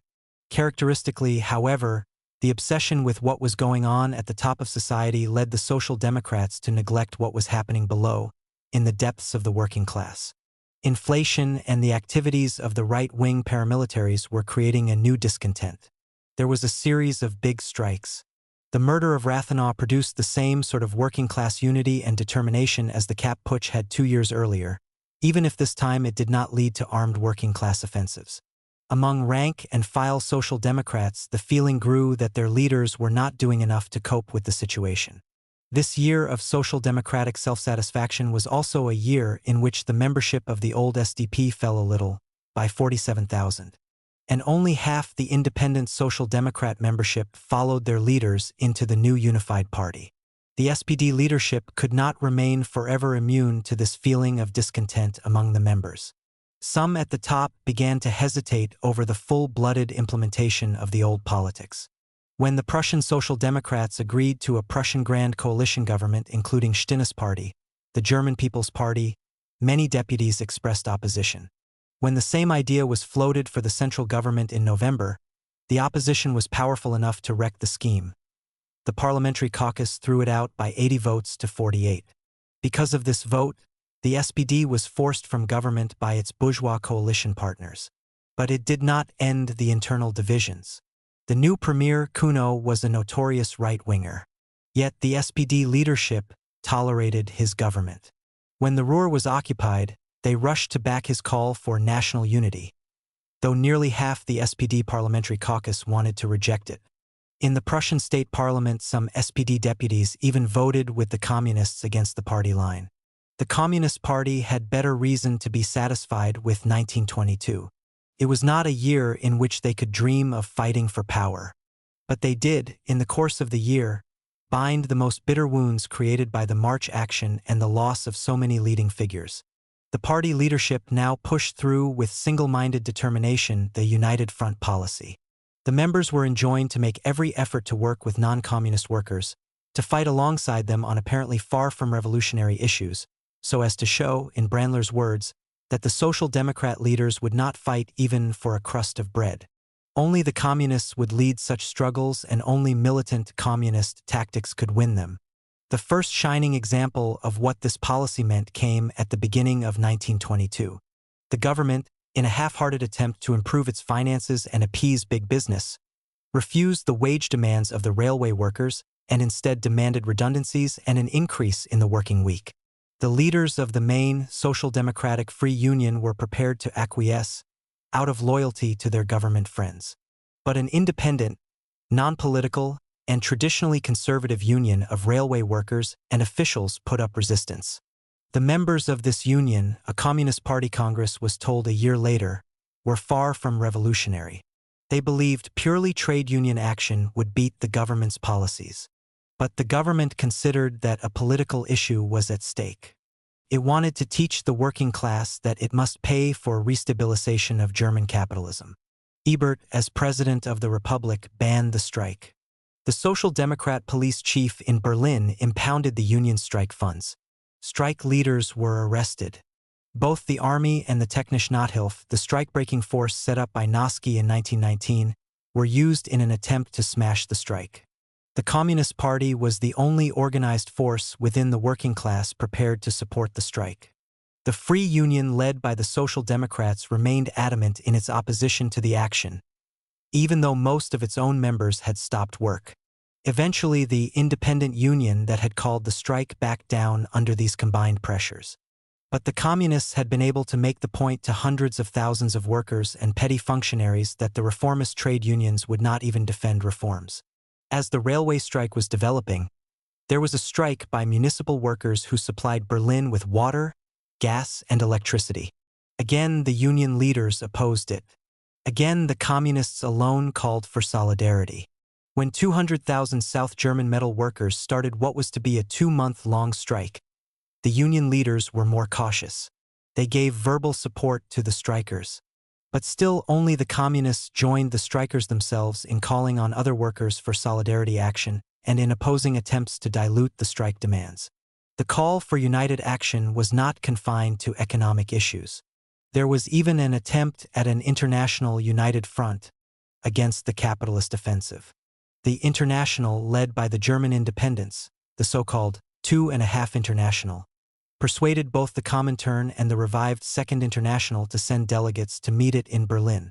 Little came of the conference except acrimonious discussions, but it provided the occasion for joint KPDUSP demonstrations throughout Germany. But the most important non-economic reason for joint action was the rise of the paramilitary right. After bloody clashes between left-wing workers and the far right in Königsberg, later the Russian city of Kaliningrad, at the beginning of June, the communist leadership warned in an open letter to the two social democratic parties and the unions that this was a prelude to a national thrust by the counter-revolution. There was no reply from the Social Democrats. But the communist argument must have seemed vindicated for many workers when the far right assassinated Rathenau barely a week later. The murder produced a huge uprising of working-class anger. The Social Democrats could no longer ignore the communist calls for unity. All over Germany, their members were marching alongside communists against the extreme right. They would tear up their party cards unless their leaders made some gesture towards unity. At an unprecedented series of joint meetings, representatives of the two social democratic parties, the unions and the KPD negotiated over the terms of a common response to the murder. The Communists pressed for the implementation of the policy accepted in words by the Social Democrats after the Kapp Putsch, a call for the purging of the Reichswehr, the disarming of the right-wing paramilitaries, the freeing of working-class political prisoners, and the formation of armed workers' contingents to deal with the far right. The Social Democrats argued that the answer should lie in parliamentary action, but signed a provisional agreement for joint demonstrations. This was sufficient to keep the rank and file of the SPD happy. Then, when the immediate anger had passed and the various leaders met again to discuss what to do next, the SPD broke off negotiations with the KPD on the rather spurious grounds that militant activities by the KPD in the localities had forfeited the KPD the right to be part of any agreement. The SPD put their faith in a new law for the protection of the Republic, which was rushed through Parliament, although, as we have seen, this law could never be applied in Bavaria and was, in fact, being used in the rest of Germany against the left within a few months. This rebuff did not prevent the Communists again and again raising the question of united action, usually linking the question of self-defense against the far right with united action against inflation, demanding the seizure of industrial property by the state and under the control of factory councils. The KPD's appeals were addressed to the leaders of the social democratic organizations, but they were intended also for the ears of the SPD rank and file. The communist organizations in the localities set about drawing these into the joint activity that the SPD leaders refused.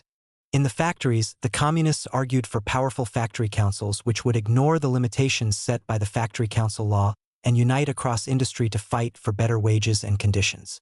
As a new bout of wage militancy began to develop towards the end of the year, a delegate meeting of Berlin factory councils called for a national meeting. They first addressed their call to the union leaders. When it was rejected, they went ahead themselves. The resulting Congress was not the Congress of the whole working class which had been demanded of the unions. But it was no mean achievement either, with 846 delegates, of whom 657 belonged to the KPD, 38 to the SPD and 52 non-party, quite likely those who had dropped out of the USP when it merged into the SPD. It was an important pointer to future possibilities, and it was not to be that long before the executive elected from the Congress was to play an important role in initiating and uniting major struggles of the working class. The factory councils were not conceived as restricted to a purely economic role. The aim was for them to take on embryonic political and social functions. The factory councils were urged to link up with other factory councils and working-class housewives groups to form control committees which fought price rises and speculation in the necessities of life. Effectively, the control committees spread the power of the councils from the factory to the community, binding the local, rank-and-file organizations of the working class into a tight network capable both of fighting the effects of inflation and of drawing workers together in self-defense against the far right. The communist leaders claimed that these committees were built in many places in the immediate aftermath of the Rathenau assassination and led to bloody clashes with the police or the Orgesch in the Rhineland, Magdeburg, Hessen, Baden, and Pfalz. In Zwickau, workers virtually took power into their hands. There were also many dead and wounded. The United Front policy was much criticized within the Communist Party. A sizable section of the membership regarded any talk of possible collaboration with the Social Democratic leaders as revisionist, and the details of its implementation were criticized by the Comintern leadership on occasions for excessive leniency towards the SPD, after the Congress of the Three Internationals and the Rathenau campaign. Yet there is little doubt that this policy built the party up again in 1922, after the near devastation of 1921. Membership grew by 38,000. With a total of 222,000 members, among whom 26,710 were women, it was by far the biggest communist party in the Western world. What is more, the party exercised considerable influence outside its own ranks. The votes won by the KPD were one indication of this. Although it still did not have anything like the vote-pulling power of the old USP of 1920, it could, for instance, pick up 266,000 votes in the Saxony state elections. It had 12,014 municipal councillors, controlled 80 local councils, and was the biggest party in another 70. In the unions, too, the KPD tactics led to considerable growth in strength. The communists took the leadership of the Free, in other words, Social Democrat, Railway Union in Berlin and Leipzig, of the Building Workers Union in Berlin and Dusseldorf, of the Metal Workers in Stuttgart. At the June 1922 Congress of the Free Union Federation, 1 delegate in 8 was a communist, and on a number of issues the party's resolutions were carried, despite a considerable purge of communists by the union bureaucracies a few months earlier. The KPD also had a strong presence in the conferences of a number of unions. At the Railwaymen's Union Conference, a fifth of the delegates were KPD members. At the Transport Union, a tenth. At the Municipal Workers, an eighth. Finally, a small but useful addition to the party's strength came from control of some of the breakaway unions established by the ultra-left 2 or 3 years earlier. The Manual and Intellectual Workers Union, with 80,000 members in the Ruhr and Silesia, and 2 marine unions on the northwest coast. There were, however, weaknesses in the party's relationship with its supporters, whether they voted for it at the polls or fought alongside in the unions. The biggest weakness seems to have been its press. The KPD was able to produce 38 local daily papers because of Russian finance, but their combined sale was only 388,600, barely 1.5 copies per member. This may have had something to do with the cost, but there is little doubt it also had to do with the content. The central KPD paper, Rot Fahne, made few concessions to popularity: no pictures, far too few cartoons, the occasional serialist novel, but mainly page after page of long, not particularly well-written editorializing. Often the style seemed to indicate that the paper was directed only at the party members. The headline of a famous front page was, "To the Party Members," as if no one expected left Social Democrats or non-party members to be interested. Yet such weaknesses could not alter the fact that the KPD was a more influential and powerful revolutionary party than any advanced industrial power has ever seen before or since. It was, of course, smaller than it had been immediately after the fusion with the USP left, but much better organized. Chapter 12. The Hot Summer.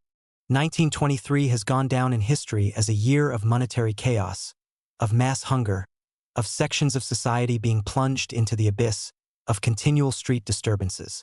Yet social life seemed to proceed in a peaceful and orderly manner for the first 2 or 3 months of the year.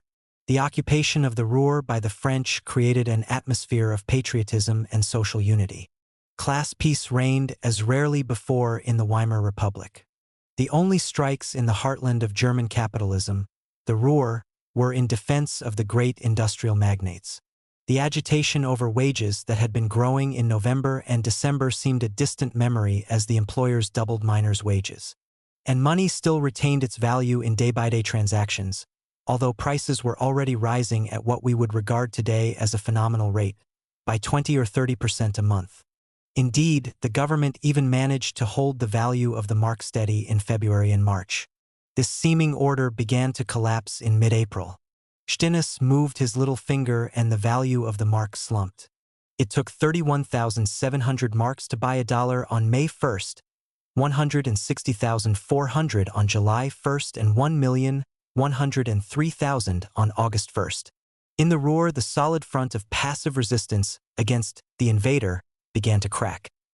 Non-union and immigrant, usually Polish, workers began to obey French orders, and industrialists started to negotiate with the enemy. The first demonstrations against the German authorities began as rising prices slashed the value of the payments to those made unemployed by the passive resistance. Rot Fahne on April 20th carried the headline, "Bloodshed in the Ruhr, more dead and 35 wounded in Mulheim," after a demonstration of several hundred unemployed outside the town hall had been fired on by the criminal police. There were similar demonstrations in Essen, Duisburg, and Düsseldorf. There were not so many unemployed in the rest of Germany as in the Ruhr, but their plight was much worse. In Berlin, it was estimated that unemployment assistance payments were now only 25% of the subsistence level. The result was trouble with the unemployed in Stettin, Chemnitz, Leipzig, Plauen, Zittau, and Werdau. In Dresden, spontaneously formed control committees began forcing down prices. The hundreds, the growth of the far right, evoked a response from the more militant sections of workers. The Communist Party had been calling for some time for the formation of workers' defense groups, usually called proletarian hundreds. Now these began to take root, especially in the Ruhr, where the French had expelled the German security police, and in central Germany where left social democratic state governments tolerated them. The committee elected from the December Congress of Factory Councils called, in April, for the building of proletarian hundreds as an expression of the organized, struggle-ready united front in the factories. Membership cards issued to the hundreds in Leipzig spelt out their aims: to enlighten the working class as to the dangers of fascism, to guard workers' meetings and demonstrations. Ideally, the hundreds were to be built by the decision of mass meetings in the factories. The Central Committee of the Communist Party called for the unemployed to be drawn into self-defense groups based upon employed workers. No special hundreds for the unemployed, no building of party hundreds. In this way, the movement of the hundreds was to be closely linked to the movement of factory councils and the movement of control committees. It is difficult to know how effective this was in practice. No doubt the hundreds were often KPD organizations. But in May and June in Chemnitz, the big factories did vote to build armed factory organizations. And in Leipzig, the movement was run by a committee of 7 SPD members, 5 communists and 3 non-party members. It claimed affiliations from 96 factories. Membership of the Leipzig hundreds was 2/5 communist, 1/5 social democrat, and the rest unaffiliated trade unionists. It was claimed that the majority of the members were former frontline troops. The first recorded activity of the hundreds was in Chemnitz on March 9, when they acted against a fascist meeting. 2 days later, 4,000, including a contingent of 100 women, demonstrated in Thuringia.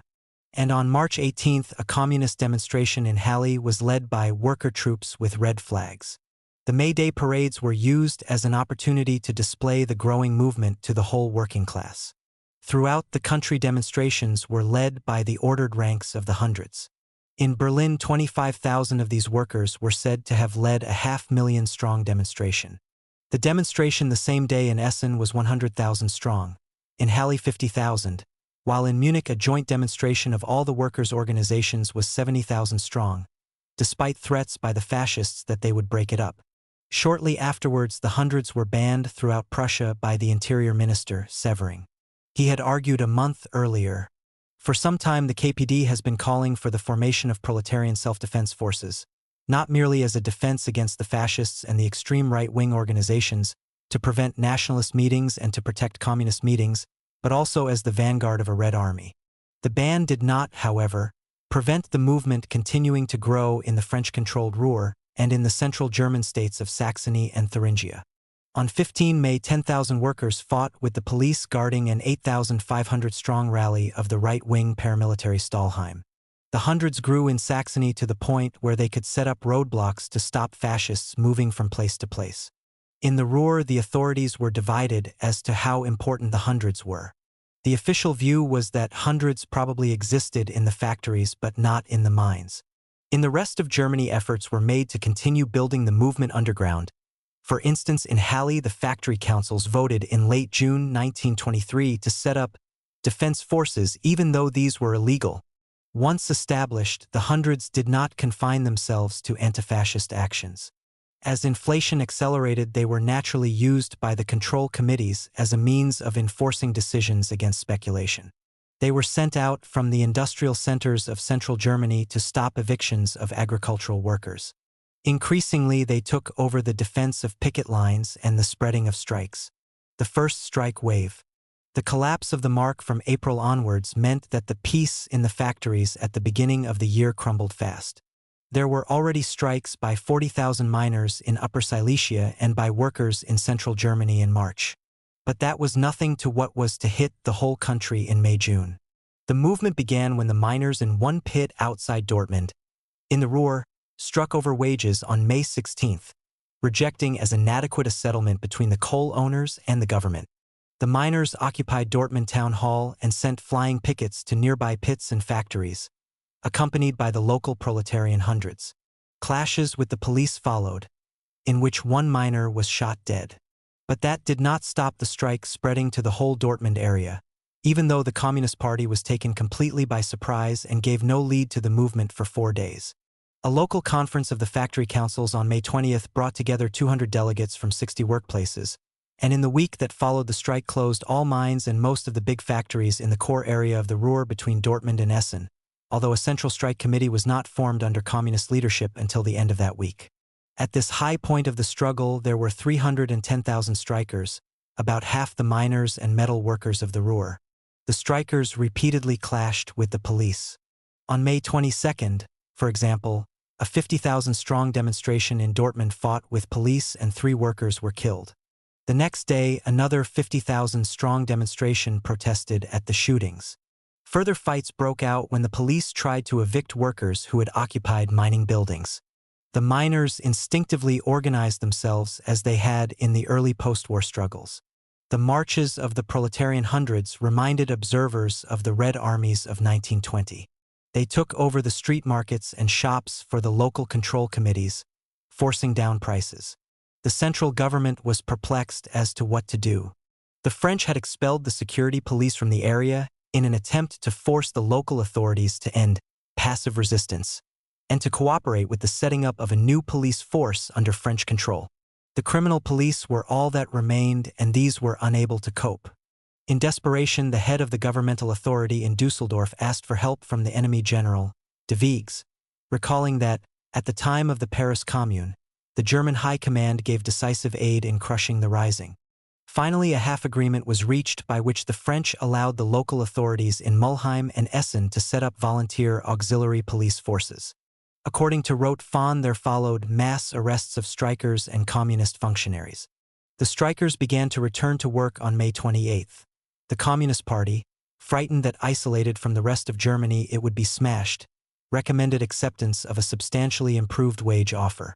But if the KPD leadership thought the anger was confined to the Ruhr, they were mistaken. In the month of June, there broke out protest meetings and demonstrations against price rises, and a wave of big and small strikes throughout Germany.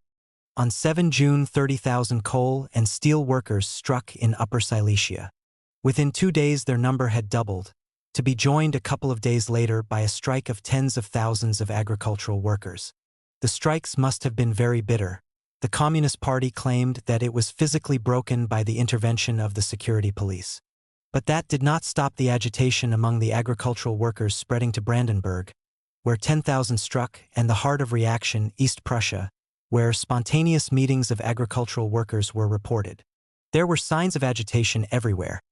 On the day the miners of Upper Silesia struck, Rote von carried the headline, 7 slain in Leipzig after police had fired on a demonstration of the SPD and the unions. And on the northwest coast, Siemens struck under communist leadership 3 days later. In central Germany, there was a growing struggle by the miners against pressure to make sacrifices, at a time when the main mining area of the country was sealed off by French troops. Inflation had cut into their wages until, as a minister of the Saxon state government admitted, the miners of Zwickau cannot buy bread with their wages, let alone other means of nourishment. Throughout May and June, the miners staged go-slows which slashed production. The coal owners, in desperation, appealed to the central government. After it had told them, the movement in Zwickau is against the will of the unions, which are more and more losing control of the working class, the owners demanded a repetition of the tactics of 1919, a march of the Reichswehr into Saxony. Alongside these great movements, there was a proliferation of local strikes and partial strikes. This was when inflation accelerated to a previously undreamt of rate. Prices no longer changed every quarter or every month, but every 2 or 3 days. Between the 29th and the 31st of June, prices of basic necessities rose by 25%. Previously peaceable workers found that only direct action could protect them, whether it was a question of taking control of the street markets to stop speculation in potatoes, or white-collar workers in the Berlin factories striking for peacetime, in other words pre-war, wages, as they did on June 21st. The wave of struggle reached its peak when the Berlin metal workers voted to strike by 10-1. By July 10, 150,000 of them had stopped work, and again strikers' demonstrations were clashing with the police. The struggles had ceased to be purely economic. As a recent, non-revolutionary historian has noted, by July, the wave of workers' demands goes forward inseparably from a truly revolutionary agitation. An even less revolutionary source is Wissel, a spokesman at the Provisional Economic Council, who wrote at the beginning of June, "A mixture of bitterness and despair rules among the great masses and among all those who are forced to go without food. This is as much the case among government officials as among social security claimants and workers. And I must say that the atmosphere is such that in the last few weeks it has frightened me and filled me with great worries for the future." I tell you quite clearly that a revolutionary and activist spirit is rising in the most quiet and most stable of the masses. It only needs a little incitement to explode everything. A mass revolutionary party had been built up in the few previous years just for this moment. Yet the little incitement was not to be forthcoming. The Social Democrats on the wane. In 1922, there had been a barely perceptible trend within the working class, moving away from social democracy and towards communism. By the early summer of 1923, the whole previous structure of traditional political allegiances was being shaken to its foundations. The rapidly accelerating inflation hit the Social Democratic Party in two ways. Firstly, it drove workers again and again into strikes which the union leaders resisted and which the Social Democratic-led Prussian police attacked.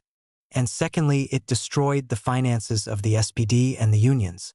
Subscriptions were valueless by the time they reached national headquarters, with the result that there was nothing to pay for the once all-powerful party apparatus and press.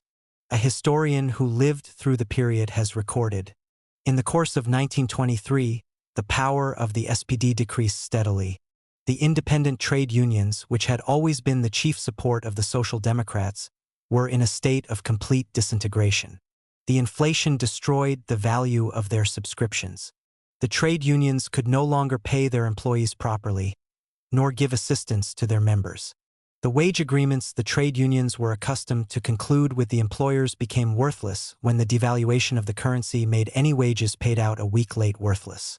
Thus, trade union work of the old style became unavailing. The destruction of the unions simultaneously caused the ruin of the SPD. This overstates the case a little. But the membership of the free trade unions did slump, from 9 million in 1922 to 4 million in 1924. There was a visible falling apart of the apparatus that had constrained the German working class since the war. The old trade union job of fighting for better pay now had to be done on a weekly and daily basis by organizations close to the workers. The local union sections, and above all the factory councils, took on a new directing role in the struggle. And communist militants led the way in suggesting forms of action that could win. Already in the factory council election in Tyson's plants in the Ruhr in mid-February, the communist list had received more votes than that of the Free Trade Union, while a syndicalist breakaway union list got more votes than the non-political and Christian unions. The unions took the lesson to heart and postponed elections for other factories in the occupied zone. But that could not destroy the strength of the communists in the factory councils nationally. A pessimistic communist account speaks of 5,000 councils which the KPD could mobilize, although not all were KPD-controlled. Communist estimates in June suggested that the party's activists held positions organizing 2.5 million trade unionists at a local level, a third of the total trade union membership at the time. In the Builders Union, for example, the KPD ran 65 of the 749 local branches and were about equal in strength with the Social Democrats and 230 others. In the Metal Workers Union, the party was in a majority in key centers such as Stuttgart, Halle, Merseburg, Jena, Suhl, Solingen, and Remscheid. In Halle, they won the Metal Workers election by 2,000 votes to 500, and in Magdeburg, where the Social Democrats won with 4,900 votes, the Communists could still boast 2,600. Communist Party membership grew by 70,000, or about a third, and there are signs that the party's influence over much wider ranks of workers increased dramatically. There were only 2 electoral contests as the struggle mounted in 1923, in Oldenburg early in June and in Mecklenburg a month later. In Oldenburg, the communist vote rose from 3% of the SPD vote in 1920 to 25%. In rural Mecklenburg, the progress was even more amazing, for the communists had not bothered to stand there in 1920 and the independents had received only 2,000 votes. Now the communists got 10,000 votes, virtually the same number as the Social Democrats. In Mecklenburg, 4 out of 10 workers who had voted Social Democrat 3 years earlier now voted Communist. These figures, of course, could be untypical of the country as a whole, but they do indicate a massive movement of allegiance within the working class, even if it is conceivable that it might not have been on the same scale everywhere. The same point is borne out by the next round of elections, after the inflation crisis was over and the left had been routed. Despite illegality, lack of organization, and especially lack of fighting spirit, at the end of 1923 and beginning of 1924, the Communist Party at least doubled its vote in industrial areas compared with 1921. In Thuringia, it received 4 votes for every 5 received by the Social Democrats, and even in right-wing Bavaria half as many as the SPD. It is a fair assumption that since massive numbers of workers joined strikes and demonstrations in the summer of 1923, communist support was considerably higher then. There seems at least some justification for the claim of the historian and former left communist Rosenberg that the Communist Party criticized the Kuno government and the masses flocked to it.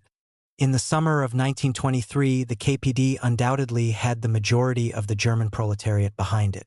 Even the far from over-optimistic chairman of the party, Brandler, could claim 6 months later that in the industrial heartlands of the country, the communists had the edge over the Social Democrats. In 3 places in June, in the Ruhr, Upper Silesia and Saxony, and later in Middle Germany, we had the leadership of the working class. And again, not long afterwards, he claimed, we had the majority of the working class behind us. Though from the context it is not clear whether he meant in all Germany or only in Berlin, the Ruhr, and Saxony. Yet at the time, in June 1923, the majority of the party leadership seemed to have had no inkling of the way events were changing in their favor. Communist policy.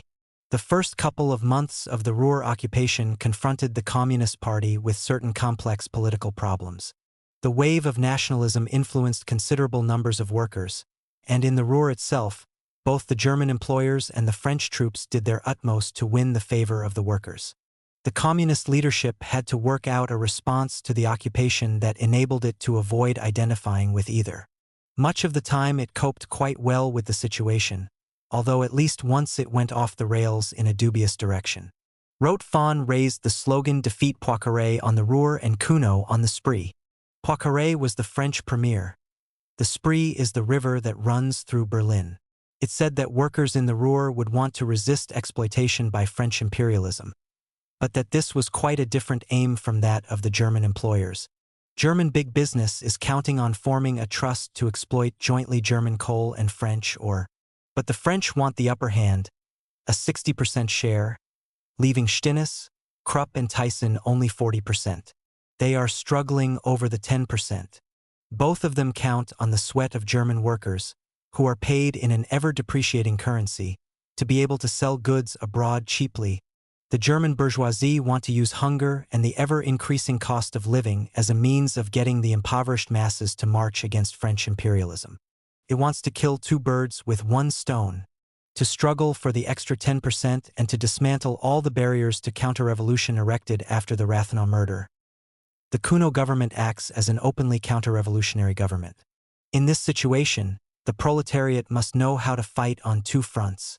French capitalism is no better than German capitalism, and the bayonets of the French occupation troops no less sharp than those of the Reichswehr. The Communist Party asks the class-conscious workers of the Ruhr to carry on the defensive struggle against the French occupation forces with all their energy. Only if in the whole of Germany we march as an independent force, as a class force fighting for its own interests, can we fight the danger that the German bourgeoisie will be strengthened by the nationalist intoxications. This policy meant trying to widen the scale of working-class resistance to the French occupation, yet opposing the armed acts of sabotage by the right-wing terror groups. While the extreme right preached a boycott against the French soldiers, the Communist Party called for fraternization. The Communist International too worked, as it had never been able to before, to bring about practical solidarity. A meeting of European Communist parties was held in Essen on January 6 to organize international resistance to the occupation. A wider meeting of European socialist and trade union representatives followed in Frankfurt a couple of months later. A special extended and widely publicized meeting of the executive of the International was devoted to the Ruhr question in June. Big public meetings were held in the main cities of France, Russia, and Germany, and the Russians sent a large consignment of grain to feed the hungry of the Ruhr. The French Communist Party in particular had to make special efforts to oppose the occupation carried through by its own government. French young communists were urged to go to the Ruhr to agitate among the occupying forces.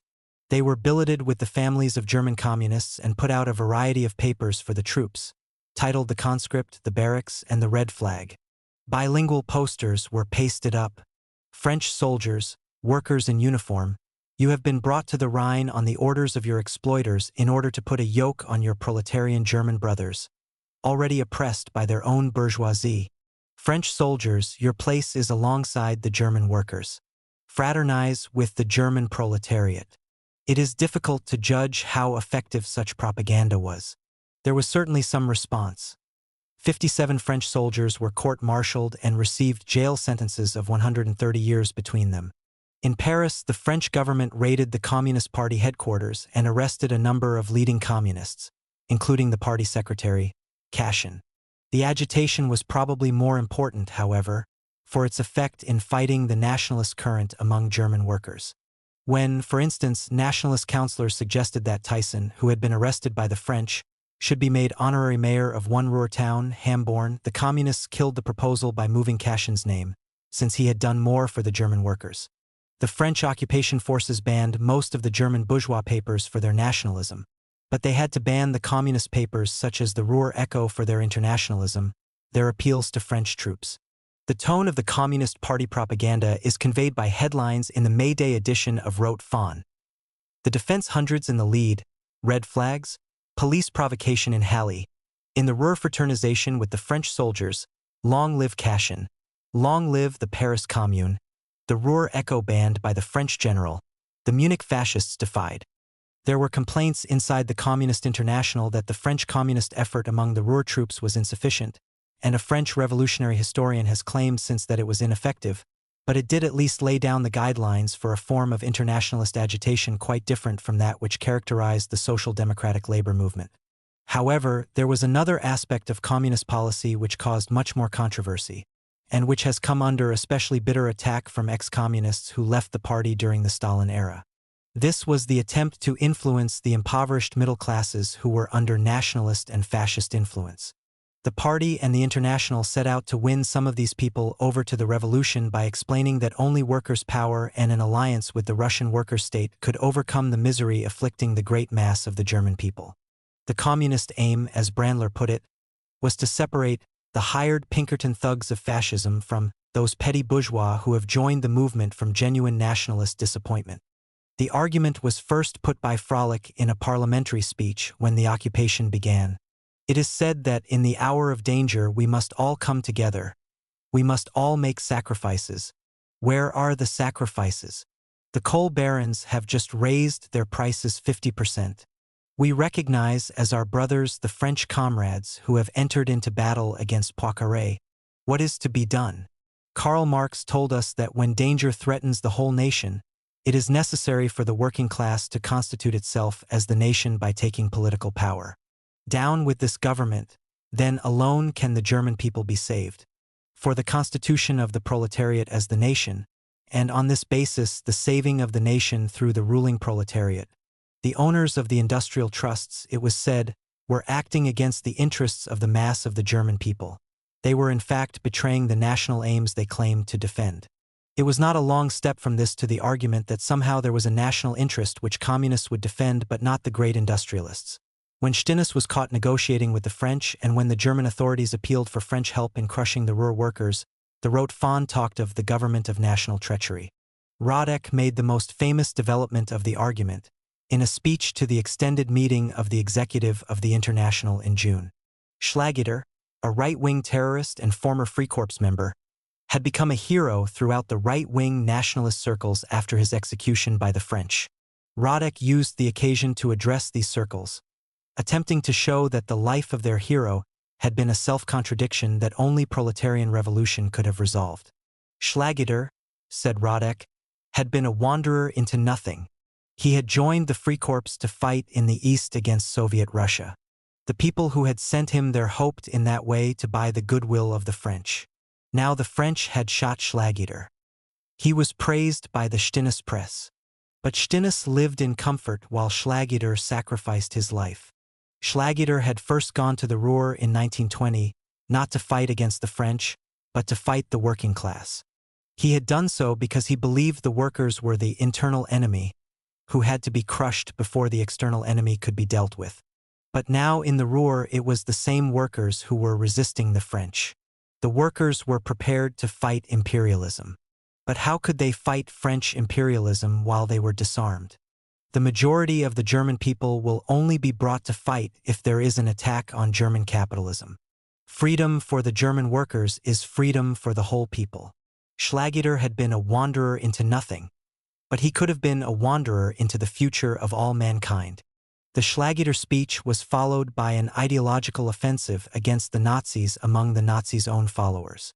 Leading communists such as Ruth Fischer debated against Nazi spokesmen in meetings of students, for example, where the Nazis were strong and the revolutionary left was very weak. Many of those who since attacked this policy have identified it with the National Bolshevism of Laufenberg, the Hamburg left communist, which Radek himself had bitterly denounced in 1919, and with the national communism preached by the Stalinized Communist Party of the early 1930s. Both of these made considerable concessions to the Nazis' own ideology, and in the 1930s there was also a tendency to a rabid nationalist phraseology that had little to do with working-class internationalism. The tone of the communist statements of 1923 was very different. Frolicus' talk of the working class constituting itself as the nation can be faulted. Certainly it is sickening to read Radek's description of a Nazi as Comrade Schlageter, and the attempt to win the support of the impoverished middle classes by appealing to their nationalism encouraged a false ideology rather than fighting it, but the overall context of the communist statements was still one of resistance to the nationalist hysteria. It was, after all, the communist deputies who voted in the Reichstag against the nationalist resolutions, while the Social Democrats voted for them. The debates with the Nazis were a marginal tactic at a time when the party was calling, day in and day out, on the Social Democrats for a united front against the Nazis. Again, this was a far cry from the policy of Laufenberg and the KPD in the early 1930s. And, perhaps most significant, it was the Nazis who called off the series of debates because they found it was losing them members. The Schlageter turn was an error, but not the criminal lunacy that some have said. The United Front. The main burden of communist activity in the first half of 1923 continued along the lines of the previous year, the attempt through joint activity to win the support of social democratic workers. It was this emphasis which allowed the party to grow as social democracy began to show signs of disintegration.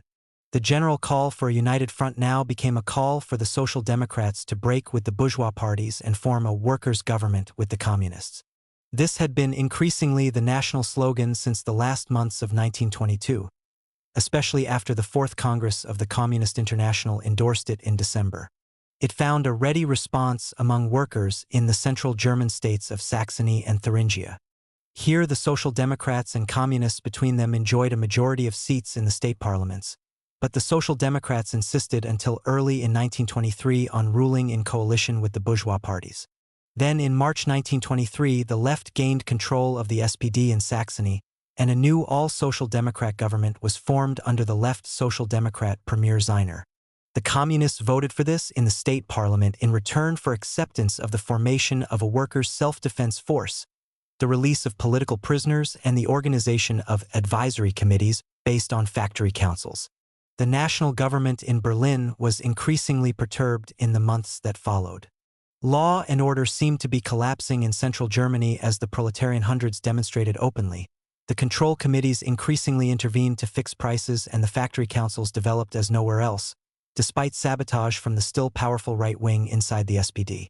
But for communists and social democrats, alike a question mark hung over the slogan calling for a workers' government. Did it mean that the communists were prepared to govern jointly with the social democrats? The question had, of course, been first raised back in the hectic days after the overthrow of the Kaiser and again in the aftermath of the Kapp Putsch. On both occasions, participation of communists in a government with social democrats had been rejected as a matter of principle. Even the more limited idea of loyal opposition to a left social democrat government had caused bitter controversy in March 1920. Now, however, the leaders of the KPD and some of the leaders of the Communist International found the slogan of an SPD/KPD government very attractive. It put the social democrat leaders on the spot in the face of their own supporters. It proved they desired a coalition with the bourgeoisie even when the parliamentary balance of forces would enable them to do otherwise. The result was excellent for the communists so long as the social democrat leaders refused a united government. But what if they accepted?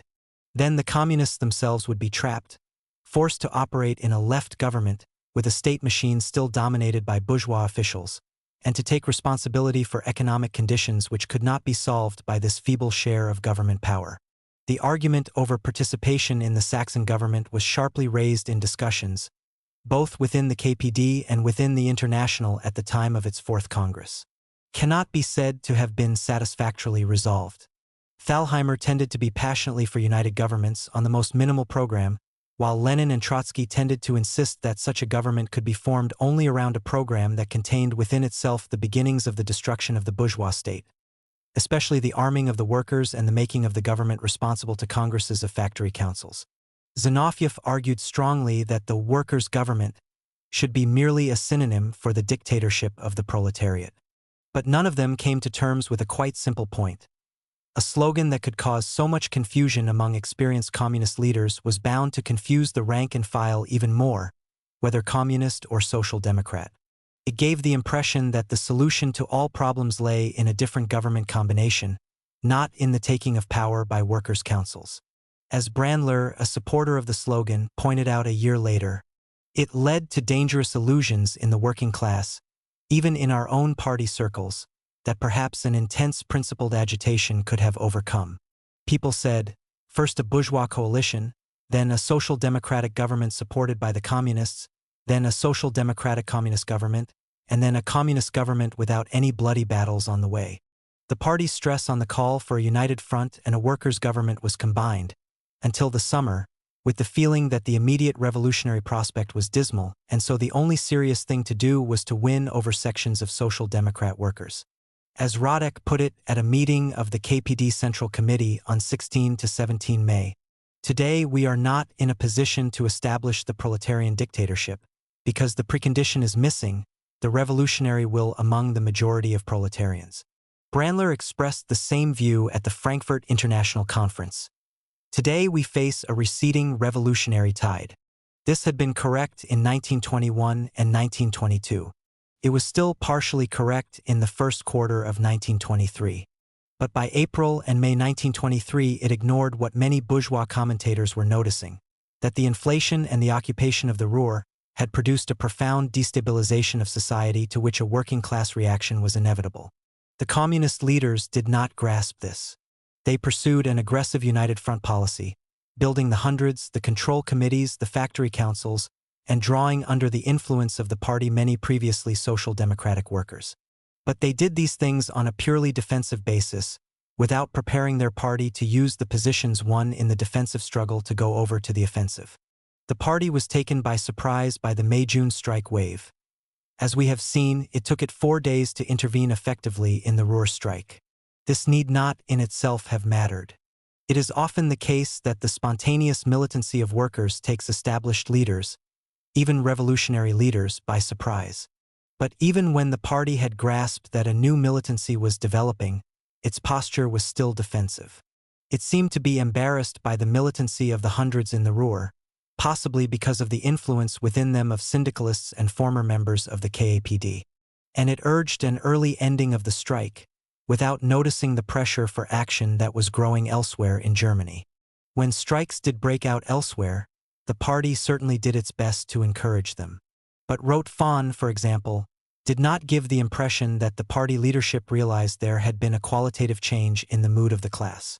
Indeed, there seems to have been a lessening of party activity during the strike wave compared with the beginning of May, when there had been a series of big propaganda meetings and mass demonstrations by the party in Berlin. In a self-critical speech some months later, Radek described the course of developments. The Ruhr business opened up a new phase of the development of the class struggle in Germany. We said in the resolution of the Leipzig Conference in January, this phase will end in civil war. We were right theoretically, but we did not draw the practical conclusions. We should have developed the growing mass struggle from May onwards, as the failure of the Ruhr action, the passive resistance, was obvious, and as the elements of social decomposition grew. Even the building of the proletarian hundreds, a key part of the defensive United Front strategy, does not seem to have been taken too seriously by many sections of the party. Brandler later claimed, "I had already spoken about the need to prepare for civil war at the time of the Rathenau murder. Nothing was done, especially in Berlin. How is this lagging behind events to be explained? There is no doubt that for the whole leadership of the party and for their mentor in the International, Radek, the experience of the March action was decisive. They lived in fear of a repetition of the adventure they had so enthused over only 2 years earlier.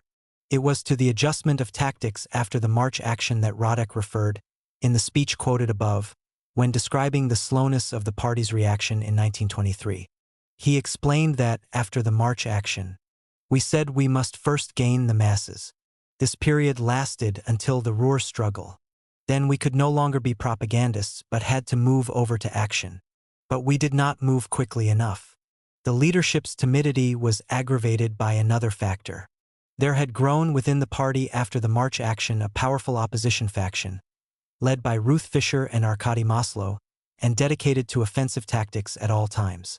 They denounced the leadership for making concessions to social democracy, for opportunism, for standing on the ground of democracy, meaning bourgeois democracy, for ideological liquidationism and theoretical revisionism.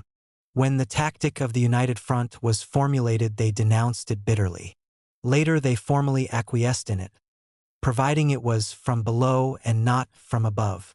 The opposition's overall hostility to the United Front necessarily translated itself into hostility to the workers' government.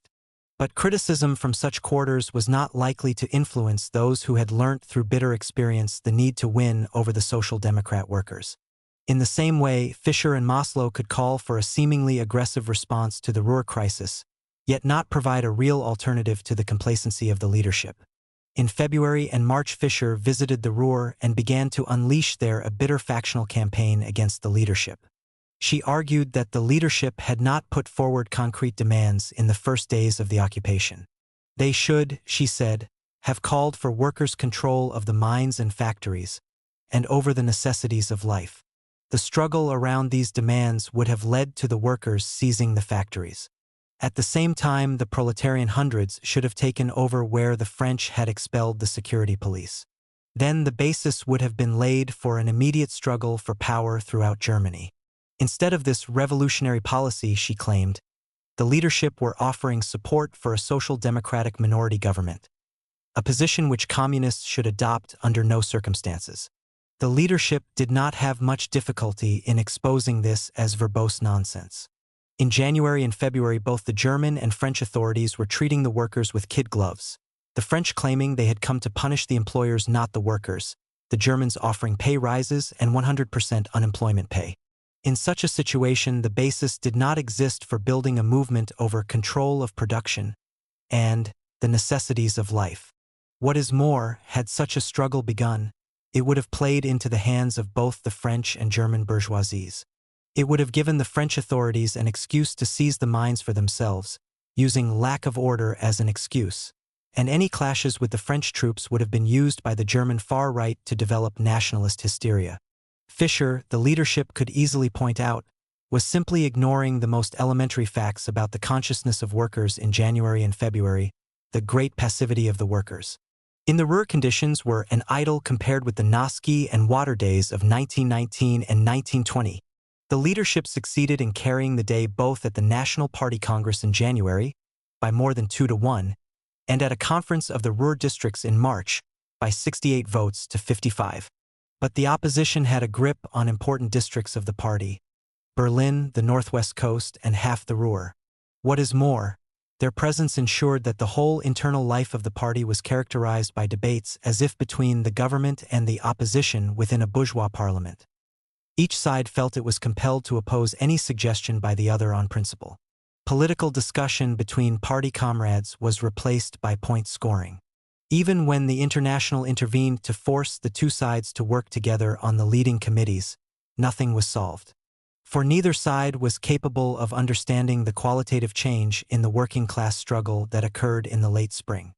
Factionalism in the party, far from producing a dialectic of discussion that could lead to an enhanced understanding of events, merely froze both sides in irrelevant postures. The leadership regarded the opposition, rightly, as a clock which had stopped. Regardless of circumstances, they would always register the same conclusions. The opposition, for all their abuse of the leadership, at crucial moments tended to adopt the same passive conclusions as the leadership. When the Real struggle broke out in the Ruhr in May, Fischer had nothing to say about it. The anti-fascist day.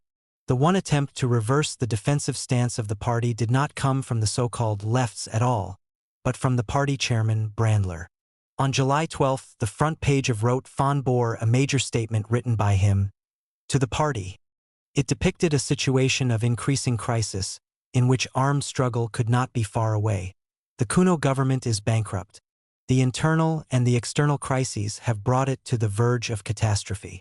The fascists were advancing, said Brandler. Their attacks on the working class could take different forms. The attack of the fascists need not begin with a cap putsch. It can begin with the imposition of military rule on Saxony and Thuringia, or with the proclamation of a separatist Rhineland-Westphalian Republic. It can follow on from an attack on the wage struggles of workers. In any case, we are on the verge of bitter struggles. We must be entirely ready to act. It would be necessary to draw social democratic and non-party workers into this action, said Brandler. Our party must develop the combativity of its organization until they are not surprised by the unleashing of civil war. The attack of the fascists can only be put down by opposing red terror to white terror. If the armed fascists shoot on workers, we must be prepared to annihilate them. If they put up against the wall one worker in 6, we must shoot one fascist in 5. In the spirit of Karl Liebknecht and Rosa Luxemburg, Into Battle. The same issue of Rote von announced that a fortnight later, on July 29, there would be a national anti-fascist day of demonstrations. Clearly, this was the day on which the offensive against the right would be unleashed. Brandler's call was taken as an indication that the communists were abandoning their defensive posture.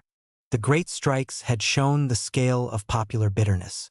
The party seemed about to channel this into a battle for control of the streets on July 29. The bourgeois press claimed the call was nothing less than a call for the launching of civil war.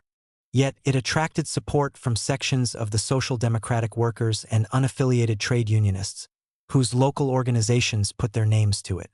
What this united action could mean was shown in Frankfurt on July 23. A joint demonstration of the KPD and SPD took over the streets of the city, closing the shops and forcing middle-class passers-by to chant slogans such as, "The exploiters to the gallows" and "No justice without blood." The National Social Democratic leaders were certainly forced on to the defensive. They tried to proscribe their members from joining the proletarian hundreds. Then SPD ministers took the initiative in banning the anti-fascist day demonstrations in the states that they controlled, excepting Saxony, Thuringia, and Württemberg. An example the other states were only too willing to copy. If the communists went ahead with their demonstrations, they would risk armed confrontation with the security police in the main cities, possibly with the army.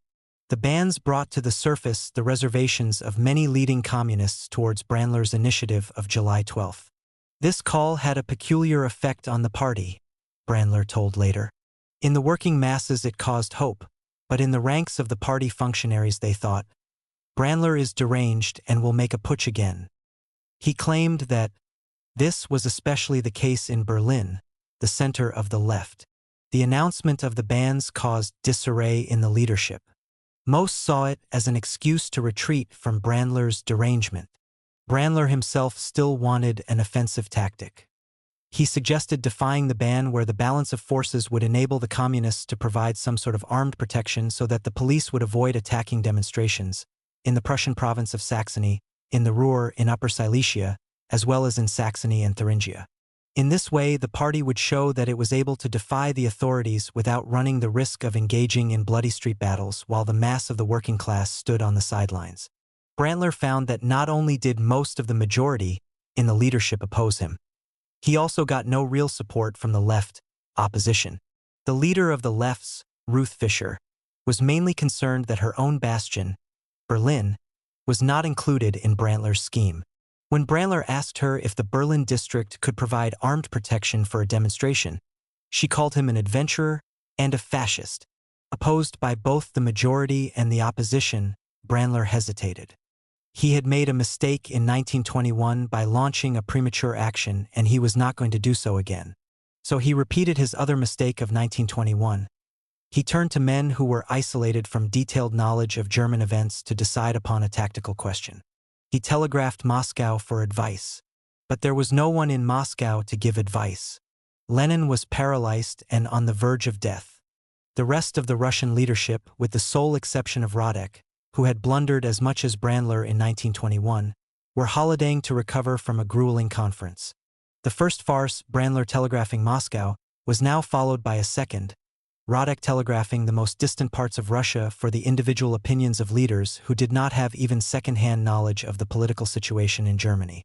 Zinoviev and Bukharin were for an offensive tactic, but Radek knew that they too had been wrong in 1921.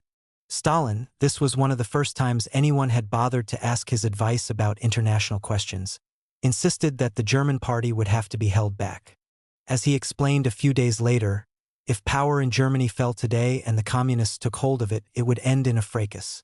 Trotsky alone was honest enough to admit that he had not the faintest idea of the situation on the ground in Germany and could say nothing. Radek was effectively left to choose between the contradictory positions. Fearing a 1921-style attempt to force the struggle, he telegraphed back to Brandler, "The Presidium of the International advises abandoning the demonstrations." The planned demonstrations were replaced by meetings, except in Saxony, Thuringia and Württemberg where the demonstrations had not been banned. The meetings were large. 200,000 took part in meetings in Berlin, 50,000 in Chemnitz, 30,000 in Leipzig, 25,000 at Gotha, 20,000 in Dresden, 100,000 altogether in Württemberg. But they were an anticlimax. They did not challenge the fascists or the government, except in words. The party had effectively dropped the offensive opened up by Brandler's call of July 12. Instead of unleashing and politically directing the militancy that had been building up within the working class since mid-May, the party had returned to the defensive posture developed in 1922. In the communist press, the call to arms was replaced by advice from Radek. "We must always keep in mind that we are still at this moment weak. We cannot yet offer a general battle." Brandler himself now insisted at a meeting of the Central Committee of 5 to 6 August that what they were preparing for was a defensive revolutionary struggle.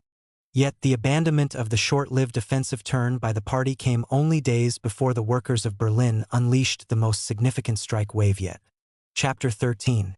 The German October. The summer of 1923 was when inflation reached lunatic proportions. Until then, money had declined in value by the week and month, but it was still possible to make some sense of it. Now it depreciated by the hour. The external value of the mark against the dollar halved about every 4 days in July and August. And for the first time, the buying power of the mark in Germany itself began to decline more rapidly than its international value. The mass of the population became really desperate. In the Berlin markets, the price of potatoes, eggs and butter was changed 6 times a day. Barter trade widely replaced cash transactions. People had to offer their last pieces of jewelry and furniture in order to get their daily bread. The angry and desperate masses became unruly and there were riots all over Germany. A significant change began to take place in the lot of workers. There had been more or less full employment until midsummer outside the occupied areas of the Ruhr, even if the small number of unemployed did starve. But from the end of July onwards, the inflationary boom petered out and many firms went to the wall. By the time they got their takings to the banks, the money was worth too little to replenish stocks. Unemployment, virtually nil at the beginning of the year, reached 6% in August and 23% in November. Vast numbers of workers were also on short time. But at first, the level of unemployment did not affect the militancy and confidence of the workers' organizations in the factories. At the end of July, another wave of strikes began, similar to those in May and June, but on a much greater scale and with greater political consequences. In Saxony, a strike of 20,000 miners had broken out on July 25. 3,000 of the strikers stormed into the headquarters of the Employers' Federation and ransacked it. On the same day, industrialists from 11 factories in the Saxon town of Au were forced to give in to wage demands after threats from armed demonstrations. In Schneeberg, a week later, the proletarian hundreds seized control of a great quantity of food. On August 1st, workers from the factories of 8 neighboring towns besieged wage negotiations which were taking place in Au. On August 6th, it was the turn of 4,000 metal workers in Pobln to take to the streets. The hundreds physically dragged employers to negotiations and forced them to make concessions. As reports to the Reich Ministry of the Interior complained, force was used to make the employers negotiate, without the union leaders or the police being able to intervene. In Chemnitz, 150,000 workers marched through the streets demanding the overthrow of the government. In the first week of August, the movement spread to other parts of Germany. There were big demonstrations in Stuttgart. In Stettin, the dock workers struck. In Brandenburg, striking agricultural workers started looting. In Magdeburg, the agricultural workers struck on August 9th. Meanwhile, in the Ruhr-Rhine area, 200,000 miners began a go-slow despite an 87% wage increase at the end of June. It had already been absorbed by price increases. Demonstrations and meetings against price rises multiplied. Clashes with the police occurred after a Congress of the Unemployed and those with emergency employment in government workshops on 28 to 29 July. These cost 2 lives in Oberhausen. The inflation began to create food shortages that made the inflation itself worse. The peasants would not sell foodstuffs for paper money. Shops closed down because owners could not afford to replenish their stocks.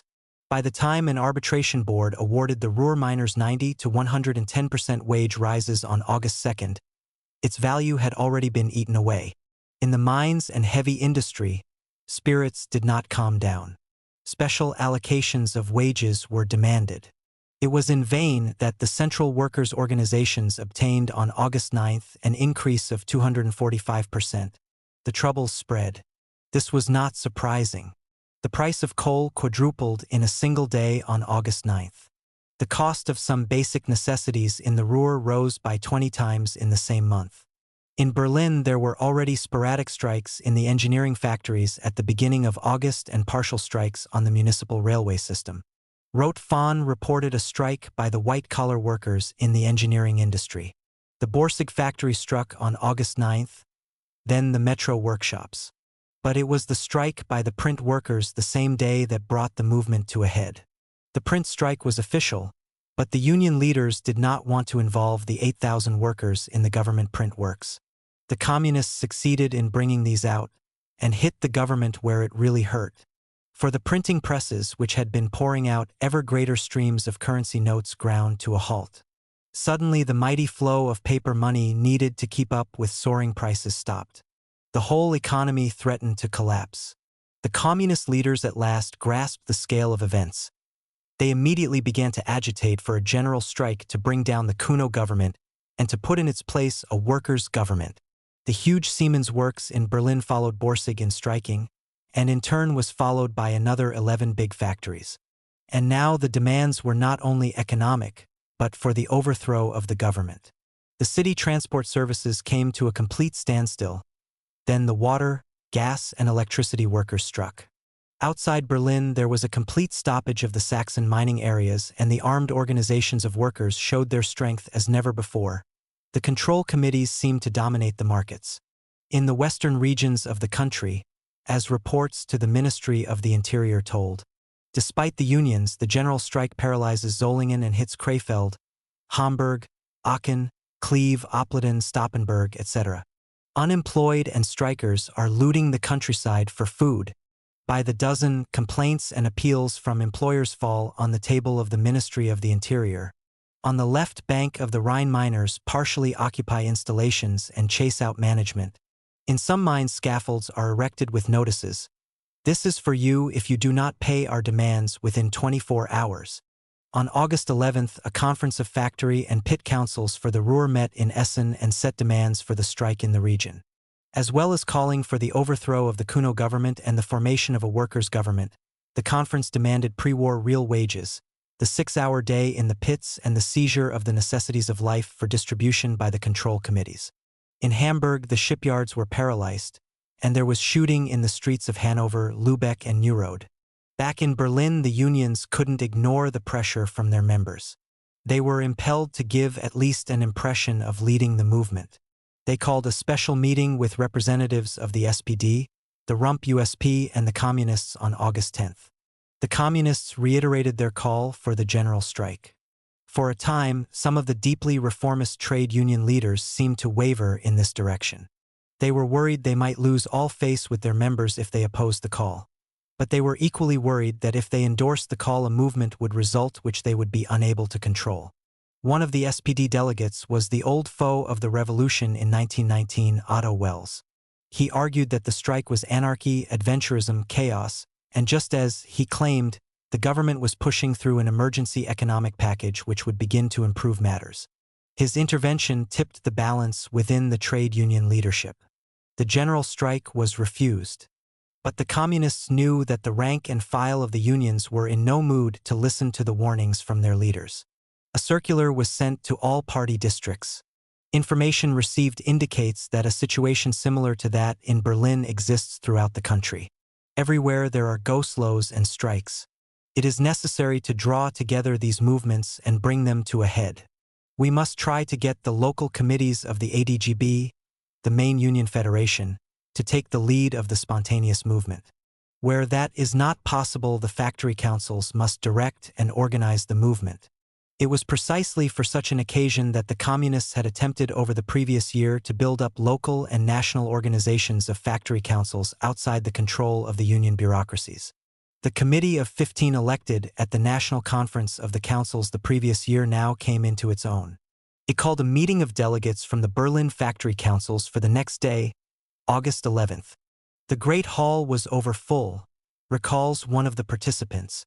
The streets outside were packed with cars and vans that the factory councils had seized from the factories so as to have rapid transport for the workers. In the side streets were police wagons, which did not, however, intervene. There are various estimates of the numbers present. The French historian Bru gives a figure of 2,000. The Swiss historian Faves, using official documents, says that 10,000 enterprise committees were represented, and the East German Ursel writes that there assembled about 20,000 factory committees, among them thousands of social democrats. Regardless of the exact numbers, one thing is clear. The apparently weak movement of factory councils of 9 months before had now generated a force capable of uniting the working class independently of the trade union bureaucrats. The meeting called for an immediate general strike with the following demands: the overthrow of the Kuno government, the formation of a workers' government, the requisitioning of the necessities of life under the control of workers' organizations, an immediate minimum wage of 60 gold pfennigs, the lifting of the ban on the proletarian hundreds. The Committee of 15 outlined directions for the general strike, the election of strike committees, the organization of control committees and proletarian hundreds, the disarming by the hundreds of fascist groups, propaganda to and fraternization with the soldiers and police. The police seized a special issue of Rot Fahne that was meant to publicize the call by the factory councils. Berlin was completely paralyzed by the strike. It was a capital deprived of water, gas, electricity, newspapers, dead and yet at the same time full of tension, as meetings and demonstrations multiplied.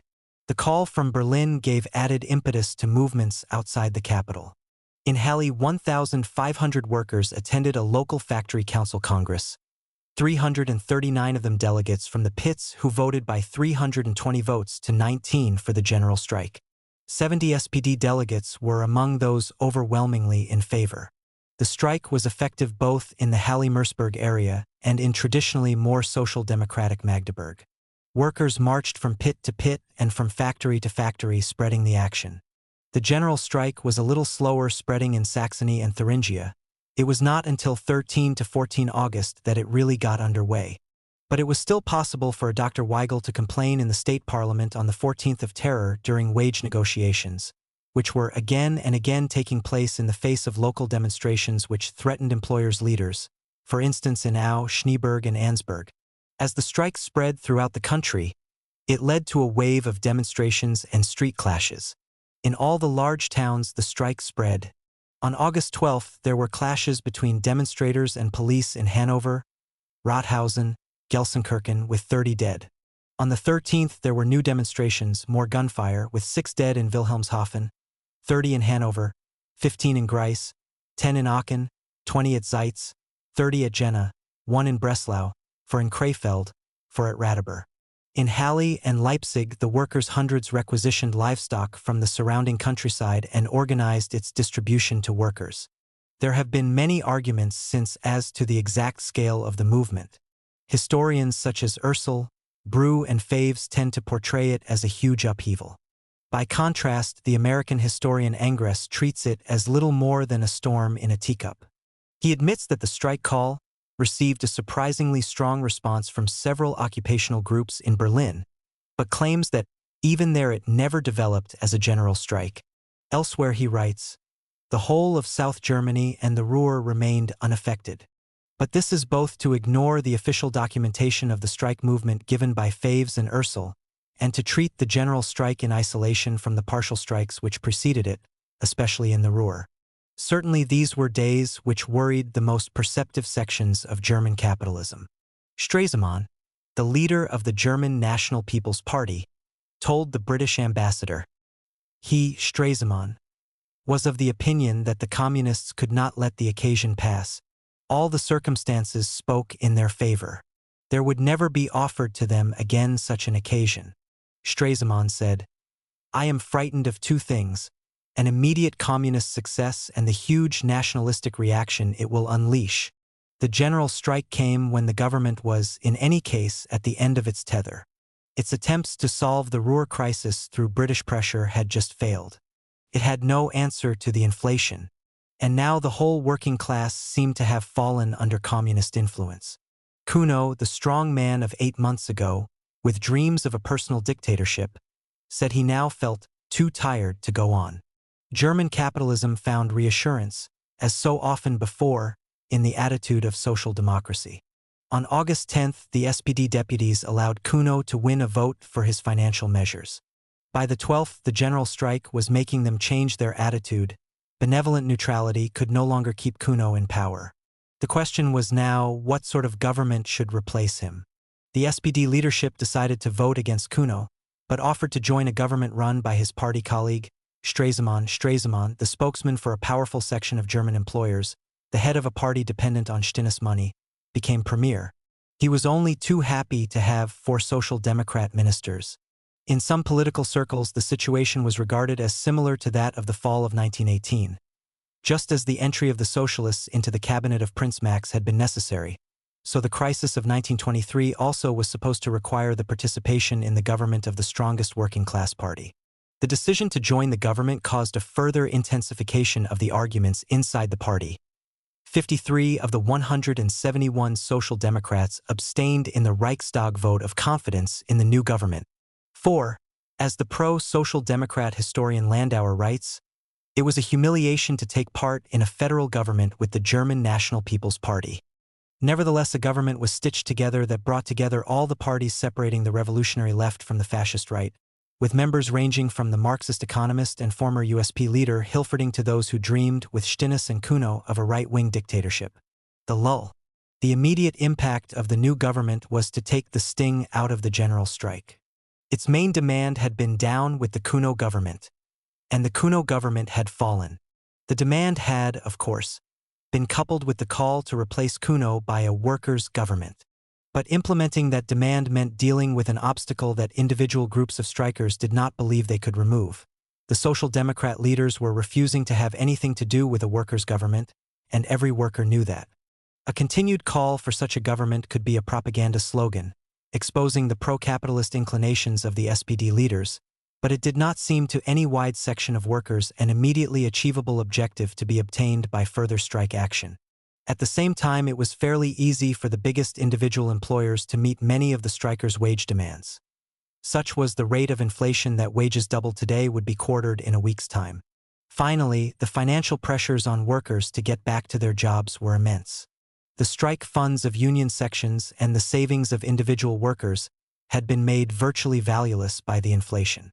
Not to get a daily wage meant starvation, unless the strike became more than a strike and led to a revolutionary seizure of foodstuffs. Long strikes were no longer physically possible for workers. The choice was a return to work or a revolution, and no one had yet made preparations for a revolution. The general strike began to collapse in Berlin, Brandler later recorded, despite the attempts of the communists to continue it, for at least another 24 hours, as a strike against the new Grand Coalition. Although we in the center decided not to end the strike after 3 days, our radical Berlin comrades could not implement the decision, but ended the strike despite our decisions, since its inner forces were exhausted. The Rote Fahne of August 14th carried the front-page headline "Millions Involved in Struggle," but the return to work continued in Berlin, and by mid-afternoon a special edition of the paper called for a united end to the strike. "The strike has been called off," it added. "Let us prepare for the next one." The would-be left, Ruth Fisher, explained to a meeting of the factory councils the need for them all to return to work, which did not stop her later attacking Brandler for the decision. Was there no way in which the strike could have been continued? Brandler claimed this was possible in mid-Germany and Saxony, where the strike did not start in earnest until after the Kuno government had fallen. But that was because it was a much more political strike there than in Berlin, and the workers were almost ready to go over to a revolutionary offensive. But in Berlin itself, he argued, the strike was still basically economic, like the May-June wave of strikes in central Germany, Silesia, and the Ruhr. The Kuno strike was nothing more than the continuation in Berlin of the revolutionary wages struggle in the Ruhr, Saxony, and Upper Silesia. But such a struggle in Berlin had a quite different significance from the Ruhr, Saxony, or Upper Silesia. The strike produced the government crisis and the fall of the Kuno government. But it was only in its effects a political strike, not in the sense of setting itself conscious political goals. When the resignation of Kuno was achieved, the force of the strike was broken.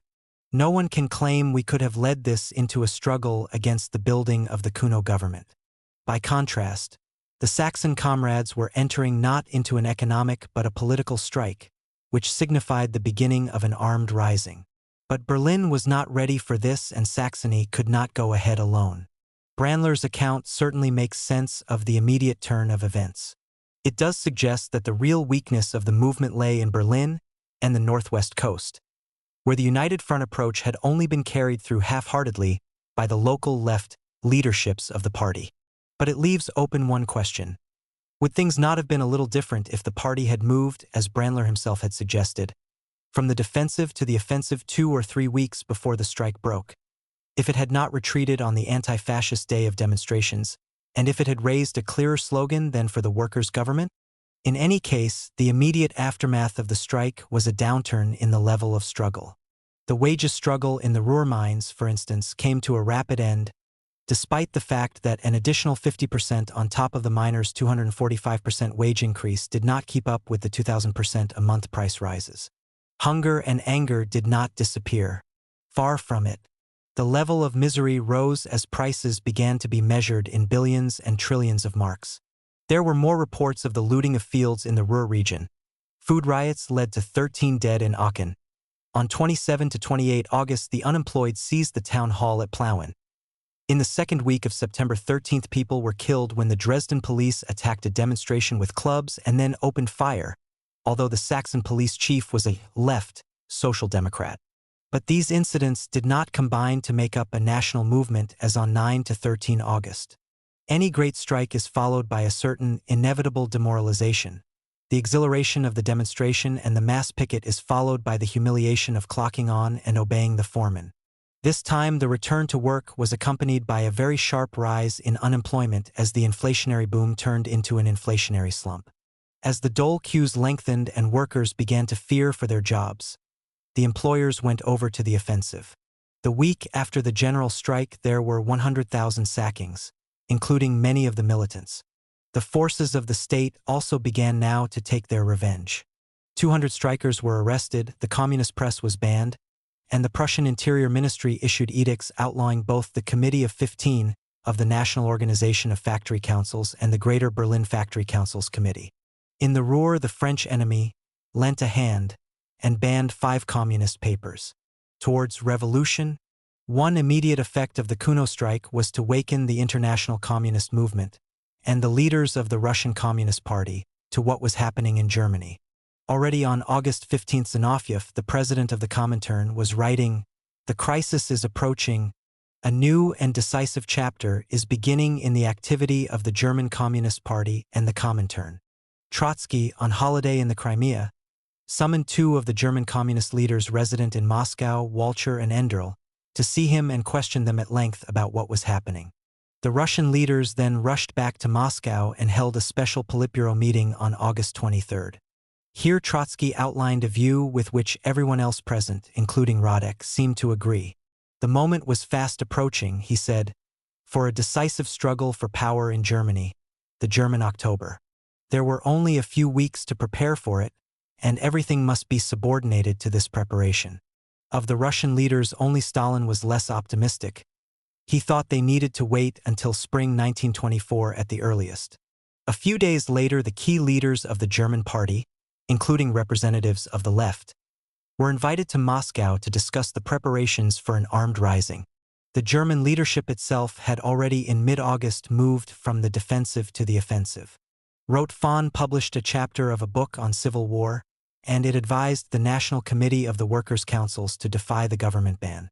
Now Rote Fahn took up the call of the Russian leadership. On September 2nd, it published a Comintern appeal written by Trotsky which explained, "Germany is moving towards revolution." The German party chairman, Brandler, had doubts about the insurrectionary perspective. He claimed later that Radek shared these doubts. Radek was convinced of the unreality of all these decisions. But Brandler was soon overawed by the arguments of Trotsky and Zinoviev. "I did not oppose the preparations for a rising in 1923, he later wrote. "I simply did not view the situation as acutely revolutionary yet, reckoning rather with a further sharpening. But in this affair I regarded Trotsky, Zinoviev, and the other Russian leaders as more competent. It was decided that the whole might of the International and the German party should begin the technical preparations for the insurrection. Trotsky even wanted a date to be set for it. The Communist Party has no use for the great liberal law according to which revolutions happen but are never made and therefore cannot be fixed for a specific date. From a spectator's point of view this law is correct, but from the standpoint of the leader this is a platitude and a vulgarity. In a country which is passing through a profound social crisis, when the contradictions become aggravated in the extreme, when the toiling masses are in constant ferment, when the party is obviously supported by an unquestionable majority of the toilers and, in consequence, by the most active, class-conscious and self-sacrificing elements of the proletariat, then the task confronting the party is to fix a definite time in the immediate future, and then to concentrate every effort on the preparation for the blow, to subordinate the entire policy and organization to the military object in view, so that this blow is dealt with maximum power." Brandler and Radek objected to the idea of a fixed day for the revolution. Trotsky had suggested the anniversary of the Russian Revolution, November 7th. But they were sufficiently persuaded by Trotsky's approach to suggest that he be sent to Germany to prepare the rising. The suggestion was rejected. But the Comintern did move as never before in an effort to seize a revolutionary opportunity.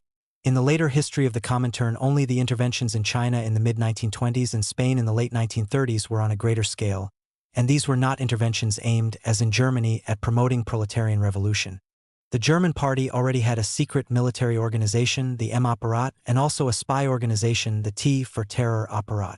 The M-Apparat had been strengthened with the help of Russian Red Army experts the year before. Now a Red Army general, Gurev, was sent to Germany to transform this into a mechanism capable of waging a civil war. He divided Germany into 6 politico-military commands, corresponding to the country's 6 military regions. These in turn were split into districts and sub-districts.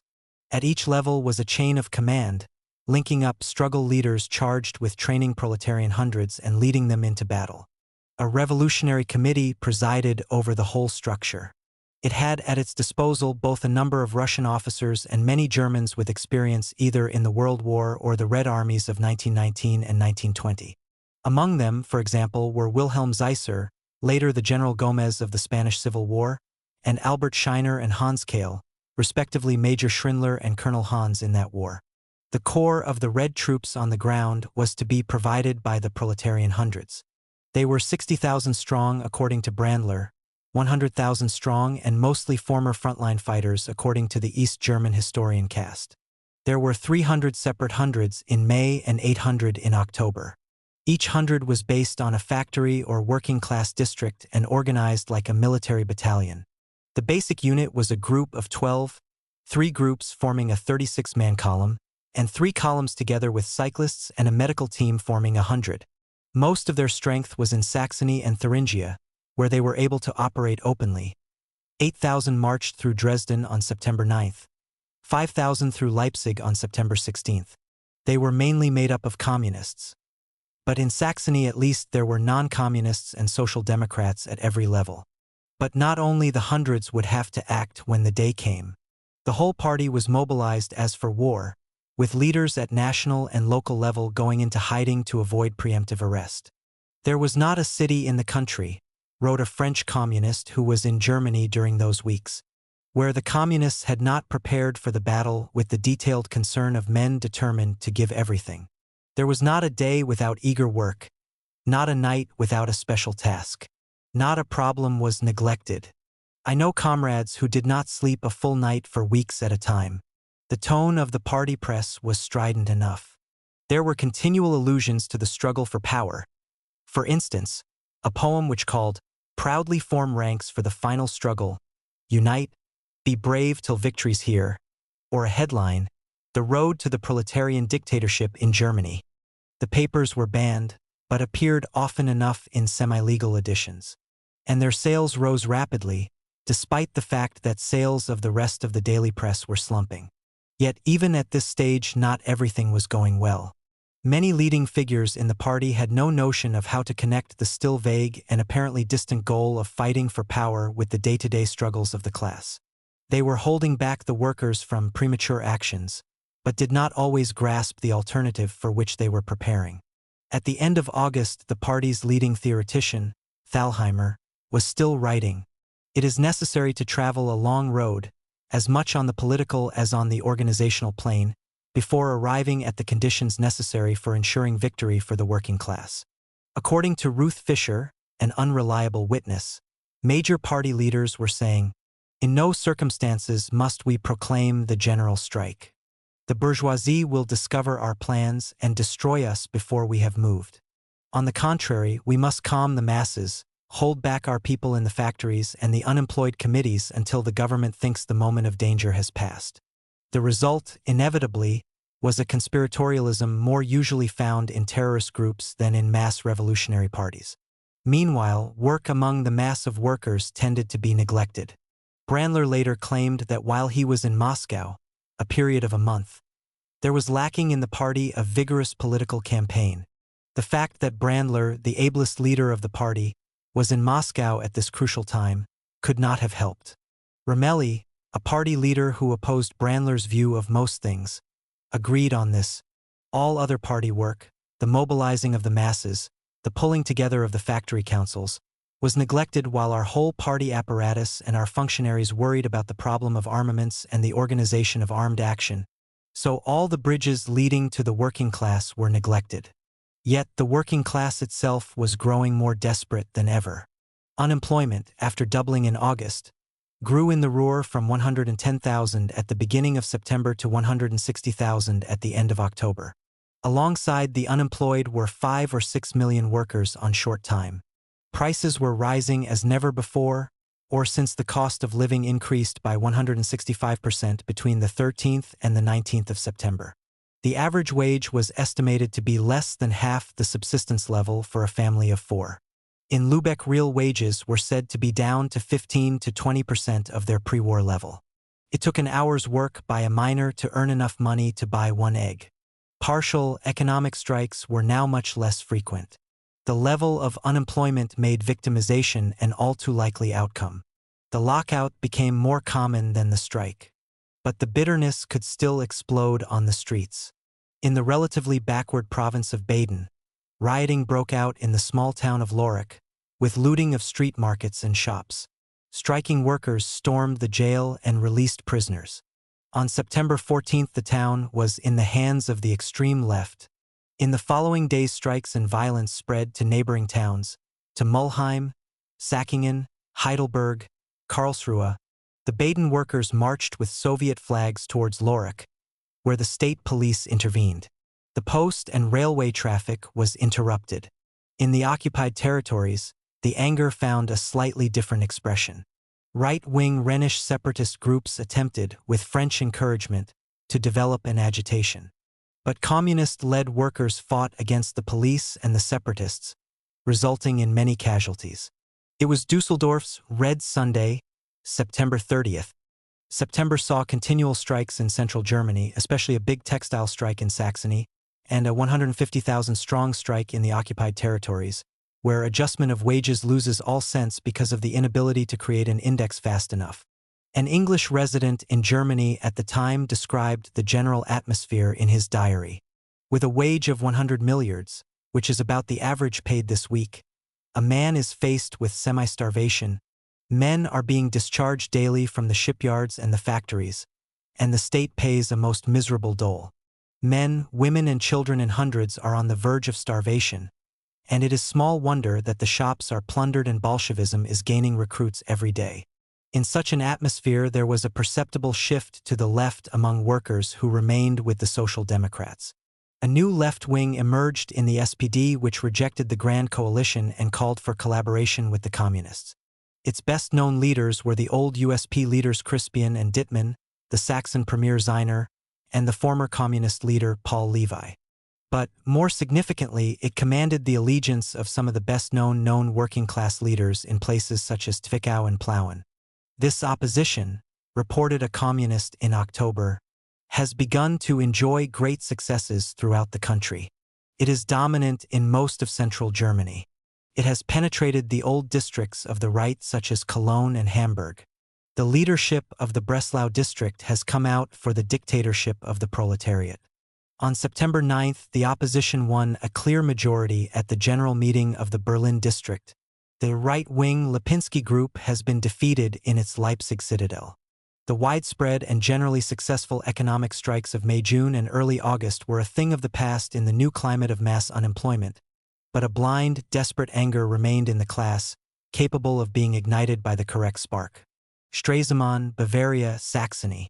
By late September, the Stresemann government seemed in almost as bad a state as the Kuno government that had gone before it. Inflation was worse than ever and was now accompanied by a rapid fall in production. The central government's orders were hardly obeyed in Bavaria, where the extreme right was more firmly entrenched than ever. 100,000 paramilitaries paraded in front of Ludendorff and Hitler at the beginning of the month. The government's orders were equally ignored by the left Social Democrat governments in Saxony and Thuringia. In the Ruhr and Rhine regions, the tension was such that only a rapid end to passive resistance appeared able to stop an explosion. The great industrialists decided that things had finally gone too far. The weapon of inflation was finally turning against them, and the resistance in the Ruhr was costing too much. On September 21st, Stinnes told the American ambassador, "This is the end. The Ruhr and Rhine must capitulate." He added that the workers would have to work longer and harder, and that there was need for a dictator. Helfrich, head of the Reichsbank and architect of the money-printing policy, now felt that the collapse of the mark threatened the nation with catastrophe. Stresemann obeyed his master's voice on September 26th and announced the end of passive resistance. An emergency economic program was planned which aimed to establish a stable currency. For the first time, Stinnes and company cooperated with the government by agreeing to pay reparations in kind. The decision represented a crucial turning point for the ruling class. The inflation and the occupation of the Ruhr continued, but for the first time since March there was the feeling in ruling circles that a coherent policy was being followed which could get the country out of the mess. And this self-confidence was the precondition for re-establishing an ideological hold over the classes below them. There were still difficult problems to deal with. The industrialists demanded as the price for their collaboration in the anti-inflationary policy the abrogation of the 8-hour day. The Social Democratic parliamentary fraction knew this and resisted giving emergency economic powers to the government through an enabling act. A minor crisis followed, which ended with the removal of Hilferding from the government. But 2 Social Democrat ministers remained, and finally, on October 15th, the enabling act passed with Social Democrat support. Even Engres, who generally tends to play down the strength of the left within the working class in this period, admits, the party's rank and file by and large opposed the enabling act. There were numerous demonstrations against the high cost of living. But the first major challenge to the government's decisions of September 26th came from the far right, who bitterly denounced the surrender to the French. The Bavarian government immediately declared a state of emergency and appointed a leading right-winger, Kahr, as Commissioner General, effectively dictator, with the cry of, "Away from Berlin."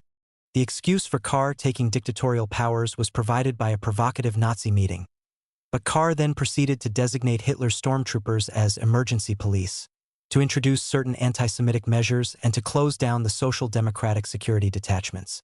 The national government in Berlin responded by declaring a state of emergency for the whole Reich. But Kahr in Bavaria refused to recognize this. When ordered to close down Hitler's paper for libeling Seicht and Ebert, he rejected that too. He was joined in his rebellion by the Bavarian units of the army.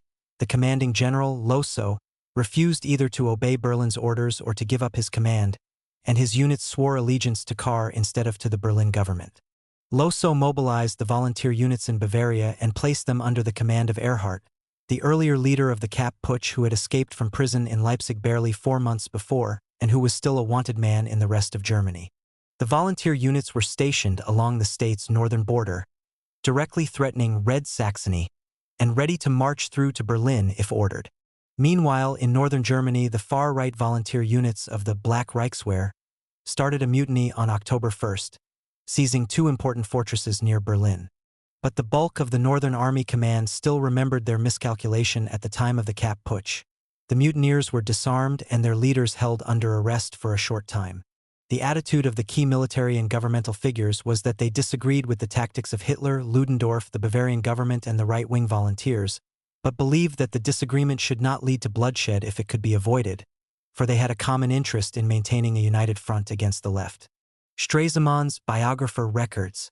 In Stresemann's opinion, the developments in Saxony and Thuringia were far more disturbing than the dispute in Munich. He regarded the Bavarians as loyal, if misguided, Germans.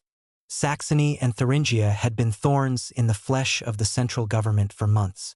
As early as June, the coal owners had been demanding the pacification of the area by the army. Throughout July, August, and September, the proletarian hundreds and the control committees had become more and more powerful, effectively taking over whole localities during strikes and demonstrations. The left Social Democrat governments were not wholly in support of such revolutionary activities. They refused, for instance, to back a Congress of the Hundreds in September. But they also refused to clamp down on the control committees and the Hundreds, partly because this would lose them support within the working class, partly because they could not do so without unleashing forces within the police and the army that they feared. Yet their unwillingness to use the local police against the workers was matched by their failure thoroughly to purge the ranks of the police. So the Saxon police, for example, could still act independently of the state government, as when they fired on a Dresden demonstration in early September, killing 13 workers.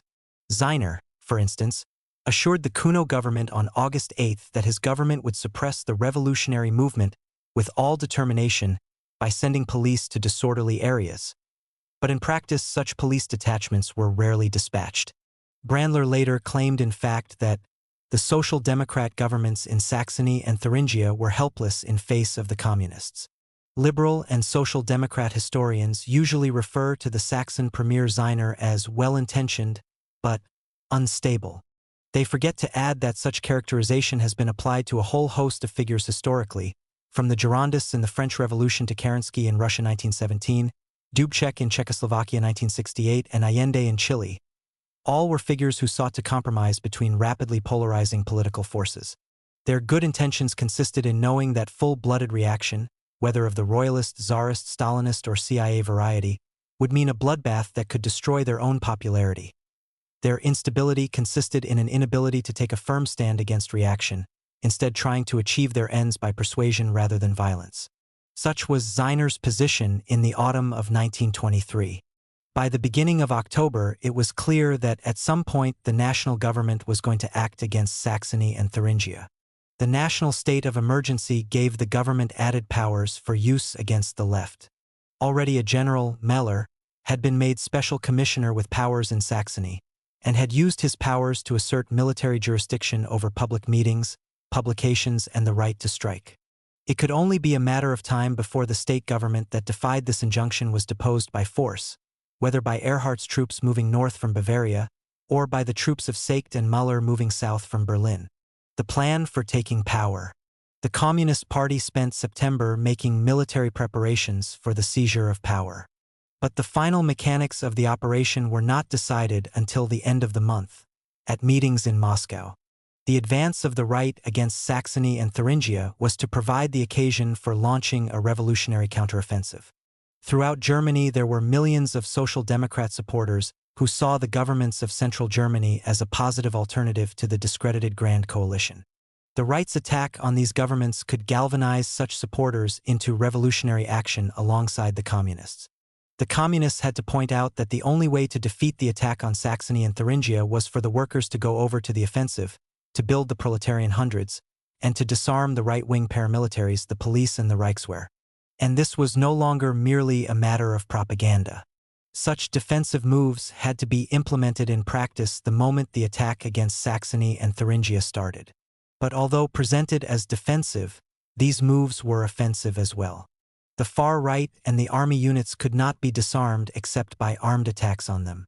The call for the defense of Saxony and Thuringia was necessarily the call for a massive revolutionary offensive to culminate in the establishment of a new power. The basis of this would lie in a Congress of Factory Councils, that network of working-class organizations which best represented the active section of the working class and which was closely tied to the hundreds and the control committees. The local communist groups throughout the country were now put to preparing themselves for this. They had to draw up local operational plans, including schemes for the seizure of vital supplies, the elimination of the most dangerous local state officials, the taking over of power stations, railways, and telecommunications centers. Above all, they had to find supplies of arms for themselves, to locate police stations and armories where weapons could easily be captured. The call for a national general strike against an attack on Saxony and Thuringia would be the signal for all the local groups to put their plans into operation. In West, Southwest, and Central Germany, the revolutionaries were to take power, sending any spare units to help out in the battle for Berlin. In the occupied Ruhr, local uprisings were to be avoided, for fear of premature conflicts with the French army of occupation. But the hundreds were to march to the unoccupied areas to seize power there. As many forces as possible were then to be deployed along the Bavarian border, so as to prevent intervention from there until most of Germany was in insurgent hands. The key role in the rising went to Central Germany, with its legal force of proletarian hundreds. We thought we could use Central Germany to deploy our troops, to go from the defensive to the offensive. One final element in the plan caused dissension between Brandler and the Russian leaders. The communists were to enter the Saxon and Thuringian governments. Not as part of any belief that a socialist communist government would be better at running capitalism than any other, but in order to locate supplies of police arms, so that they could easily be seized by the workers. This, claimed Zinoviev, should help them to arm 50,000 to 60,000 men. Brandler objected. The Saxon government was in no position to arm the workers because, since the Kapp Putsch, all weapons had been taken away from Saxony, so much so that even the police were not armed. He later claimed that he had warned. The entry of the communists into the government would not breathe new life into the mass actions, but rather weaken them. For now the masses would expect communists to do what they could only do themselves. If he did give this warning, then there was a strange reversal of roles.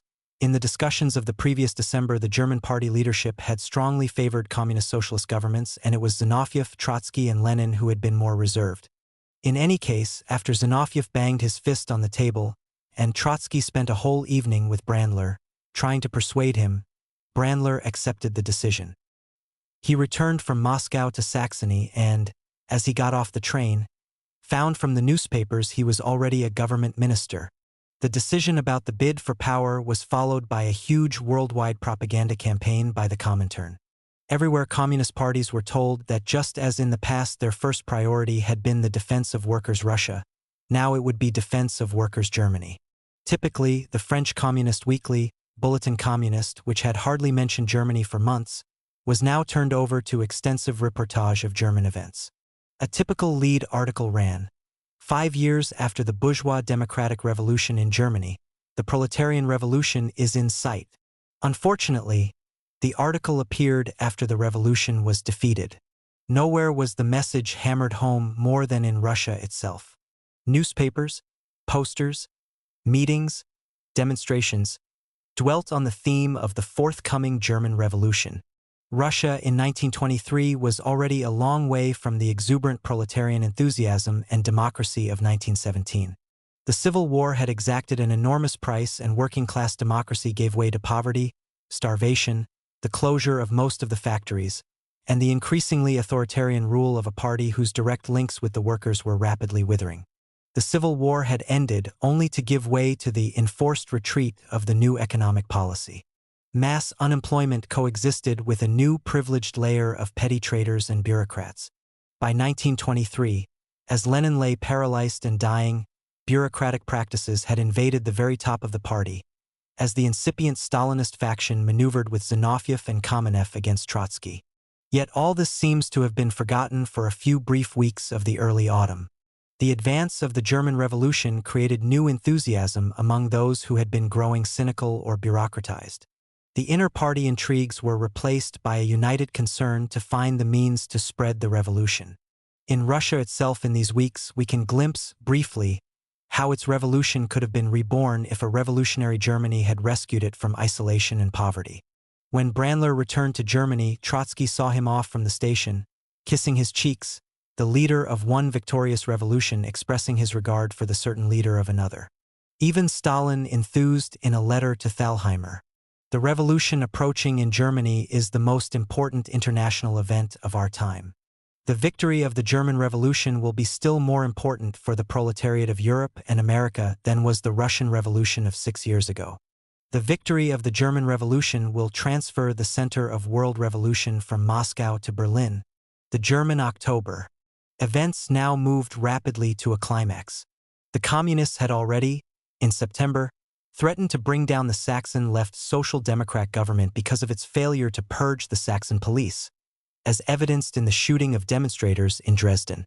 Now the government was reformed with 3 communist ministers, Brandler, Bottcher, and Heckert. Significantly, however, the Social Democrats denied the Communists the position they wanted most, the Ministry of the Interior with its control over the police. Zeiner introduced his new government to the state parliament on October 12 as a government of Republican and proletarian defense. One of its aims, he said, would be to disarm bourgeois military formations and to reinforce the hundreds. The chairman of the KPD parliamentary group in Saxony made his party's attitude clear. Prepare everywhere for a general strike.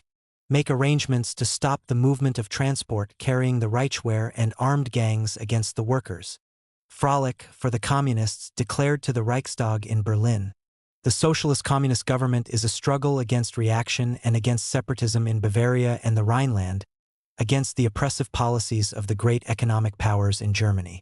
That is a step towards the freeing of the proletariat in Germany. If there was any attempt to crush Saxony, he added, 15 million German workers will rise against you. For their part, the military authorities in Berlin stepped up their pressure against Saxony. General Müller banned the proletarian hundreds and similar organizations, giving them 3 days in which to surrender their arms. The decree was openly defied. The same day, October 13th, there was a Congress of the Saxon Hundreds in Chemnitz, which set up a new central committee for the movement, composed of 4 left Social Democrats and 4 Communists. The 2 parties held meetings throughout Saxony against the threats from the Reichswehr. They were strengthened by the announcement the same day of the foundation of a joint socialist-communist government in Thuringia, committed to building control committees to take control of the necessities of life, and the creation of a Republican self-defense force. In Leipzig, the communist Saxon minister Bottcher threw General Müller's ultimatum back in his face and called for the immediate arming of the hundreds. The Communist Center in Berlin called for workers to arm themselves to prepare for a battle to establish a government of all working people. The general retaliated by issuing a further decree, putting himself in charge of the Saxon police, which the police hastened to obey, and by giving Zeiner another ultimatum. He had 48 hours to disown Bottcher's words. Zeiner refused. Instead, he too made a speech designed to infuriate the Berlin generals. He gave details of the secret activities of the paramilitary groups attached to the Reichswehr, the so-called Black Reichswehr. General Müller's threats against what was, after all, a legally constituted state government caused consternation within the one party in the country which really believed in the Constitution, the SPD. Even hardened counter-revolutionaries such as Otto Braun and Severing claimed to be upset. There were protests within the cabinet. An assembly of union delegates in Berlin voted by 1,500 to 50 for a general strike if Saxony was touched. The SPD district leadership in Berlin opened discussions with the communists on the possibility of forming a united committee of action in support of the Ziner government. Even Vorwärts denounced the state of emergency, saying that it had been introduced with the pretext of fighting the right, but was being used against the left. But for the Social Democrat leaders, such protests were gestures, not to be taken too seriously. A government statement claimed that the military units were being sent to Saxony to defend the state against any advance of the right-wing paramilitaries from Bavaria, and the Social Democrat leaders accepted the claim. In the cabinet, Stresemann told a different story, but one which still avoided any mention of the overthrow of the constitutional government in Saxony. The troop concentrations, he insisted, were to intimidate radical elements and restore public order. There was nothing in that exercise to disturb Social Democrat ministers who had themselves used the Free Corps to intimidate the left. Then, on October 20th, General Müller issued his final threat. The limited number of soldiers already in Saxony plastered the state with the text of a letter from him to Ziner. Müller, this said, had been ordered to deploy military units so as to restore constitutional and orderly conditions in Saxony. The next morning, large contingents of troops with loaded weapons began to march across the Saxon border, although for the time being they carefully avoided clashing with workers. This was the moment of truth for the revolutionaries. They must either act now or stand back and see the Saxon launching pad of the German Revolution disarmed and dismantled. As E. H. Carr has put it, the Reichswehr had done what Brandler had shrunk from doing. It had fixed the date on which the communists must either act or confess their impotence. What was the mood among the German working class at this moment? Historians and revolutionaries have been debating ever since over the extent to which the majority of workers were prepared for revolutionary action. There is no doubt there was still great bitterness within the working class. The French communist weekly, Bulletin Communiste, reported that between the 12th and the 18th of October there were clashes in the streets of Husch, Frankfurt, Hanover, Leipzig, Biebrich, Gelsenkirchen, Düsseldorf, Cologne, Halberstadt, and shops were looted in Berlin. The left Social Democrat deputy, Toni Sender, later gave an account of events in Frankfurt that week. She described how the news of the moves against Saxony coincided with the closure of an important local factory. Much to her horror, she found a meeting of the local factory councils forcing the local trade union leaders to endorse a general strike in this not particularly militant city. In Hamburg, the news from Saxony coincided with a renewed bout of wages militancy. On October 20th there had been a strike in the docks, which spread to the warehouses, and, on the same day, the unemployed and the police clashed on the streets. On the 21st, the dock workers voted for a general strike if there was an attack on Saxony. And the next day, a meeting of union representatives from the whole city called upon the national union leaders to declare for a general strike. During these same days, there were further clashes with Rhineland separatists attempting to form an independent republic. The separatists attacked the town halls of Speyer, Bonn, Koblenz, Krefeld, and Gladbach. According to one historian of the Weimar Republic, there were also riots with casualties in the next few days in Aachen, Berlin, Erfurt, Kassel, Harburg, Essen, Marienburg, Frankfurt, Hanover, Büchen, Lübeck, Braunschweig, and Allenstein. One measure of the anger within the working class at the attack on Saxony was its effect, a fortnight later, in forcing the ultra-respectable ministerial socialists in Berlin to quit their cabinet posts. But whether this working class anger would translate into a willingness to fight could be tested only by revolutionary action. The point had been reached where most workers were no longer prepared to engage in struggles for limited demands or in protest strikes. Apart from anything else, the level of unemployment was such that victimization was all too easy for the employers. Only the struggle itself could now test whether the anger that had brought down the Kuno government had grown into revolutionary determination, or whether, as the then Communist International functionary Victor Serge thought, the unemployed are passing by swift stages from an insurgent enthusiasm into weary resignation.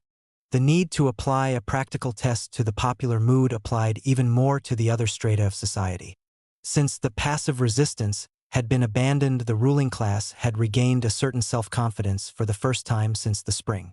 They now believed they could solve the reparations question, the problem of inflation, and preserve national unity.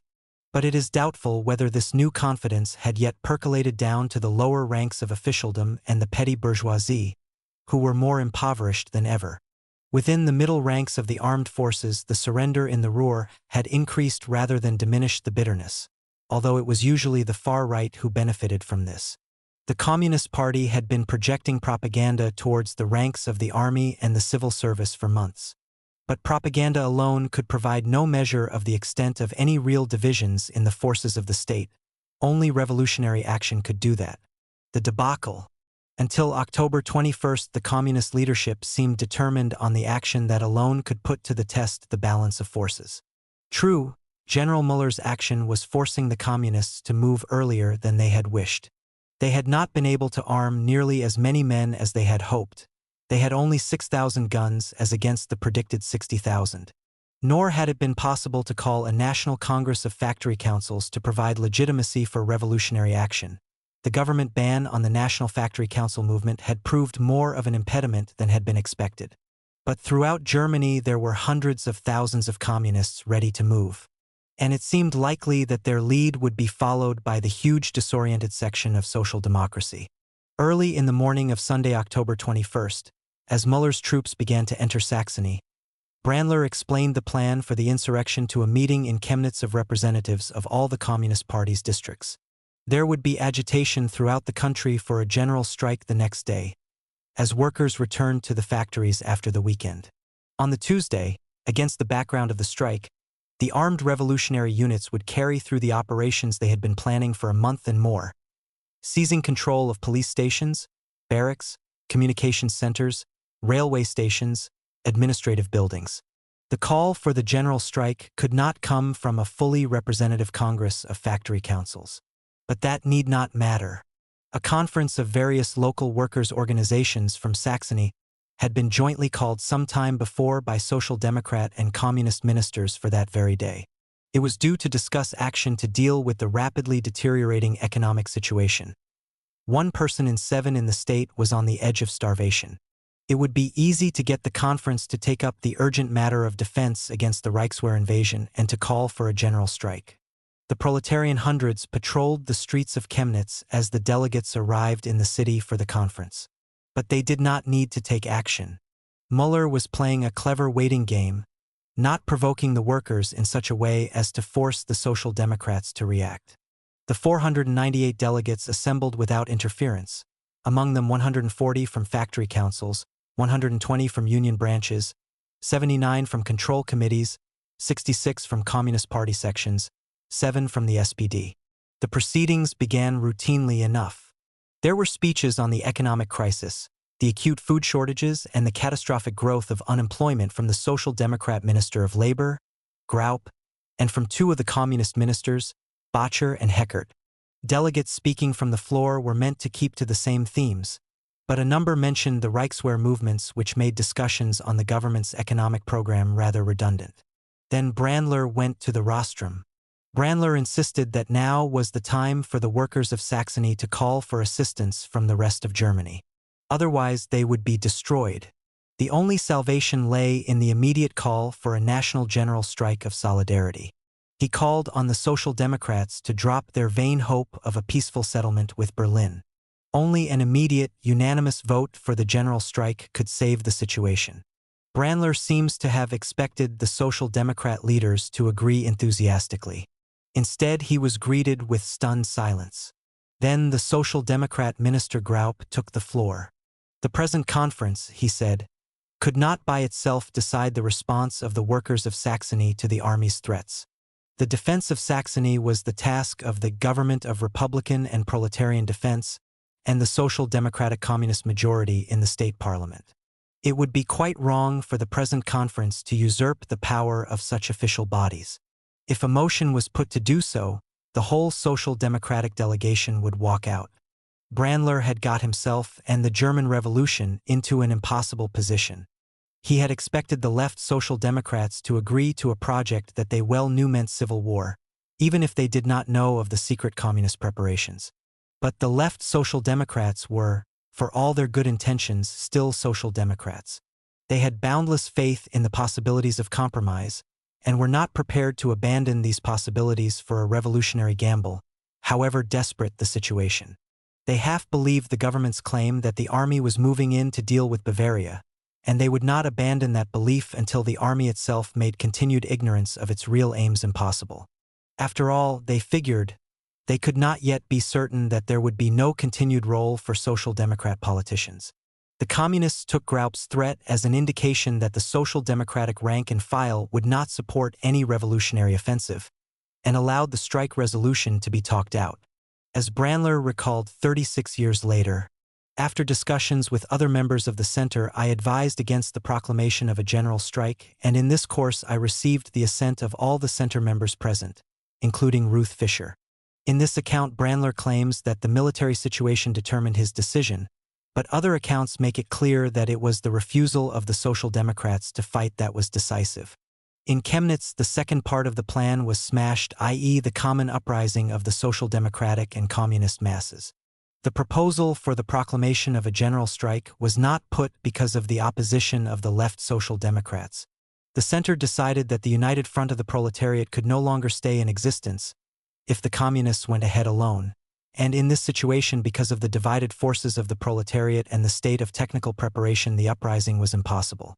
In any case, whatever the detailed motivation, the decision was taken there and then to abandon the general strike, and with it the German Revolution. The general strike call was replaced by the establishment of an action committee which would sound out the official movement. The conference had taken place, and the call which revolutionaries throughout Germany were waiting for had not been issued. The linchpin of the whole revolutionary strategy was gone. An extended meeting of the Communist Center met immediately afterwards. It decided that since the plan for the general strike had fallen through, the rising too would have to be cancelled. Emissaries were dispatched to the different parts of the country with orders to this effect. By the time the Center met again the next day, Müller's troops had taken over the streets of Chemnitz. Present at the meeting was Radek, who had just arrived from Moscow. He agreed with the cancellation of the rising, accepting that the party did not have enough arms in Saxony, only 600, and that with a divided class, defeat was inevitable. But he argued that the Communists could still call a defensive general strike. All the comrades rejected this plan, including the members of the so-called left. The German October, which had started with such hopes, was ending in nothing. The Reichswehr troops were able a few days later to remove and imprison Zeiner without any resistance. They installed a new right-wing Social Democrat premier. Now the left Social Democrats did agree to a general strike. But the workers no longer thought that resistance was possible and the strike was only half supported. But the revolution did not quite go down without a shot being fired. The countermanding order calling off the rising never reached one city, Hamburg. In the small hours of October 24th, a few hundred communist insurgents put into effect the operation they had been planning so meticulously for weeks. They seized 12 of the 26 police stations in the suburbs and began moving towards the center of the city. The insurgents believed at first that theirs was part of a coordinated national rising. In all Germany, declared the Provisional Executive Committee to the people of the Schiffbeck district, the working class is fighting for power. In the greater part of Germany, power is in the hands of the workers. But the rising lasted barely 24 hours. The mass of workers did not join as had been expected. It will never be known whether this was from a lack of revolutionary feeling. Contrary to later claims, Hamburg was not a red stronghold. There were only 1,400 communists in the city, as compared with 78,000 Social Democrat members, or from a realization that the rising was isolated and doomed. In any case, the insurgents soon dispersed in most of the suburbs, holding out only in Barmbek. The Hamburg Rising was later mythologized by the German Communist Party, chiefly because of the role played by the future Stalinist leader Thalmann. But in fact it was several times smaller and less significant even than the March action, and was nothing compared to the great struggles in Berlin, Munich, and the Ruhr in 1919–20. End of a chapter. The collapse in Saxony spelt an end to hopes for a revolutionary outcome to the Year of Hunger. Not only was the most powerful base of the revolutionary left now occupied by armed troops, but more important, there had been no coordinated resistance. The much-vaunted Czar government had abandoned office without raising a finger to defend itself. The 250,000-strong Communist Party had abandoned the field of battle just as readily. Throughout Germany there had been millions of starving, desperate people who had at least half hoped that the Communists would do something to provide an alternative. Instead, the Communists declared themselves impotent in the face of General Müller. It seemed that nothing would ever be able to change the old order, however destructive and inhuman its workings. Those who would have acquiesced with relief in a revolutionary seizure of power now acquiesced in the taking of virtually dictatorial powers by General Seicht. The French communist Albert expressed a widespread feeling. In September and October and November, Germany lived through a profound revolutionary experience, which is hardly known about and understood. The armed vigil was long, but the hour did not sound. A silent, almost inconceivable drama. 1,000,000 revolutionaries, ready, awaiting the signal to attack.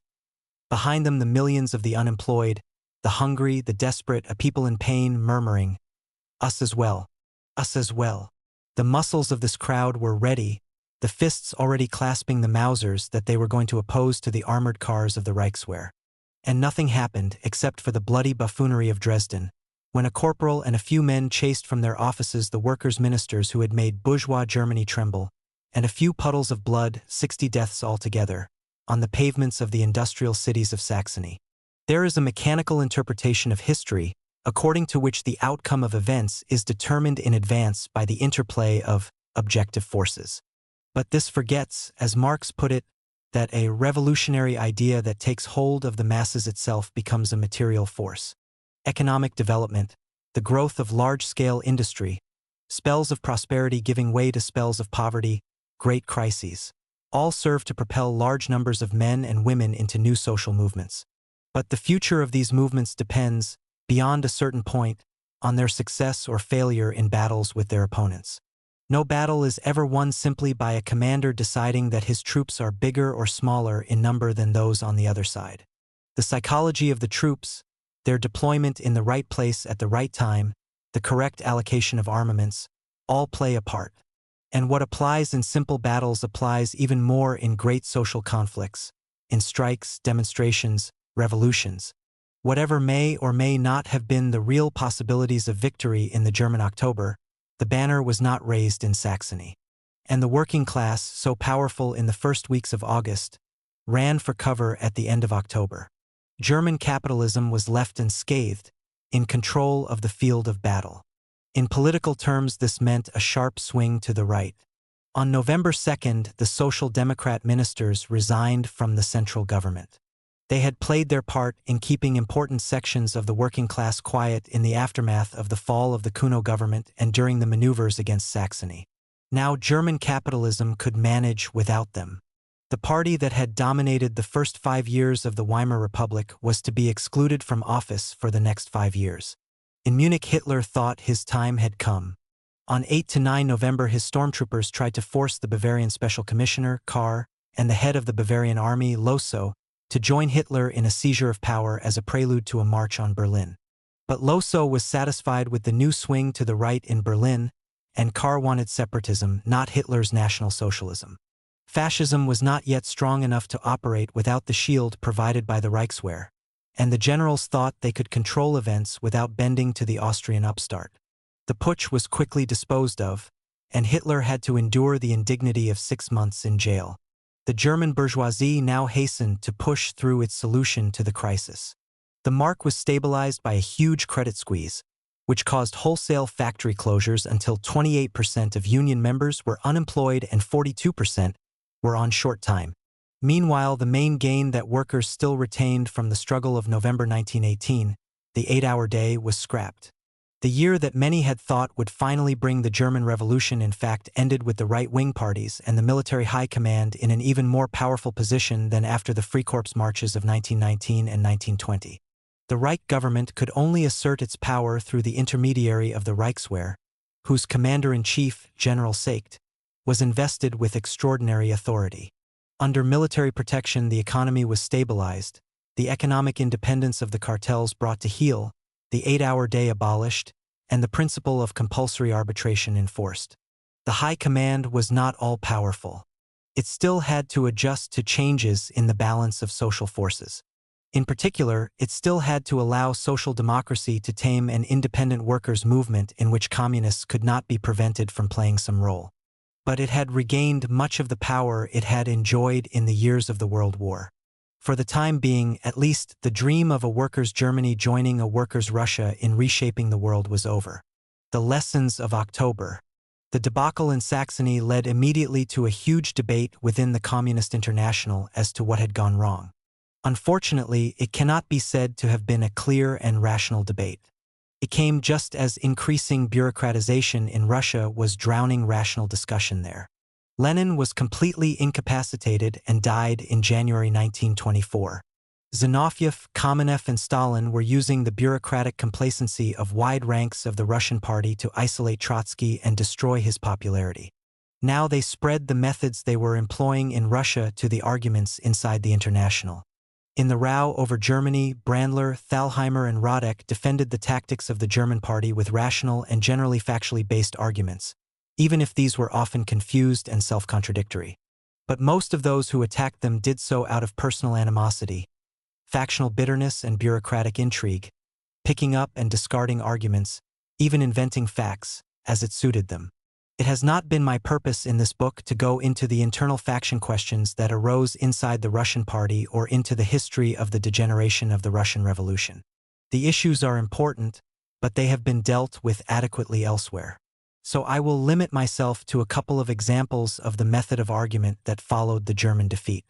Both Zinoviev and Stalin attacked Brandler and for a year or so supported the ultralefts Fischer, Maslow, and Thalmann against him. Yet in the summer of 1923 Stalin had been most insistent that the Germans must be held back, and Zinoviev had fully backed the decision not to go ahead with the general strike and the uprising. Again, Zinoviev allowed Fischer to hammer away at Brandler and Radek as being responsible for the Saxon workers' government.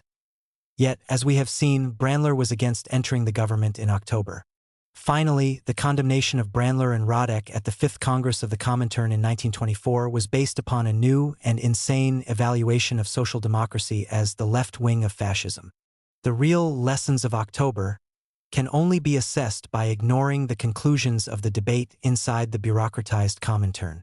But some of the contributions to that debate do give an insight into what went wrong. Various different explanations were put forward. Indeed, such was the confusion of the debate that it was common for individuals to put forward two or more contradictory explanations in the course of a single speech. Four main explanations were presented. The first claimed that there had been no revolutionary situation in Germany in 1923. The majority of the working class had not supported the communists, but had remained with social democracy. This was an important part of the argument used by the Brandler leadership to justify their retreat in Saxony. The common mistake of the executive of the Comintern and the center of the KPD was a false estimate of the balance of forces between the SPD and the KPD within the working class. The majority of the working class was not yet won to communism. If after the Chemnitz Conference we had gone into battle, we would have suffered a decisive defeat that would have made impossible for years any discussion over the possibility of victory for the proletariat. At the Chemnitz Conference, it was obvious that the workers still believed that the march of troops into Saxony was directed against Bavaria. If we had risked the fight, we communists would have gone down to a bloody defeat. A wide section of the petty bourgeoisie had passed into the enemy camp. Clara Zetkin insisted that even the strike against Kuno had not shown any real revolutionary tendency. Instead, it revealed among the masses the great lack of political maturity for revolt, for the capture of power. For Thalheimer, the defeat had causes of an objective nature and could not be blamed on the faults of the party. The majority of the working class was no longer prepared to fight for the democracy of November 1918, but it was not yet ready to go into the arena for the dictatorship of workers' councils and socialism. Because of this, any action in October would have pitted pitifully small groups of armed workers against the combined forces of fascism, the army and the paramilitary police. Such arguments have led some later historians, in particular the American Angress, to accept the evaluation of 1923 as a non-revolutionary situation. Yet the argument can be faulted in a number of ways. Firstly, those who put this argument in 1923 were not themselves fully convinced by it.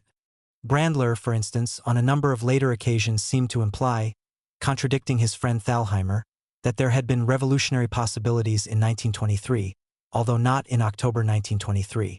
At fault had not been the assessment of the year as potentially revolutionary, but the assessment of October as the time to make the offensive. This comes across clearly in his speech to the Fifth Congress of the Comintern 9 months later, and also in the interview that he gave to Isaac Deutscher 25 years later. Asked whether today he would consider the 1923 situation as revolutionary, Brandler does not give a clear answer. From the way he describes events, one has the impression that his answer would, on the whole, be affirmative. But he does not draw any final conclusion. The pessimistic evaluation made in October 1923 itself flowed from a continual obsessive fear of a rerun of the March action. Brandler argued, "The March action shows for us that the whole class position, the whole objective situation, was not ripe for us to defeat capitalism. The objective situation caused us to suffer a big defeat after a frontal assault. I was personally made responsible for this defeat. I think I have the character not to make the same mistake twice." But it was absurd to equate Germany in 1923, when the whole of society was racked by a crisis, with Germany in March 1921 when the crisis was a figment of the imagination of Kuhn, Brandler, Rodek, and others. Also, those who held this view grossly overestimated the inner cohesion of the forces arrayed against the left.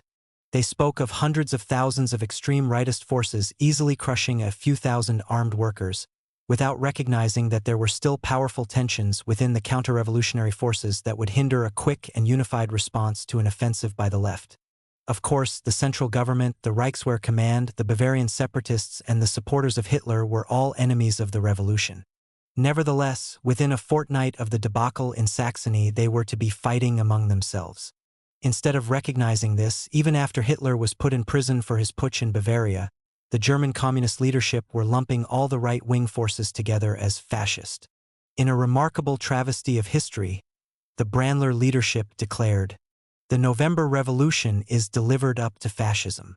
Power is in the hands of military forces determined to annihilate the organizations of the working class. While the working class saw the center of fascism as Bavaria, it is in Berlin that fascism establishes itself in the form of the dictatorship of Sekt." This overestimation of the forces lined up against the revolution was matched by a tendency to state as a fact what had actually not been proved: that the Social Democrats were still the decisive force within the working class. Only action could determine the real balance of forces by October 1923. Yet the KPD leadership avoided action on the assumption that the balance of forces could not have shifted radically despite the total crisis of society. The second explanation given for the debacle was that the date for the insurrection had been set before the revolutionary situation had fully matured. Even Brandler on occasions opted for this view. "I simply did not regard the situation as acutely revolutionary yet, reckoning rather on a further sharpening." This was also implicit in the claim by Zinoviev and the Comintern leadership after the defeat that nothing had changed in the objective balance of forces, that Germany is marching towards a sharpened civil war. History itself proved the fallacy of this argument. No further great wave of strikes or demonstrations followed. Workers were demoralized by the massive unemployment and, above all, by the feeling that the communists had had their chance and had refused to take it. The third explanation put forward was that the real revolutionary opportunity had been earlier than October, but that the Communist Party and the International had been quite unprepared for it. Virtually every communist leader accepted part of this explanation, except Zinoviev, who dubbed it a sophistry. No doubt because it implied his Comintern executive was as much at fault as the German party.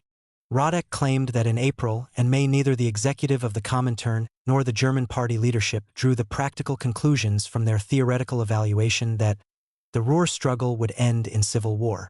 Clara Zetkin claimed that, at the time of the Ruhr occupation, the party did not take timely cognizance of the revolutionary situation with sufficient vigor. The party did not consider the fight for partial demands as a means of recruiting, mobilizing, and educating the proletariat for the mass fight for power.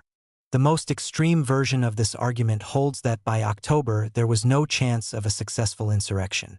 The Stresemann government had already restored confidence to the bourgeoisie by ending the passive resistance and by beginning to take measures to deal with the inflation.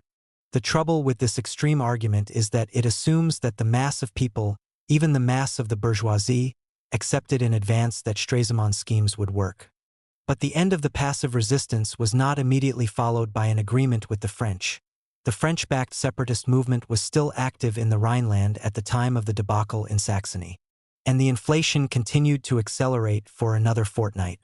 There was little reason for people who had seen the failure of 3 previous governmental attempts to tackle inflation to believe that this one would work. The fourth explanation for the defeat came from Trotsky and his followers. There is a vulgar version of the argument which is sometimes found in Trotskyist literature, and which is clearly incorrect, that there was a revolutionary situation in October that Stalin wrecked. The argument falls because it ascribes to Stalin's disastrous judgments and influence inside the Comintern which he simply did not possess in 1923. However, Trotsky's own argument is much more sophisticated. It does not depend upon accepting that success was guaranteed in October, although Trotsky certainly thought it likely. Trotsky's central argument is that the situation had become so fluid that only an offensive by the revolutionaries could reveal the real balance of forces. Only a pedant and not a revolutionist would investigate now, after the event, how far the conquest of power would have been assured had there been a correct policy.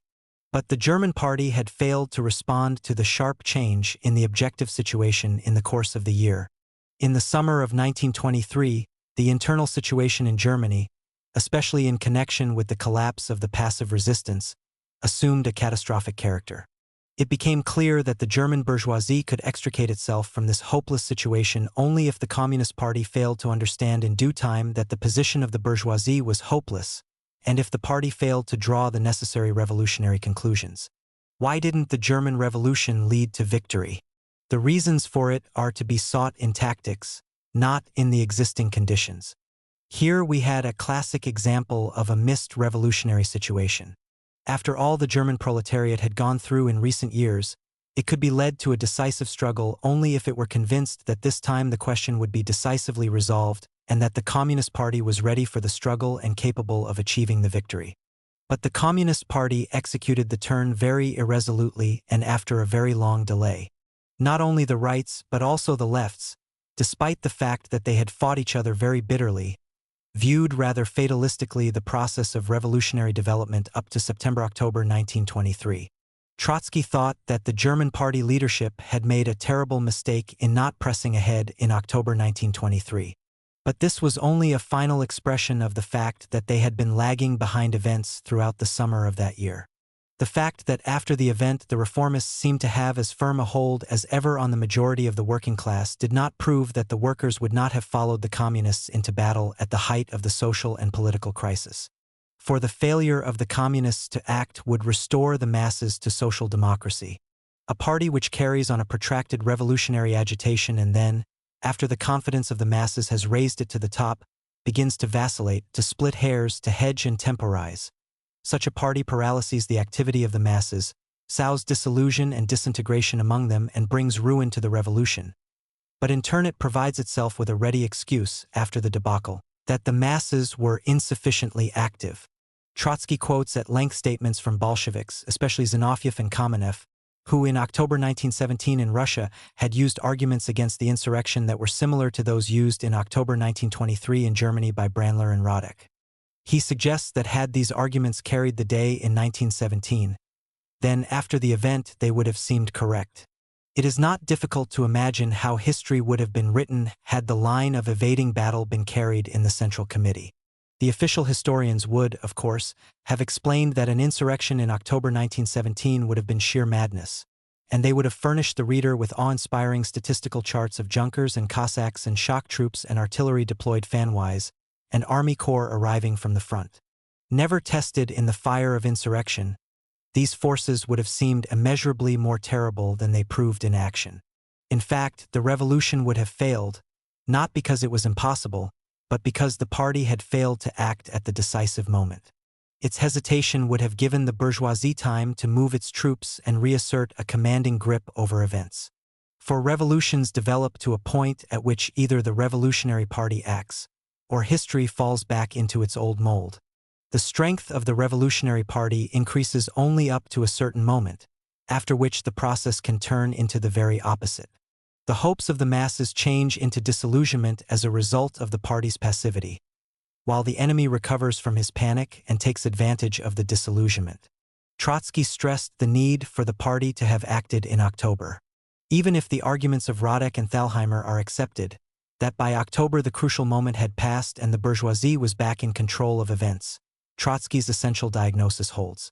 From May onwards, great possibilities went untested because the party remained on the defensive and did not respond to the change in the mood of the masses and the increasing disintegration of society. For Trotsky, a certain level of conservatism within the party was inevitable.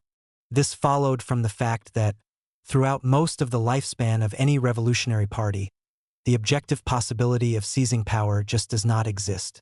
The working class struggles and matures in the never-failing consciousness of the fact that the preponderance of forces lies on the side of the enemy. This preponderance manifests itself in daily life at every step. The enemy possesses wealth and state power, all the means of exerting ideological pressures and all the instruments of repression.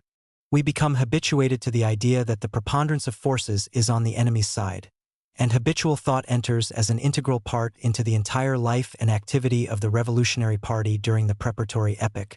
The consequences entailed by this or that careless or premature act serve each time as most cruel reminders of the enemy's strength. But a moment comes when this habit of regarding the enemy as stronger becomes the main obstacle on the road to victory. Today's weakness of the bourgeoisie seems to be cloaked in the shadow of its strength of yesterday. The decision to fight for power involves not just a tactical change decided on by this or that leader of the party, but a complete transformation in the party's approach to every one of its activities.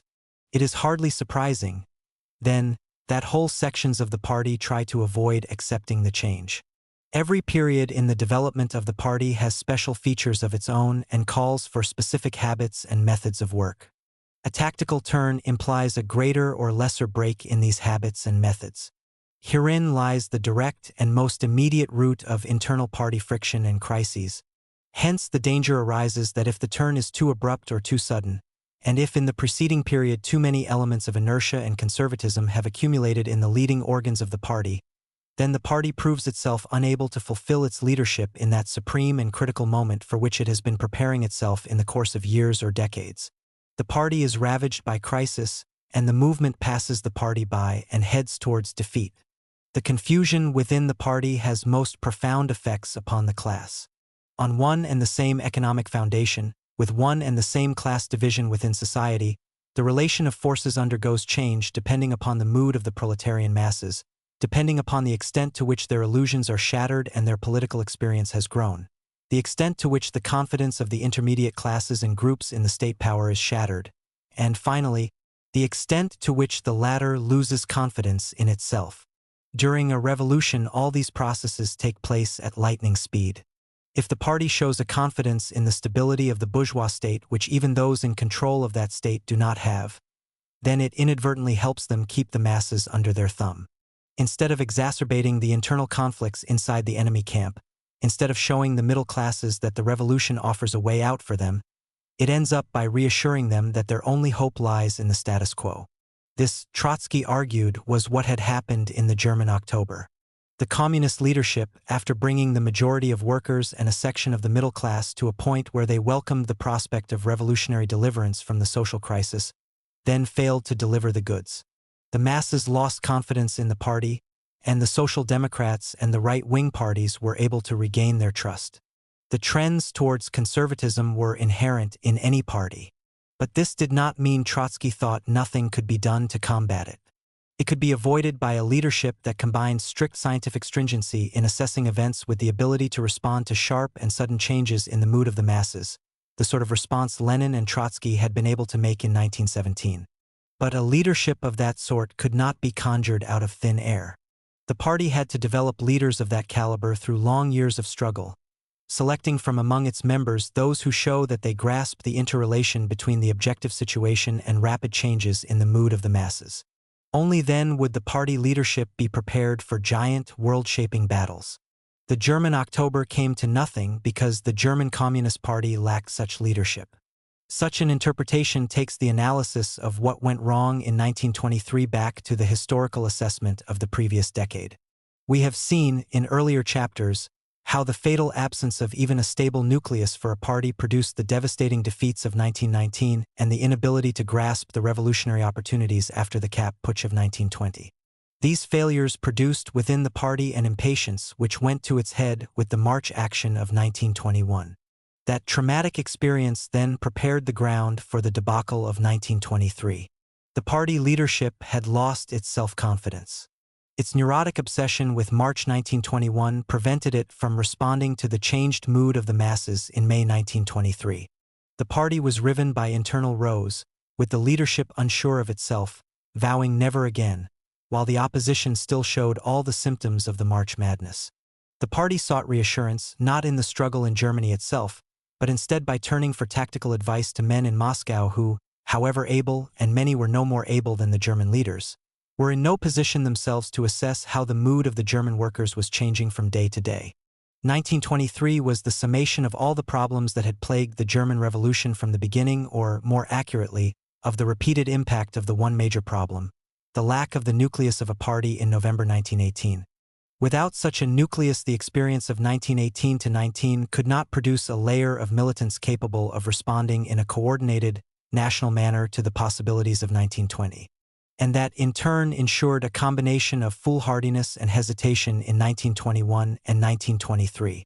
German society produced hundreds of thousands, indeed millions, of men and women who wanted revolutionary change between 1918 and 1923. The tragedy of the German Revolution was that a party capable of harnessing and coordinating their energy did not come into existence until it was too late. History has often been compared to a locomotive, but it does not wait for revolutionaries to board it. Those who miss their time are forced, like the wandering Jew of mythology, to suffer for the rest of eternity. Chapter 14. Legacy of Defeat. One assumption underlay the reactions of liberals and social democrats throughout the turmoil of the revolutionary years. They believed that history would flow back into safe channels, assuring an eternity of social democratic bliss, if only they could isolate and suppress the revolutionary forces. If they controlled the present, they could guarantee the future.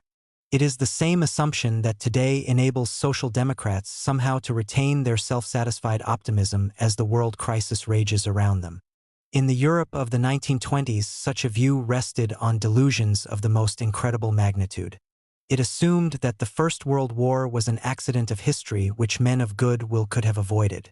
It also assumed that the economic forces connected with the war could be peacefully contained within a new era of prosperity. It is true that for 5 years after 1923, Europe and America did enjoy a seeming return to the pre-war idyll of economic expansion and high profitability. But 1929 brought an economic convulsion whose effects were as terrifying as the military convulsion of 1914. The demons that had seemingly been banished in 1923 returned as, by the millions, ordinary people turned bitterly on the social democrats and liberals who promised so much and delivered so little. The third great crisis of post-war Germany proved that those who had preserved the old order through the first two crises of 1918 to 20 and of 1923 had done humanity no service at all. The most obvious symptom of this was the rebirth of Nazism at a much higher level than in 1923. In 1928, Hitler's party had received only 2.6% of the popular vote. In 1930, this had shot up to 18.3%, doubling again to 37.3% by July 1932. But not only votes mattered. The number of stormtroopers rose to 100,000 by 1930 and 400,000 by 1932. Hitler could not have come to power if he had relied just upon the stormtroopers. He also depended upon the active collaboration of those forces in German society which had been given a new lease of life by social democrat governments in November-December 1918 and April 1920, the generals, the top government bureaucrats, the great industrialists and landed interests. These had dominated all the governments since 1923, with a brief interlude of social democratic rule in 1928 to 30. In 1930 to 33, their nominees, Brüning, Papen and Schleicher, sat in the chancellery, ruling through decrees, with only occasional reference to parliament. The generals and industrialists still had to reckon, however, with a powerful Social Democrat-led labor movement. To retain a minimum of Social Democrat compliance, they had to stop just short of an all-out onslaught on the working class. In the years 1930 to 32, they used the Nazis as a counterbalance to the workers' movement, retaining their own freedom to maneuver by allowing each to keep the other in check. But as the crisis dragged on, they found the price they had to pay for social democracy.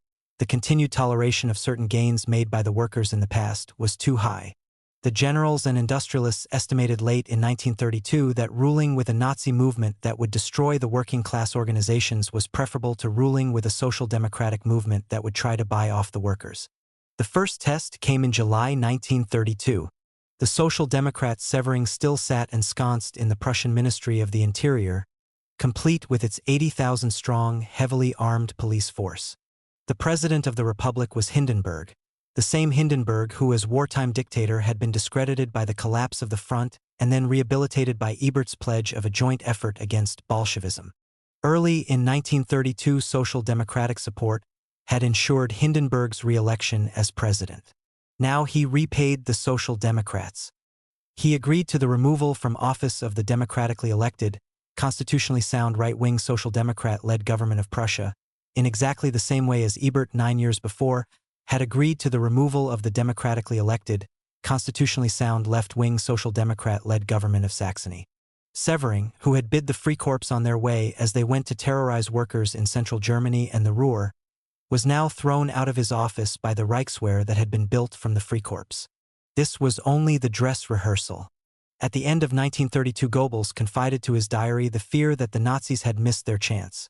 They had received fewer votes than the combined SPD-KPD total in the second general election of 1932, and disillusioned stormtroopers were going over to the communists by the thousand.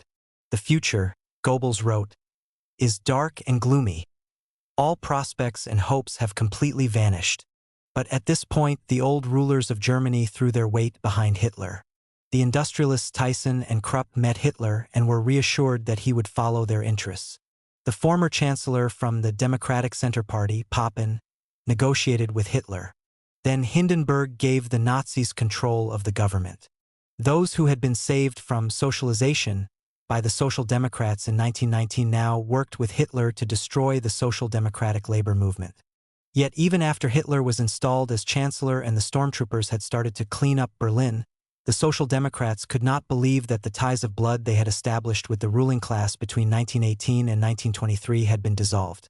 In the Reichstag, Social Democrat spokesmen declared that they would be a loyal opposition to what their leader, Breitscheid, called a lawful government. Groups of the Berlin socialist youth who began to work underground were expelled from the party. The trade union leadership sent instructions to its members telling them to celebrate May 1st alongside the Nazis as a national day of labor. But this did not prevent the Nazis seizing control of trade union offices on May 2nd and sending the leaders off to concentration camps.